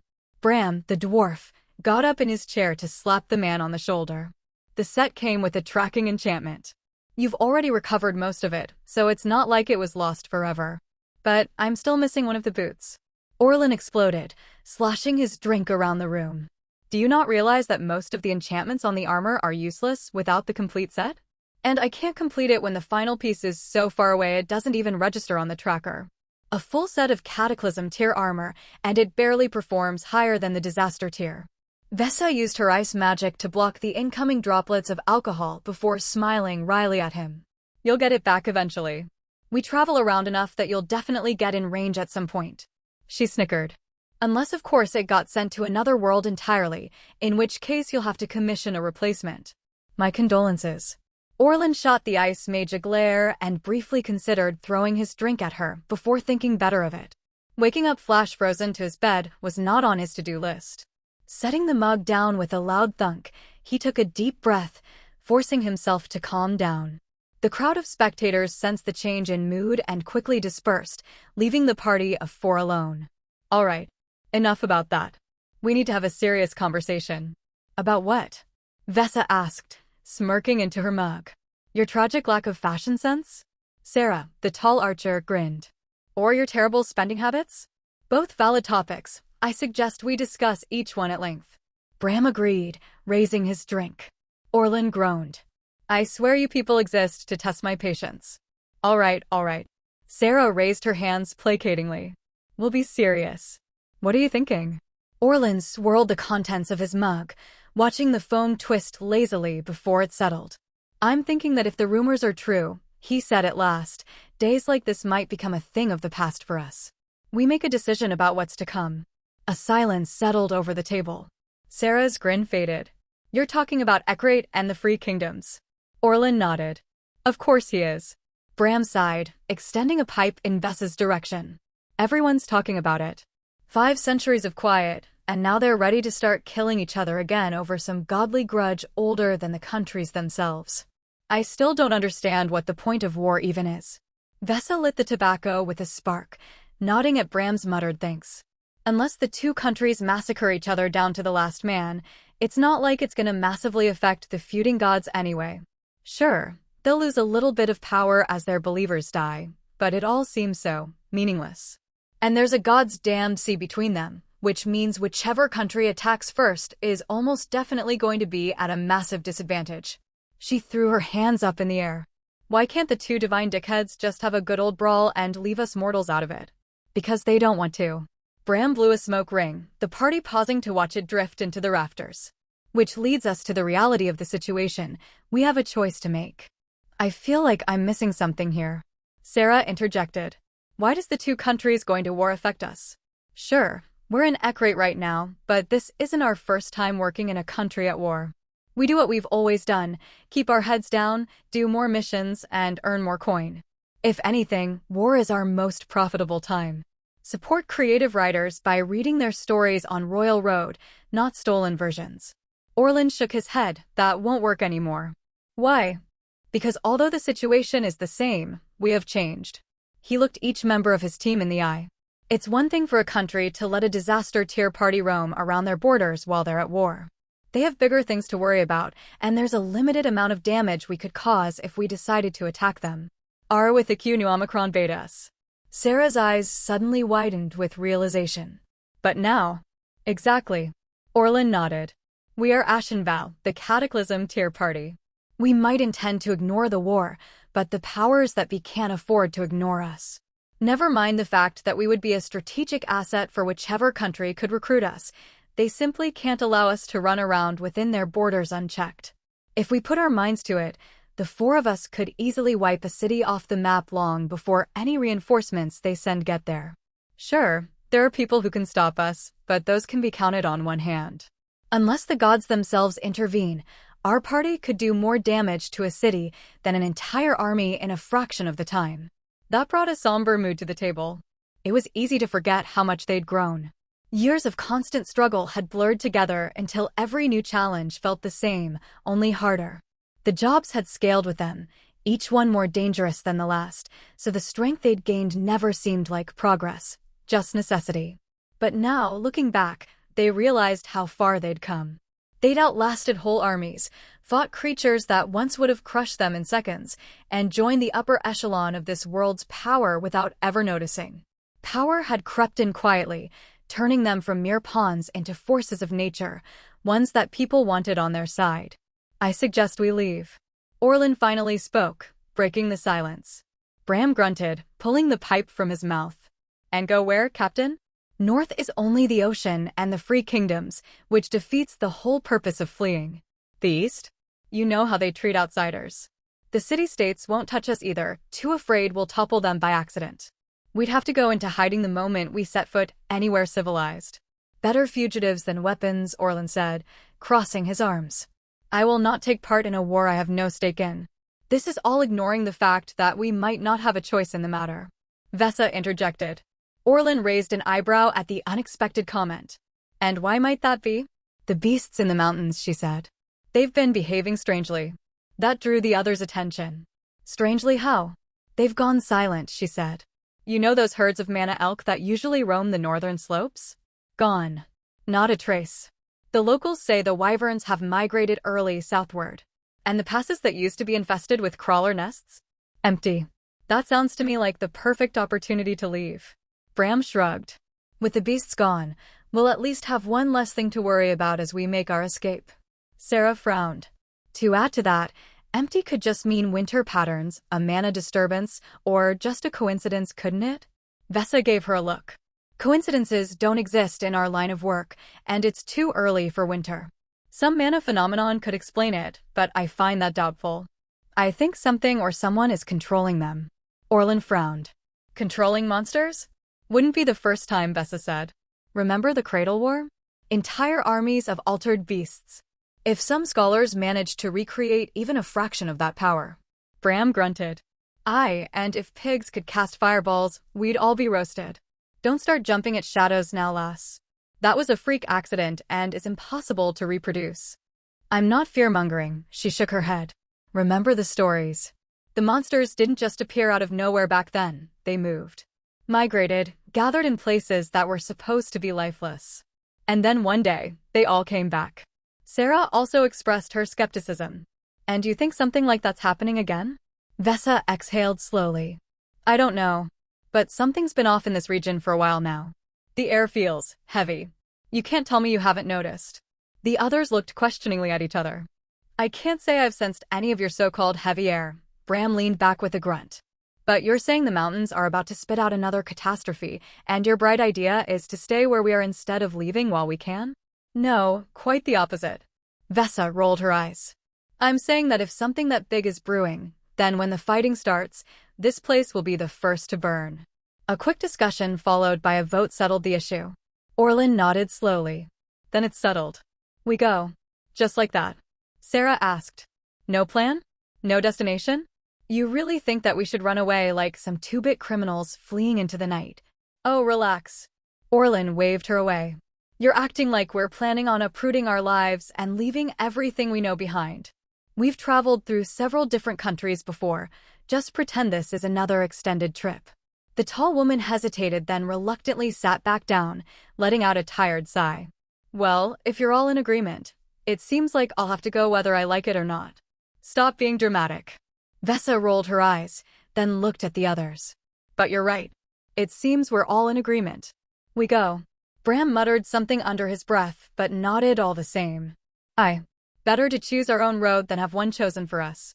Sarah pushed back her chair with a sigh, stretching her arms. We'll need to move light. If we're lucky, no one will even notice we're gone. Like luck's ever been on our side, Bram said dryly. It's what we do when we get caught that worries me. We'll deal with that when it comes to it, Orlin said. He looked at each of them in turn, a faint smile tugging at his mouth. We've been through worse. They shared a look, quiet understanding passing between them. No grand speeches, no ceremony, just the certainty that they were not going to let others decide where their strength belonged. When they left the tavern, it was with the easy rhythm of people who had made a decision they were happy with, a self-assurance that they had taken control of their future. The night air was cool and still, the city quiet beneath the faint glow of the lanterns.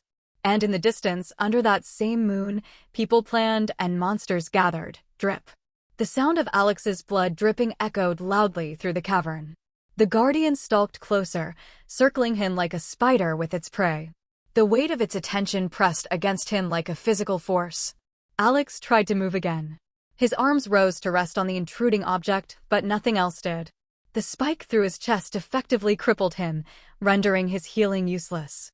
It pulsed faintly, glowing with the same green light as the veins that crawled up the spider's carapace. He felt it before he saw it. The spike was alive. Thin tendrils were unfurling from it, sliding through his flesh like worms.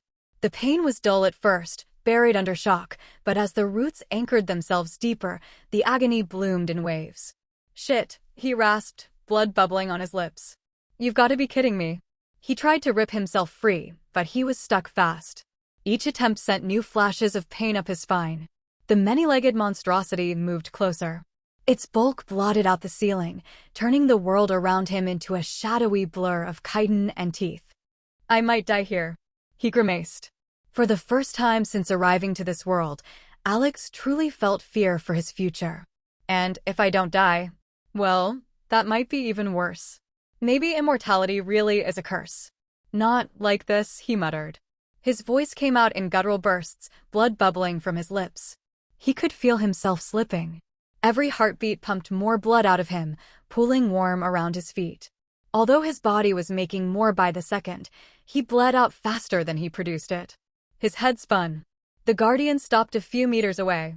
Its chest expanded slowly, the vents on its sides opening again to spew that green mist. Alex swallowed, throat dry. He couldn't even bring his hands up to cover his face. He could only stare as the light inside the monster's chest brightened to a blinding green. "Come on," he grunted, tugging desperately at the spike despite the agony it brought him. Nothing. The guardian reared back, preparing to strike. Then something blurred across the edge of his vision. A figure slammed into the spider's side with enough force to make it stumble, its pollenizing breath hitting another stretch of glass, turning it into a writhing garden.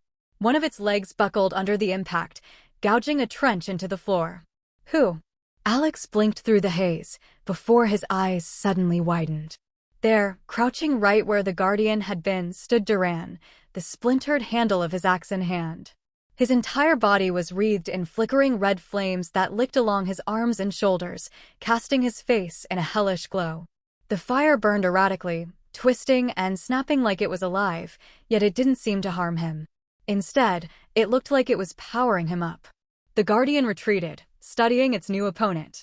It chittered almost curiously at this glowing human, its many eyes expressing curiosity. "Come on," Duran shouted. His voice was deeper, more guttural, like his throat was getting fried. "I'll keep it busy, just get that thing out."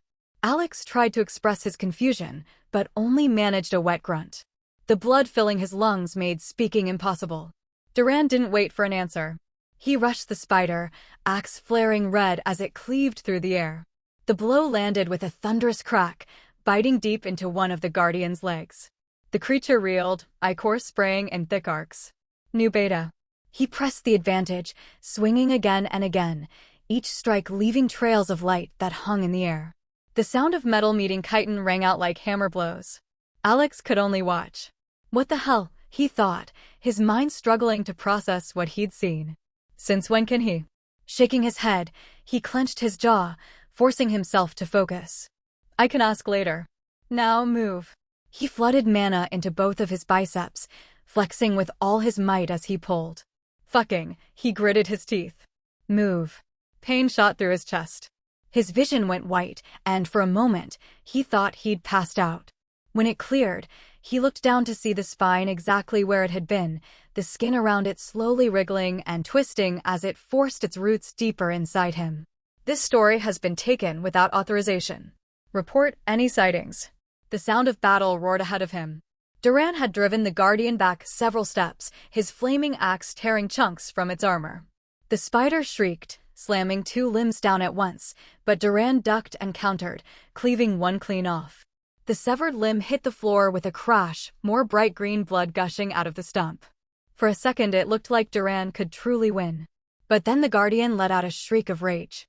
Roots sprouted from the ground in tangled knots, thickening and twisting as they grew upwards. They connected to the beast's stump and tangled together, glowing with that same green light. Within seconds, the missing limb reformed, this time from pure wood. "You've got to be kidding me," Duran muttered, staring as the newly grown leg flexed experimentally. The monster crouched low, its many eyes flaring green. The Guardian had stopped studying him and had ascertained that Duran was no more a threat than Alex had been. The floor beneath Duran shattered, not from an impact, but from growth. Roots erupted from the fissures, thick and glistening, stabbing towards him like spears. So that's how it got me," Alex thought absent-mindedly amidst his attempts to free himself. His mind was fading in and out of consciousness, blood loss making him delirious. Duran weaved between the roots, trying his best to remain untouched. He cut one, then another, but they just kept coming. He didn't have Alex's inhuman grace or his incredible fighting talent. All he had were speed and power, and even those were limited compared to the behemoth he was fighting. A roar split the cavern as the beast unleashed a storm of motion, its limbs blurring, the roots moving with impossible precision. The whole room seemed to come alive, responding to its command. Duran fought back fiercely, the red flames around him surging brighter with every swing. His axe carved through the overgrowth, cutting through everything in its path unimpeded, but the vines kept coming. They wrapped around his arms, his legs, his waist, tightening like snakes. He ripped himself free with a shout, bursting through the tangle in a shower of sparks. For a heartbeat, he looked unstoppable, a crimson streak cutting through the web of green. But he was slowing. The Guardian sensed it too.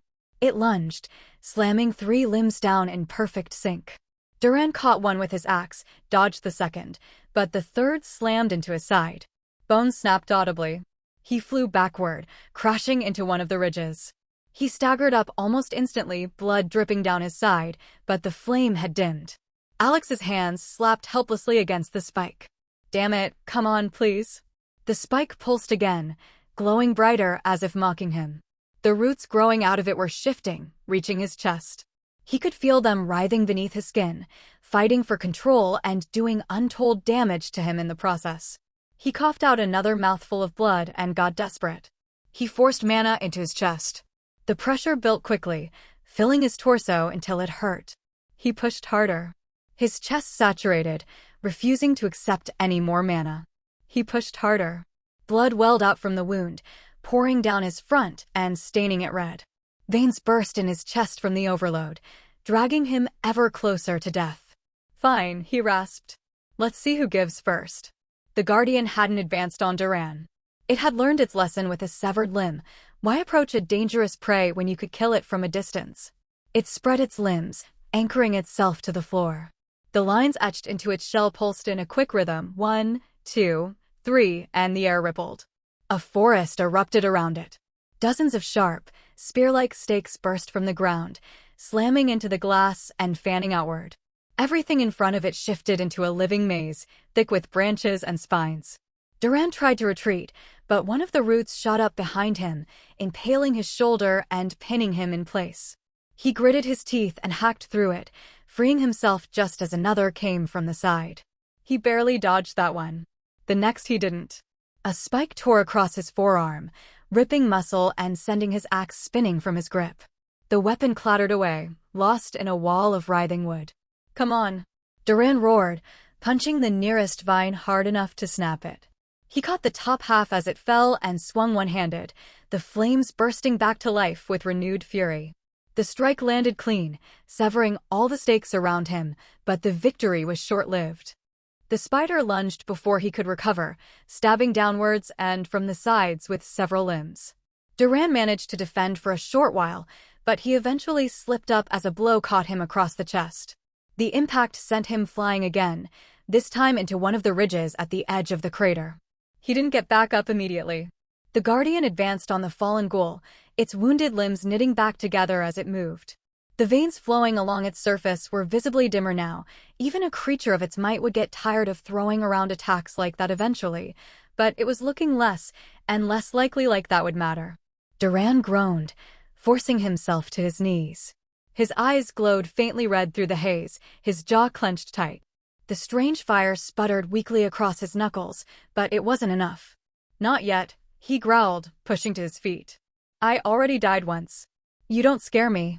He staggered forward, lifting his arms once more. The next thing he knew, he was hurtling through the air, his body noticeably lighter than before. Well, he thought bitterly, I did the best I could. Alex watched in horror as Duran vanished into the depths of the tunnel, the Guardian's blow having sent him through the exit. A second later, a mangled arm, still gripping a wooden stake, landed on the ground. He could feel something tearing inside him, muscle, bone, his heart. He didn't care. He'd been pinned, burned, broken, but he wasn't dying here. Not until he'd killed this thing. The Guardian started crawling back towards him, the ground shaking beneath its weight. It had stopped paying attention to Duran completely now, all its many eyes fixed on Alex. The roots emerging from the ground pulsed in rhythm with its mana, converging on him like veins of a living organism. Alex stopped paying it any attention, his full focus redoubled, tripled, quadrupled on forcing as much of his mana into his chest as possible. His veins bulged, glowing faintly beneath his skin. The air around him distorted, heat rippling off his body. The spike holding him down began to creak, the wood splintering as the pressure inside his torso reached its limit. He screamed, raw, guttural, primal. The spike shattered. Chunks of wood exploded outward, blood and splinters spraying in every direction. Not only the spike, but the plants, the roots, and every other foreign object was expelled from his body in a violent explosion that did more damage to him in one moment than the root had in the last minute. And yet Alex was free. He raised his head, meeting the Guardian's gaze with bloodshot eyes and a smile that looked as far from happy as one could get. Now it's time for the real round two. Forcing himself to stand, Alex swayed unsteadily on his feet. Although free now, his situation was far from good. A fist-sized hole was knitting itself shut in his torso, and he had lost what felt like several adult men's worth of blood. To be honest, it would be a miracle if he could walk straight at the moment, much less fighting a regenerating 15-legged spider the size of a house. The only thing that kept him from collapsing was the sight of a severed arm lying on the ground, still gripping a stake dripping with green blood. That idiot, he swore in his mind, sorrow warring with rage in his mind. Forcing himself to look away, he channeled all his emotions towards one singular purpose, killing the thing in front of him. The Guardian, too, didn't look the best, though its condition was undoubtedly better than Alex's. The veins of green light coursing through its body were much dimmer now, and it was slower now, with tired, jerky movements. The wooden prosthetic it had attached to its missing limb was also showing signs of falling off, suggesting that its healing factor was not as strong as his own, though the wound in its abdomen was nowhere to be seen. All in all, it looked like the battle would end soon one way or the other. Come on then, he rasped, raising his arm to his face. Let's finish this. Drawing on the last of his mana, Alex pushed it into his leg, launching his tired body forward. Wary of its recent clash with Duran, the Guardian retreated to attack at range, summoning roots around the approaching vampire. Alex smiled. Abruptly drawing back his mana, he collapsed to the ground, the roots sailing harmlessly overhead, and landed face first in a puddle of bright green blood. Confused, the boss was just about to press the attack when a sudden sense of danger made it jump back, the roots it was about to call forth forming a wall in front of it instead. What's wrong? Alex's voice echoed through the devastated cavern, though it suddenly lacked the pain and exhaustion that had filled it earlier. Weren't you gonna crush me like a bug? With a bang, a figure streaked through the air, dodging around grasping vines and landing on the defensive root wall. Oh, sorry. Alex grinned down at the retreating spider as power flared through his body, the very air around him distorting. Wrong choice of words. Almost as if it understood him, the Guardian stopped its retreat, letting out a chittering roar. It launched a barrage of roots in his direction as its body started inflating. As he dodged, Alex's mind flashed back to the start of the fight, when a mere roar had rendered him incapacitated for several seconds. Fool me twice. You're not fooling me twice. With an exertion of will, he flooded both his legs with mana, crouching low before kicking off with all his might. The ground cracked. He shot forward like he'd been shot out of a railgun, a blur of red and green blood. Roots speared the space he'd just vacated, hard and fast enough to punch holes in stone. One grazed his back, but his acceleration carried him past the first wave. Oh, Thailand body, yes. The Guardian swelled, carapace plates shifting to make space for more air, its 15 legs spreading for stability. It had seen his agility before and had learned from it. Instead of trying to chase him with individual roots, it rolled the floor. A dozen-foot-wide section of the cavern floor bulged up in front of him, like a hill trying to grow in an instant. Roots braided under the surface and erupted in a wall of spikes and thorns. Alex couldn't slow. Mid-air as he was, he cut mana from his legs and shoved it up into his arms. Both limbs saturated entirely with mana, growing razor-sharp nails and making him feel like he could break a mountain in half. With a roar, he raised his arms and brought them down in a double-handed hammer blow. Wood shattered. Splinters cartwheeled through the air. He rammed straight through the half-formed wall, arms shredded from the impact. Strong he may be, that didn't prevent the mana-enhanced wood from ravaging his flesh. Grunting in pain, he burst through on the other side and saw a tree trunk coming at his face. The Guardian had closed distance while he broke the wall, surging on its many limbs. One of its true legs, thick as a pillar, was scything down to pulp him. Alex twisted right before impact, slapping the limb and using the recoil to throw himself to the right. He didn't fully clear it. If you discover this tale on Amazon, be aware that it has been stolen. Please report the violation. The leg grazed his leg and sent him tumbling. Even a partial hit carried monstrous weight. His foot dislocated with a crunch. He crashed into the ground and rolled twice to bleed off his momentum. He did not waste time letting his body recover slowly. He dragged the mana from his arms and stuffed it into the ruined calf. Flesh ballooned. Tendons snapped tight again. Bone ends met and fused, rough but functional. The Guardian pressed its advantage. A tangle of roots snapped like whips toward his face, fast, each tipped with a knobby knot that would crush bone. Alex yanked more mana into his legs and kicked off again, slipping through a gap in the assault. The roots lost their target and smashed into the floor where he had been. Extending his arms, he flew between the Guardian's front legs, close enough to smell the surprisingly pleasant smell of sap and moss on its underside. Flesh tore. Green spurted from several of the Guardian's joints, Alex's claws having left deep rents in the relatively weaker sections of armor. The Guardian responded by dropping its entire body on him again. Unfortunately for it, while diminished from the attacks he had delivered, the speed of his jump took him well clear of the beast's underside by the time it connected with the ground. The beast slammed down, pulverizing the glass flooring, and released a bright flash of green light at the same time. Roots erupted around it in a ring, forming a spiky wave of death rapidly heading in his direction. He tried jumping out of the way, but a flare of pain in his ankle made him stumble. He looked down and noticed a small root wrapped his foot, holding the limb tight. Mother fu dash. Then the tide was upon him. Discarding all thoughts, Alex entered a hyper-focused state as he stretched his body and mind to their limits to survive the onslaught.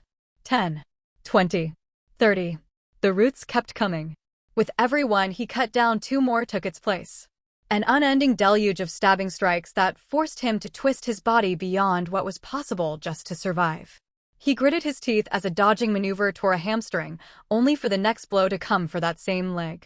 Letting out a hoarse yell of determination, he endured, the seconds dragging slower than snail's pace. Then, suddenly, the attack ended. For a moment, the cavern was silent except for the creak of settling roots and Alex's ragged breathing. Bending down, he tore off the roots, still squeezing his foot like a vice, finally freeing himself. Looking up, the Guardian's massive frame slowly rose from where it crouched, listing slightly from the numerous injuries on its legs. The glow of its veins was almost non-existent now, a mere shadow of the molten green that once filled its form. A low creaking drew his attention before its wooden leg detached, collapsing to the ground with a thunderous crash. Alex didn't hesitate. Licking off the bright green blood coating his hands, he dumped mana into his legs and ran, limbs burning, blood surging, muscles thrumming with stolen strength. Dust and fragments flew behind him. He aimed straight for the monster's left flank, the side with the missing limb presenting an obvious target. The Guardian reared up in response, legs stabbing the ground to keep balance. A volley of roots shot out, but sluggishly, they drifted, half a second too late. He cut through them like tall grass. Then he was under it again. The spider's eyes tracked him, glowing faintly, but before it could react, he slammed both claws into the nearest leg joint and pulled. The sound was wet and cracking, like snapping apart a bundle of thick branches. Blood burst out, splattering across his chest and empowering him. The leg bent at an impossible angle, the fibers inside tearing one by one until it tore off completely, blood gushing from the wound like from a bucket. The guardian shrieked, its many legs scraping the floor. Roots quickly burst from the wound, sealing it shut, but the damage was still done. This time, he went for the abdomen. He vaulted over one of its remaining stable legs, rolling across its shell, then slammed both fists down on a cracked section near the middle of its body. Green blood welled up instantly. His claws dug in, widening the fracture until chunks of chitin broke loose and fell to the floor with wet thuds. The guardian thrashed, slamming its bulk side to shake him off. Each movement sent tremors through the cavern. Alex clung tight, legs braced, arms locked in deep. His muscles screamed from the effort, but he forced them to obey, pouring mana into his grip. He tore out a slab of armor the size of a shield and flung it aside. Underneath, glowing vines pulsed faintly, its organs, maybe, or nerves, but they looked alive. They moved like worms, twisting and contracting, trying to close the hole. Alex didn't let them. He plunged his hand in and ripped them apart. Green ichor sprayed up in a wave. The guardian shrieked again, louder this time, a piercing chitter that rattled his teeth. He didn't stop. He ripped with both arms again and again, pulping whatever was beneath. His blows came faster, more savage, each one leaving a deeper crater of ruined flesh and shattered resin. Sap and blood mixed into a foul-smelling sludge that steamed in the air. One of the Guardian's massive forelegs swung toward him in a panic. It was a clumsy attack, but it still had power behind it. He barely twisted out of the way in time, and it grazed his ribs, sending him skidding across its back. Bones cracked. His breath hitched. He growled, half in rage, half in pain, and forced the bones to knit as he landed. Then he kicked off the carapace and shot toward the monster's head. He hit the Guardian's face, grabbed a protruding mandible, and yanked. It resisted at first, but he filled both arms with mana until veins bulged dark under his skin. With a wrenching twist, he tore it free. The limb came off in a burst of sap, the creature's scream echoing across the cavern walls. Alex hurled the mandible aside and smashed his fist into one of its eyes. Green gel exploded outward. The spider staggered, its head jerking back. He punched the next eye, and the next, until half its face was a ruined mess of shattered lenses and leaking fluid. Its remaining legs flailed wildly, lashing out in every direction, but Alex had already jumped back onto its body. He planted his hands in the shattered shell again and resumed savaging its insides. Clamping his hands on either side of the savage rent, he flooded his arms with as much mana as he could, muscles visibly bulging from the effort. The Guardian screamed, all 15 legs slamming down in unison.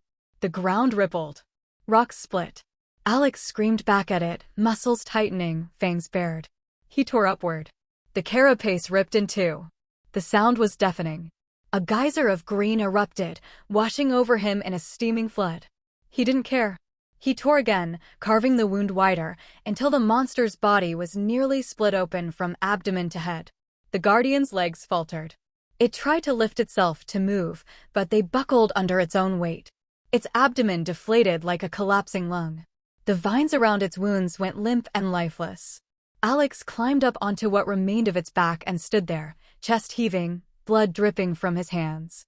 The creature twitched once more, one final, instinctive spasm, and finally went still. Alex half stumbled, half ran through the tunnel, his feet crunching painfully over broken roots and chunks of glassy material. The walls still pulsed faintly with violet light, exactly the same as it had on their way in. Hopefully it's not the only thing that hasn't changed. He muttered a quick prayer as he ran, hoping against hope that his fears were unfounded. Rounding a corner, he finally caught sight of the cart and Grunel beside it, gripping a plank of wood tightly. The old man's grip tightened at the rapidly approaching footsteps, then his expression relaxed. Thank the gods, Alex. He ran forward, grabbing his arm. Are you? His voice trailed off as his eyes registered the state of him. You look like death. I feel worse, Alex muttered, pulling away. His eyes went immediately to the cart. Duran lay sprawled across it, pale and still. One arm was missing from the shoulder down. His torso looked like it had been stabbed half a dozen times, then hit by a truck for good measure. Blood had pooled beneath him, staining the wood. Alex's stomach dropped. How long's he been like this? Since he flew in here like a cannonball, Grenell said quietly. I tried, checking for a pulse or breath, but that doesn't really apply to him, does it? So I've just kind of waited. Alex forced himself to breathe. He's done this before, he said, though it sounded more like he was trying to convince himself. He'll come back. He crouched beside the cart and wiped some of the blood off Duran's chest. The skin was cold. He threw a glance around, but didn't find any suitable tools, sighing as he willed his mana into an arm to slice his wrist. Agony slammed into him. His stomach turned. His vision spun sideways. He hit the ground on his hands and knees, vomiting red and green bile onto the floor. A ringing filled his ears as pain crawled down his spine like molten metal. His body rebelled against him, every vein throbbing in protest. He knew this feeling, mana sickness, but this was to his first time what the Black Plague was to the common cold. That had been a fever. This was a full-body seizure. His thoughts turned to static, his senses blurring under the weight of his own mana circuits tearing at him from the inside. Grenell was shouting something, distant and muffled. A hand grabbed his shoulder, but even that felt far away. He gasped for air, the cavern spinning around him, every breath sharp and metallic. The world tilted, then blackened entirely. When he came to, it was dark. The tunnel had gone silent, the rhythmic hum of the dungeon completely gone. He was lying on his side near the wall, half-propped on a rolled-up cloth that smelled faintly of wax. His body felt hollow, like something had been scooped out of him. Even blinking made his head spin. Grenell sat nearby, cross-legged, gnawing on a strip of dried meat. An open bag of rations lay beside him, something he had obviously bought when they stopped by that village. The old man looked up as Alex stirred. About time, he muttered. You've been out nearly 3 hours. I wasn't sure if you'd wake up. Alex groaned and curled into a tight ball. I want to die. You already look the part, so not much further to go. Grenell said dryly, though there was relief under it. I'm happy you're okay. Alex offered a muffled grunt in response, the 4 words earlier having drained him. I'll keep watch. You rest. The old shopkeeper said kindly. Gods know you deserve it. Although he wanted to deny it, the reassurance in the old man's tone shut Alex up. Reluctantly, he shut his eyes and was lulled back into the realm of dreams. With diuresis. Waking up for the second time, Alex blearily looked around. He found Grenell resting on a pile of blankets in the corner of the tunnel, keeping an eye in both directions. I'm awake. He sat up slowly, head pounding. How's Duran? Good morning. Grenell nodded toward the cart. Still the same. Not rotting, at least. Just not there. Alex pushed himself to his feet, swaying slightly. His mana channels ached, like inflamed muscles, and every movement threatened to overwhelm him with a fresh wave of nausea. But he could move, and that was enough. Stumbling over to the cart, he looked at the body occupying it. Just as Grenell said, nothing had changed in the hours he had been out. Only the dried blood covering the cart indicated that any time had passed at all. He knew that reasonably, he should wait for his symptoms to go away before using any more magic, or at least for his circuits to not be as raw and inflamed as they now were. If you find this story on Amazon, be aware that it has been stolen. Please report the infringement. He'd live. Willing mana down his arm, he was disappointed by the mere trickle the obeyed, compared to the flood it had been during those final moments of the fight. He glanced toward the deeper tunnel. You wait here. There's something I need to do. Grenell's brow furrowed as he got up. You're not seriously. Don't worry. Alex interrupted. I'm not planning on fighting anything or doing anything dangerous. I just need to check on something in the boss room. With a reluctant look in his eyes, the old man sat back down with a sigh, aware that he wouldn't be able to stop Alex from doing something if he really wanted to. The best he could do was advise him. The air grew warmer as Alex descended back toward the cavern. His steps echoed faintly, the smell of plants and new growth getting stronger the closer he got. When the tunnel opened up, The Guardian's corpse still dominated the center of the chamber, an enormous heap of broken limbs and collapsed carapace. The green glow had faded to nothing, but the fluids leaking from its wounds was still clearly visible. Once he reached it, he crouched by a split section of its abdomen where the blood pooled in a thick puddle. It smelled herbal and earthy, and power hummed just beneath the surface. Plunging his hand into the fluid, Alex shivered at the slightly slimy sensation traveling up his arm. He hadn't noticed in the heat of the moment, but this blood had a really nasty texture. Suppressing his revulsion, he scooped up a handful of the liquid, letting out a quick breath before pouring it into his mouth. Having already tasted it already, he was expecting the refreshing, somewhat grass-like flavor of the blood. However, the hours that had passed since the Guardian died didn't leave it unaffected. Alex suppressed a shiver as the cold, slightly congealed blood made its way down his throat, forcing himself to not gag. When it settled in his stomach, he frowned. When it was fresh, a mouthful like the one he'd just had would have given him a noticeable boost of energy. Now, however, Alex squinted, trying to sense the faint spark of energy he had extracted from the fluid. That's it. He sighed disappointedly. Looking at the remaining puddle of blood and the now cold corpse, he sighed again, this time in disgust. Well, best get to it. He cupped both hands, scooping up more of the lukewarm liquid. Each swallow made his stomach twist, but he didn't stop until the faint hum in his chest became a steady, pulsing throb. His vision wavered at the edges. Doing this right after a bout of mana sickness was probably not the greatest idea, but he was unwilling to let Duran stay dead any longer than necessary. Good enough, he muttered, wiping his mouth with the back of his hand. The walk back felt longer than before. Every step sent a faint pulse of nausea through him, but he kept his pace steady. The tunnel's faint violet light shimmered in a constant, almost soothing manner, though it also gave him a headache. Grunell looked up as Alex stumbled into view. You look worse than when you left. Alex ignored him, moving straight to the cart. He split his wrist open with a thought, dark blood flowing freely. The faint shimmer of mana returned to it, weak but visible. He tilted the arm so it dripped between Duran's lips. Come on, he said quietly. At first, nothing happened. The blood pooled at the corner of Duran's mouth and ran down his cheek. Then, just as Alex was about to run out of mana, Duran's fingers twitched. His chest rose once, sharply, then again. A faint, rasping sound escaped his throat as his eyes flickered open. Alex exhaled and collapsed backwards, his head swimming. Yeah, still alive. Barely. Duran blinked several times, eyes darting around the cavern. Where? You died. Again, Alex said flatly.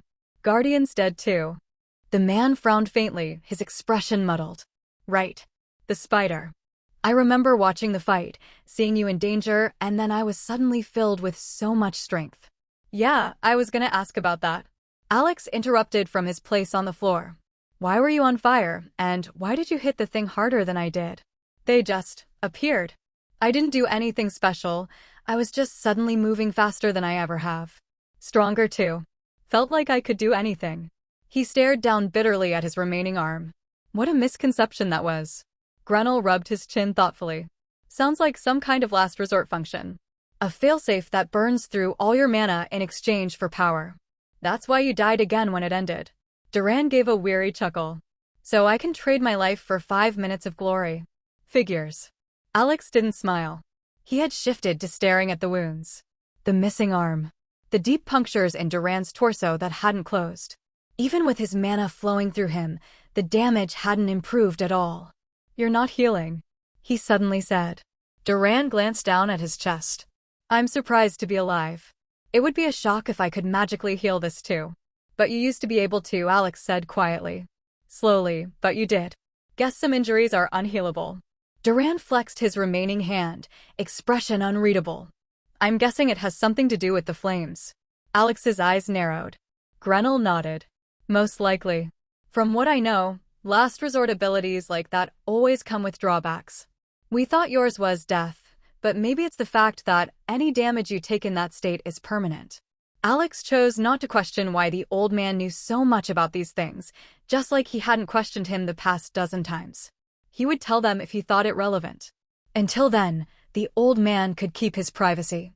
So, it's not a free power-up. I need to be careful when I use it. Duran shrugged.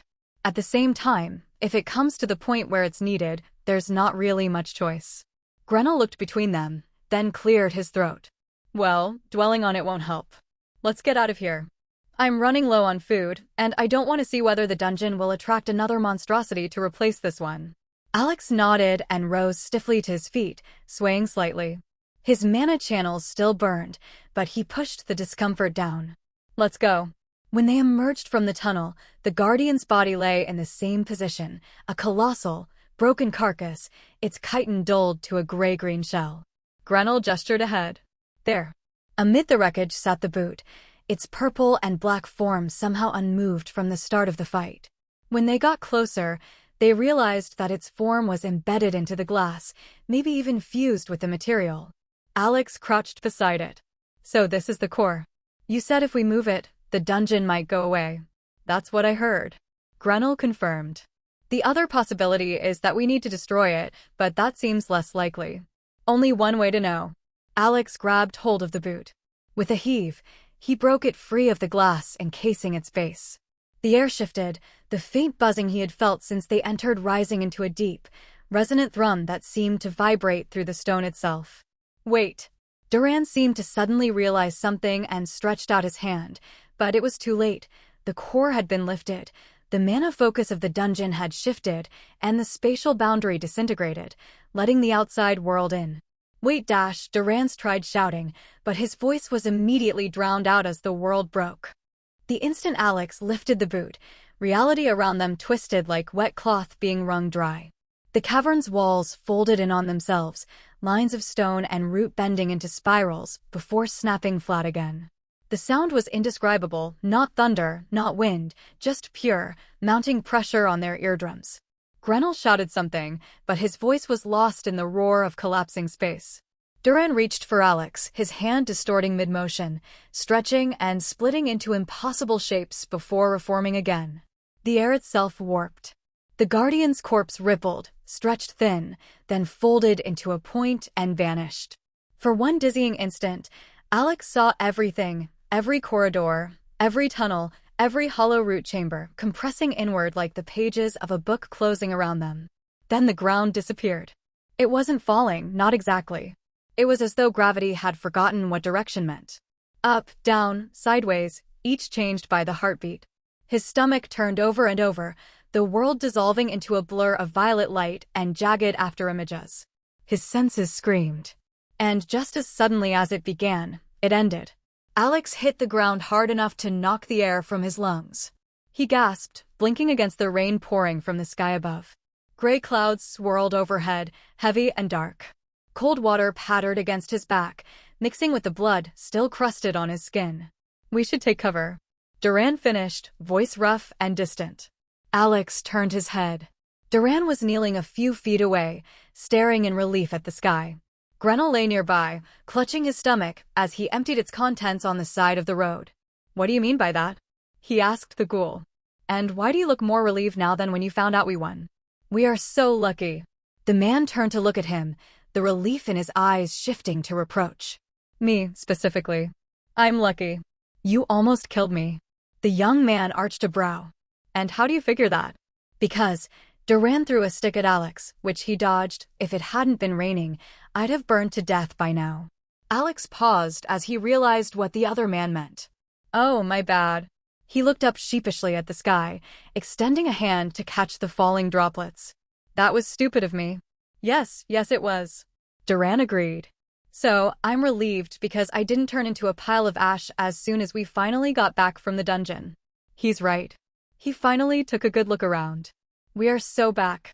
The same narrow dirt path they'd walked days ago stretched into the misty distance on both sides. To the right lay the scattered tree-line that had grown into an impenetrable maze wall. To the left, a crater. A small, shallow pit had formed in the center of the road, no wider than 6 feet across.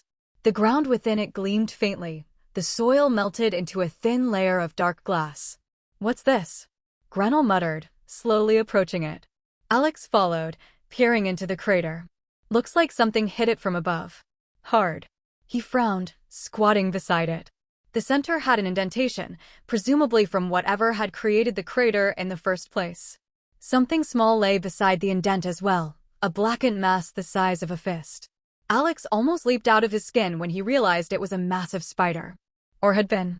Its legs were curled inward and broken, the body cracked and shriveled, as though it had been smashed to death with a hammer. A faint, green fluid pooled in a circle around it. It also had 15 legs. Is that what I think it is? Duran asked after a moment. Nah, there's no way, right? Alex nervously waved his hand in front of his face to deny it. There's no way we almost died to a literal spider that got juiced up on mana. The others stared at him with pity in their eyes. The young vampire slumped to the floor in defeat. You're kidding me. It's okay. Grenell clapped him on the shoulder commiseratingly, though he couldn't hide the twinkle in his eye. Nobody will know you almost got killed by a commonwood spider. Thanks. Alex slapped his hand away with a snort. But does this mean? He reached for the core, the boot, that he had dropped when the world folded like an origami. Examining the shape, he hesitantly reached over and placed it in the crater, fitting the heel perfectly into the indent. You could be reading stolen content. Head to Royal Road for the genuine story. They sat in silence for a moment. Goddamn, dungeons are weird. Alex broke the silence, shaking himself out of his surprise. Should we get going?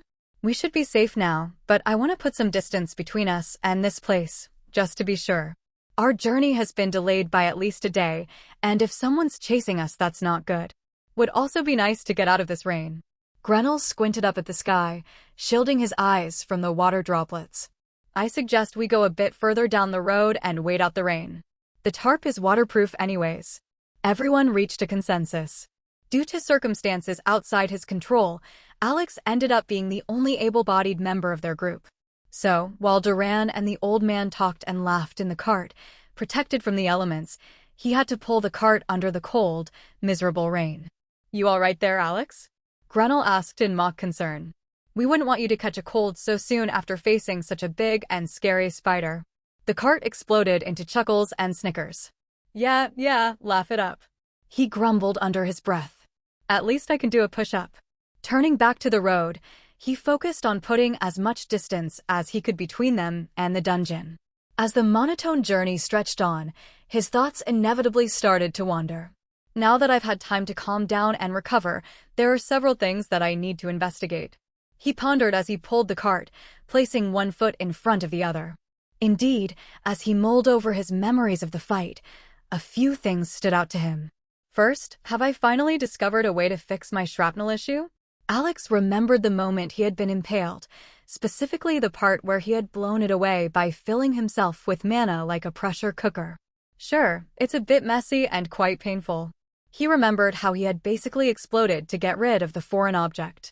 Okay, maybe very messy, but it is a solution to the problem, and it's still better than what I used to do.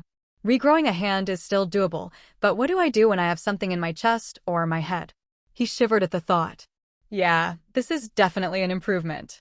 Second, have I entirely skipped the triple infusion stage and immediately gone to 4? Alex studied his hands, still unwilling to use any more magic due to his mana sickness. He was of course referring to the fact that after blowing a hole through his torso, he had suddenly gone from only being able to empower 2 parts of his body, either a whole limb or 2 separate halves, to 4.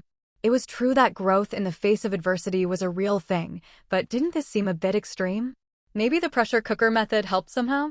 He theorized. I was forced to use my mana in a way I never had before, so maybe that's the key to rapidly growing my abilities.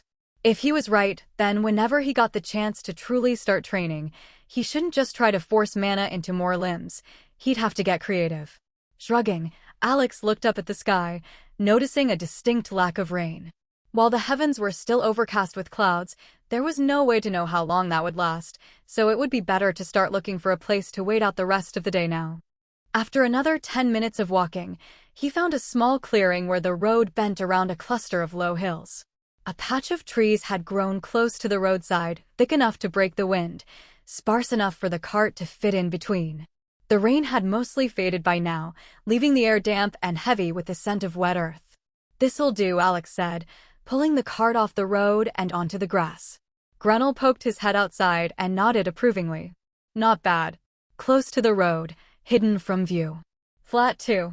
Duran grunted, swinging his legs off the cart with some difficulty. Alex moved to help him down, but Duran waved him off. I've got it. Don't make me feel any more like a cripple than I already do. They set up quickly, spreading out the tarp as a makeshift shelter, stacking a few stones for a fire pit that would probably never see use, given the rain. Once everything was ready, they sat together in the fading light, the rhythmic patter of droplets still falling from the branches above. So, Duran said after a while, leaning back against the cart, what exactly are we supposed to do with that thing? He gestured at the boot lying beside Alex.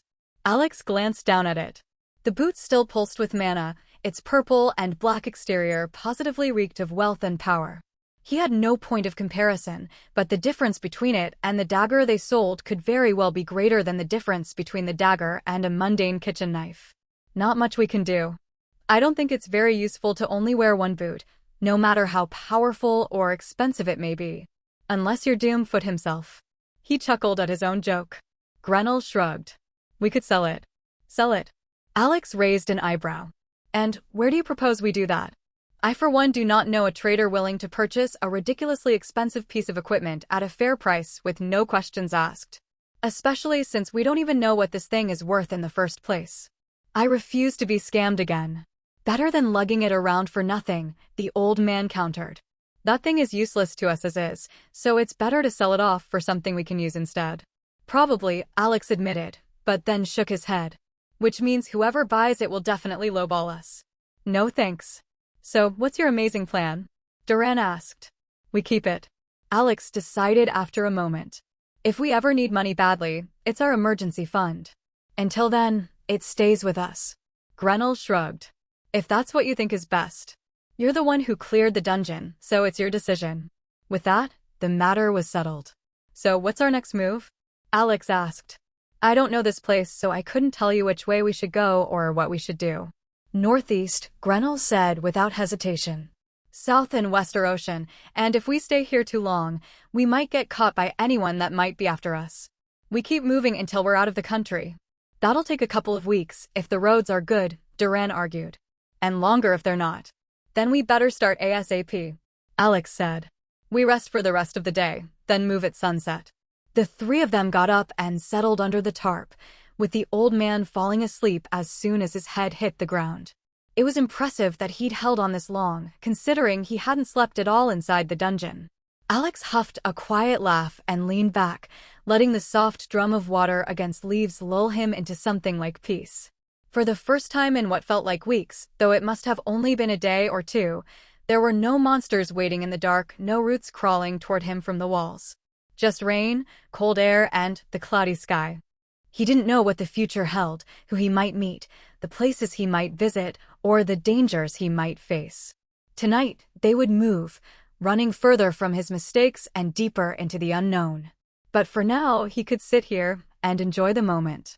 The blacksmith's house was small, square, and rather clean for a tradesman who worked with slag and oil. The small living room smelled faintly of ash and boiled onions. A single window was shuttered against the evening gloom, and a hearth crackled as it kept out the chill. The man of the house stood behind his table, his trembling hands gripping an expensive-looking sword. Whoever you are, he said, voice wavering, I am warning you to get out of my house. I have friends in the guard, so you better leave while I'm feeling generous. Investigator Ophis closed the small leather-bound journal in his hand and set it beside the untouched cup of tea on the table. He had been sitting there for some time already, half hidden in the shadow by the hearth, his coat draped neatly over the back of the chair. The firelight caught the faint silver of the insignia pinned to his collar, a three-headed hound with its jaws shut. Hello, Jonathan. You can call me Investigator Ophis, the man said. He raised his hands placatingly. Don't worry, I'm not here to hurt you, merely to ask some questions. And you couldn't have asked them while I was working? The man tightened his grip on the sword. A likely story. You won't find anything worth stealing here. Leave. The investigator sighed. I am not here to rob you, Jonathan. Nor am I interested in your ledgers, your valuables, or the secret stash of gold you have under that floorboard. I am not even interested in why you are in possession of several supernatural tier weapons without a permit. I am only interested in one transaction. A dagger you bought from some travelers. You managed to sell it on surprisingly quickly, and for a tidy profit, if that bag of gold is any indication. I need you to tell me everything you know about these travelers and where they went. The blacksmith took a step forward and opened his mouth to defend himself, but was interrupted. Ophis raised a hand. The room's air seemed to tighten as he drew a fingertip through nothing, leaving behind a thread of dull, smoke-colored light that hung for an instant before knitting itself into a small, angular circle. The circle rotated once, then moved forward through the space between them. When it reached the smith, it spread like oil and vanished into his chest. The blacksmith flinched. He jumped back and started inspecting himself. What did you? Truth-binding, the investigator said. A simple, non-invasive spell. You will not be harmed. You also won't be able to say something you know to be false. If you try, nothing will come out. He tilted his head a fraction. It will also hurt a lot. The man opened his mouth and promptly doubled over in pain, dropping his sword to the ground. I told you. You broke into my house without a warrant, the smith ground out, gasping from pain. You can't just. I can, actually. Ophis tapped the insignia on his collar. The Cerberus Division. We have jurisdiction over any magical anomaly, individual, or artifact within the borders of the theocracy of Arenthia. He let the words settle for a moment before continuing, voice soft but razor-sharp. Now, answer my question. The travelers. Who are they? Jonathan's lips trembled. The truth-binding spell pulsed faintly inside his chest, an invisible weight tightening with every second he hesitated. I didn't get a name. He came by maybe a week ago. An old man, looking to sell off an enchanted dagger. Descriptions. Well, the man hesitated, his eyes flicking around the room. There's not really much to tell. He was an old man, a bit below average height, with short-ish gray hair. He had a slight slouch to his posture, I think. The man shrugged. That description is pointless. People that match it are a copper a dozen. Ophis frowned, studying the blacksmith. It's a good thing that I already know about all its companions, or this would have been a massive waste of time. So, the shopkeeper came in alone, huh? I guess they found out about the warning. A shame. Ophis refocused on the conversation. And he sold you a dagger? Yes, the blacksmith said quickly. Beautiful make, surprisingly so. I assumed it was noble work, so I was a bit hesitant to buy it.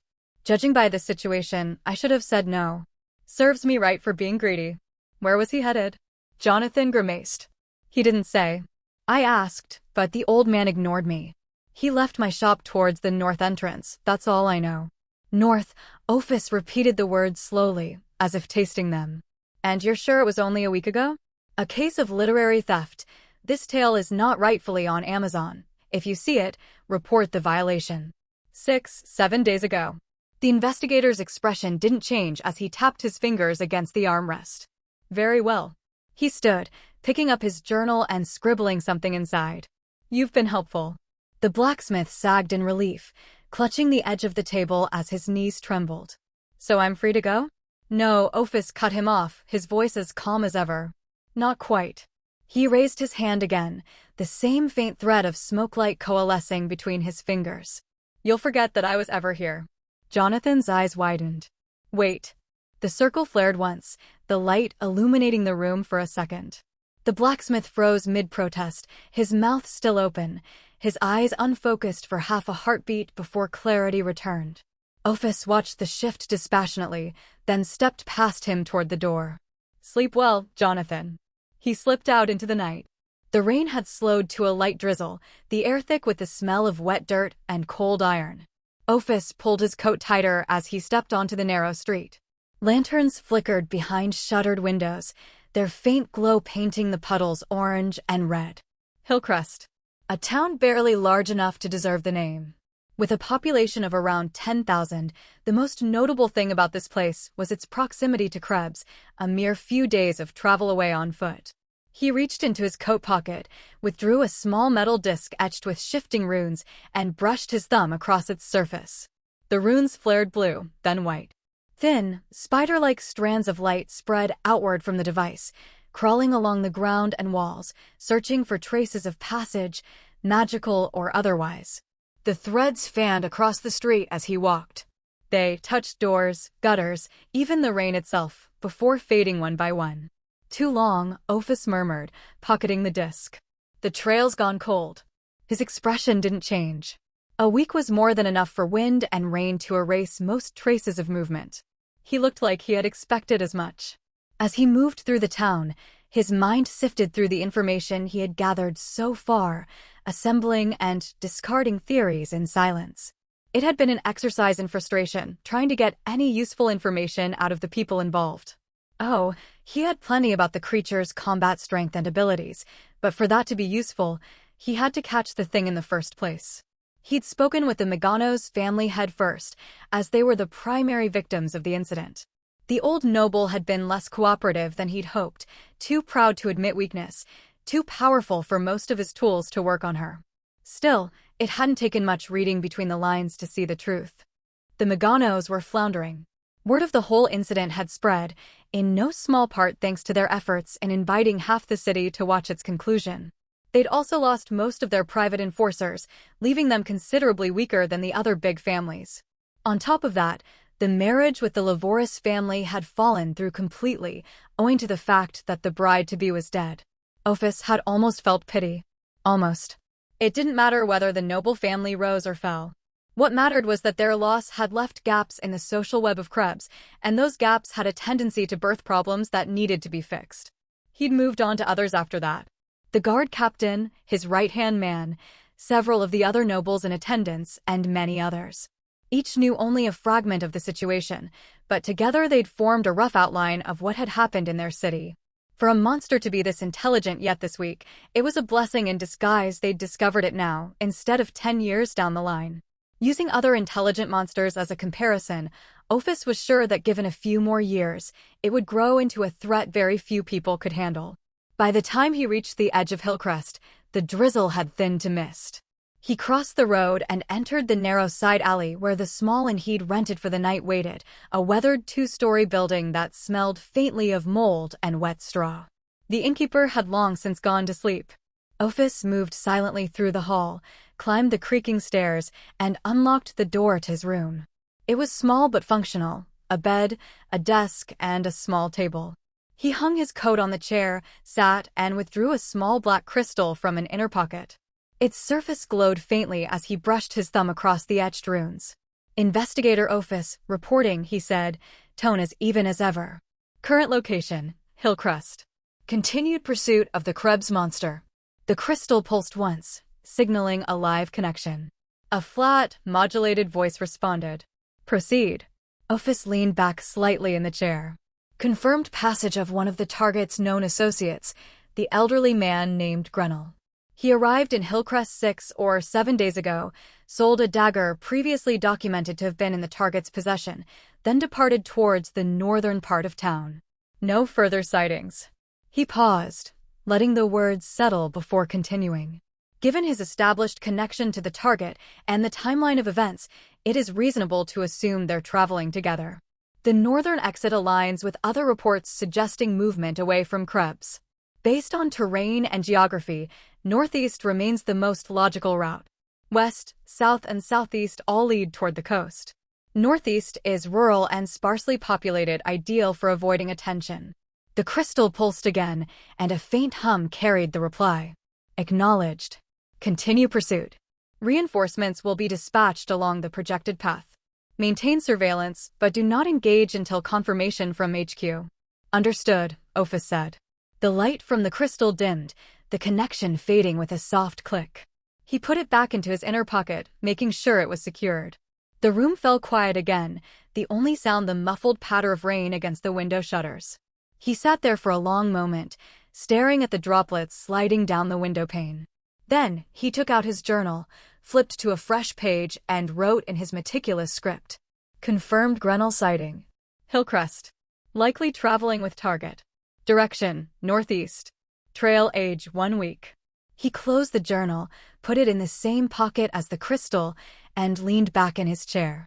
He was neither satisfied nor frustrated by the day's events. They were just a step forward in a process he had already completed 100 times before. The target would surface again, whether by chance or mistake. They always did. Tomorrow, he would continue northeast. I wonder how that new recruit is doing. He mused as he turned in for the night. She seemed pretty promising from what I could tell. The forest road unspoled in ribbons of damp black dirt, covered with dew and interspersed with roots that rose like knuckles in the moonlight. The cart rattled and protested at every bump. Grenell protested louder. "Careful," he shouted, both hands white-knuckled on the cart's sideboard as it bounced over a shallow rut. "I didn't live this long to be shaken to death." Alex's reply was to dig his boots in and haul harder on the handles. The axles squealed, the boards creaked, and the cart leapt forward like a spooked mule. Branches scraped the canvas cover and sent a scatter of droplets pattering across its occupants. From the back, Duran's voice drifted forward. The one-armed man sounded almost bored. "Don't worry. With Alexander here, dying would only be a mild inconvenience. Nothing to worry about. Regardless of circumstances, death is never nothing to worry about." Grenell complained, his heart jumping between his throat and his stomach. "And we don't know if it'll work on someone as old as me." Alex angled them around a bend that the moon hadn't got around to lighting yet.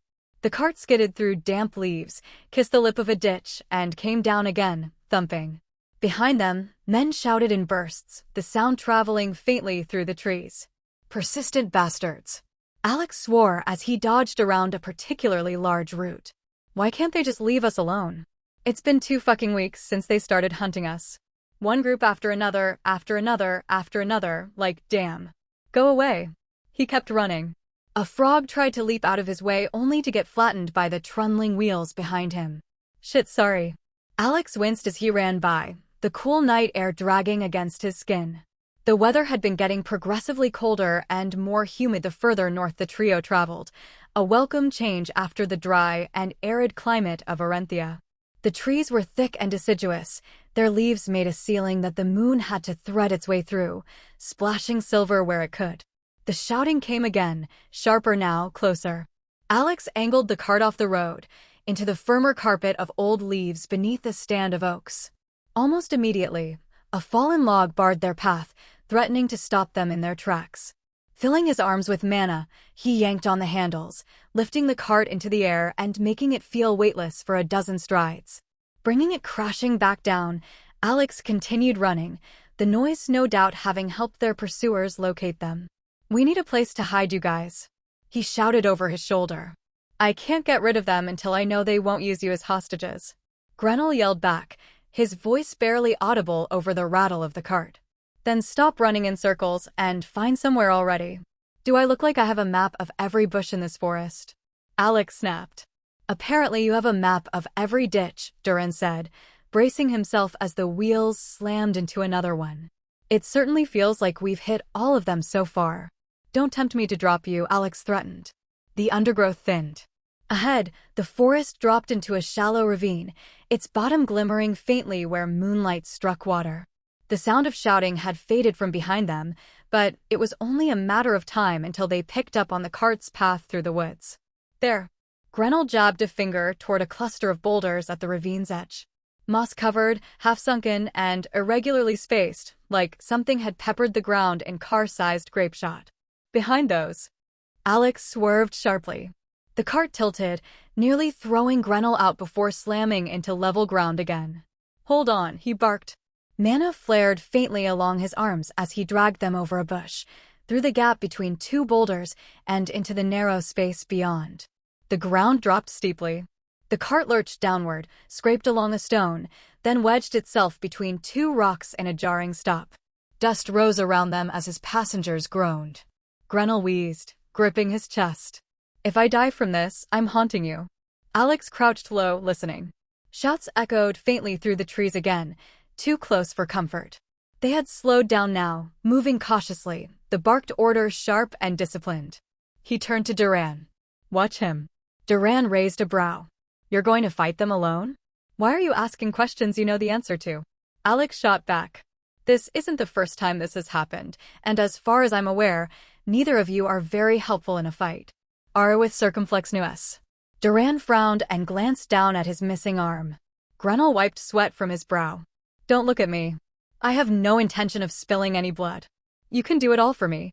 Alex didn't respond, but his expression sharpened into something predatory. "Stay here." He slipped into the darkness without another sound. Alex didn't need to put much effort into finding his prey.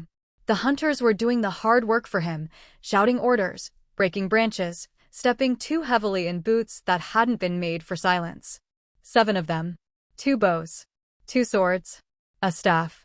Of the last 2, one had a pair of knives and the other appeared to be unarmed, a pugilist. They all wore what he had learned was the traditional Orenthian military garb, which was decidedly unsuitable for this climate, judging by their shivering. Fucking beast. One of the swordsmen muttered as he hacked at a low-hanging branch in frustration. How is it possible for one single monster, intelligent or not, to escape the continued pursuit of our entire organization for almost a month? Especially with 2 burdens on its back? It doesn't make sense. Exactly the way it's doing now. The bare-handed one said. If you don't shut up, it'll get away from us too. This novel is published on a different platform. Support the original author by finding the official source. The swordsman rolled his eyes but obediently stopped talking, refocusing on scanning the darkness. Alex watched them from his hiding place up in a nearby oak, hidden by its branches. He held his breath as the team passed by him, their forms filtering through the leaves below. He stilled as one of the men, the pugilist, paused directly beneath him. The whole group tensed up as they turned their eyes to what Alex now realized was their leader. The man's eyes scanned the bushes around him but couldn't find anything. You okay? One of the archers asked, the voice revealing her as a woman. Yeah, I'm fine. The man shook his head. Just feeling a bit nervous about this job. This is a disaster tier we're talking about. This could go very badly. Not like we have much of a choice. The archer shrugged. Disobeying direct orders seems like a much more dangerous choice than hunting this thing. The man grunted in agreement at that and signaled for the group to keep moving. Thank God the rule holds true even here.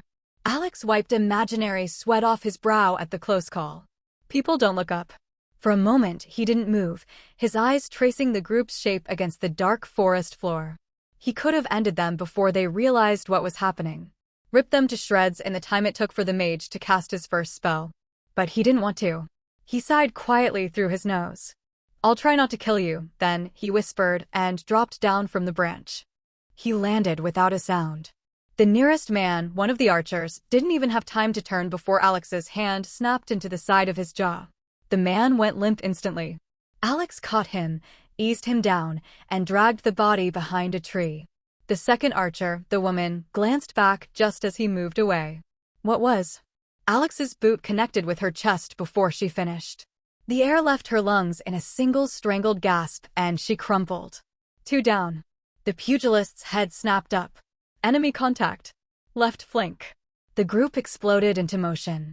A knife whistled past him. The knife user had thrown blind, guessing at his location. It grazed his shoulder, drawing blood. The cut wasn't deep, a shallow line of heat across his skin, but it hurt enough to make him bare his teeth. So much for a clean takedown. The squad used the opportunity to get into formation, grouping around their downed teammate, at least the one they could see. The mage moved to cover the woman.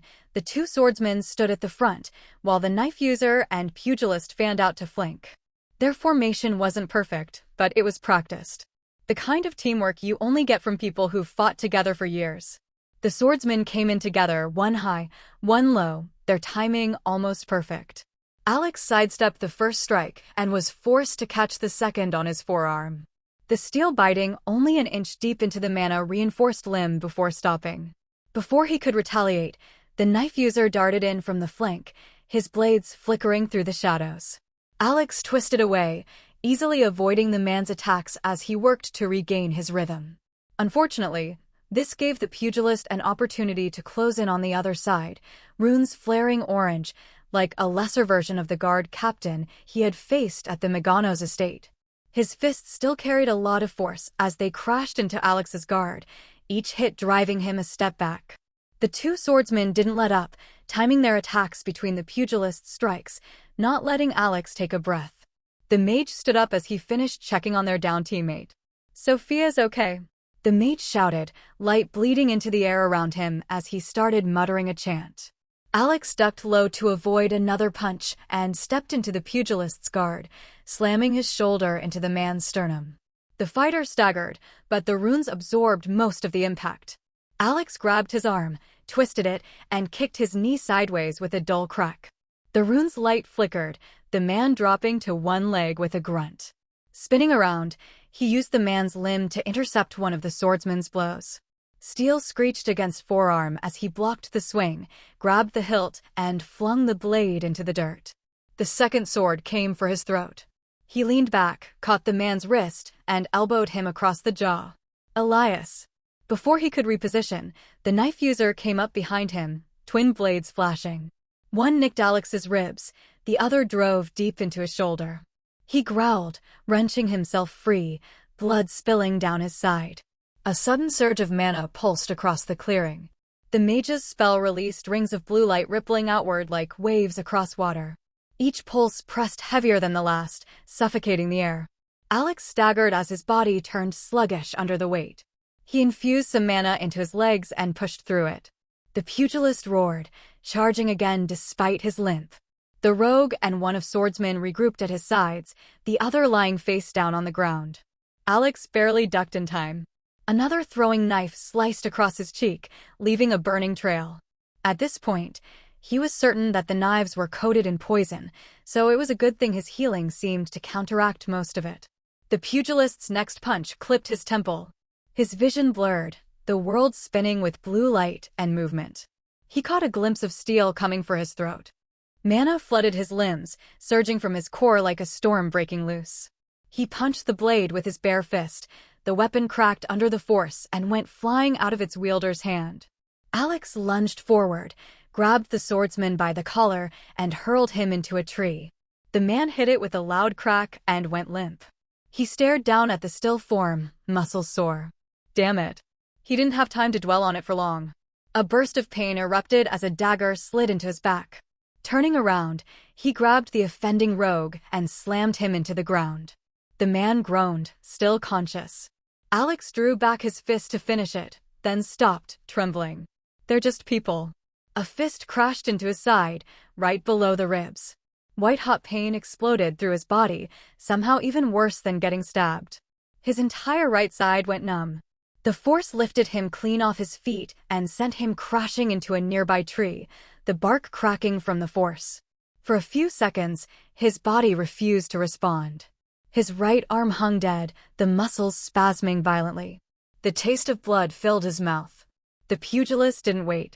He was already on top of him, one knee pressing into Alex's ribs as his fists came down in quick, brutal blows. Each strike carried enough force to crack stone. Alex blocked the first few with his left arm, but every impact reverberated through his chest, turning his vision white. He tried to roll away, but the knee on his chest held him down, making escape difficult. On top of that, the rogue had recovered and was rushing in again, bloodied but furious. Captain. The man's blade glinted in the light as he drove it down between the other man's blows and stabbed Alex in the gut. The wound seemed to kick-start his healing as he suddenly regained the use of his right arm, which he promptly used to rip the dagger out of his gut and stab it into the man's chest. Ignoring the pugilist's roar of anger at his teammate's death, he caught the man by the throat and slammed him into the dirt once, twice, 3 times. The struggle stopped. Spitting out a glob of blood, Alex rolled over and got up with a groan, surprised to notice that the mage's suppression was no longer acting on him. Turning around, he found the man sitting on the other side of the clearing, staff hanging limp between his knees. The man stared in disbelief at his fallen teammates with his mouth opened as if to form another chant, but no sound came out. Alex straightened slowly, arms trembling and head dizzy. "You're not going to try anything?" he asked. The mage continued staring. Alex sighed, then gestured vaguely at the rest of the clearing. "You should check on your friends. Some of them are still breathing." The mage didn't move. "Right?" Alex muttered awkwardly. "Good talk." With that, he turned and jogged off into the woods, putting the scene behind him before the man started screaming. By the time he reached the cart again, the adrenaline had worn off, leaving only exhaustion in its place. The remains of his shirt clung damply to his skin, sticky with blood. Grenell looked up as soon as he rounded the 2 boulders, his features morphing into concern. "You okay?" he asked. "I've been better." Alex leaned against the cart for a moment, catching his breath. After a few minutes, he forced himself up and indicated the cart. "We should go." He grabbed the handles again and tried pulling it back to the road, but it didn't budge, firmly wedged between boulders as it was. Alex tried tugging on it a few more times, but to no avail. The cart was stuck. Oh.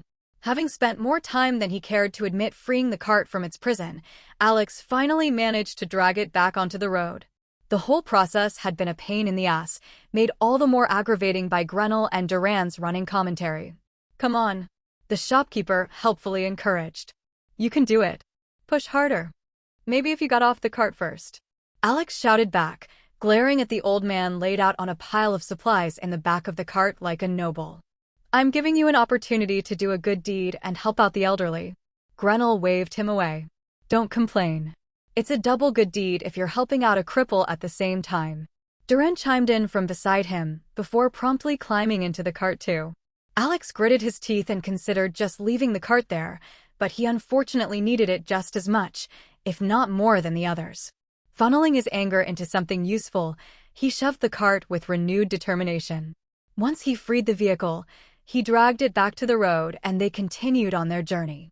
The forest thinned as they made their way north, the heavy canopy breaking into scattered patches of open sky.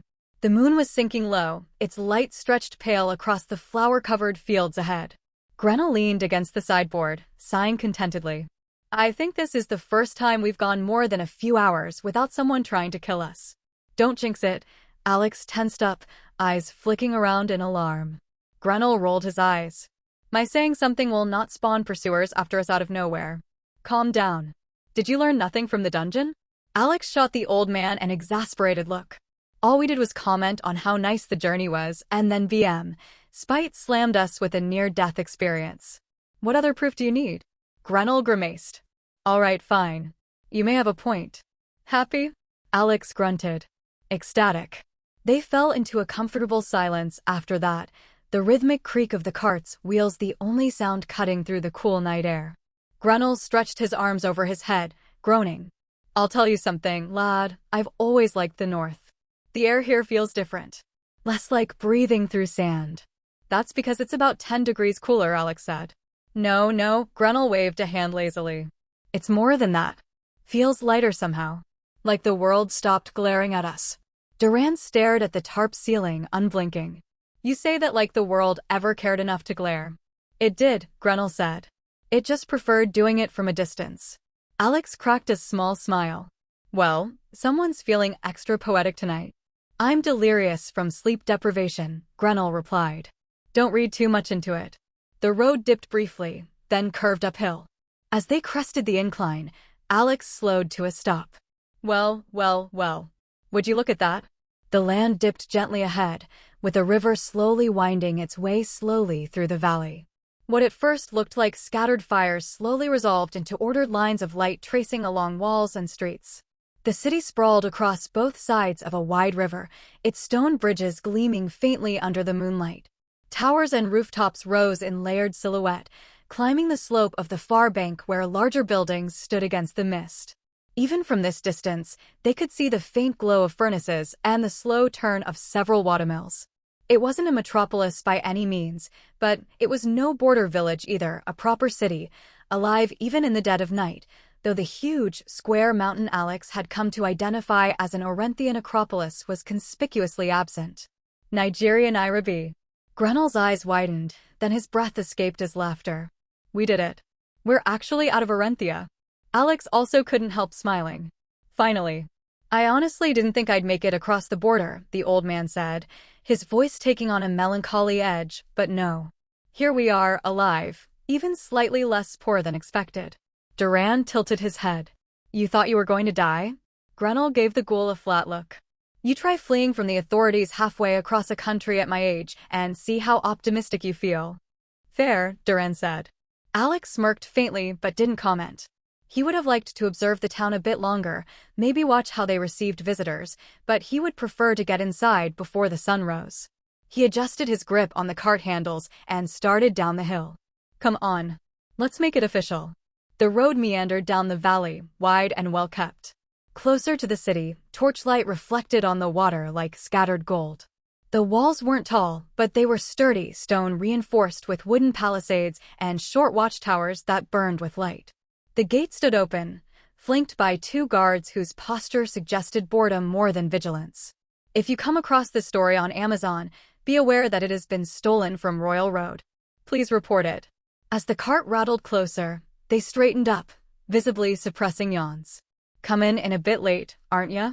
One of them stepped forward. Or early, depending how you look at it. Alex said, anxiously glancing at the slowly brightening horizon. Right you are. The guard followed his gaze before returning his attention to the cart. So, what you got there? Anything you'd like to report? Not particularly. Alex shook his head, thinking of the probably priceless artifact they had buried at the bottom of the cart. Just some supplies and loot we gathered from a dungeon. A dungeon? The guard raised a disbelieving eyebrow, his partner beside him suddenly coming to attention. Y'all don't look like the adventuring type, if you pardon my honesty. Oh, these guys aren't. Alex waved away the unasked question, flexing his muscles. That was all me. The man cast a critical gaze over Alex's cheap, common clothing and shrugged. If you insist. He held out a hand expectantly. Alex stared at it for a moment.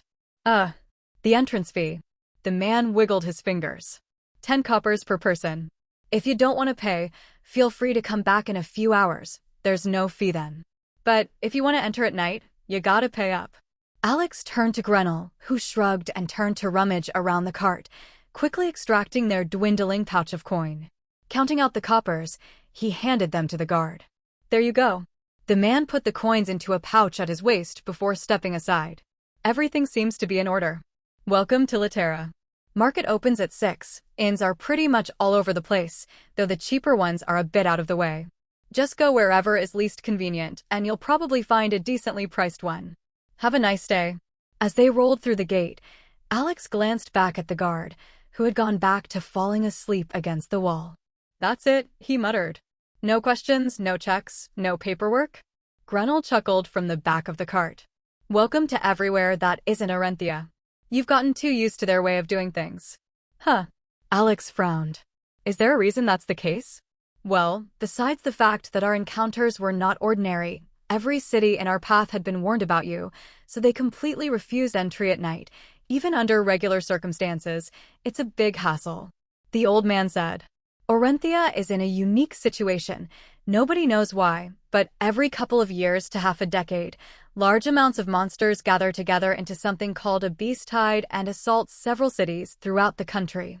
This doesn't happen anywhere else that I know of and can happen at any time, so their security measures are quite a bit stricter than most as a result. Really? Alex asked. That's strange, since we didn't encounter a single monster in our time traveling through the country. Grenell shrugged. Yeah, Orenthian monsters are surprisingly inactive when it's not a beast tide for some reason. I see. Alex nodded, keeping his thoughts to himself. I guess that makes sense. What about adventurers? He changed the topic. The guard back there mentioned those, but I don't think I've ever encountered one before. Grenell nodded slowly. You wouldn't have. Arenthia doesn't allow them inside its borders. Why? Once again, no one knows. Grenell shrugged. The Adventurers Guild is massive, bigger than any single kingdom's military, and is one of the most trustworthy organizations in the world.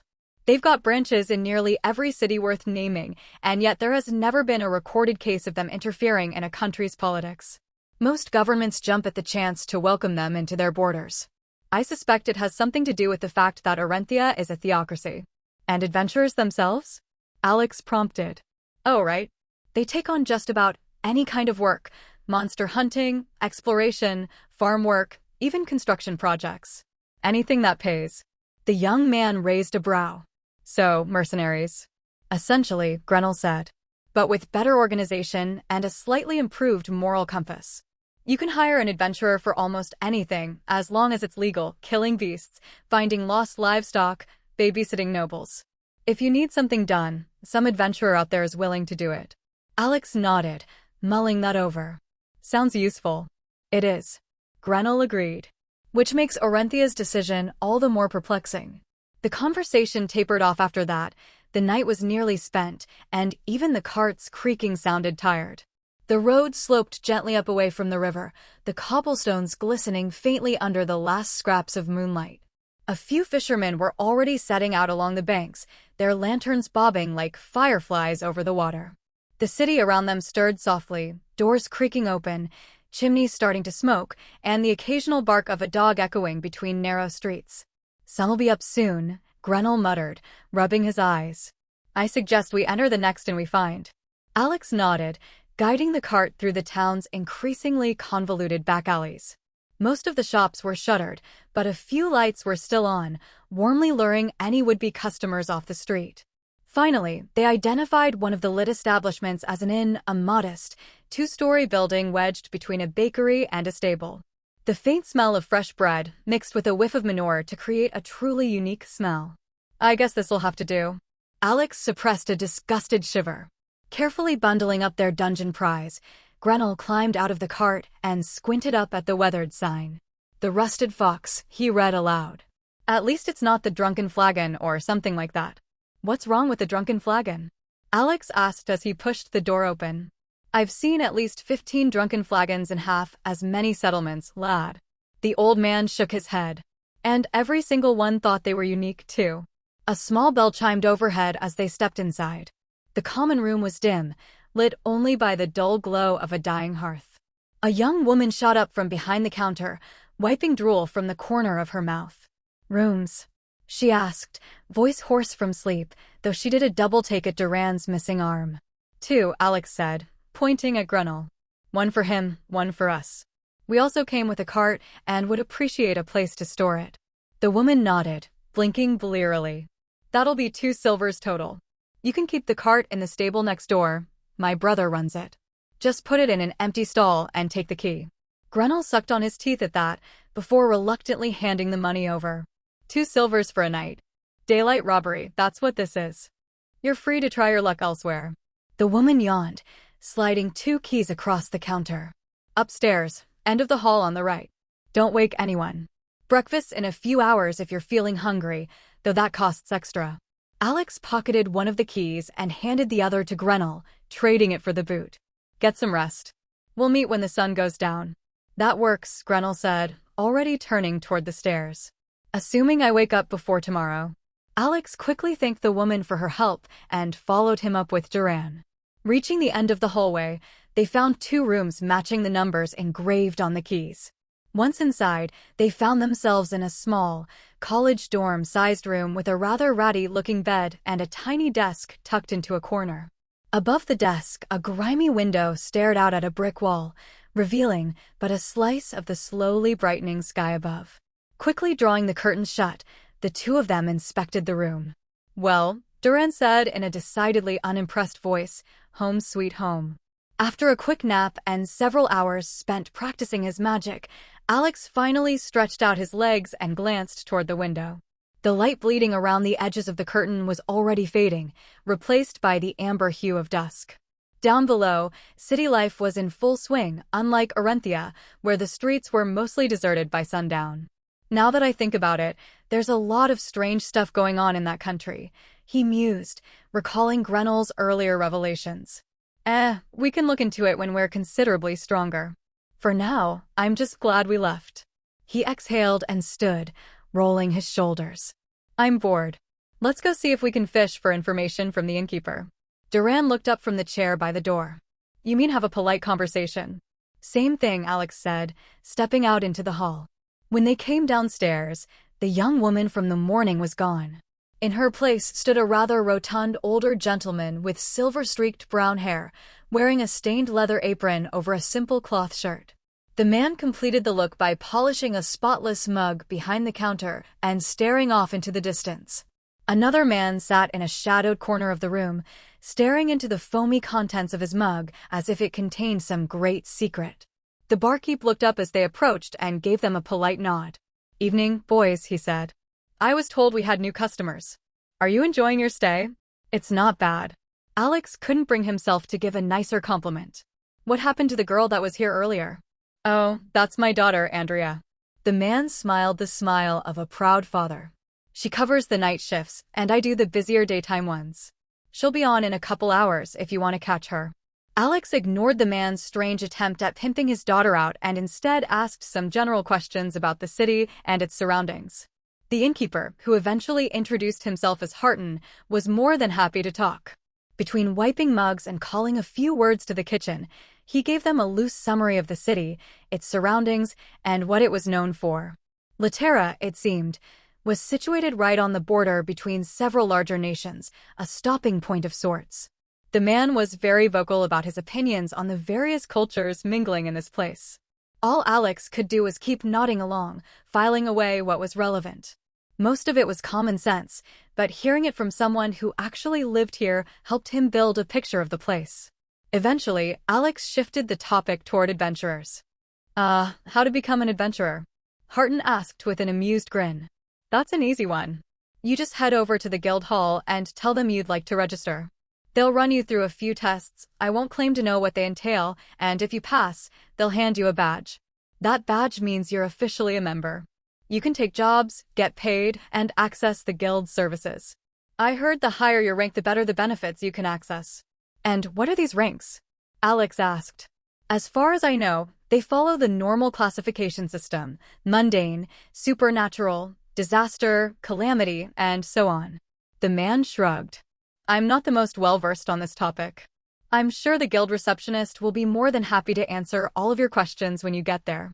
You're in luck. The guild's open 24/7. Calamity? Alex questioned, hearing the term for the first time. The tier above disaster. I once saw a calamity tier attack being unleashed, you know. The innkeeper explained, his features taking on a wistful expression. A wyvern decided to attack Vitas, the capital of Prasunth. Terrifying creatures, wyverns. Larger than a house and strong enough to tear down a god's damned castle, scholars are constantly arguing about whether they should be classed as disaster or calamity tier. The man glanced around the room before leaning in conspiratorially, lowering his voice. Between you and me, those scholars don't know shit. He went to spit on the counter, then thought better of it. I guarantee you not a single one of them has ever even heard a wyvern's roar, much less seen one up close. Putting one of those things in the same category as a durnhog, a giant pig, is a joke. In one acidic breath, the beast melted an entire street into a puddle of goo. One breath. The man held up a single finger, as if afraid Alex wouldn't know how to count to one. Epsilon S. Amazing. Alex acted suitably impressed, desperately hoping for someone to rescue him from the conversation he had voluntarily put himself into. Duran stood beside him, an earnest expression of interest on his face. That must have been terrifying. Oh, it absolutely was. The man nodded emphatically before breaking out into a grin. And then I watched the thing immediately turn into a second sun. The author's content has been appropriated. Report any instances of this story on Amazon. Alex was taken aback by that. What? It attacked the capital. What were you expecting? The man shrugged. Some calamity tier mage or another hit it with an explosion half the size of a city block and removed it from existence. I felt the heat from where I was cowering on the other side of the city. That event convinced the young me to move to the countryside and start in it instead. The excitement of city life is not for me. Alex thought about what to say to that. Damn, that's crazy. Sorry you had to go through that. Why are you sorry? It's one of the most exciting events of my entire life, right alongside Dash. Just as it looked like the rotund man was gearing up for another story, the sound of someone's footsteps came from the stairs. Turning his head with relief, Alex spotted his savior emerging into view. Grenell! Alex exclaimed, sending the innkeeper an apologetic glance. You'll have to excuse me, my friend is here now and I have to go talk to him. The man looked disappointed at having his story interrupted, but waved the apology away. Grenell shuffled his way down the last few steps, muttering under his breath with every creak of wood. He spotted Alex and Duran at the counter and raised a hand in greeting. Gods, I envy the two of you. With how many years of my life have I wasted sleeping? I'll take the ability to sleep any day of the week. Alex grinned faintly. We've been talking to the innkeeper. Found out a few things about the city and the guild. Good. The old man lowered himself carefully onto a stool, wincing as his knees popped. So, what did I miss? Apparently, Duran said, there's a guild hall nearby that's open all night. Anyone can walk in and register to become an adventurer after passing a few tests. They use the same classification tiers as Arenthia, though there's one above disaster called Calamity. Grenell nodded thoughtfully. Figures. Every country calls them something different, but the idea is the same. The innkeeper, eager to remain part of the conversation, asked what he'd like to eat. Grenell ordered whatever they had and was soon handed a steaming bowl of stew that smelled far better than Alex expected given what they saw of the accommodations. While Grenell ate, Alex filled him in on the rest of what they'd learned. The old man listened quietly, occasionally grunting his approval between mouthfuls. When the bowl was empty, he pushed it aside with a sigh of satisfaction. Well, that settles it. If the guild's open all night, we might as well go now. No point wasting time. Alex and Duran agreed. They thanked the innkeeper for the food and information, then stepped out into the cool evening air. The sun had already set as the sky above Laterra was painted in deep blue and violet, and the first lanterns were flickering to life as they made their way down the street. Compared to when they arrived, the streets of Laterra stayed lively even as night deepened. Lanterns glowed steadily along the roads, their warm light softening the stonework and scattering gold across puddles from a recent drizzle. Merchants packed up their stalls, taverns spilled laughter and music into the open air. The city felt alive in a way Orenthia never had. Alex inspected the passers-by as they made their way down the street. Although the overwhelming majority of the pedestrians were unremarkable to him, he quickly caught sight of something that made him widen his eyes. There are elves here. He gripped Duran's shoulder in excitement as he stared at the tall, lithe woman with pointed ears crossing the street. It's rude to stare. Duran sent him a pointed look. And could you please let go of me? You're hurting my shoulder. Alex quickly averted his gaze and let go of the ghoul's shoulder. A visible palm imprint had been left on the man as Alex forgot his strength. Sorry about that. He scratched his head apologetically. They walked down the main street for another minute before Alex stopped at an intersection, glancing around at the unfamiliar streets. By the way, do we even know where we're going? Grenell snorted. I've been to a few places back in my day, but it's my first time in this particular city. I'm just following you. I've never left Krebs, Duran shrugged. Alex sighed and flagged down a passing man. Excuse me, do you know where the Adventurers Guild is? The man gave them a puzzled look before jerking his chin towards the town center. Straight ahead till you hit the big square. Can't miss it. It's got a big sign out front, a bunch of weapons and stuff all together. Thanks. They followed the road towards the square. Turning a final corner, they emerged onto a surprisingly large plaza. Covering what must have been at least a hectare, the cobblestone square was surrounded on all sides by entertainment or housing establishments. If it wasn't an inn, it was a restaurant, and if it wasn't a restaurant, it was an inn. Music and laughter filled the air as crowds of people drifted to and from each doorway, mingling, talking, and generally enjoying each other's company.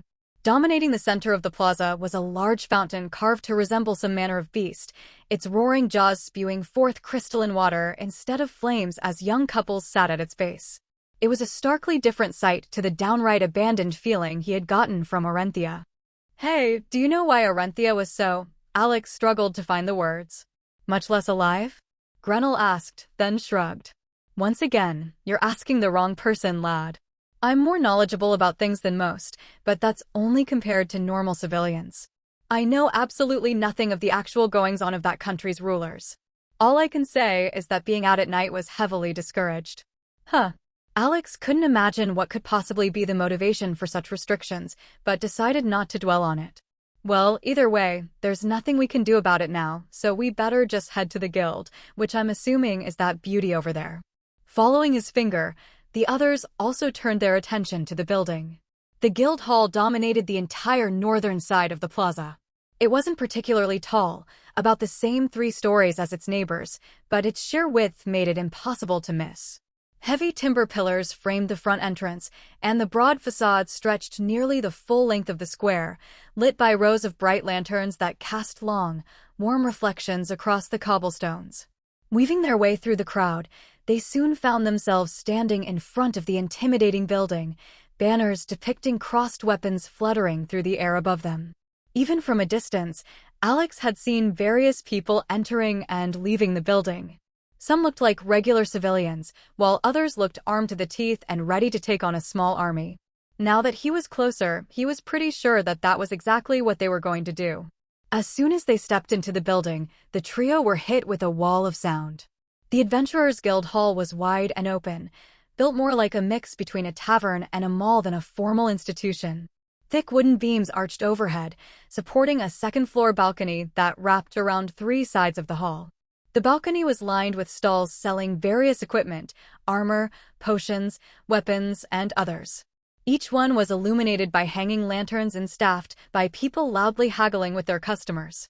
Down on the ground floor, the enormous main hall stretched across several hundred feet in a truly impressive feat of engineering. Rows of long tables filled the space like a tavern, but none of the patrons were ordinary civilians.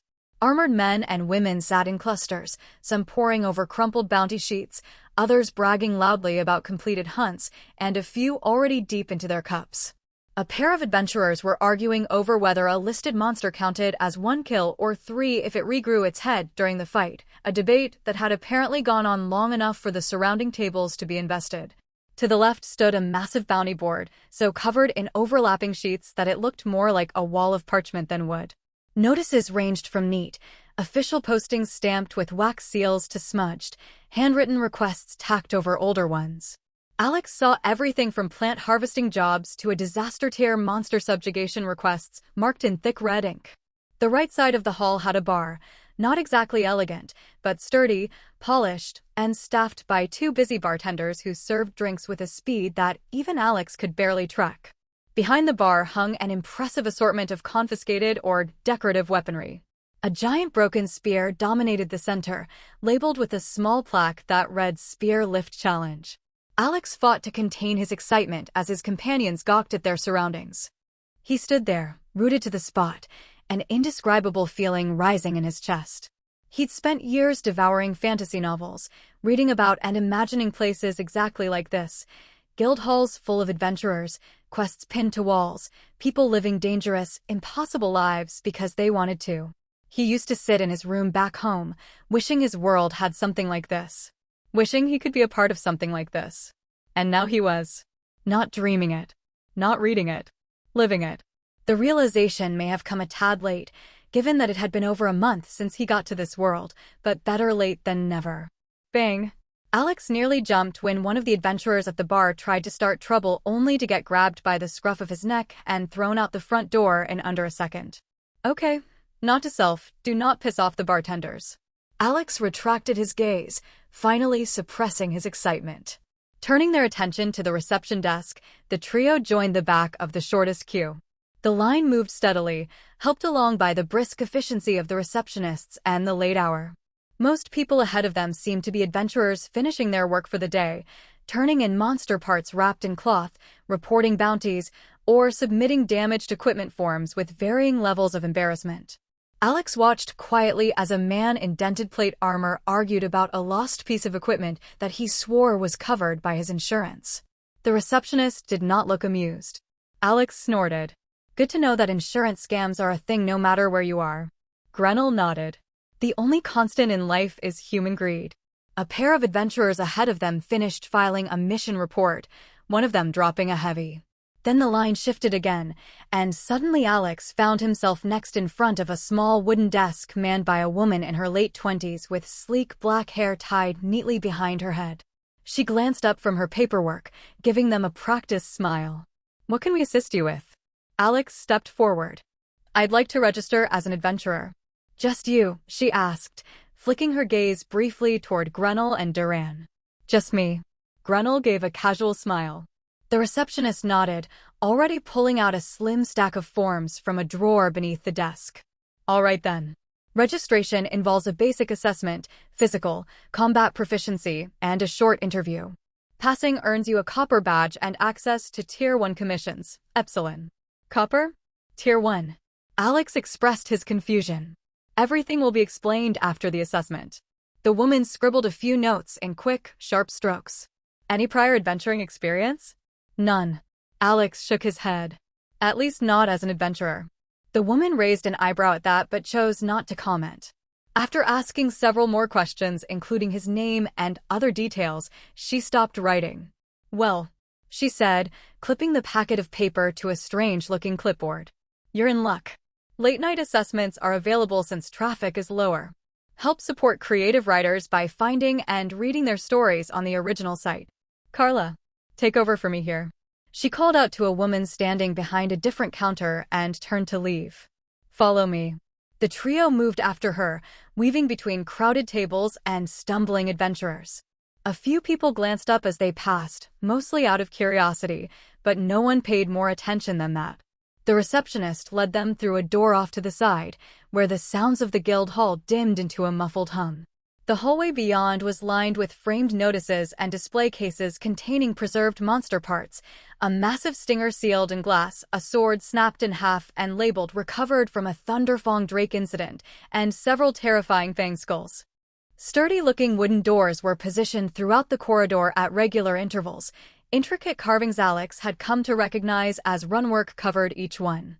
Reaching the end of the tunnel, the receptionist pushed open a final door and stepped aside to let them through. Cool air washed over them.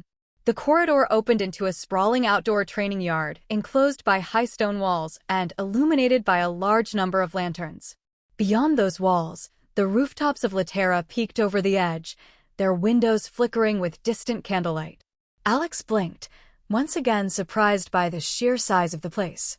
It was easily the same size as the plaza outside, a massive square of compacted dirt and sand divided into various training areas, sparring rings, archery lanes, and training dummies. Several adventurers were still out here, though fewer than Alex expected. A pair of mages practiced shaping flames into controlled arcs. A swordsman was drilling footwork with another correcting his stance. A group of archers laughed quietly as they compared shots on a target board. The receptionist slowed her pace to let them take it in. Normally this place is crowded, she said. Especially near dawn and dusk, when teams come back from missions and train before reporting in. But at night?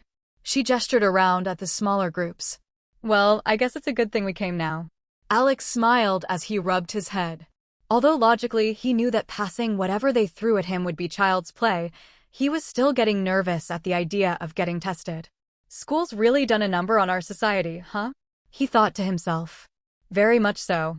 The receptionist led them toward the far corner of the training yard, where two small areas had been cordoned off with painted lines and simple wooden signs.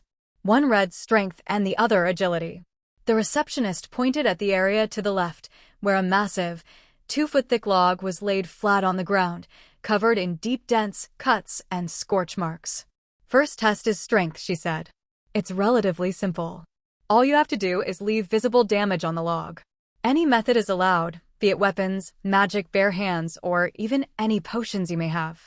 If you can cut or break off a chunk, that's even better. Grenell raised an eyebrow. That's it? Hit wood. The job requirements for a wood-rank adventurer are pretty minimal. The receptionist shrugged.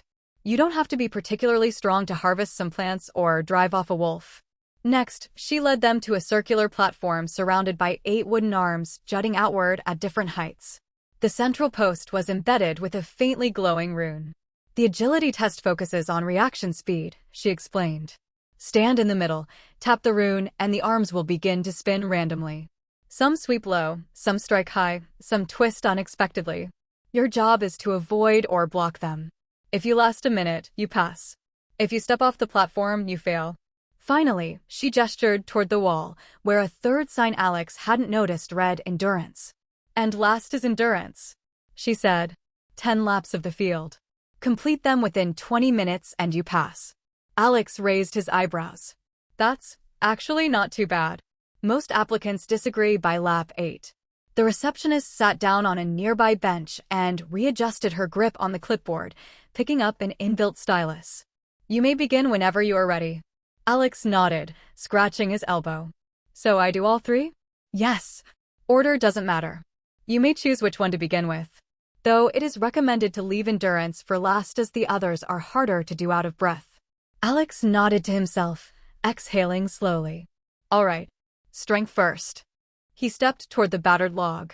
He tapped it with a finger. It was solid, thick, dense. Clearly it belonged to some sort of local mana-reinforced tree for it to be used as a test for aspiring adventurers. To the him from a year ago, it might be an actual struggle to leave any significant damage on it, even armed. The problem is that I have since snapped columns just as thick with nothing but my body. he thought, remembering his fight with the two disaster tier mages back in Krebs. Grabbing an axe from the nearby weapon rack, he sent the receptionist one last questioning glance before drawing back his arm and struck it with a simple, clean slash, not even bothering to use any mana. With a crack, the axe embedded itself halfway through the log, its metal blade visibly warped where it had met the hard wooden obstacle.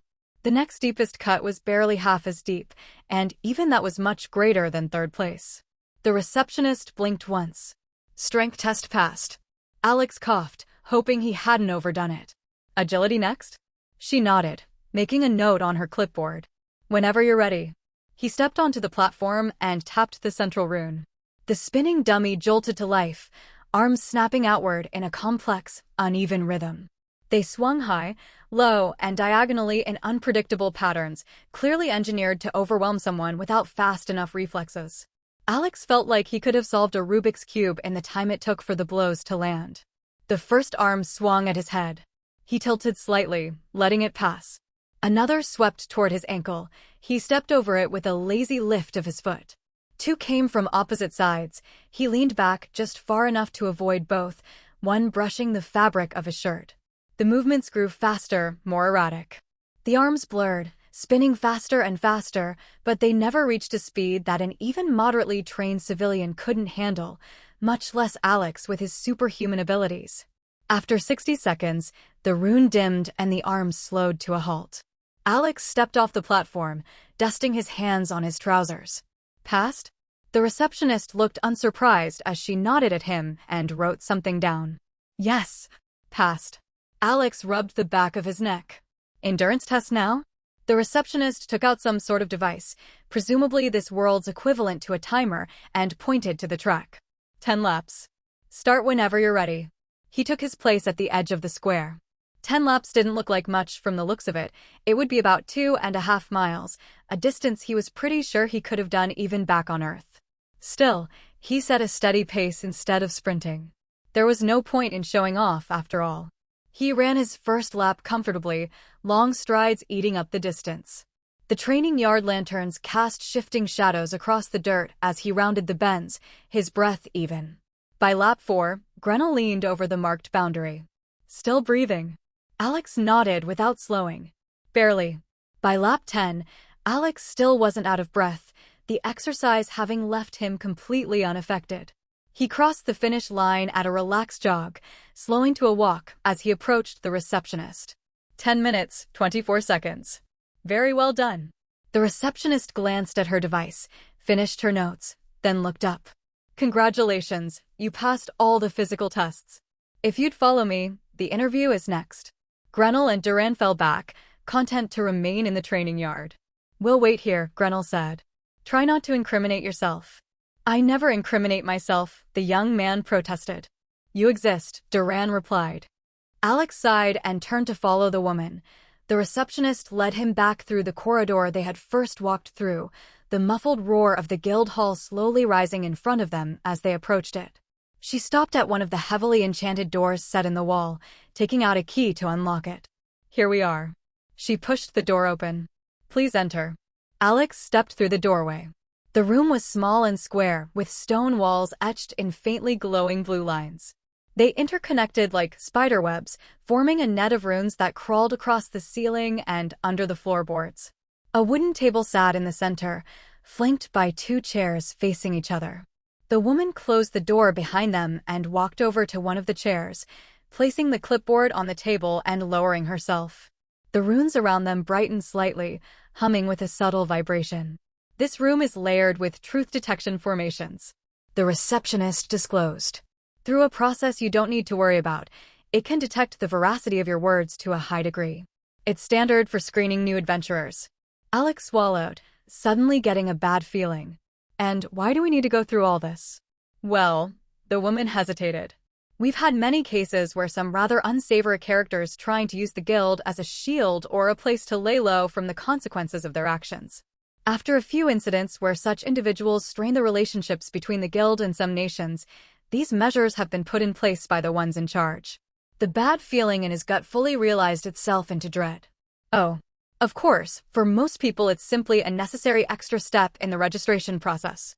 She fixed him with her gaze and indicated the chair in front of her. Now please, make yourself comfortable.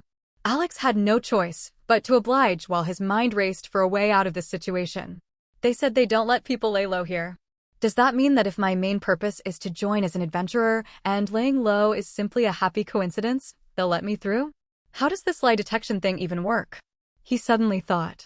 I doubt it's something as rudimentary as a heart rate detector, since that would be way too easy to get around in a world of magic.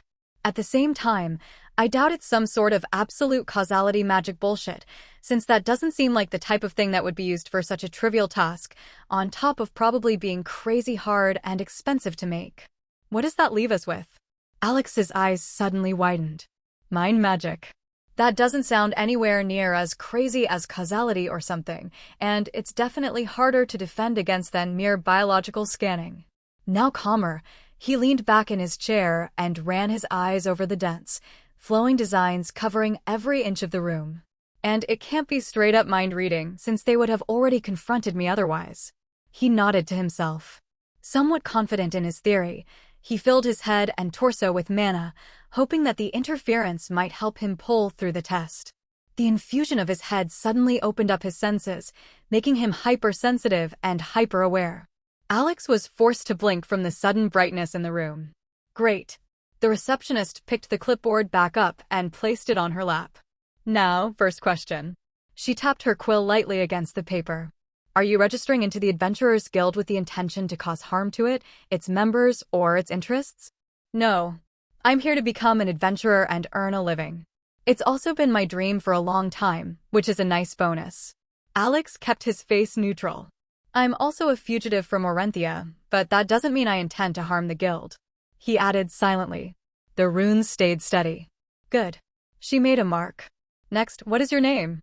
Alex raised an eyebrow. I'm Alex, short for Alexander. He said. Why do you ask that in the lie detector room? Do people often lie about their identities here? Yes. Another mark. Is this your first time registering with the guild? Yes. That one was actually easy. Do you have a criminal history? She asked, looking up briefly to judge his reaction. Alex paused, carefully thinking his answer over in his head. I have never been arrested, so no criminal record, no. He finally said, hoping that the deliberate wording would save him. The receptionist stopped writing and stared at him. She glanced at the wall, only relaxing when it showed no reaction. I see. She cleared her throat and wrote something down, probably a very large question mark. Right. Next question. She glanced again at her sheet. Are you attempting to use the guild as a way to escape the consequences of illegal acts? No, Alex said immediately. Escaping is a side effect, he reasoned. Not the purpose. The formations accepted it. Unauthorized content usage.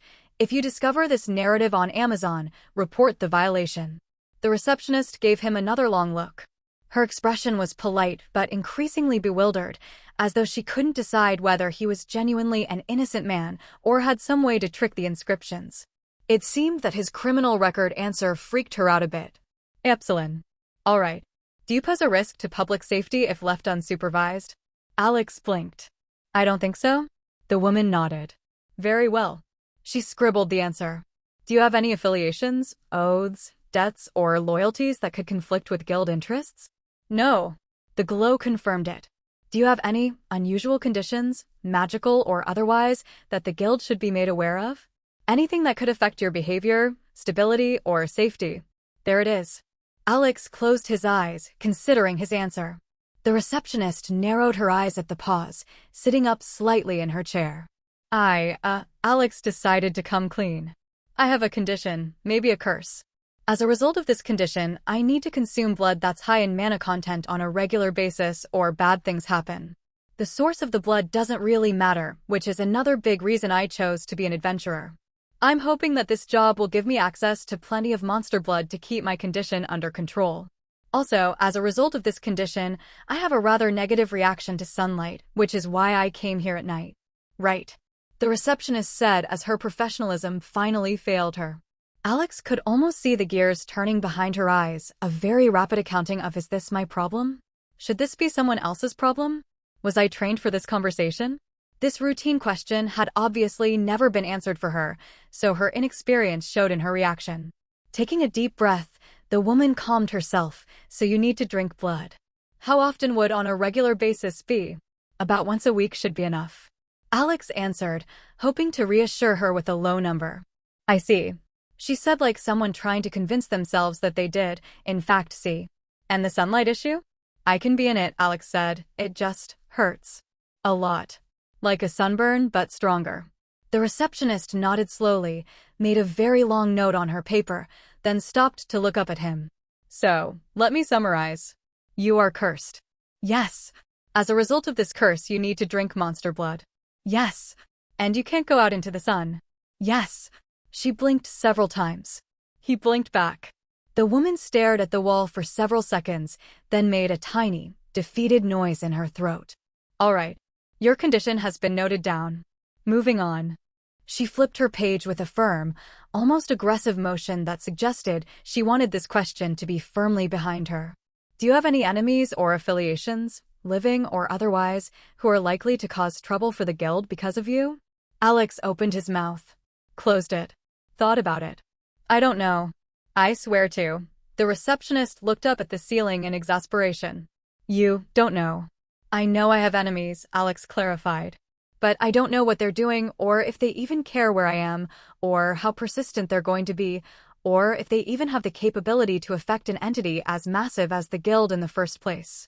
So, I don't know. The runes agreed. The receptionist's face didn't. And who are these enemies? She asked, looking about 3 seconds away from exploding. Alex winced. People from Orenthia. Some of them really don't like me. The receptionist blinked once, then her entire expression collapsed into something between relief and exhaustion. Oh, you're an Orenthian escapee. She slumped back in her chair. You should have said so from the start. Alex stared. Would that have helped? Immensely. She rubbed her forehead. Orenthia has been blacklisted from the guild for centuries. They don't recognize our authority, we don't recognize theirs, and neither side cares what the other does. We don't operate in their borders, so there's nothing they can do to us. So they can't send anyone after me through you? They could send someone, she admitted, but they would only be going after you directly, not through the guild.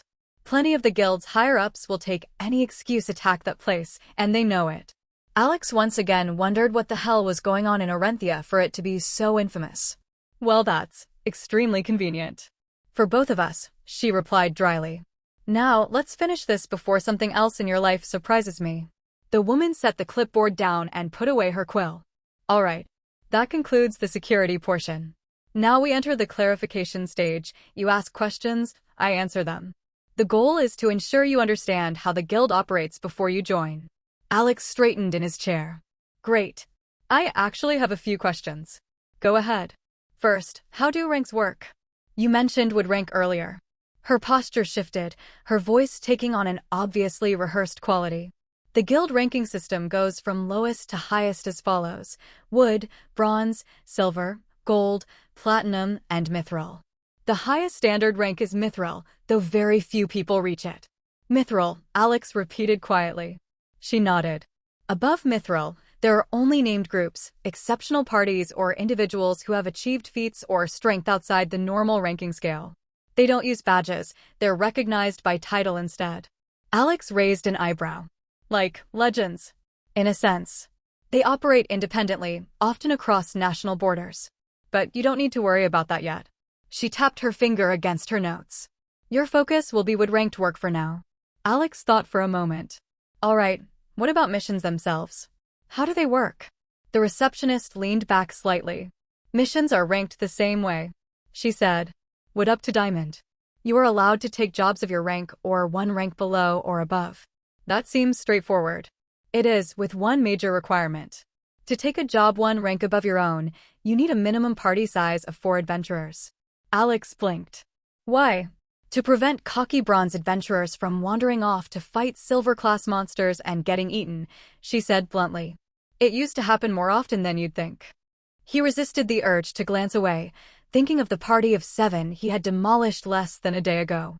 Fat load of good that did them. So, for example, the receptionist continued, oblivious to his thoughts. For wood-ranked adventurers can take a bronze-ranked mission. For bronze ranks can take on 1 silver and so on. Alex nodded. What about taking missions lower than your rank?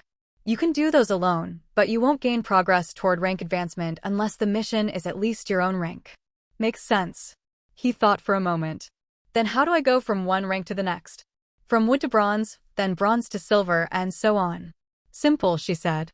You either complete 20 missions of your current rank, or 10 missions one rank above. So, 20 wood missions or 10 bronze missions moves me to bronze? Exactly. And this applies all the way up? All the way to mithril, she confirmed. Though the difficulty of finding higher rank missions increases dramatically past gold. He nodded. And why does everyone start at wood? Even if someone is strong enough for more. 2 reasons. She held up 2 fingers. 1. It protects against identity fraud. If someone tries to disappear and re-register under a new name, they start from the bottom again. Very few people are willing to throw away years of progress. Alex grimaced. Fair. 2. It ensures they understand guild procedure. Strength alone isn't enough. We need to know that an adventurer can follow rules, survive, and not accidentally burn down a town. That seems reasonable. Good. Is there anything else I should know? He asked. Plenty, she said. But the basics are this. You choose your missions, you're responsible for yourself, and the guild protects you only as long as you act within its rules. Alex let that sink in. She stood. That concludes your interview. No more questions. He shook his head. No. That's everything. Good. The woman stood and gave her first genuine smile, offering him her hand. Congratulations on becoming an adventurer, Mr. Alexander. My name's Polly. I hope to see great things from you. He smiled back and shook it. I hope to see great things too. Compared to the sparse, dry-looking trees further south, the forests closer to the Prashanti border were different. Richer. Fuller. The tall, leafy trunks made getting lost a trifle, which was why Ophis endeavored to keep his horse on the road as he headed northeast. He had purchased the animal 2 days prior. It was sturdy, steady-footed, and free of any reputation for panicking at magical disturbances. A reliable mount for long journeys. Sure, he probably could have covered the distance quicker on foot, but it was hard to read while running across the countryside. The saddle creaked faintly beneath him as he shifted his weight, reins in one hand and a sheaf of reports in the other. He flicked his eyes across the newest one again. 5 incapacitated, 2 dead, and confirmation that the target had crossed the border. Nothing surprising. Ophis was still confused why the higher-ups sent barely supernatural tiers to hunt down a disaster. It's no wonder they all failed. He read it twice more before lowering the papers. Each squad before this had reported similar encounters, brief skirmishes, attempts to restrain the target, and subsequent failure. Their descriptions of the monster were consistent: fast, highly adaptive, extremely durable, frighteningly hard to put down. But this latest report contained something worth noting. An observation that only one other squad had made. The target showed reluctance to kill unless pressed. The numbers lined up, sure. A dozen deaths in a few weeks sounded like a lot, but they had sent several times that number. A real unfeeling monster would have torn apart the whole lot. The gods knew that it could have.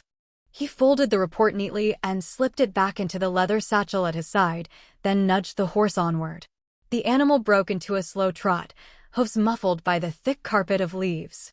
The forest darkened rapidly as the last scraps of sunlight faded from the sky, plunging the path into a bluish half-light. Ophis didn't mind. His eyes adapted quickly, and the horse didn't seem to care. He waited until the incline leveled out before steering the horse into a sparse clearing tucked between 2 massive oaks. The space was barely wide enough for a single tent, not that he carried one. At his level of power, a slab of granite was as comfortable as a down featherbed, and any protection offered by a tent was rendered irrelevant. He dismounted in a quick motion and tethered the horse to a protruding root, giving it room to graze on the frost-touched underbrush. He removed its saddle, brushed down its coat, and let it settle. Only then did he remove the satchel and take a seat on a fallen log, the bark damp beneath him. Night deepened fully, but he did not light a fire. Fire announced presence. The horse's warmth was sufficient, and his own magic handled the rest. He removed the communication device from his satchel. When he brushed his thumb over the small black crystal, the runes flared with a muted glow. He waited. A few seconds later, a faint shimmer crossed the surface, and a voice emerged, clear and steady. You're reporting early. Ophis didn't bother with preamble. I'm approaching Prashanti territory. And I finished reviewing the most recent field report. A soft rustle, likely paper shifting on a desk. Give me the summary. The target crossed the border. Confirmed by the surviving squad members. His tone remained level as he spoke. It has not revealed any powers beyond the previously mentioned enhanced physicality and regeneration. A brief pause. Then what prompted the report so soon? This narrative has been unlawfully taken from Royal Road. If you see it on Amazon, please report it. There is a behavioral note, he said. The squad leader observed that the target avoided lethal strikes when they were unnecessary. Several operatives were neutralized, not executed. With diuresis new beta. A soft hum came through the connection, neither approval nor disbelief. And your interpretation? I believe the creature is. Ophis searched for words. Gaining a capability for mercy, maybe even empathy in general. Is that useful to us? Yes, he said without hesitation. It indicates decision-making influenced by emotion or personal constraint. That provides exploitable vectors. Very well. However, with the creature having fled over the border, our capabilities are drastically reduced. The voice reminded him. If it decides to flee deeper into the country and conceal its tracks, tracking it down and doing something about it will become nigh impossible. Even if it stays at the border due to overconfidence, there is still precious little we can do. Especially if it joins that accursed adventurers guild. Ophis shook his head at that, not that the voice could see. I disagree with that assessment. Oh. A pleased note of surprise came through the device. You very rarely express your disagreement with anything, so I must have missed something quite obvious. The first part is true. If it flees further north, there's nothing we can do about it. However, I see that as a good thing. If it runs away, it stops being our problem. Our goal is to protect our citizens, not kill every monster. The investigator reminded. Secondly, I believe that if it decides to stay at the border and becomes an adventurer, our chances of eliminating it actually increase. And what makes you say that? The voice asked curiously. Adventurers take missions, do they not? The person on the other side of the communicator smiled so widely that Ophis could feel it through the device. Precisely. Ophis shifted slightly on the log, adjusting the folder at his side. If the target becomes an adventurer, then we no longer need to find it. We simply need to convince it to come to us. And you suggest we do this by offering it something it wants, Ophis said. A job. Payment. Blood. Danger. Whatever combination appeals to its current motivations. A low chuckle. You make it sound so simple. It is simple, Ophis replied. Adventurers aren't complicated. They accept missions. They seek coin, access to stronger prey, and chances to raise their rank. The target is no different. It needs money. It needs blood. It needs a way to sustain itself without drawing attention. And by placing the correct bait, we control the route, Ophis finished. The terrain. The timing. Everything. And yet there is still the problem of how to lure out our exact target. The voice countered. There are many adventurers in the guild desperate for work, and there is no way to single one out in particular, at least without immediately tipping the target off that it's a trap. We could try using its special features against it. The investigator argued. Post a request that needs to be completed at night. Maybe it needs a physically strong adventurer, maybe call for someone who can heal themselves.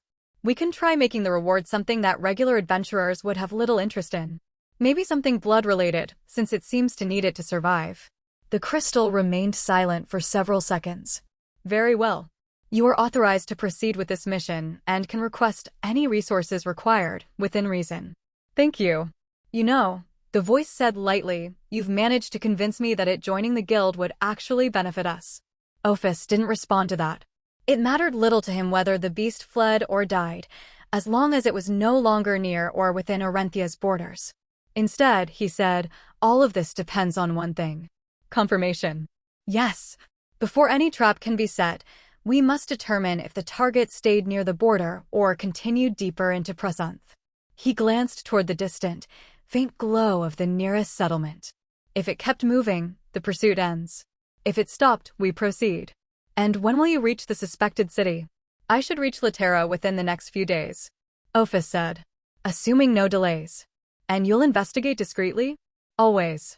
Another soft rustle on the other side of the stone. Very well. Keep me updated.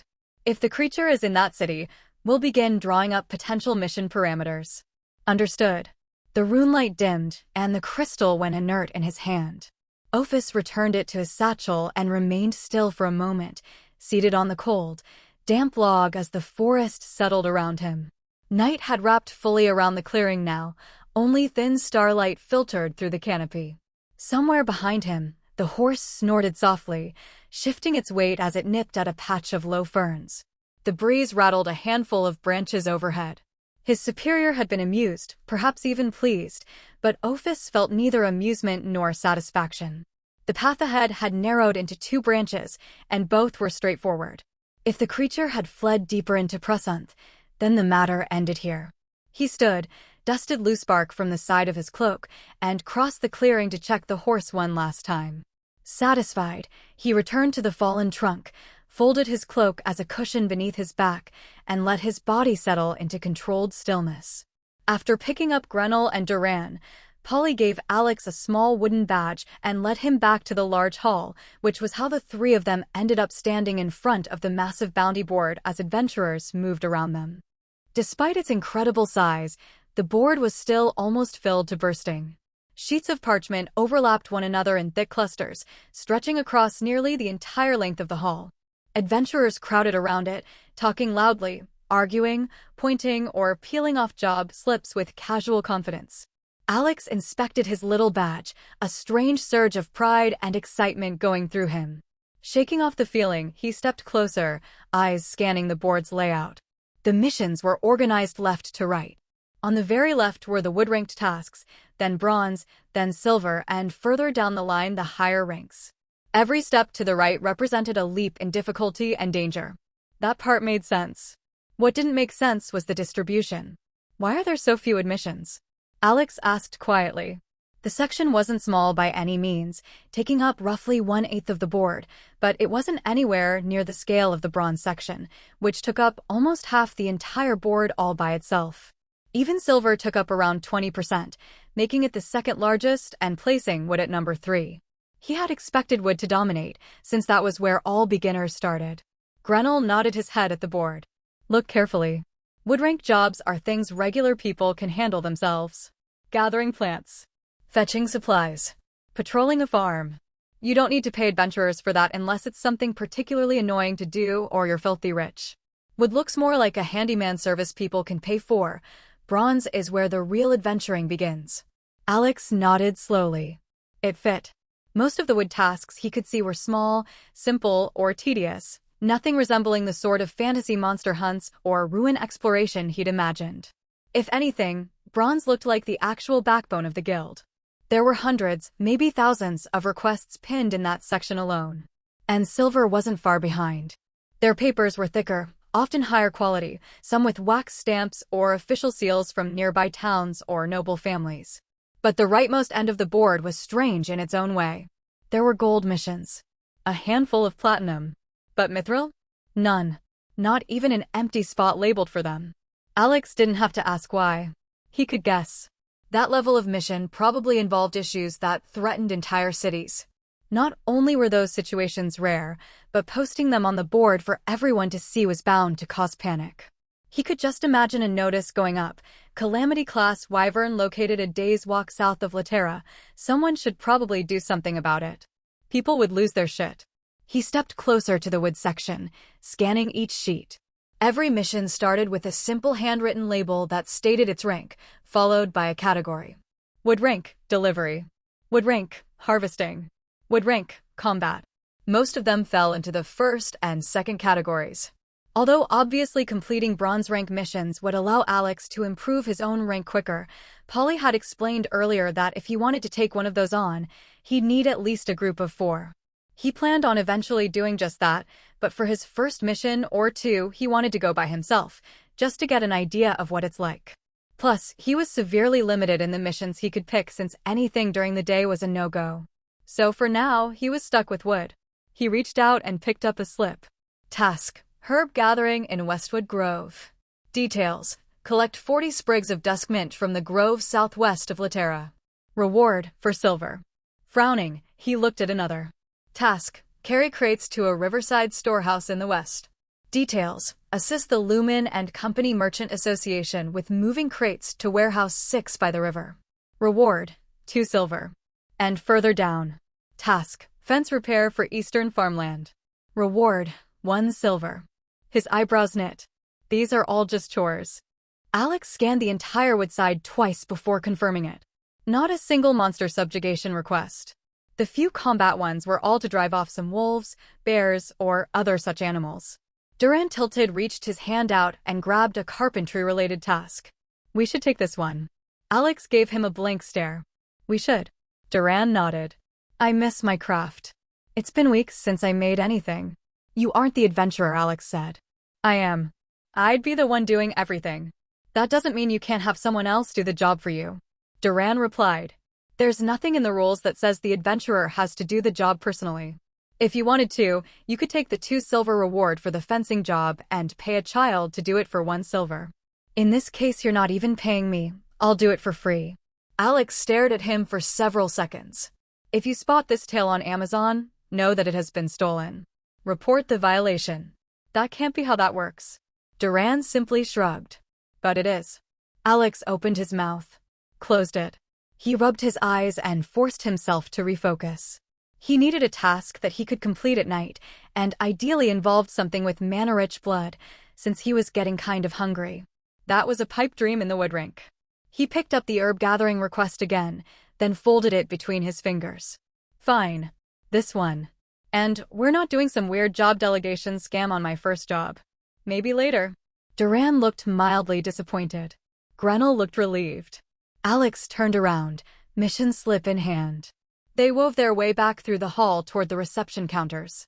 Polly had already resumed her post, quill moving in quick, efficient strokes as she processed a pair of adventurers ahead of them. A small line had formed, but it moved steadily. Most people only stayed long enough to drop something off or collect something from her. When it was his turn, Polly glanced up and did a small double take. Oh, she said. You're back already. Yeah. Alex held up the paper. Here to take my first mission. Her gaze flicked from his face to the slip. Let's see it then. He handed it over. She read it once, raising an eyebrow as she traced the lines. Really? She asked, putting the paper down. With your strength, I'd expect you to immediately start with bronze ranks. Why this? Well, apart from my nighttime limitation, he reminded her, I also want to get a good understanding of how the whole process works before teaming up with anyone else. I see. The receptionist nodded understandingly. That's prudent. Since this is your first mission, would you like me to run you through the process again? Briefly. Alex nodded. Sure. She dipped her quill into ink and began writing his name and mission details into a form. You've taken this request. Until you either complete it or cancel it, it's tied to you. You bring back 40 sprigs of dusk mint, in good condition, and present them along with this slip and your badge. She slid a small note with the mission details toward him. Lose the token, she continued, and you'll still get paid, but it'll be a headache and there'll be a minor fee. Lose the badge, and you don't get paid at all until you buy a replacement. Try not to lose either. I'll do my best, Alex said. See that you do.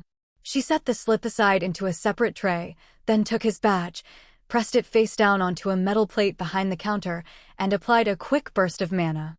When she handed it back, a faint new marking glimmered along the edge. There, Polly said, and flashed a smile his way. Anything else I can help you with? Alex shook his head. No, that's everything. Then good luck on your first mission, Mr. Alexander. He nodded and stepped away from the counter, tucking the mission slip and badge into his pocket. Oh, by the way. The receptionist suddenly called out to him. Alex turned around. I recommend you go upstairs to take a look at the guild wares. They have stuff for most purposes, so I'm sure you could find some useful things there. She recommended, indicating the second floor. Alex thanked Polly with a nod, then made his way toward the wide staircase leading to the second floor as Grenell and Duran followed behind him. The second floor was quieter than the bustling ground level, though not by much. Rows of stalls and shops lined the open balcony, each displaying gear, tools, ingredients, and protective equipment. Lanterns cast warm yellow light over metal racks and mannequins, making everything gleam in a way that felt deliberately enticing. Just to be clear, Grenell said as they stepped onto the platform, We barely have any money left. So don't get too excited. I know, Alex said. We're just looking. Duran wandered ahead immediately, stopping to inspect a wall of saws and other woodworking tools with visible longing, despite the fact that he only had one hand left. Alex made a mental note not to leave him near anything with sharp edges for too long. They moved along the walkway, passing displays of basic armor sets, traveling cloaks, simple enchanted trinkets, and weapon racks filled with every sort of blade. Nothing exotic, just the standard equipment an adventurer might need. Everything looked high quality, everything looked useful, but nothing seemed necessary. Alex was about to move on, and then he stopped. There, mounted on a padded stand, was something he needed. At first glance, it looked like something out of a desert survival manual, layered cloth and reinforced material wrapped tightly across the torso, limbs, and even the head. A hooded mantle connected to a sealed mask. The face was covered by a wide visor made of thick glass. Gloves and boots extended seamlessly from the rest, creating a completely enclosed outfit. It looked hot, heavy, a little awkward, and absolutely perfect. He stepped toward it, his eyes running up the outfit, inspecting it, trying to find any issues with it. If I had something like this, if it works how I think it will, he bit his lip. I could walk outside during the day. That's right. With coverage like the suit provided, he could probably stand out in direct sunlight and not feel a thing beyond heat stroke. The only issue was the visor. A clear piece of glass in front of his eyes was a great way to get a hole burnt through his skull. If he could just replace it with something that blocked out whatever it was about the sun that hurt him. A voice broke him from his thoughts. Are you interested in something? An attendant asked, stepping out from behind the counter with practiced eagerness. Planning on exploring some poison biomes or such? Alex cleared his throat, taking a step back from the suit. Not exactly. What exactly is this? I've never seen anything like it. Behold our cutting-edge environmental danger prevention technology. The attendant broke into a large smile. Poisonous fogs, tainted magical zones, or freezing environments. Fear these things no more with our top-of-the-line hazard suit. The attendant dropped out of his rehearsed speech and approached Alex, ready to help him. It's fully sealed, so nothing gets in unless it's strong enough to melt cloth and metal together. It also works as decent armor, better than a set of mundane leather at least. However, be warned, it gets pretty hot in there. It also doesn't come with an inbuilt air purifier that you need to purchase separately. Alex ran a hand along the sleeve.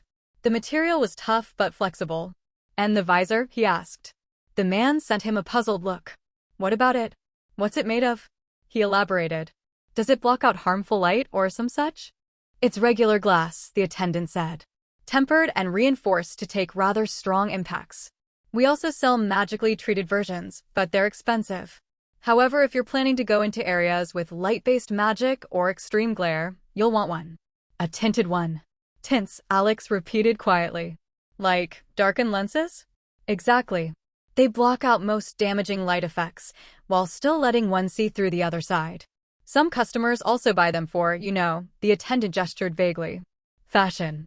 What's the price? He asked. 3 gold and 10 silver. For the standard set. The attendant brightened. 350 if you want the special visor. Alex froze. Grenell actually winced. Alex's face felt blank. 3 gold. And 50 silver. That's right, the attendant said cheerfully. It's one of our more affordable full-body sets, actually. The premium ones are triple that.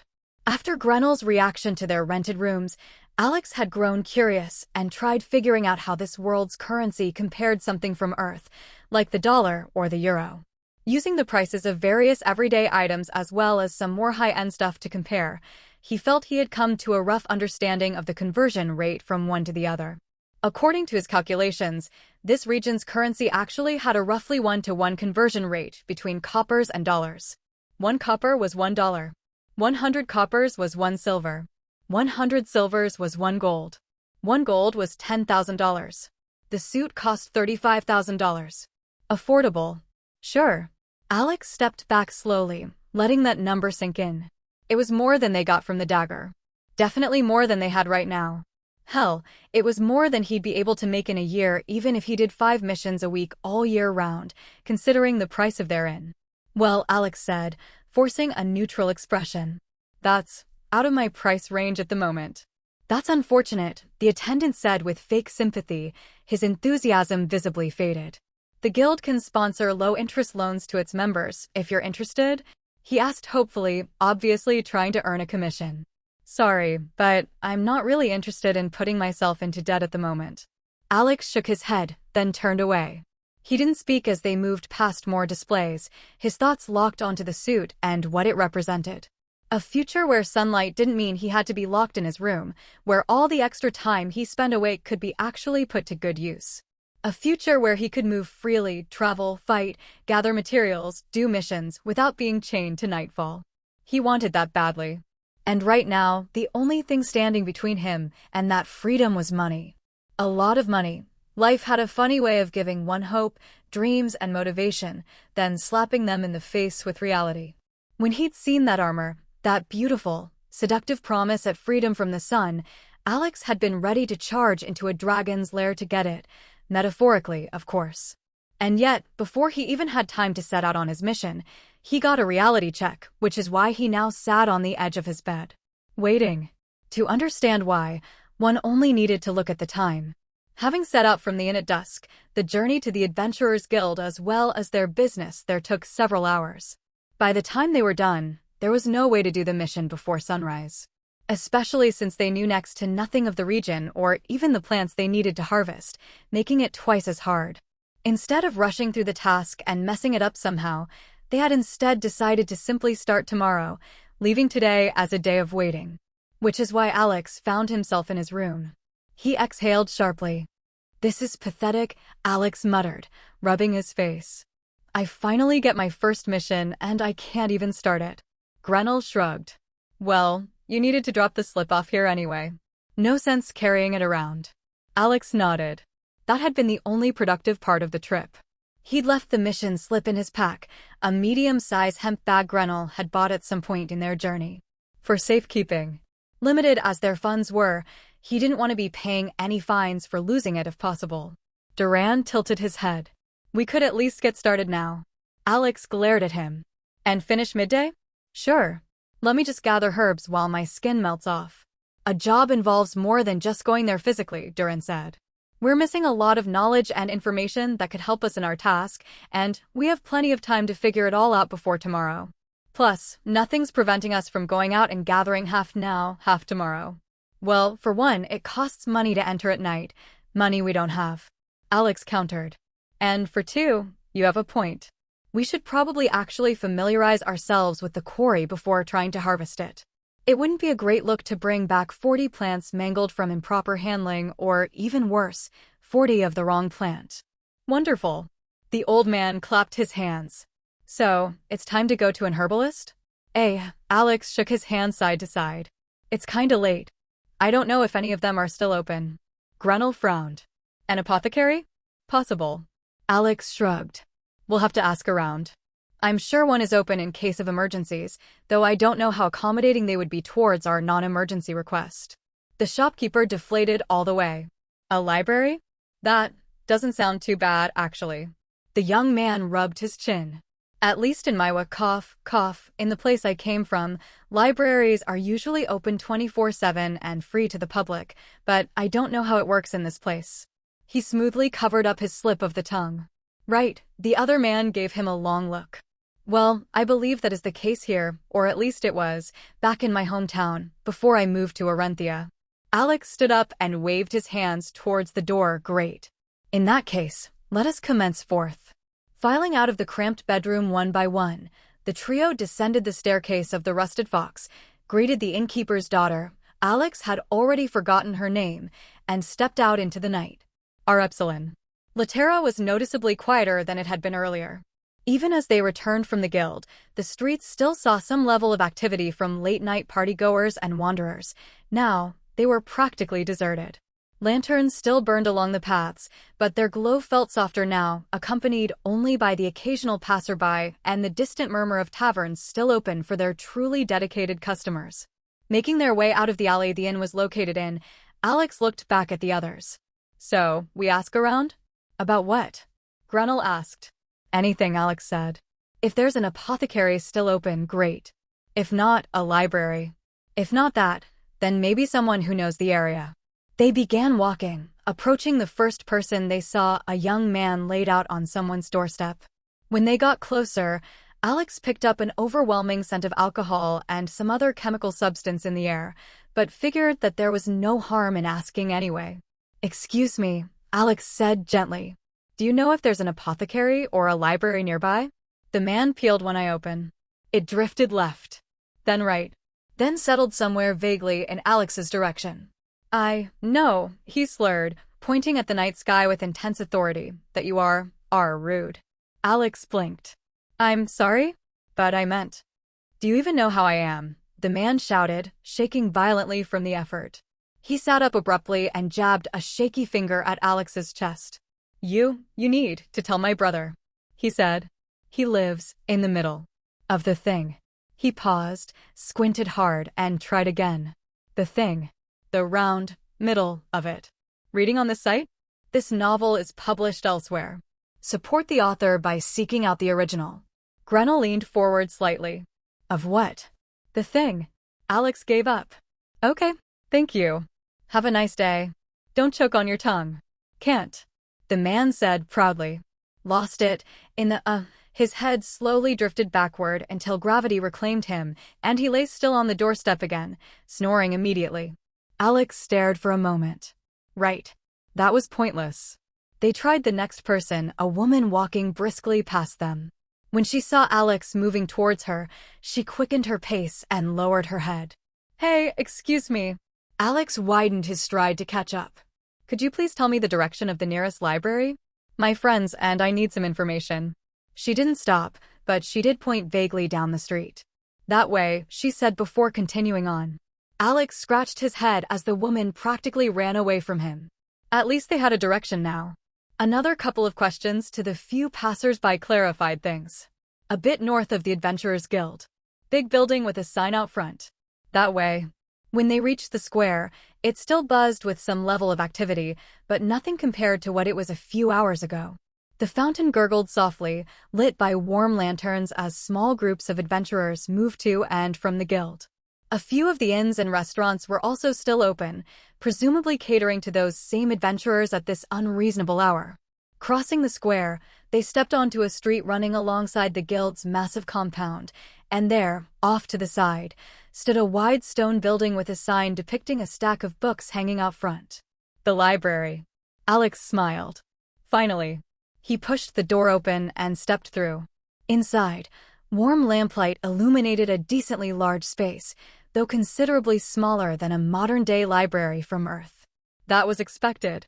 The level of information sharing achieved by the internet was something that had not been replicated in this world, even with magic. Rows of shelves stretched into the distance, casting soft shadows across polished wooden floors. The air smelled faintly of parchment and old ink, pleasant, dry, and somehow calming. A handful of patrons sat hunched over reading desks, quietly absorbed in whatever research had dragged them out at this hour. A librarian at the front desk glanced up briefly, then returned to his writing, evidently deciding the three of them did not constitute a disturbance worth addressing. The trio made their way deeper inside, scanning the signs mounted above each aisle: history, geography, magical theory, botany. That last one was tucked near the back, squeezed between agriculture and a section on medical texts. "Here," he said quietly, angling toward the shelves. They walked until they reached a row of thick reference volumes, their spines embossed with categories of local flora. Alex pulled the first one, whose title included forest herbs, flipped through the index, and skimmed until he found a small entry. Duskmint. A low-growing herb commonly found in shaded soil at the edges of temperate forests. Broad leaves with pale veins. Emits a faint, natural luminance specifically at dusk, making it easier to locate if gathered during that brief window. Used in poultices, basic potions, and several common household remedies. It was followed by a quick explanation on how to harvest it. Just pick it up, it's a regular plant, and where to store it. Alex closed the book with a quiet snap. "Well, that was easy," he said, mildly surprised at the ease with which the information had been acquired. Grenell nodded. There was no need to linger. They had what they came for, and the rest of the herbal entry was irrelevant trivia. They had no interest in the plant's history, etymology, or its use in anti-phlegm teas. The librarian didn't look up as they left. Outside, the night felt cooler after the library's warm interior. The fountain's distant gurgling drifted faintly across the square. "All right," Alex said.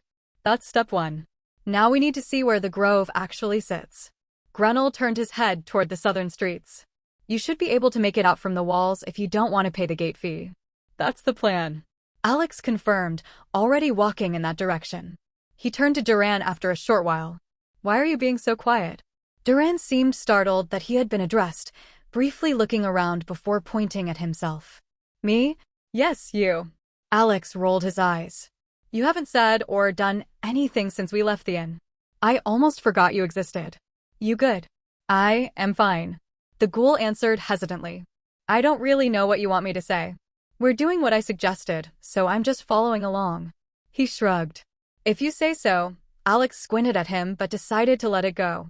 Duran was a grown man. If he was bothered by something, he could say it. Before long, they reached the ramparts. Although lacking the sheer intimidation factor of the Krebs one, it was still a pretty impressive construction nonetheless. Somewhere around 20 feet tall, the wall was split into two halves. A gray, blocky base, not dissimilar to a series of massive 6-foot-tall Jersey barriers, extended around the edge of the city. Above that base stretched the wooden part of the fortification, a series of stripped and processed trunks, inlaid side by side into the rock-like material. Every inch of the base's smooth surface was painstakingly carved with runes, just like any other structure of importance in this world. Considering he couldn't see any runes carved into the trunks themselves, it was safe to assume the base somehow empowered the wood contained within. A necessity in a place where individuals could flatten normal houses. Overall, it was still a daunting obstacle to overcome for any would-be attacker. Alex's mind flashed back to the dungeon boss he had fought, with its prodigious size and ability to manipulate wood. "Most would-be attackers," he corrected. Sizing up the wall, he turned to the other two. "So, should I just jump up there? Or do you think it's better to ask someone first?" Duran shrugged, while Grunel sighed. "Of course you should ask, you brat. Jumping up onto city fortifications without permission sounds like a great way to get sent straight to jail." "I guess you're right." Alex turned back to the wall, his eyes settling a nearby watchtower. When they reached it, the guard on top was surprisingly accommodating once he found out Alex was an adventurer, even coming down to unlock the entrance for him. It seemed like there was a hidden benefit to this badge that wasn't mentioned anywhere. The background check conducted by the guild was trusted quite a bit by most people. At least enough for simple things like this. Once up, it was easy to find his target, especially with the guard pointing it out. Westwood Grove was, well, west. Mostly hidden behind the hill they'd crested while arriving to the city, a stretch of trees was still visible from the valley opening in the northwest. Although technically part of the same forest they had been traveling through, Westwood Grove was considered its own separate thing due to its position on the Prashanti side of the border. The guild information was very clear that they were supposed to gather their herbs only from Westwood, not the forest in general. Alex didn't know why that would matter, but he assumed they had ways of checking, so he wanted to make sure he knew what was and wasn't off limits. "Well, I guess that's that," he said awkwardly, turning to the nice guard that had let him up. "Thanks for the help." "No problem, no problem." The middle-aged guard chuckled. "I know how nerve-wracking a first mission can be." Alex raised an eyebrow at that. "You do?" "Of course." The man winked. "I used to be an adventurer like you, until I took an arrow to the knee. Almost made it to silver, even. Now I just do my best to guide others to a treasure I cannot possess." "I see." Alex struggled to keep a straight face, his eyes tearing up from the strain. "Don't get emotional on my behalf." The guard misunderstood. "I've made my peace with it long ago." Alex nodded mutely and turned to leave, thanking the guard again once he regained control of himself. Stepping out of the tower, he quickly saw the other two standing off to the side, making conversation. Grunel looked up questioningly when he noticed Alex's return. "I know where it is now." Alex shrugged, already heading back to the inn. "Now we just gotta wait for tomorrow night." The journey to the inn was quick, and although the sky was still dark, dawn was not far away. The wait for night to come again was not quick at all. Alex once again found himself thinking that he would much rather fight a 15-foot-tall, wood-manipulating, regenerating monster spider than spend an entire day locked in his room with nothing to do. He paced, lay on the bed, stood up, sat down again, contemplated punching the wall, and spent far too long thinking about the hazard suit he couldn't afford, reaffirming his need to acquire it. Grenell at least had the luxury of the body's natural propensity to be unconscious for 8 hours a day, while the rest of his time could be spent out in the city. Alex, on the other hand, didn't sleep much anymore, which meant the hours stretched on into eternity. By the time night finally returned, he nearly burst out of the inn the moment it became safe. Grenell and Duran followed behind him, Grenell carrying a woven basket under one arm, something he'd bought while Alex and Duran were stuck inside. It was meant for collecting herbs without crushing them, which Alex completely forgot to consider. The three made their way toward the gate in silence. Alex was appreciating the ability to go outside all the more with every day, and the other two were also thinking about something. There was no fee to leave the city, so the guards waved them through without fuss. The moment Alex stepped beyond the wall and felt the night air on his skin, something clicked unpleasantly in the back of his mind. "Right," he muttered. "We really need to find another inn." Grenell glanced at him. "Why?" "Because it's overpriced as hell," Alex said. "We took it on our first night because we got in so late, so our options were limited, but now you can go out during the day and find us something better. I do not want to be paying 2 silver per night for a pair of tiny, cramped rooms." Grenell grimaced a little, and even Duran made a soft noise of agreement. "Good to see we're in agreement." Alex exhaled through his nose, rolling his shoulders. "Then it's time to collect some plants."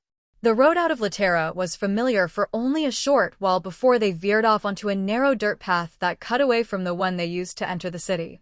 Soon the ground turned rough, the undergrowth thickened, and the silhouette of Westwood Grove rose ahead. The road wound between patches of tall grass and uneven shrubs, growing thinner with every step. They stepped beneath the first branches, the forest canopy swallowing the last of the sunset's fading light. For a few minutes at least, there was still enough light in the world for the dust mint to give off a faint shimmer. It wasn't bright, barely noticeable, really, but it was enough if you knew to look for it. Alex crouched, brushing aside some ferns, and found a specimen glowing weakly against the soil. He plucked it, studying it closely. Real leaves were better than any sketch in a book, and he could use this to identify others. Tucking the plant away, he moved on to the next, hoping to gather as many as possible while the opportunity remained. That precious window of glow faded fast. Within minutes the grove was fully dark, and their search became considerably slower. Now, all they had to help identify them were the few specimens they'd managed to find, since the plants did not seem to grow close together at all. Alex took the lead. He moved further into the forest, taking advantage of his night vision to pick out any plants he thought looked similar. Once he confirmed a dusk mint, which wasn't often, he was no herbalist. He picked it and placed it in the basket Grenell held. After the first dozen plants, they became slightly easier to identify. Grenell tried to help, but on top of being a regular human, he was also old, so his vision could be described as average on the best of days. Duran wandered slightly between trees, occasionally pointing out something that turned out to be moss, a sapling, or, in one memorable case, some sort of poisonous plant, judging by the rash it gave Alex. "We should have brought lanterns," Grenell grumbled as he squinted at a plant Alex could very clearly tell was not even the correct color. "I remembered the basket, but forgot about something even more important." "Don't beat yourself up over it," Alex comforted him. "Neither of us thought to bring anything at all, which is even more embarrassing, considering we were awake for the whole day." "At least you did something." Still, the work wasn't unpleasant. Just tedious. Quiet. The kind of simple task that filled the night with soft rustling and low conversation. It was nothing they weren't used to. The journey through Orenthia had contained plenty of quiet moments between the hair-raising chases and fights. They moved gradually, almost unconsciously, deeper into the grove. Each plant grew alone, scattered across the terrain, so every time Alex spotted one a little further ahead, they followed. Then another still.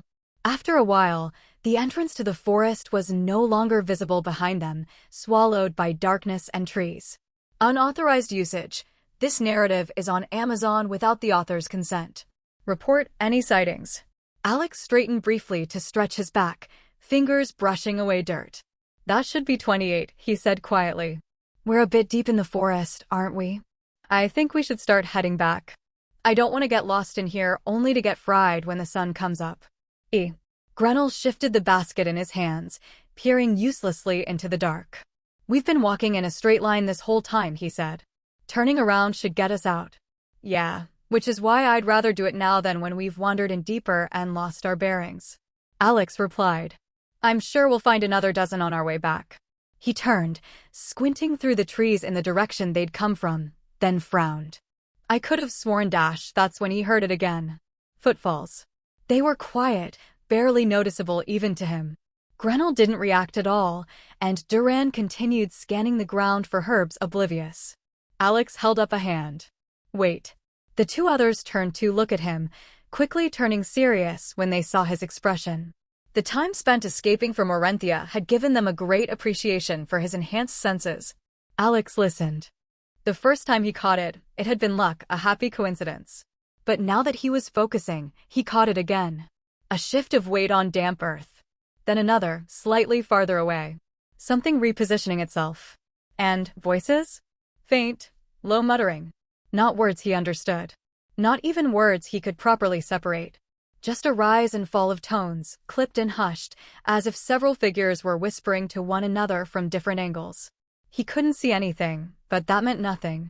Alex's mind immediately flashed to several other times they had been ambushed by their pursuers. His heartbeat quickened. How was this possible? It was one thing for them to get chased down over and over as they fled through the countryside in one direction. That he could understand. But to set up an ambush one day after they took this mission. Feigning nonchalance, he bent down to rummage across the ground for plants. In reality, he used the opportunity to pick up a handful of rocks, already filling his arms with mana. If they want to send more people to die, he straightened back up. I can only oblige. A branch snapped to his left. Enemies. He turned as fast as he could, cocking his arm back, and threw with all his might.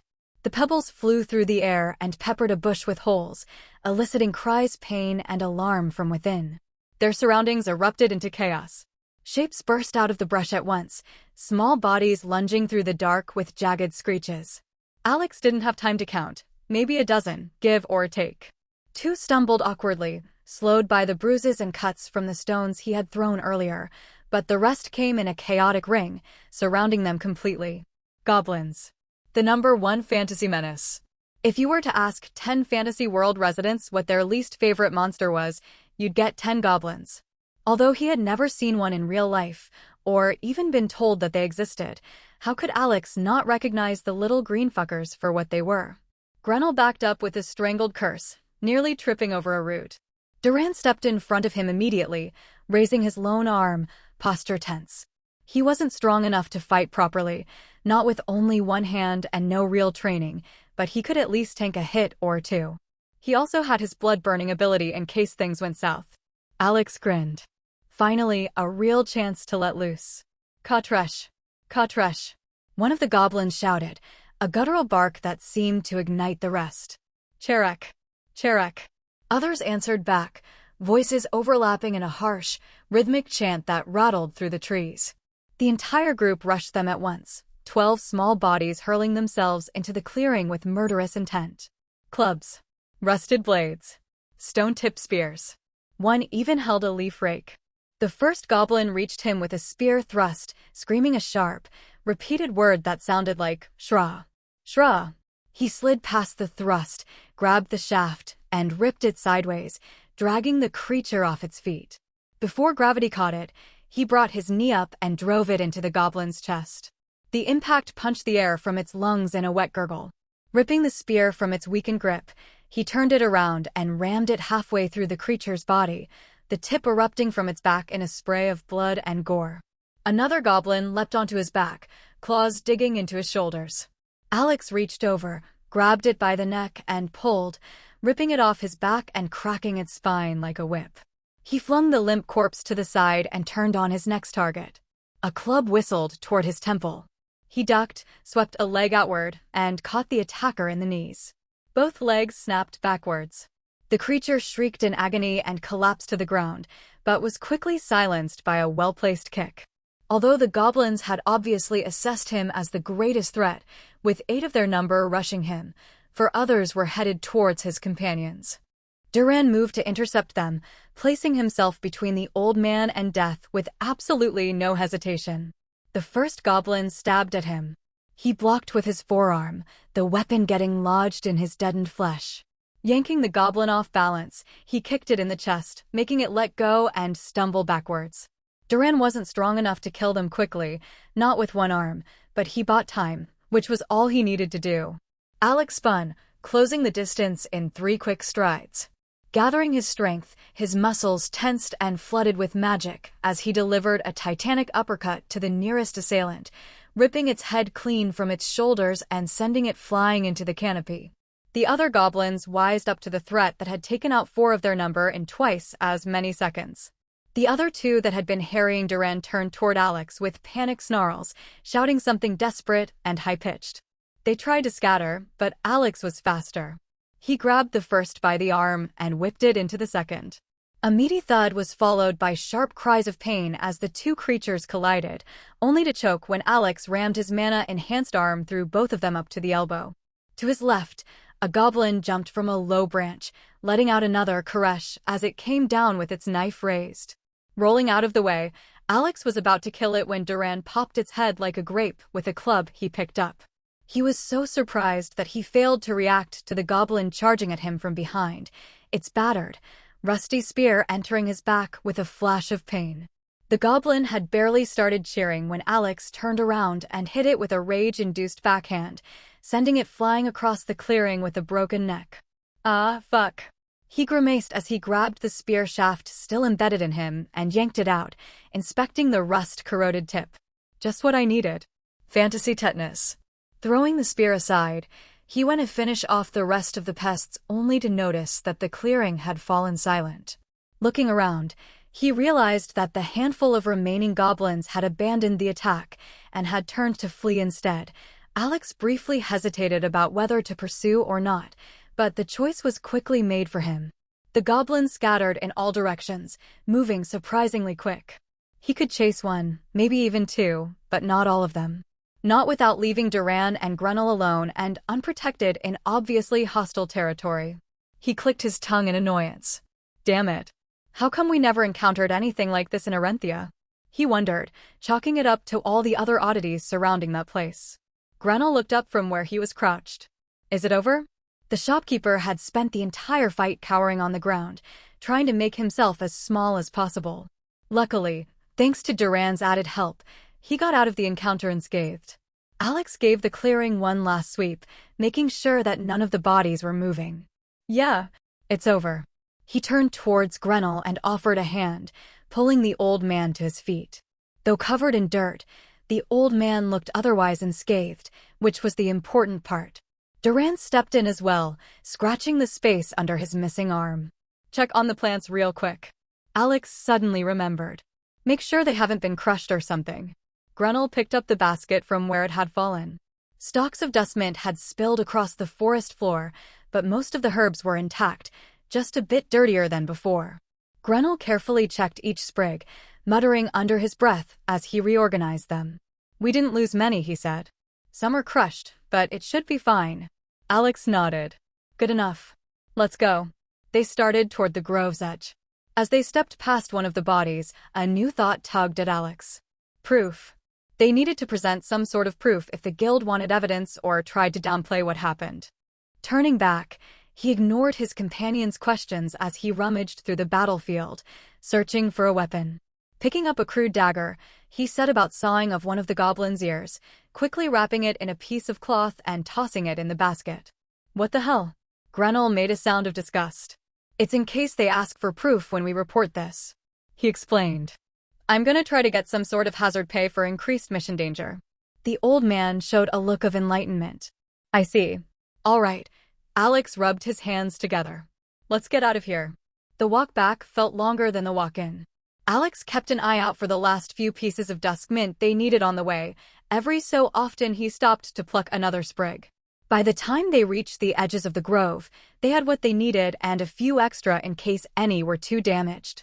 His mind wasn't on Herb's, though. He kept replaying the ambush in his head. The angle they came from. How many he had dropped instantly. How many he technically could have finished off if he'd reacted just a little faster. How the last 4 had escaped. Annoying, but not worth losing sleep over. An Epsilon. He pushed the frustration down. The road leading back to Laterra was quiet, with only the crunch of dirt under their boots breaking the stillness. Grenell walked close behind Alex, keeping the basket and its grisly contents at arm's length. Durant trailed just a little behind them, glancing over his shoulder in case any stragglers found the courage to come back. By the time the city walls came into view, all 3 men were tired in different ways. Durant's nerves were frayed. Alex looked thoughtful, occasionally muttering to himself. Grenell was just good old tired, the long walk to and from the forest having taken a toll on his old bones. When they reached the gate, the guards stiffened immediately. "Stop right there," one barked, stepping forward and lowering his spear in Alex's direction. "State your name and business." What the? Alex was puzzled by the sudden hostility. When they had arrived a few nights ago, they had been let through without much of a fuss, so this seemed a bit unwarranted. "I'm an adventurer," he said quickly, raising his arm into the air and showing them the badge. The guard paused, his eyes squinting through the dark at Alex's hand. "Toss it here," he barked, his grip on the spear tight. Alex obliged. "Stefan," the man called over his shoulder. "Come take a look at this. Check if it's real." The other guard approached cautiously, spear held loosely in one hand. Bending down without breaking eye contact, he picked up the badge and glanced down at it, quickly confirming its authenticity. The first guard finally took a step back, his posture relaxing. "Very well, then. Apologies for the misunderstanding." The other guard stepped closer, squinting. "Do you need a healer? You look rough." Alex glanced down at himself, finally realizing why they were so aggressive. Although, contrary to the norm, he had barely been injured in the fight, his clothes were still drenched in blood, just not his own. "The story has been illicitly taken. Should you find it on Amazon, report the infringement." "Oh, this?" He waved away their concern. "This isn't mine. We encountered some goblins on the way back, so I had to take care of it." "Goblins?" the guard asked in surprise. "You sure you're fine?" "Positive." A pause. Then the guard nodded, satisfied, but not entirely happy about it. "All right. Sorry for stopping you," he said, extending his hand forward. "And sorry about this. I know you've had a rough night, but rules are rules. You know how it is." Alex paid the toll without complaint. 30 coppers later, the gate creaked open, and the trio stepped back into Laterra. Inside the walls, the streets were calm, lanterns burning in their usual soft glow. No one else was out at this hour. Even most night owls had gone home. Alex headed toward the Rusted Fox. "We need the slip first," he said. Grenell nodded. "Good thinking." Back at the inn, their room was exactly as they'd left it. Alex snatched the mission slip off the table, tucked it into his pocket, and headed straight back out. There was no point delaying. If the guild was still open, and it always was, they might as well get the job done. The guild hall was exactly the same as last night.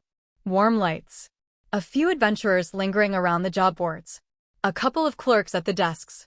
Though the number of people was considerably lower than yesterday, it made sense. Fewer people were likely to be in the guild at such an unreasonable hour. They scanned the desks for Polly, but none of the people manning the desks were her. Evidently, the receptionist was off duty tonight, or simply busy with something else. "Of course she's not here," he muttered. Grenell shifted the basket in his arms. "Then we queue." "Yeah," Alex sighed. "Let's just get this over with." They joined the shortest of the 3 lines. Only 2 people ahead of them, a tired-looking man and a young woman arguing over a failed escort assignment. The man finished quickly and left. The woman argued for several more minutes, to the point where Alex considered intervening just to end this farce, before finally leaving with a huff. Then it was their turn. This receptionist was also a woman, though she looked to be in her late 30s with neat braids and a particular kind of soul-crushing exhaustion in her eyes that only working a retail job for many years could produce. She looked up, ready to greet them, and paused when her gaze landed on Alex's shirt. "Evening," she said, tone immediately concerned. "Do you?" "No, I don't need a healer." Alex interrupted. "And yes, I'm sure. I'm here to complete a task and submit a report about an incident that occurred while we were completing it." The woman cast him an unsure glance, but decided to leave him be. Very well. Please proceed with the task first. She shuffled some papers around her desk and pulled out a form. Alex handed over the mission slip and set the basket on the counter. Duskmint from Westwood Grove, he said. Wood-ranked gathering request. The receptionist lifted the cloth covering the herbs, inspecting them with one by one. Despite the careful handling, she completed the check very quickly and wrote something on her form.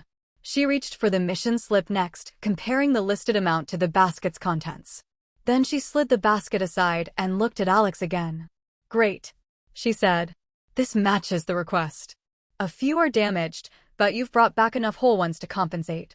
And you said you wanted to report an incident that occurred during the mission. Yeah, Alex said. He pulled out the wrapped cloth and placed it on the counter.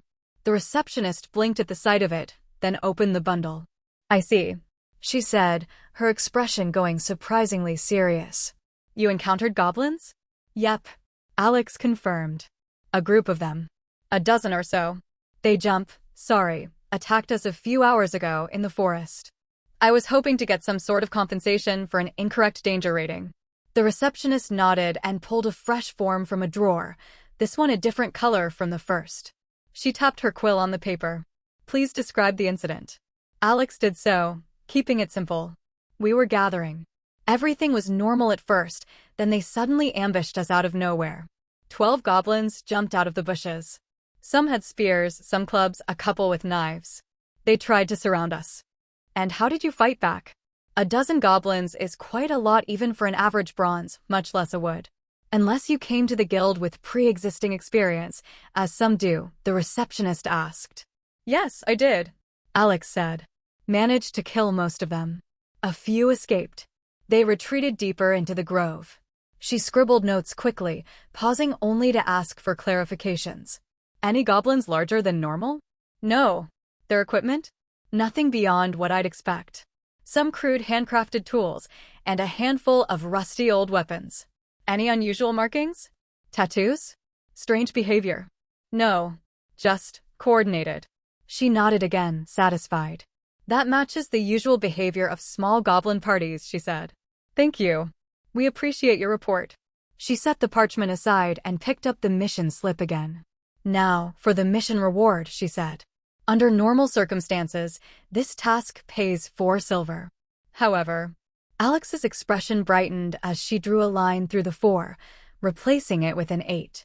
Guild policy is to automatically double the reward for wood and bronze missions if the danger rating proves false. Grenel's eyes widened. Double? Yes, she said, sliding the coins toward them. 8 silver. Then she reached into a separate drawer and withdrew 2 more.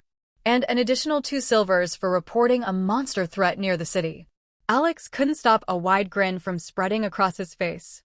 10 silvers for a single night's work, more than double what they'd expected. It was hard not to be happy, especially when you considered that this converted into about $1,000 back on Earth. This was the type of income he dreamed about before. Enough for a whole 5 days at the inn, he thought, his enthusiasm suddenly dimming. We need to get out of that place. That's generous, he said. It's standard procedure. She shrugged. And it's not a massive expense on the lower levels. If we tried implementing a similar policy for gold or platinum mission, now that would get tricky. The receptionist tucked the wrapped goblin ear bundle into a labeled wooden box, then filed the incident report in a slot next to her desk. We'll send a bronze team to inspect Westwood Grove in the morning, she continued, just to verify numbers and location. If they find anything bigger than a small roaming band, a formal request will be posted. Alex felt a slight spike of interest at that. Meaning, she clarified, if there's evidence of more goblins or a den forming nearby, we will put up a guild-wide subjugation notice. Guild-wide. Alex widened his eyes, surprised at how seriously they seemed to take mere goblins. I guess we'll have to check the board tomorrow. Grenel let out a tired sigh. I'd rather not go back there. You won't have to, Alex said. Not unless you want to. Duran tilted his head. A subjugation request would be profitable. Alex smirked. Exactly. The receptionist offered a weary smile. Anything else you'd like to submit? No, Alex said. That's everything. Then you're all set. She stamped the mission slip, slid it into a different slot, and gestured to the side. Next. They stepped away from the counter. Grenell practically sagged with relief the moment they were out of the receptionist's direct line of sight. Duran rolled his shoulder, still protective of the stump under his sleeve. Alex tucked the coins into his pocket. 10 silvers. Not bad. A good haul for their first ever assignment. He exhaled slowly, the tension of the forest finally starting to loosen. All right, he said. Let's head back.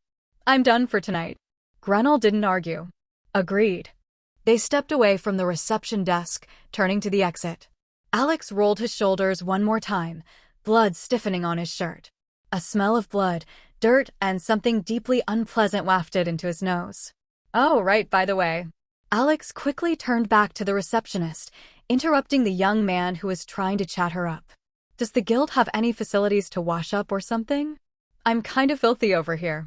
The woman smiled at him gratefully as security blurred over and yanked the man away from the desk, sending him out the front door. There's a shower in the back, near the training area. It's fairly obvious. She kindly pointed out. It's free for members to use, so go nuts. Though I'd recommend you buy some new clothes first. She wrinkled her nose at his blood-stained garments. Alex had been thoroughly impressed by the guild showers. They weren't really showers in the sense he was used to. There was water, yes, warm and perfectly pressurized, conjured from a glowing ring etched into the wall. But the real work was done by the faint mist that drifted from the runes overhead. It wasn't steam. It didn't feel hot or cold. It simply touched anything on his skin that the water didn't break down and erased it from existence. Dissolved, not washed away. Each stall had a small sliding panel with various buttons, allowing the user to pick exactly what they wanted removed. Dirt, blood, sweat, ink, monster residue, oil, even stomach acid, apparently a more common problem among adventurers than Alex wanted to think about. He'd flipped through the options in fascination before settling on the simple preset labeled General Contamination. The runes pulsed once, acknowledging the command, and the mist shifted to match. Whatever enchantment powered the system seemed to read the difference between flesh, fabric, and unwanted grime with perfect precision. It was absurdly efficient. Better than anything Earth had ever managed. No clogged drains, no wastewater, no need for soap or towels, just magic doing the job of a chemistry lab and a sanitation plant combined. And as he stepped out of the cubicle with fresh skin and breathable clothes, he couldn't help but think of the saying that advanced enough technology was indistinguishable from magic. It seemed that the people of this world had taken that as a challenge, replicating technology that he knew and improving it in every way. For the first time in weeks, he marveled at the sensation of his clean, sparkling skin. Granted, he hadn't exactly had the luxury of staying clean while escaping halfway through a country in a cart, but it wasn't until he had thoroughly washed himself with the guild's showers that he realized just how disgusting he had been. He was still thinking about it when he rejoined the others in the guild hall. Grenell looked seconds away from collapsing. The moment Alex approached, the old man sagged with relief and rubbed his face with both hands. All right, Grenell said, voice gravelly with exhaustion. I'm done. I'm going back before I fall asleep on my feet. Alex nodded. Go ahead. I'm planning to walk around a bit, stretch my legs. Maybe visit the library again. Grenell stared at him with bleary disbelief. At this hour? At what other hour am I supposed to do it then? He asked helplessly. I can't exactly go traipsing about the city on a nice, sunny afternoon. Plus, it still beats staying in that inn watching you snore. Alex waved him away. Get some rest. We'll be fine. The old man muttered something no doubt derogatory, but didn't argue further. He tightened his coat, shuffled toward the exit, and disappeared out into the cool night. Duran watched him go, then sighed. I'll stay with you. No point going back yet. Alex gave a small nod and headed for the door, stepping out into the quiet street. Alex could never get used to the feeling of a city at night, no matter how many times he saw one. There was just something about it that unsettled him, while also being surprisingly freeing. Like skinny dipping. The thrill of some perceived wrong juxtaposed against the joy of doing it. You know, he said, I really, really hate this sunlight thing. It is rather annoying, yes. Duran agreed. However, it's a small price to pay for powers like these. I don't think you would give it up even if given the choice. Arobes. I guess you're right about that. Alex snorted quietly and kept walking. They turned down another street, then another, yet all the shops and establishments were closed for the night. Apart from the occasional passerby, the streets were as empty as always. From his estimation, it was around 3 in the morning, leaving them with several hours to kill until sunrise. "Should we just go to the library?" Alex asked as they turned yet another corner to an empty, dimly lit street. "This is making me pretty depressed." Duran shrugged. Tracing their way back to the square, which still contained some level of activity, Alex skirted past the guild hall and approached the library. Its tall windows glowed with the same steady light as before, warm and inviting compared to the empty streets around it. "Let's go." Alex pushed open the door. The library's warm, dry air greeted them, particularly pleasant after the slight chill of the night air. The same clerk from yesterday was stationed behind the front desk, reading some book Alex couldn't make out. His eyes flicked upward when they approached. A faint flicker of recognition dawned, followed by a faint look of surprise at seeing them again so soon. "Oh, welcome back," the man asked, putting his book down. "Are you new to the city? I don't remember ever seeing you around here." Yeah," Alex replied after a brief pause, surprised the clerk remembered him. "Just got here a few days ago, though I don't know if I'll be settling here long term or if it's just a temporary stop." The man made an understanding expression. "Adventurer." "Adventurer," Alex confirmed with a light grin. The clerk's posture shifted slightly, something between sympathy and caution. "Dangerous line of work, adventuring. Plenty of people come to Laterra thinking the job is easy because it's a small city. The forest doesn't care about city size. If you stumble upon this tale on Amazon, it's taken without the author's consent." "Reported." Alex raised an eyebrow. "That so? In that case, I should probably read up on what I might encounter. You got any books on monsters, magic, and the like?" The clerk gestured vaguely down one of the aisles. "If you want to read up on anything dangerous, that's a good idea. Knowledge keeps people alive more than steel does." Far right corner. "We don't have a massive collection, but there's enough to get by." "Perfect," Alex said. Alex headed toward the shelves, Duran trailing close behind. On the way there, they passed by several other readers, each immersed in their books. Alex was almost certain that one man in particular was in that exact same chair as yesterday, his form hunched over a desk piled high with dusty tomes. Alex gently scooted around him, scared of disturbing the man. He quickly reached the indicated section. The section wasn't large. 2 bookshelves stood side by side tucked along a wall, each sagging slightly under the weight of tomes that probably hadn't been organized in decades. Some were thick enough to be used as blunt weapons, others were flimsy pamphlets that looked like a single folded-over sheet of paper. Alex reached out and pulled out the first book that contained the word monster in its title. Monsters of the Western Territories. Good enough. He found a seat at a nearby table and flipped it open. The entries were alphabetical, each page dedicated to its own special monster, complete with a drawing. He skimmed absently. Abyssal eel. A long, black, finless eel found in dungeons, underground lakes, and other lightless underwater environments. Its body draws in light, making it particularly hard to spot in its natural habitat, but relatively easy in a brightly lit area. But do not be fooled.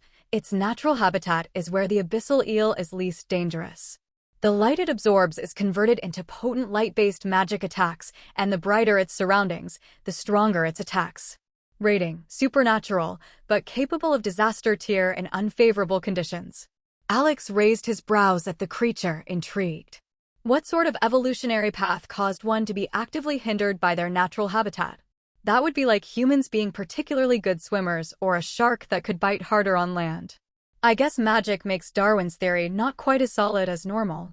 He kept reading. Acid grub. A pale, thumb-sized larva commonly found in dungeons and swamps. It secretes a highly corrosive digestive fluid that dissolves organic matter on contact. The fluid is weak against inorganic material, but dangerously effective against flesh. Hunters often burn infected areas on sight, as acid grubs reproduce by burrowing into soft tissues. However, they do not intentionally attack living targets. Rating: mundane. Compared to the eel, this one was downright boring. A maggot that used acid to eat. Yippee. Ash hare. A small, gray-furred rodent native to volcanic regions and old burn scars. Its fur contains trace minerals that allow it to blend perfectly with ash-covered terrain. When frightened, an ash hare kicks up a cloud of powdery soot to obscure predators' vision before fleeing. Generally harmless, though their presence can indicate nearby fire-aspect monsters. Rating: mundane. More of the same. Arkthorn. A thin, pale serpent adapted to cold climates. Its body is lined with needle-like scales that inflict cuts when stepped on, often causing frostbite due to the serpent's natural frost poison. Arkthorns are ambush predators that hide beneath the snow, waiting for their prey to step on them and succumb to their poison before eating them. Rating: mundane. A sea urchin in the shape of a snake. Alex rolled his eyes. Apart from that first one, none of these sounded very interesting or threatening. The ash hare didn't even seem like a monster, more like a regular rabbit covered in ash. Alex's disappointment was immeasurable, and his day was ruined. Flipping back to the front of the book, he let his finger glide along the index before it stopped on a particular entry. Goblins. Alex shrugged. He flipped to the correct page and began to read. This entry surprisingly took up 2 whole pages, compared to the usual one. Alex's eyebrows climbed further and further into his hairline as he read. According to the book, goblins weren't merely pests, they were a genuine problem. Every sentient race exterminated them whenever possible. Not out of hatred, but out of necessity. Goblins reproduced too quickly. A newborn goblin matured in under a month, from the first moment it was shut out by its mother to adulthood. Surprisingly, all goblins were male by default. They didn't have females of their own species. Instead, in an impossible perversion of biology, they could reproduce with any female of any other race, no matter the species: human, elf, beast, skin, monsters. Even dragons weren't off limits. The overwhelming majority of such matings produced goblins. But a small percentage didn't. Some of those children inherited traits from their mother race, with odds of about 1 in 100. Humans gave some offspring increased intelligence and sociability. Elves passed on natural magic affinity. A troll might produce a goblin that was incredibly strong and healed from any injury. The more he read, the worse it got.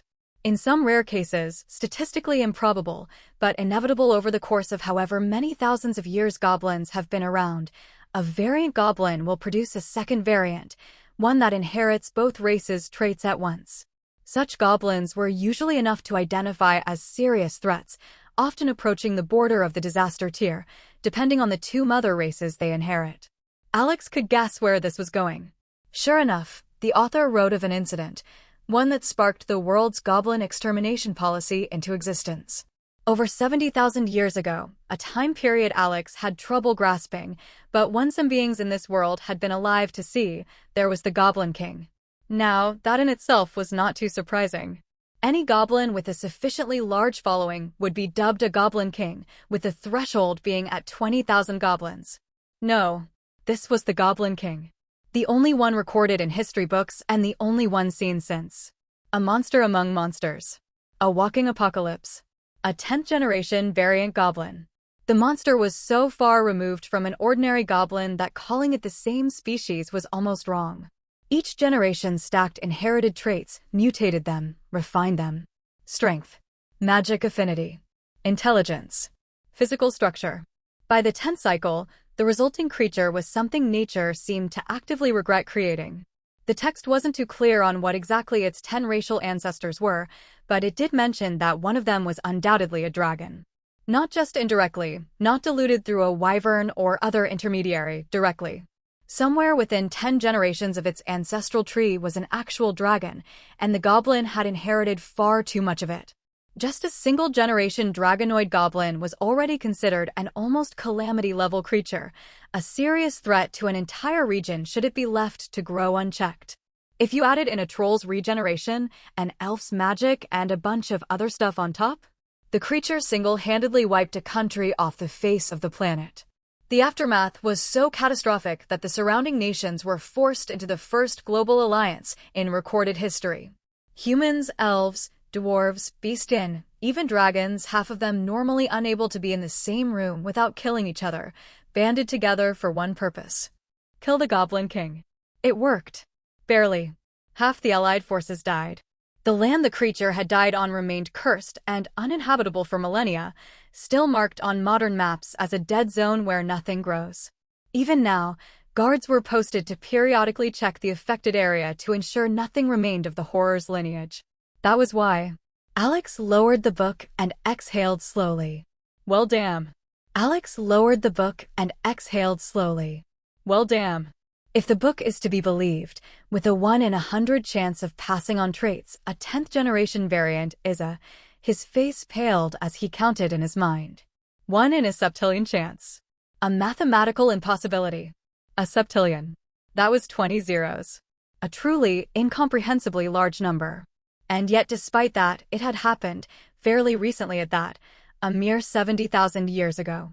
Duran watched him from the side, expression curious. What did it say? He finally asked. Alex dragged a hand across his face. That goblins are way more dangerous than I gave them credit for. And that the receptionist wasn't overreacting. He tapped the closed book with a finger. These things can probably grow into one of the biggest threats in the world if left unchecked. Duran raised an eyebrow. Really? Those little guys? Yes, those little guys. He leaned back in his chair, letting the information settle. Soon enough, he pushed the problem out of his mind and got back to reading, his interest in the book greatly rekindled. Just like that, he lost track of time. Ugh. Alex stretched, muscles stiff from being curled up in a chair for so long. He set his current book, The 70 Wonder of the World, and looked around. He went to stand when a thin beam of soft, pale light crept across the table, edging closer to his hand. He frowned. That better not be what I think it is. Duran followed his gaze to the window. A long rectangle of morning sun cut across the floor, sharp and unmistakable. He sighed. It's daytime. Alex groaned and dropped his head into his hands. Great. He hadn't meant to stay this long. He'd planned on reading a few entries, clearing his head, and going back to the inn well before dawn. But he'd gotten absorbed, then distracted, then curious, and now. We're stuck, Alex said bitterly. We are, Duran confirmed. Alex thumped the closed book lightly against the table. I really need to start paying attention to the sky. Duran sat back, folding his arms. How is this any different from being trapped inside the inn all day? He wasn't wrong. Alex paused, his irritation fading. Why did he have to stay in the inn during the day? He had to spend the time inside, that didn't mean it had to be in his room. Nothing was preventing him from spending it in a library, a pub, or the damn guild. Since he became an adventurer, it was stupid of him not to explore the massive building and its facilities. If even the showers were that amazing, he couldn't wait to see what else they had there. The library was a strong second choice. With this shift in attitude, Alex looked at the library in a new light, no pun intended, and went back to reading about the 26th wonder, a lake of cheese. No, really. The 26th wonder of this world was a giant, self-replenishing lake of cheese. With a cute beta. Alex shook his head in disbelief. It must have been close to noon when light, hurried footsteps approached them from the front.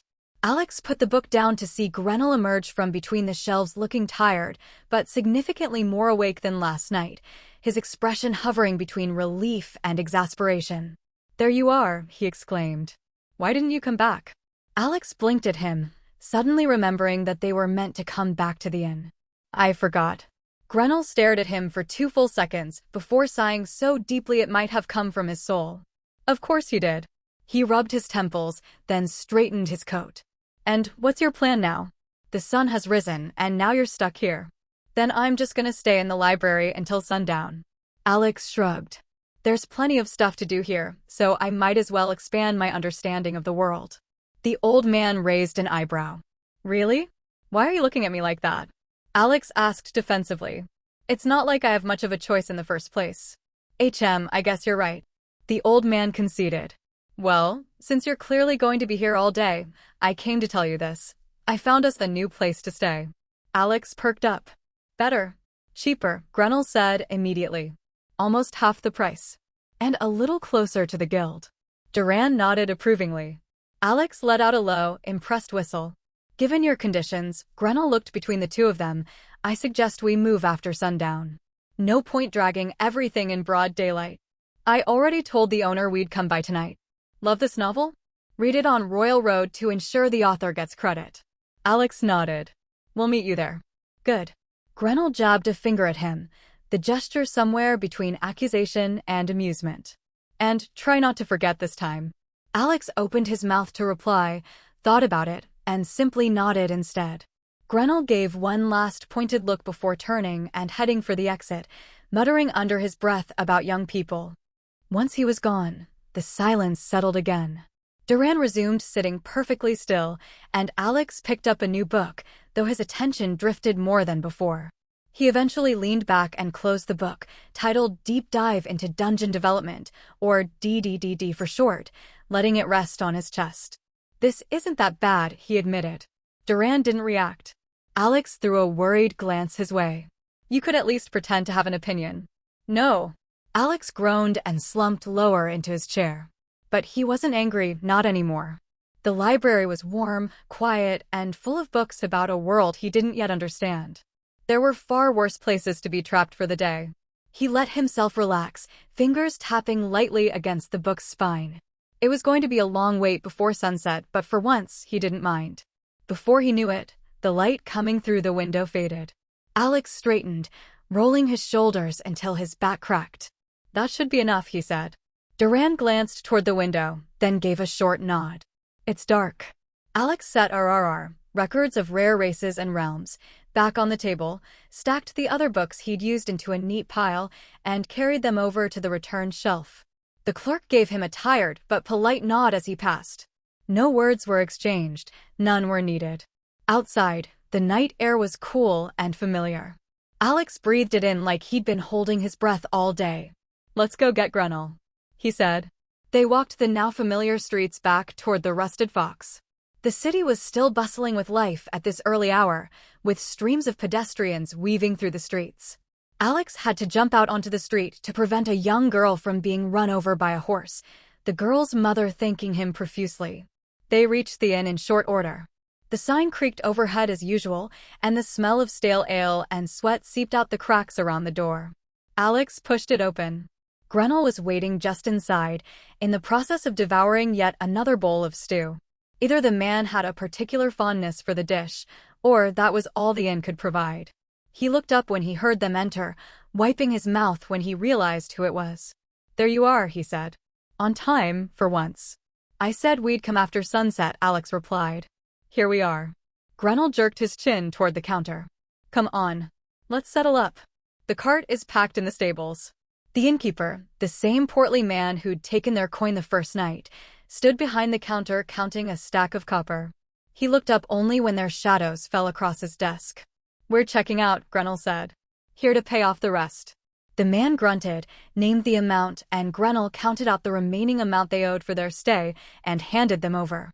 Once the last piece clinked down, the innkeeper swept them away and gave them a curt nod. Right. You lot re-clear. Now get out of my establishment. That's a bit rude, Alex said dryly. Stepping out onto the street, he glanced back at the closed door. Did we do something to offend him or? Grenell shrugged. He's probably not too happy that he's losing customers. Business isn't exactly booming if you haven't noticed. Alex thought about how empty the inn always felt. Then remembered the man's sudden change in attitude. Well, maybe he'd have more customers if he wasn't such a dick. He argued as he entered the stables. Grenell grunted in agreement. Inspecting the cart, Alex saw that Grenell had been thorough.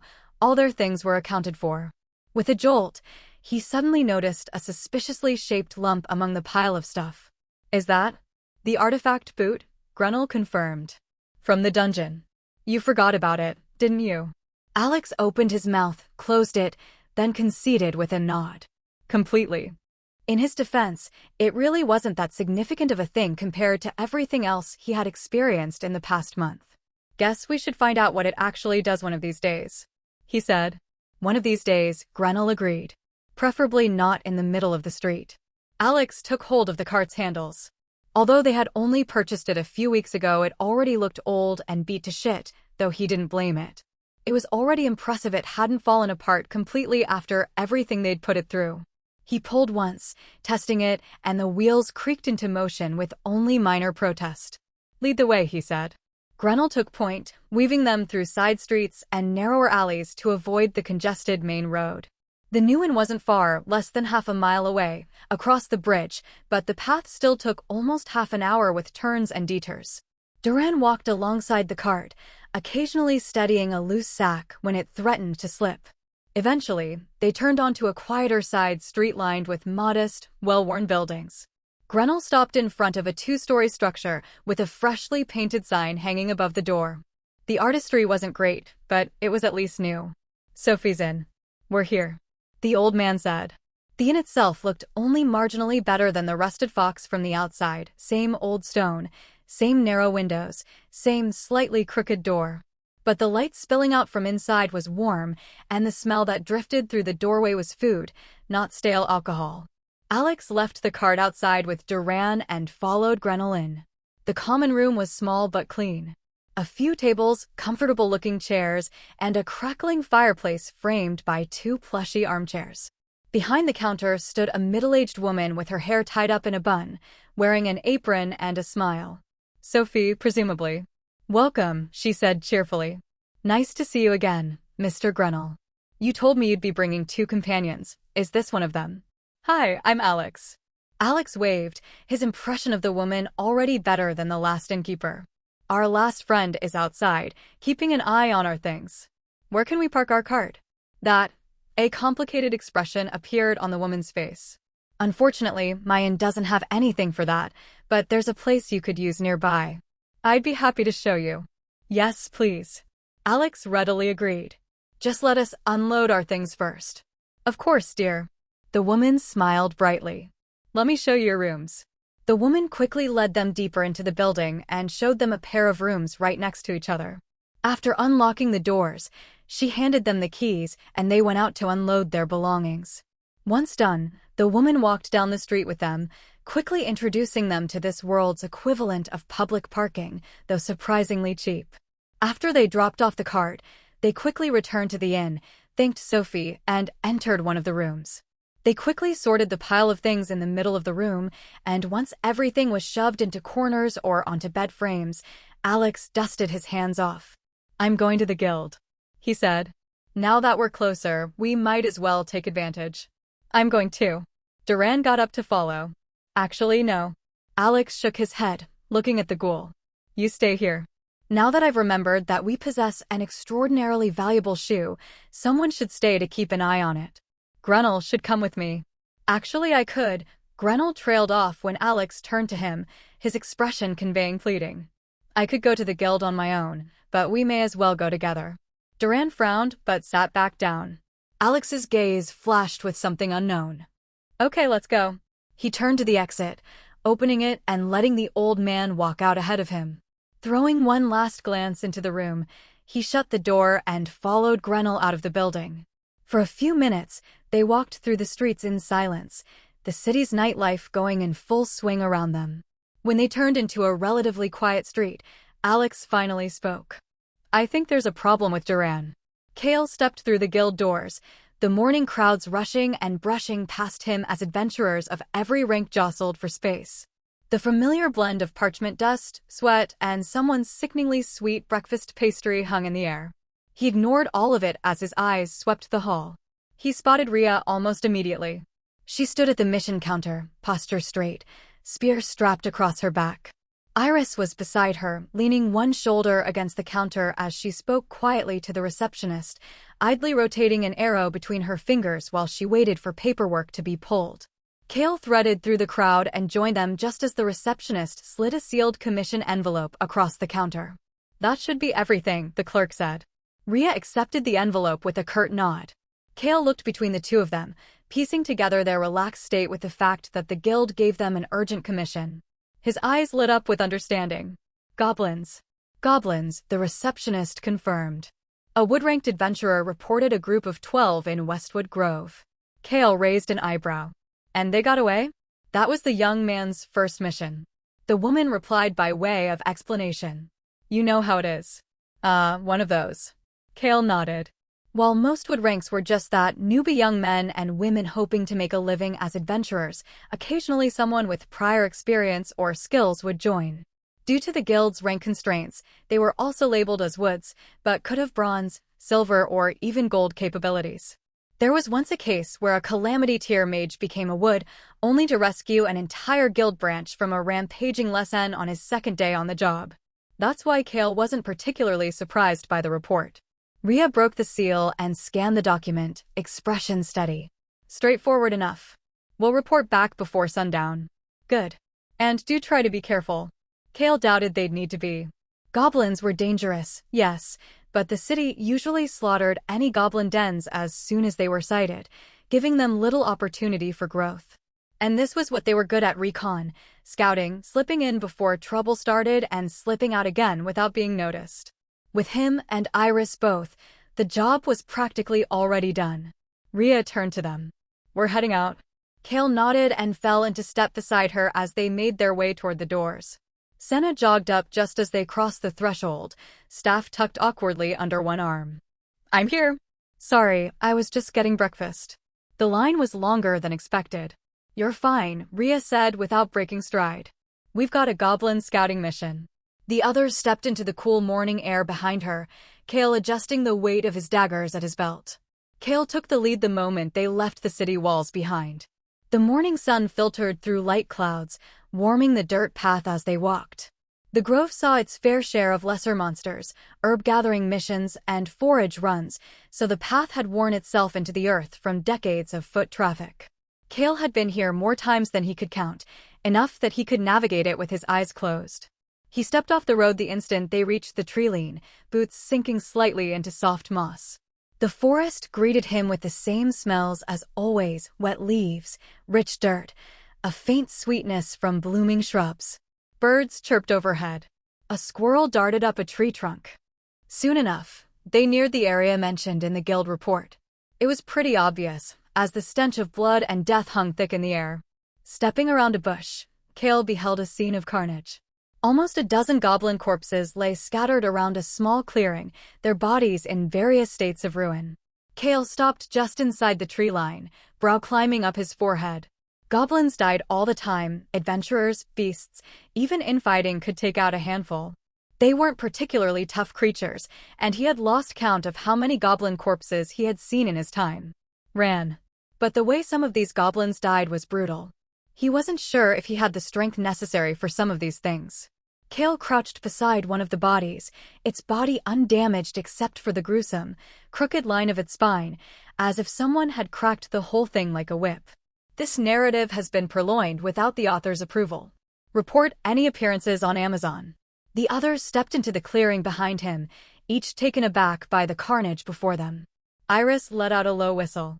Seems like the newbie is at least silver if this is the type of shit they can do. Might even be gold. Rhea replied, nudging a pair of goblins with a fist-sized hole going all the way through both their bodies. Either way, we have a job to do. Kale refocused his team. Iris, help me out here. We should find some tracks leading back to the den. Iris nodded and moved to the opposite side of the clearing, her gaze sweeping in slow, careful arcs. Kale shifted further along the perimeter, brushing aside leaves and bent grass with the back of his hand. Blood had soaked into the earth in places, but tracking a disorganized pack of goblins was something he could do in his sleep. Within moments, he spotted what he needed. Here, Kale called out quietly. Rhea and Senna approached while Iris crossed over. Kale pointed at a wide, overlapping trail leading deeper into the grove. Faint to the naked eye, but obvious to him. These came into the clearing before the fight. And here, he drew a line across the dirt with his finger, those left afterward. Survivors running. Rhea crouched beside him. Direction. Kale jerked his chin toward thicker underbrush. That way. Straight toward the deeper trails. That's where the den is. Then let's go. Rhea gestured for him to lead the way forward. Once past the clearing, the forest returned to its usual calm as they left behind the smell of blood and death. Kale slipped ahead, barely even paying attention to tracking the creatures. Every broken twig, disturbed leaf, and bent blade of grass told a story. He didn't need to think about it. The forest floor always spoke if you knew the language. After a short while, the trail grew even wider as a second stream merged into theirs, the group swelling to at least 24. Fresh prints, he murmured. Lots of them. They were in a bigger group that then split up. How many? Senna asked. Kale shrugged. I dunno. A few dozen. Less than 50. Iris nodded in agreement. Rhea pondered for a second. That doesn't change our priorities. We find the nest, check the scale, and get out. Whether there's 50 of them or 5,000, our job stays the same. The others nodded and continued following the trail. They walked for several more minutes before the forest began to subtly shift, not unnaturally, but in the way a living place changed when it brushed up against constant monster activity. The air grew warmer. A faint odor hung in the air. Bones and stripped branches appeared more frequently along the edges of the path. The earth became flatter, packed down by countless small feet. At this point, even an untrained civilian would be able to make out the 10-foot-wide path the monsters had forged through the underbrush. Main trail, he said. Everything's feeding into this one. Rhea nodded. We stay quick. The sooner we confirm this, the faster we get out. Kale didn't need to be told twice. He slipped ahead again, ducking under a low branch and pushing through a cluster of ferns. The ground dipped gently. Warm, stale air brushed across his face in short, regular pulses. He pushed aside a screen of brush. And there it was. The den. A wide, strangely tall tunnel mouth opened into the earth, supported by uneven wooden beams and scavenged stones. Smoke drifted lazily from a series of narrow vents carved into the hillside above. The surrounding ground was flat and smooth by heavy use. Goblins moved in and out, carrying bundles of wood, stone, and scrap metal, going about their routines with the same mindless industriousness he'd seen in every other nest. Kale crouched low. Big nest, he murmured. Really big. Iris adjusted her position for a clearer view. 3 patrols visible. And I hear more further out. Senna swallowed. So, several hundred? Several hundred at least, Kale said. Probably around 1,000. Rhea scanned the clearing. Good. We have our confirmation. Let's get a tighter count and pull out. Kale nodded and edged forward, intending to get a cleaner angle around a broken post. He froze. Footsteps echoed from deep inside the tunnel, heavy ones, far too steady and slow to be any regular goblin. Kale immediately lifted a hand, and the others went silent. The goblins outside noticed it too, instinctively scurrying out of the way. A shadow grew in the tunnel mouth. Suddenly, the unnaturally tall cave entrance made sense. It was big, far too big for a normal goblin. The variant barely cleared the 12-foot-tall cave entrance as it walked out into the open. Broad shoulders, thick limbs with dense, thick fur crawling across its upper arms and torso that bristled as it moved. 2 short but heavy tusks curled upward from its jaw, pushing its lip into a permanent snarl. Beneath the fur, scales glimmered faintly across its ribs and collarbone, catching the sunlight in dull green patches. Its fingers were long, slightly webbed, each ending in dark, hooked claws over 6 inches long. A faint slit along the side of its neck fluttered once as it exhaled, like a half-formed gill. Its eyes were the worst part, steady, focused, aware. Kale had seen variants before. He'd killed variants before. But this one. Rhea's voice was quiet, though he could hear the sudden tension in it. At least 2nd generation. Probably higher. Kale swallowed, nodding in agreement. This wasn't just a variant. This was something that could fight a gold on even footing and most likely win. In other words, a lethal threat for their group. The variant scanned the slope, gaze drifting past the working goblins and toward the forest line. Toward them. Kale eased backward a single step and heard the others do the same. Senna trembled slightly, trying to regulate her breathing. Rhea whispered, quiet retreat. Slow. No sudden movements. Kale nodded. They began to draw back, inch by inch, keeping eyes locked on the creature. Fortunately, it hadn't seen them yet, giving them a brief window of opportunity to get away. He breathed slow and deep, masking his presence as much as possible as he backed away. Almost there. Almost. A yelp burst out behind them.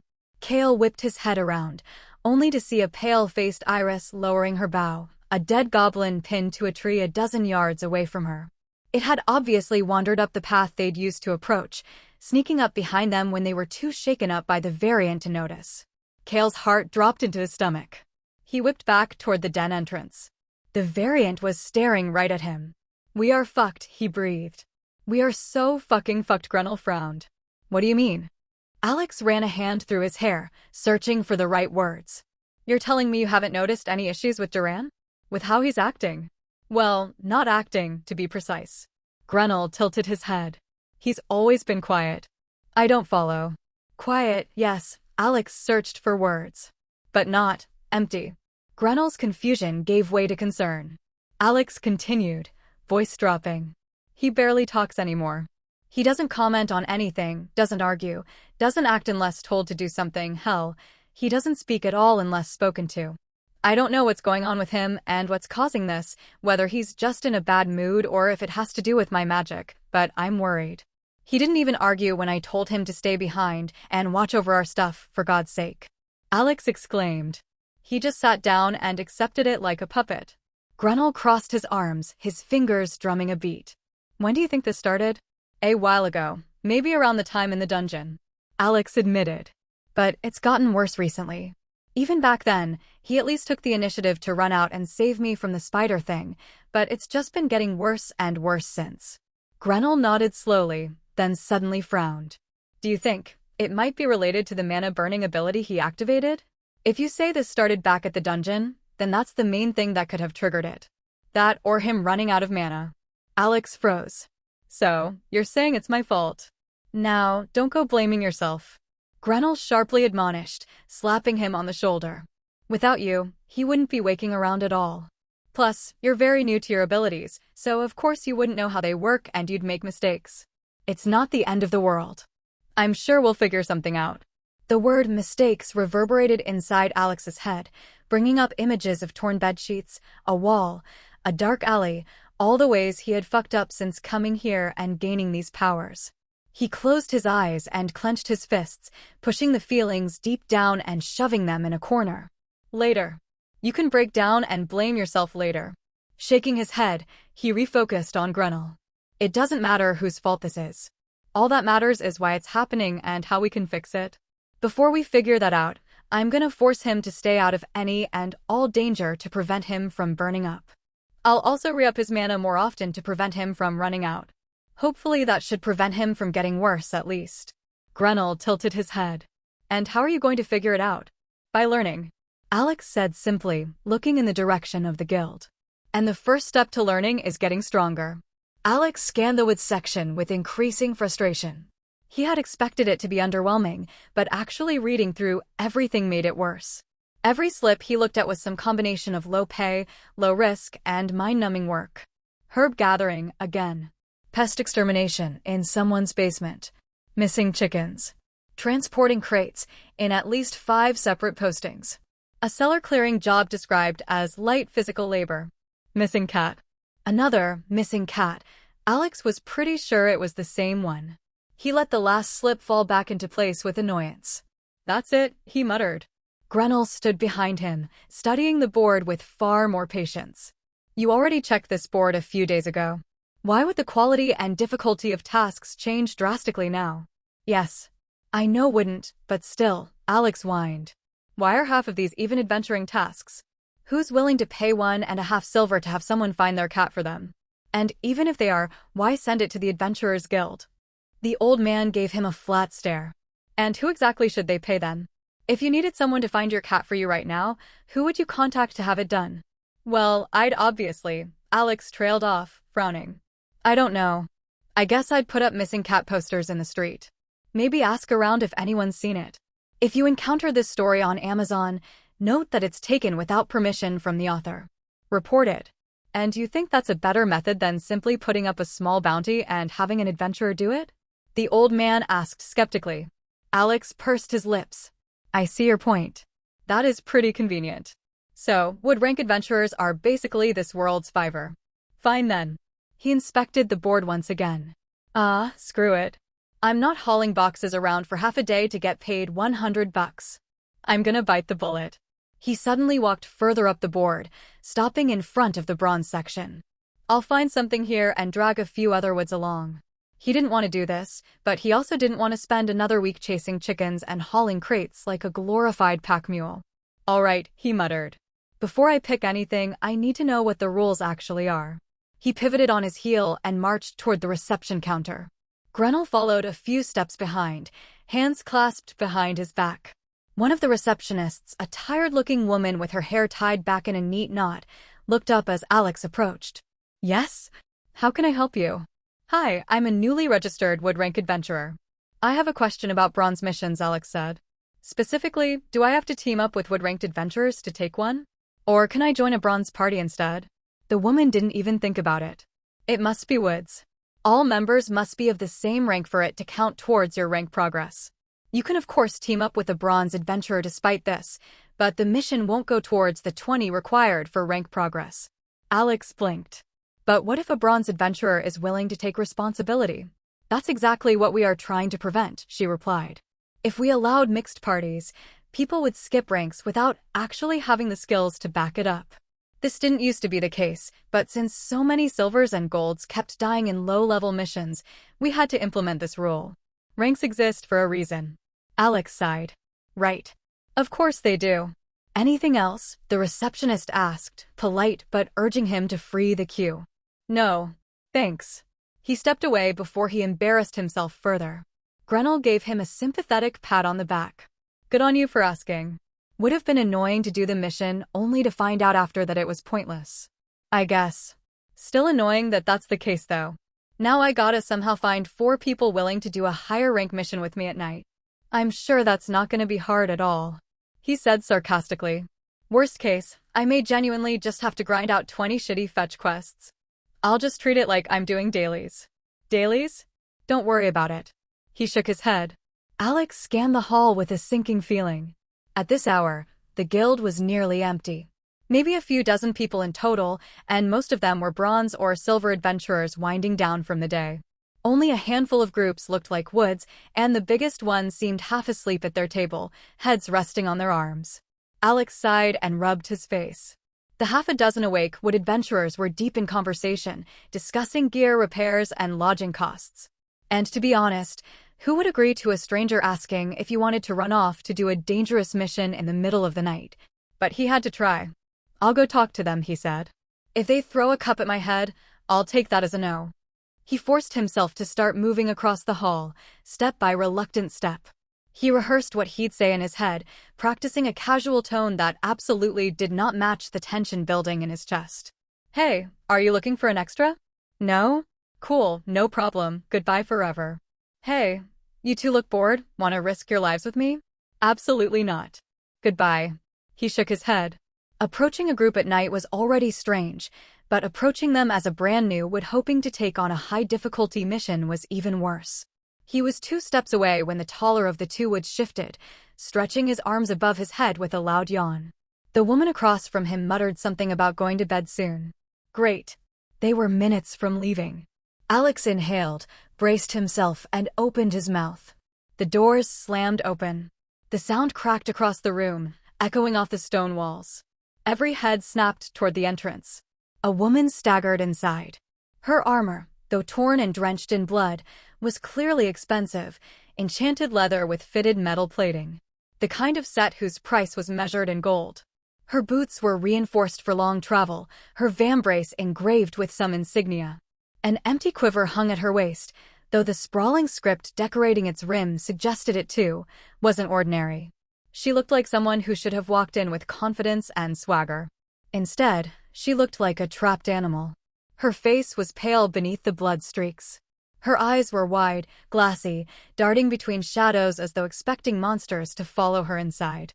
She limped, dragging her right foot, leaving a bloody smear behind her. Her breathing came in sharp, harsh bursts. Please, her voice cracked. Please, someone. The woman stumbled further inside, gripping a table for balance. Blood trickled out of a gash on her shoulder, but she didn't react.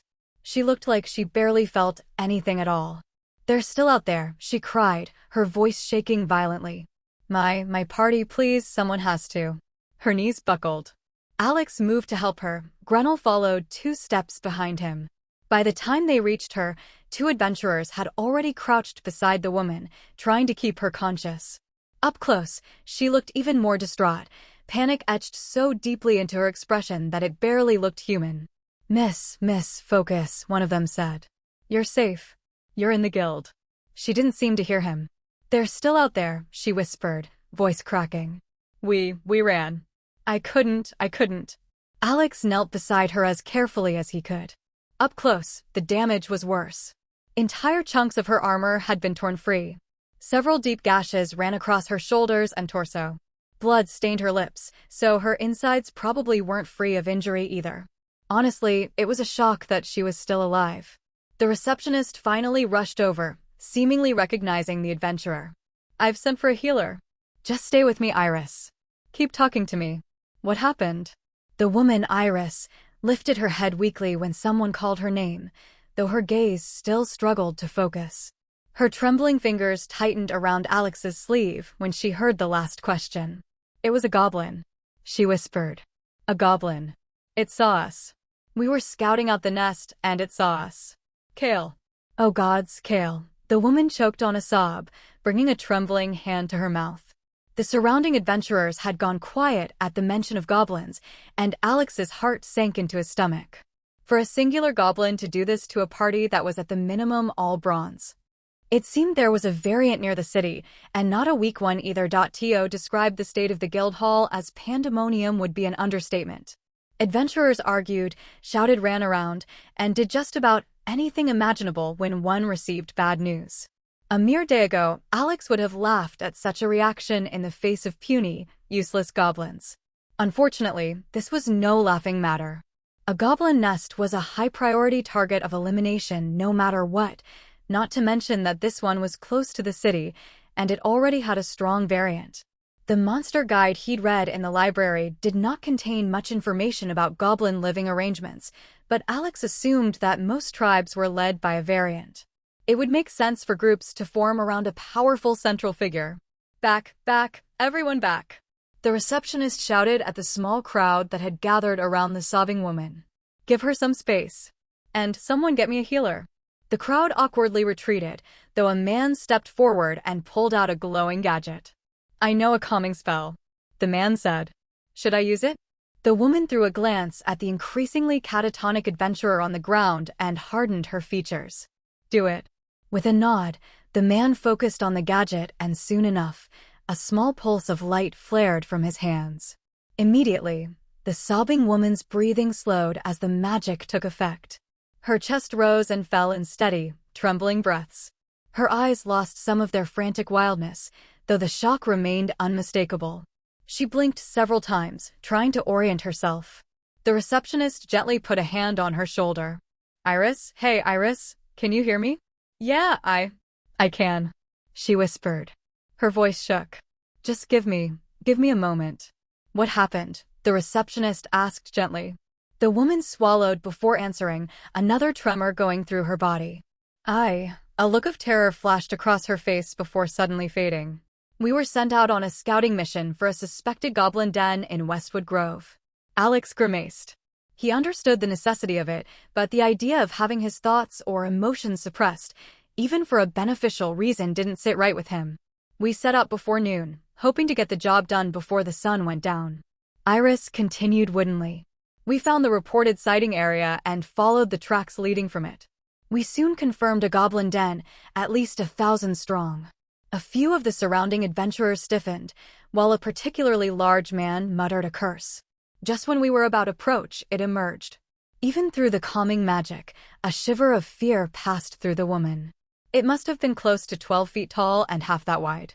From our observations, it possesses at least 2 racial traits, though there is probably a third, less obvious one." The surroundings fell into a deathly silence as it was finally confirmed. A few people's faces flashed with fear as they looked seconds away from bolting. "And then what?" the same receptionist asked quietly. "We need to know as much information as possible if we are to mount an attack." "Then, we were discovered." Iris explained how her group got stumbled upon by a stray goblin. Kale was the first to realize. He yelled at us to run while he charged the variant." Iris's breathing hitched again, but she pushed herself to continue. "He bought us a few seconds, maybe less. We barely had time to get out of sight before we heard it crashing through the trees behind us. It was over so fast." Iris clenched her jaw. "We immediately knew that there was no getting away from it, at least not as weak as we were." Rhea and Senna, she choked back another sob. "They turned back to buy me more time. We knew we had to get this information back to the guild, no matter what. Senna cast a lightning spell on me, hoping I could outrun it. So I ran. I ran as fast as I could. Her hand drifted to her shoulder, where the blood had dried thickly. I didn't get far before it threw something at me. A rock, a tree branch, I don't know. It clipped me right here. She tapped the torn leather and the long gash beneath. I thought it was going to take my arm off. But I got away. A withering above beta. Her fingers trembled. She looked up again, meeting the onlooker's eyes. My friends. I don't know what happened to them.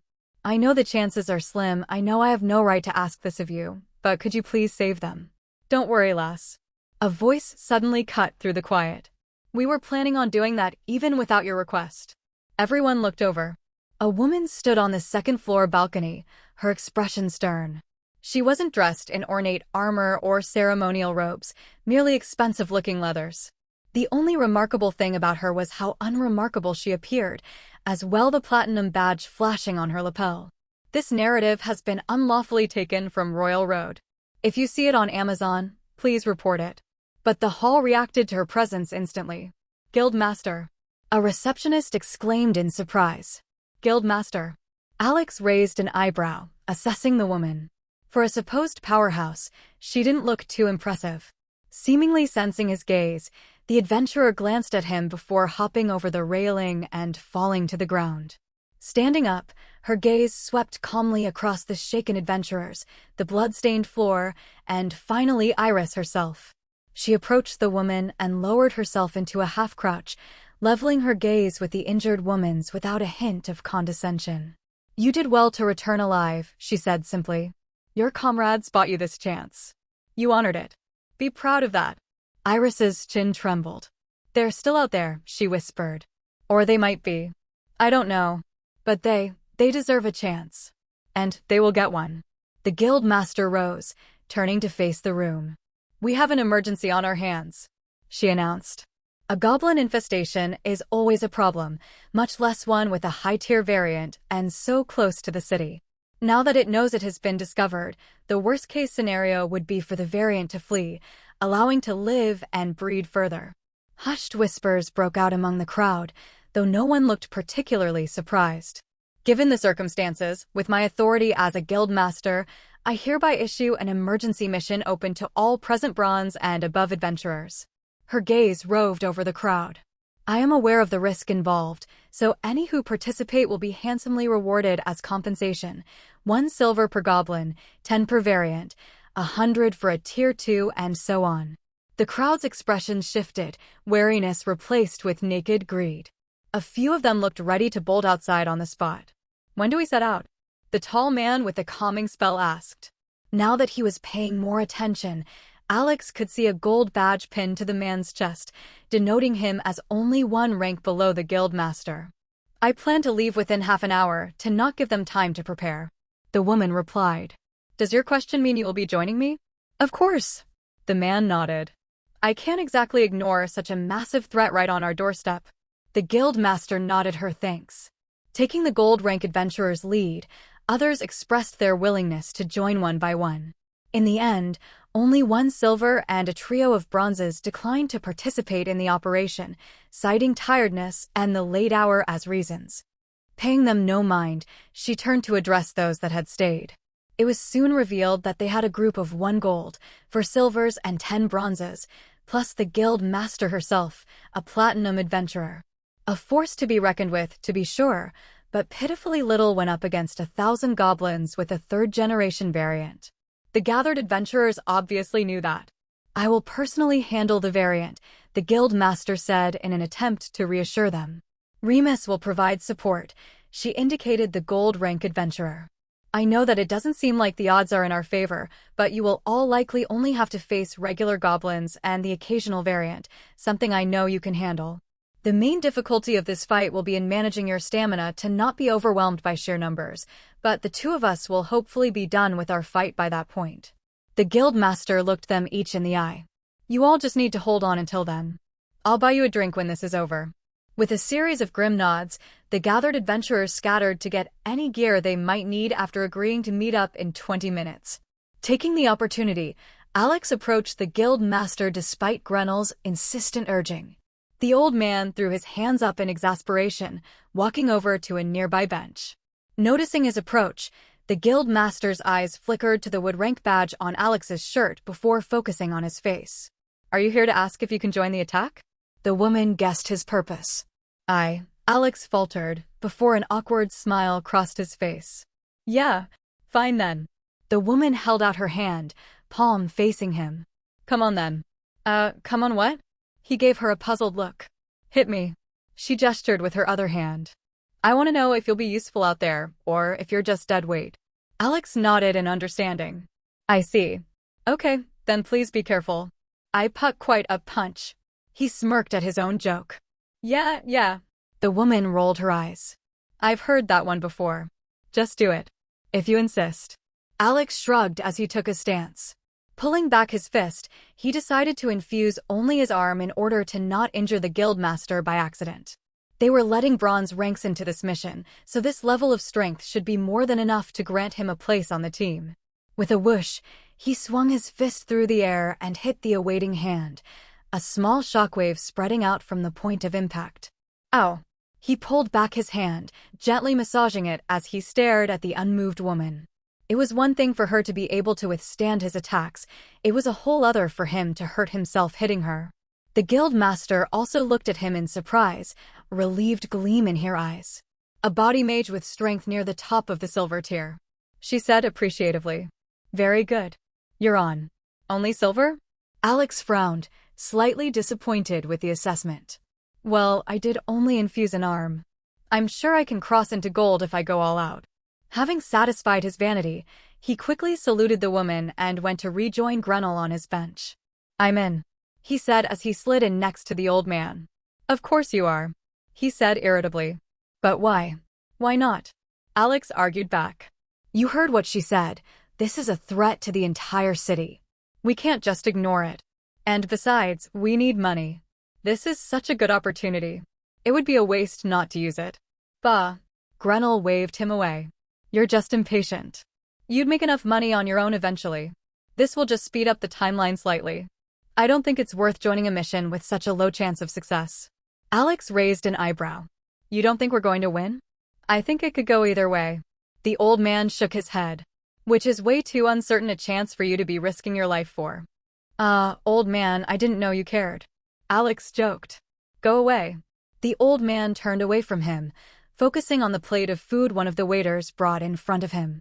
Shaking his head with a chuckle, Alex noticed that some of the adventurers had already come back and were grouping up around the guildmaster. With a final goodbye, he got up and walked over to join them, nodding at the woman in charge and receiving a nod in return. Soon enough, the rest of the strike squad had gathered, except for one bronze that seemed to have chickened out at the last second. A few of the gathered adventurers noticed Alex's wood badge and sent him weird looks, but since the guild master didn't say anything, they ignored him too. Well, that should be everyone. The woman in question slowly looked at each of them, as if memorizing their faces. She didn't give any grand speeches, neither did she tell them they were going to survive. She simply nodded, proud of the men in front of her. Let's go. Hello, everyone. As we wrap up this video, I want to share a quick note. I have a Patreon account. If you'd like to support me and enjoy on-demand audiobooks, you can become a Patreon member. Alternatively, you can check out my Google Drive link, which has 500+ novel audiobooks available through my Ko-fi or Patreon shop. I appreciate your support.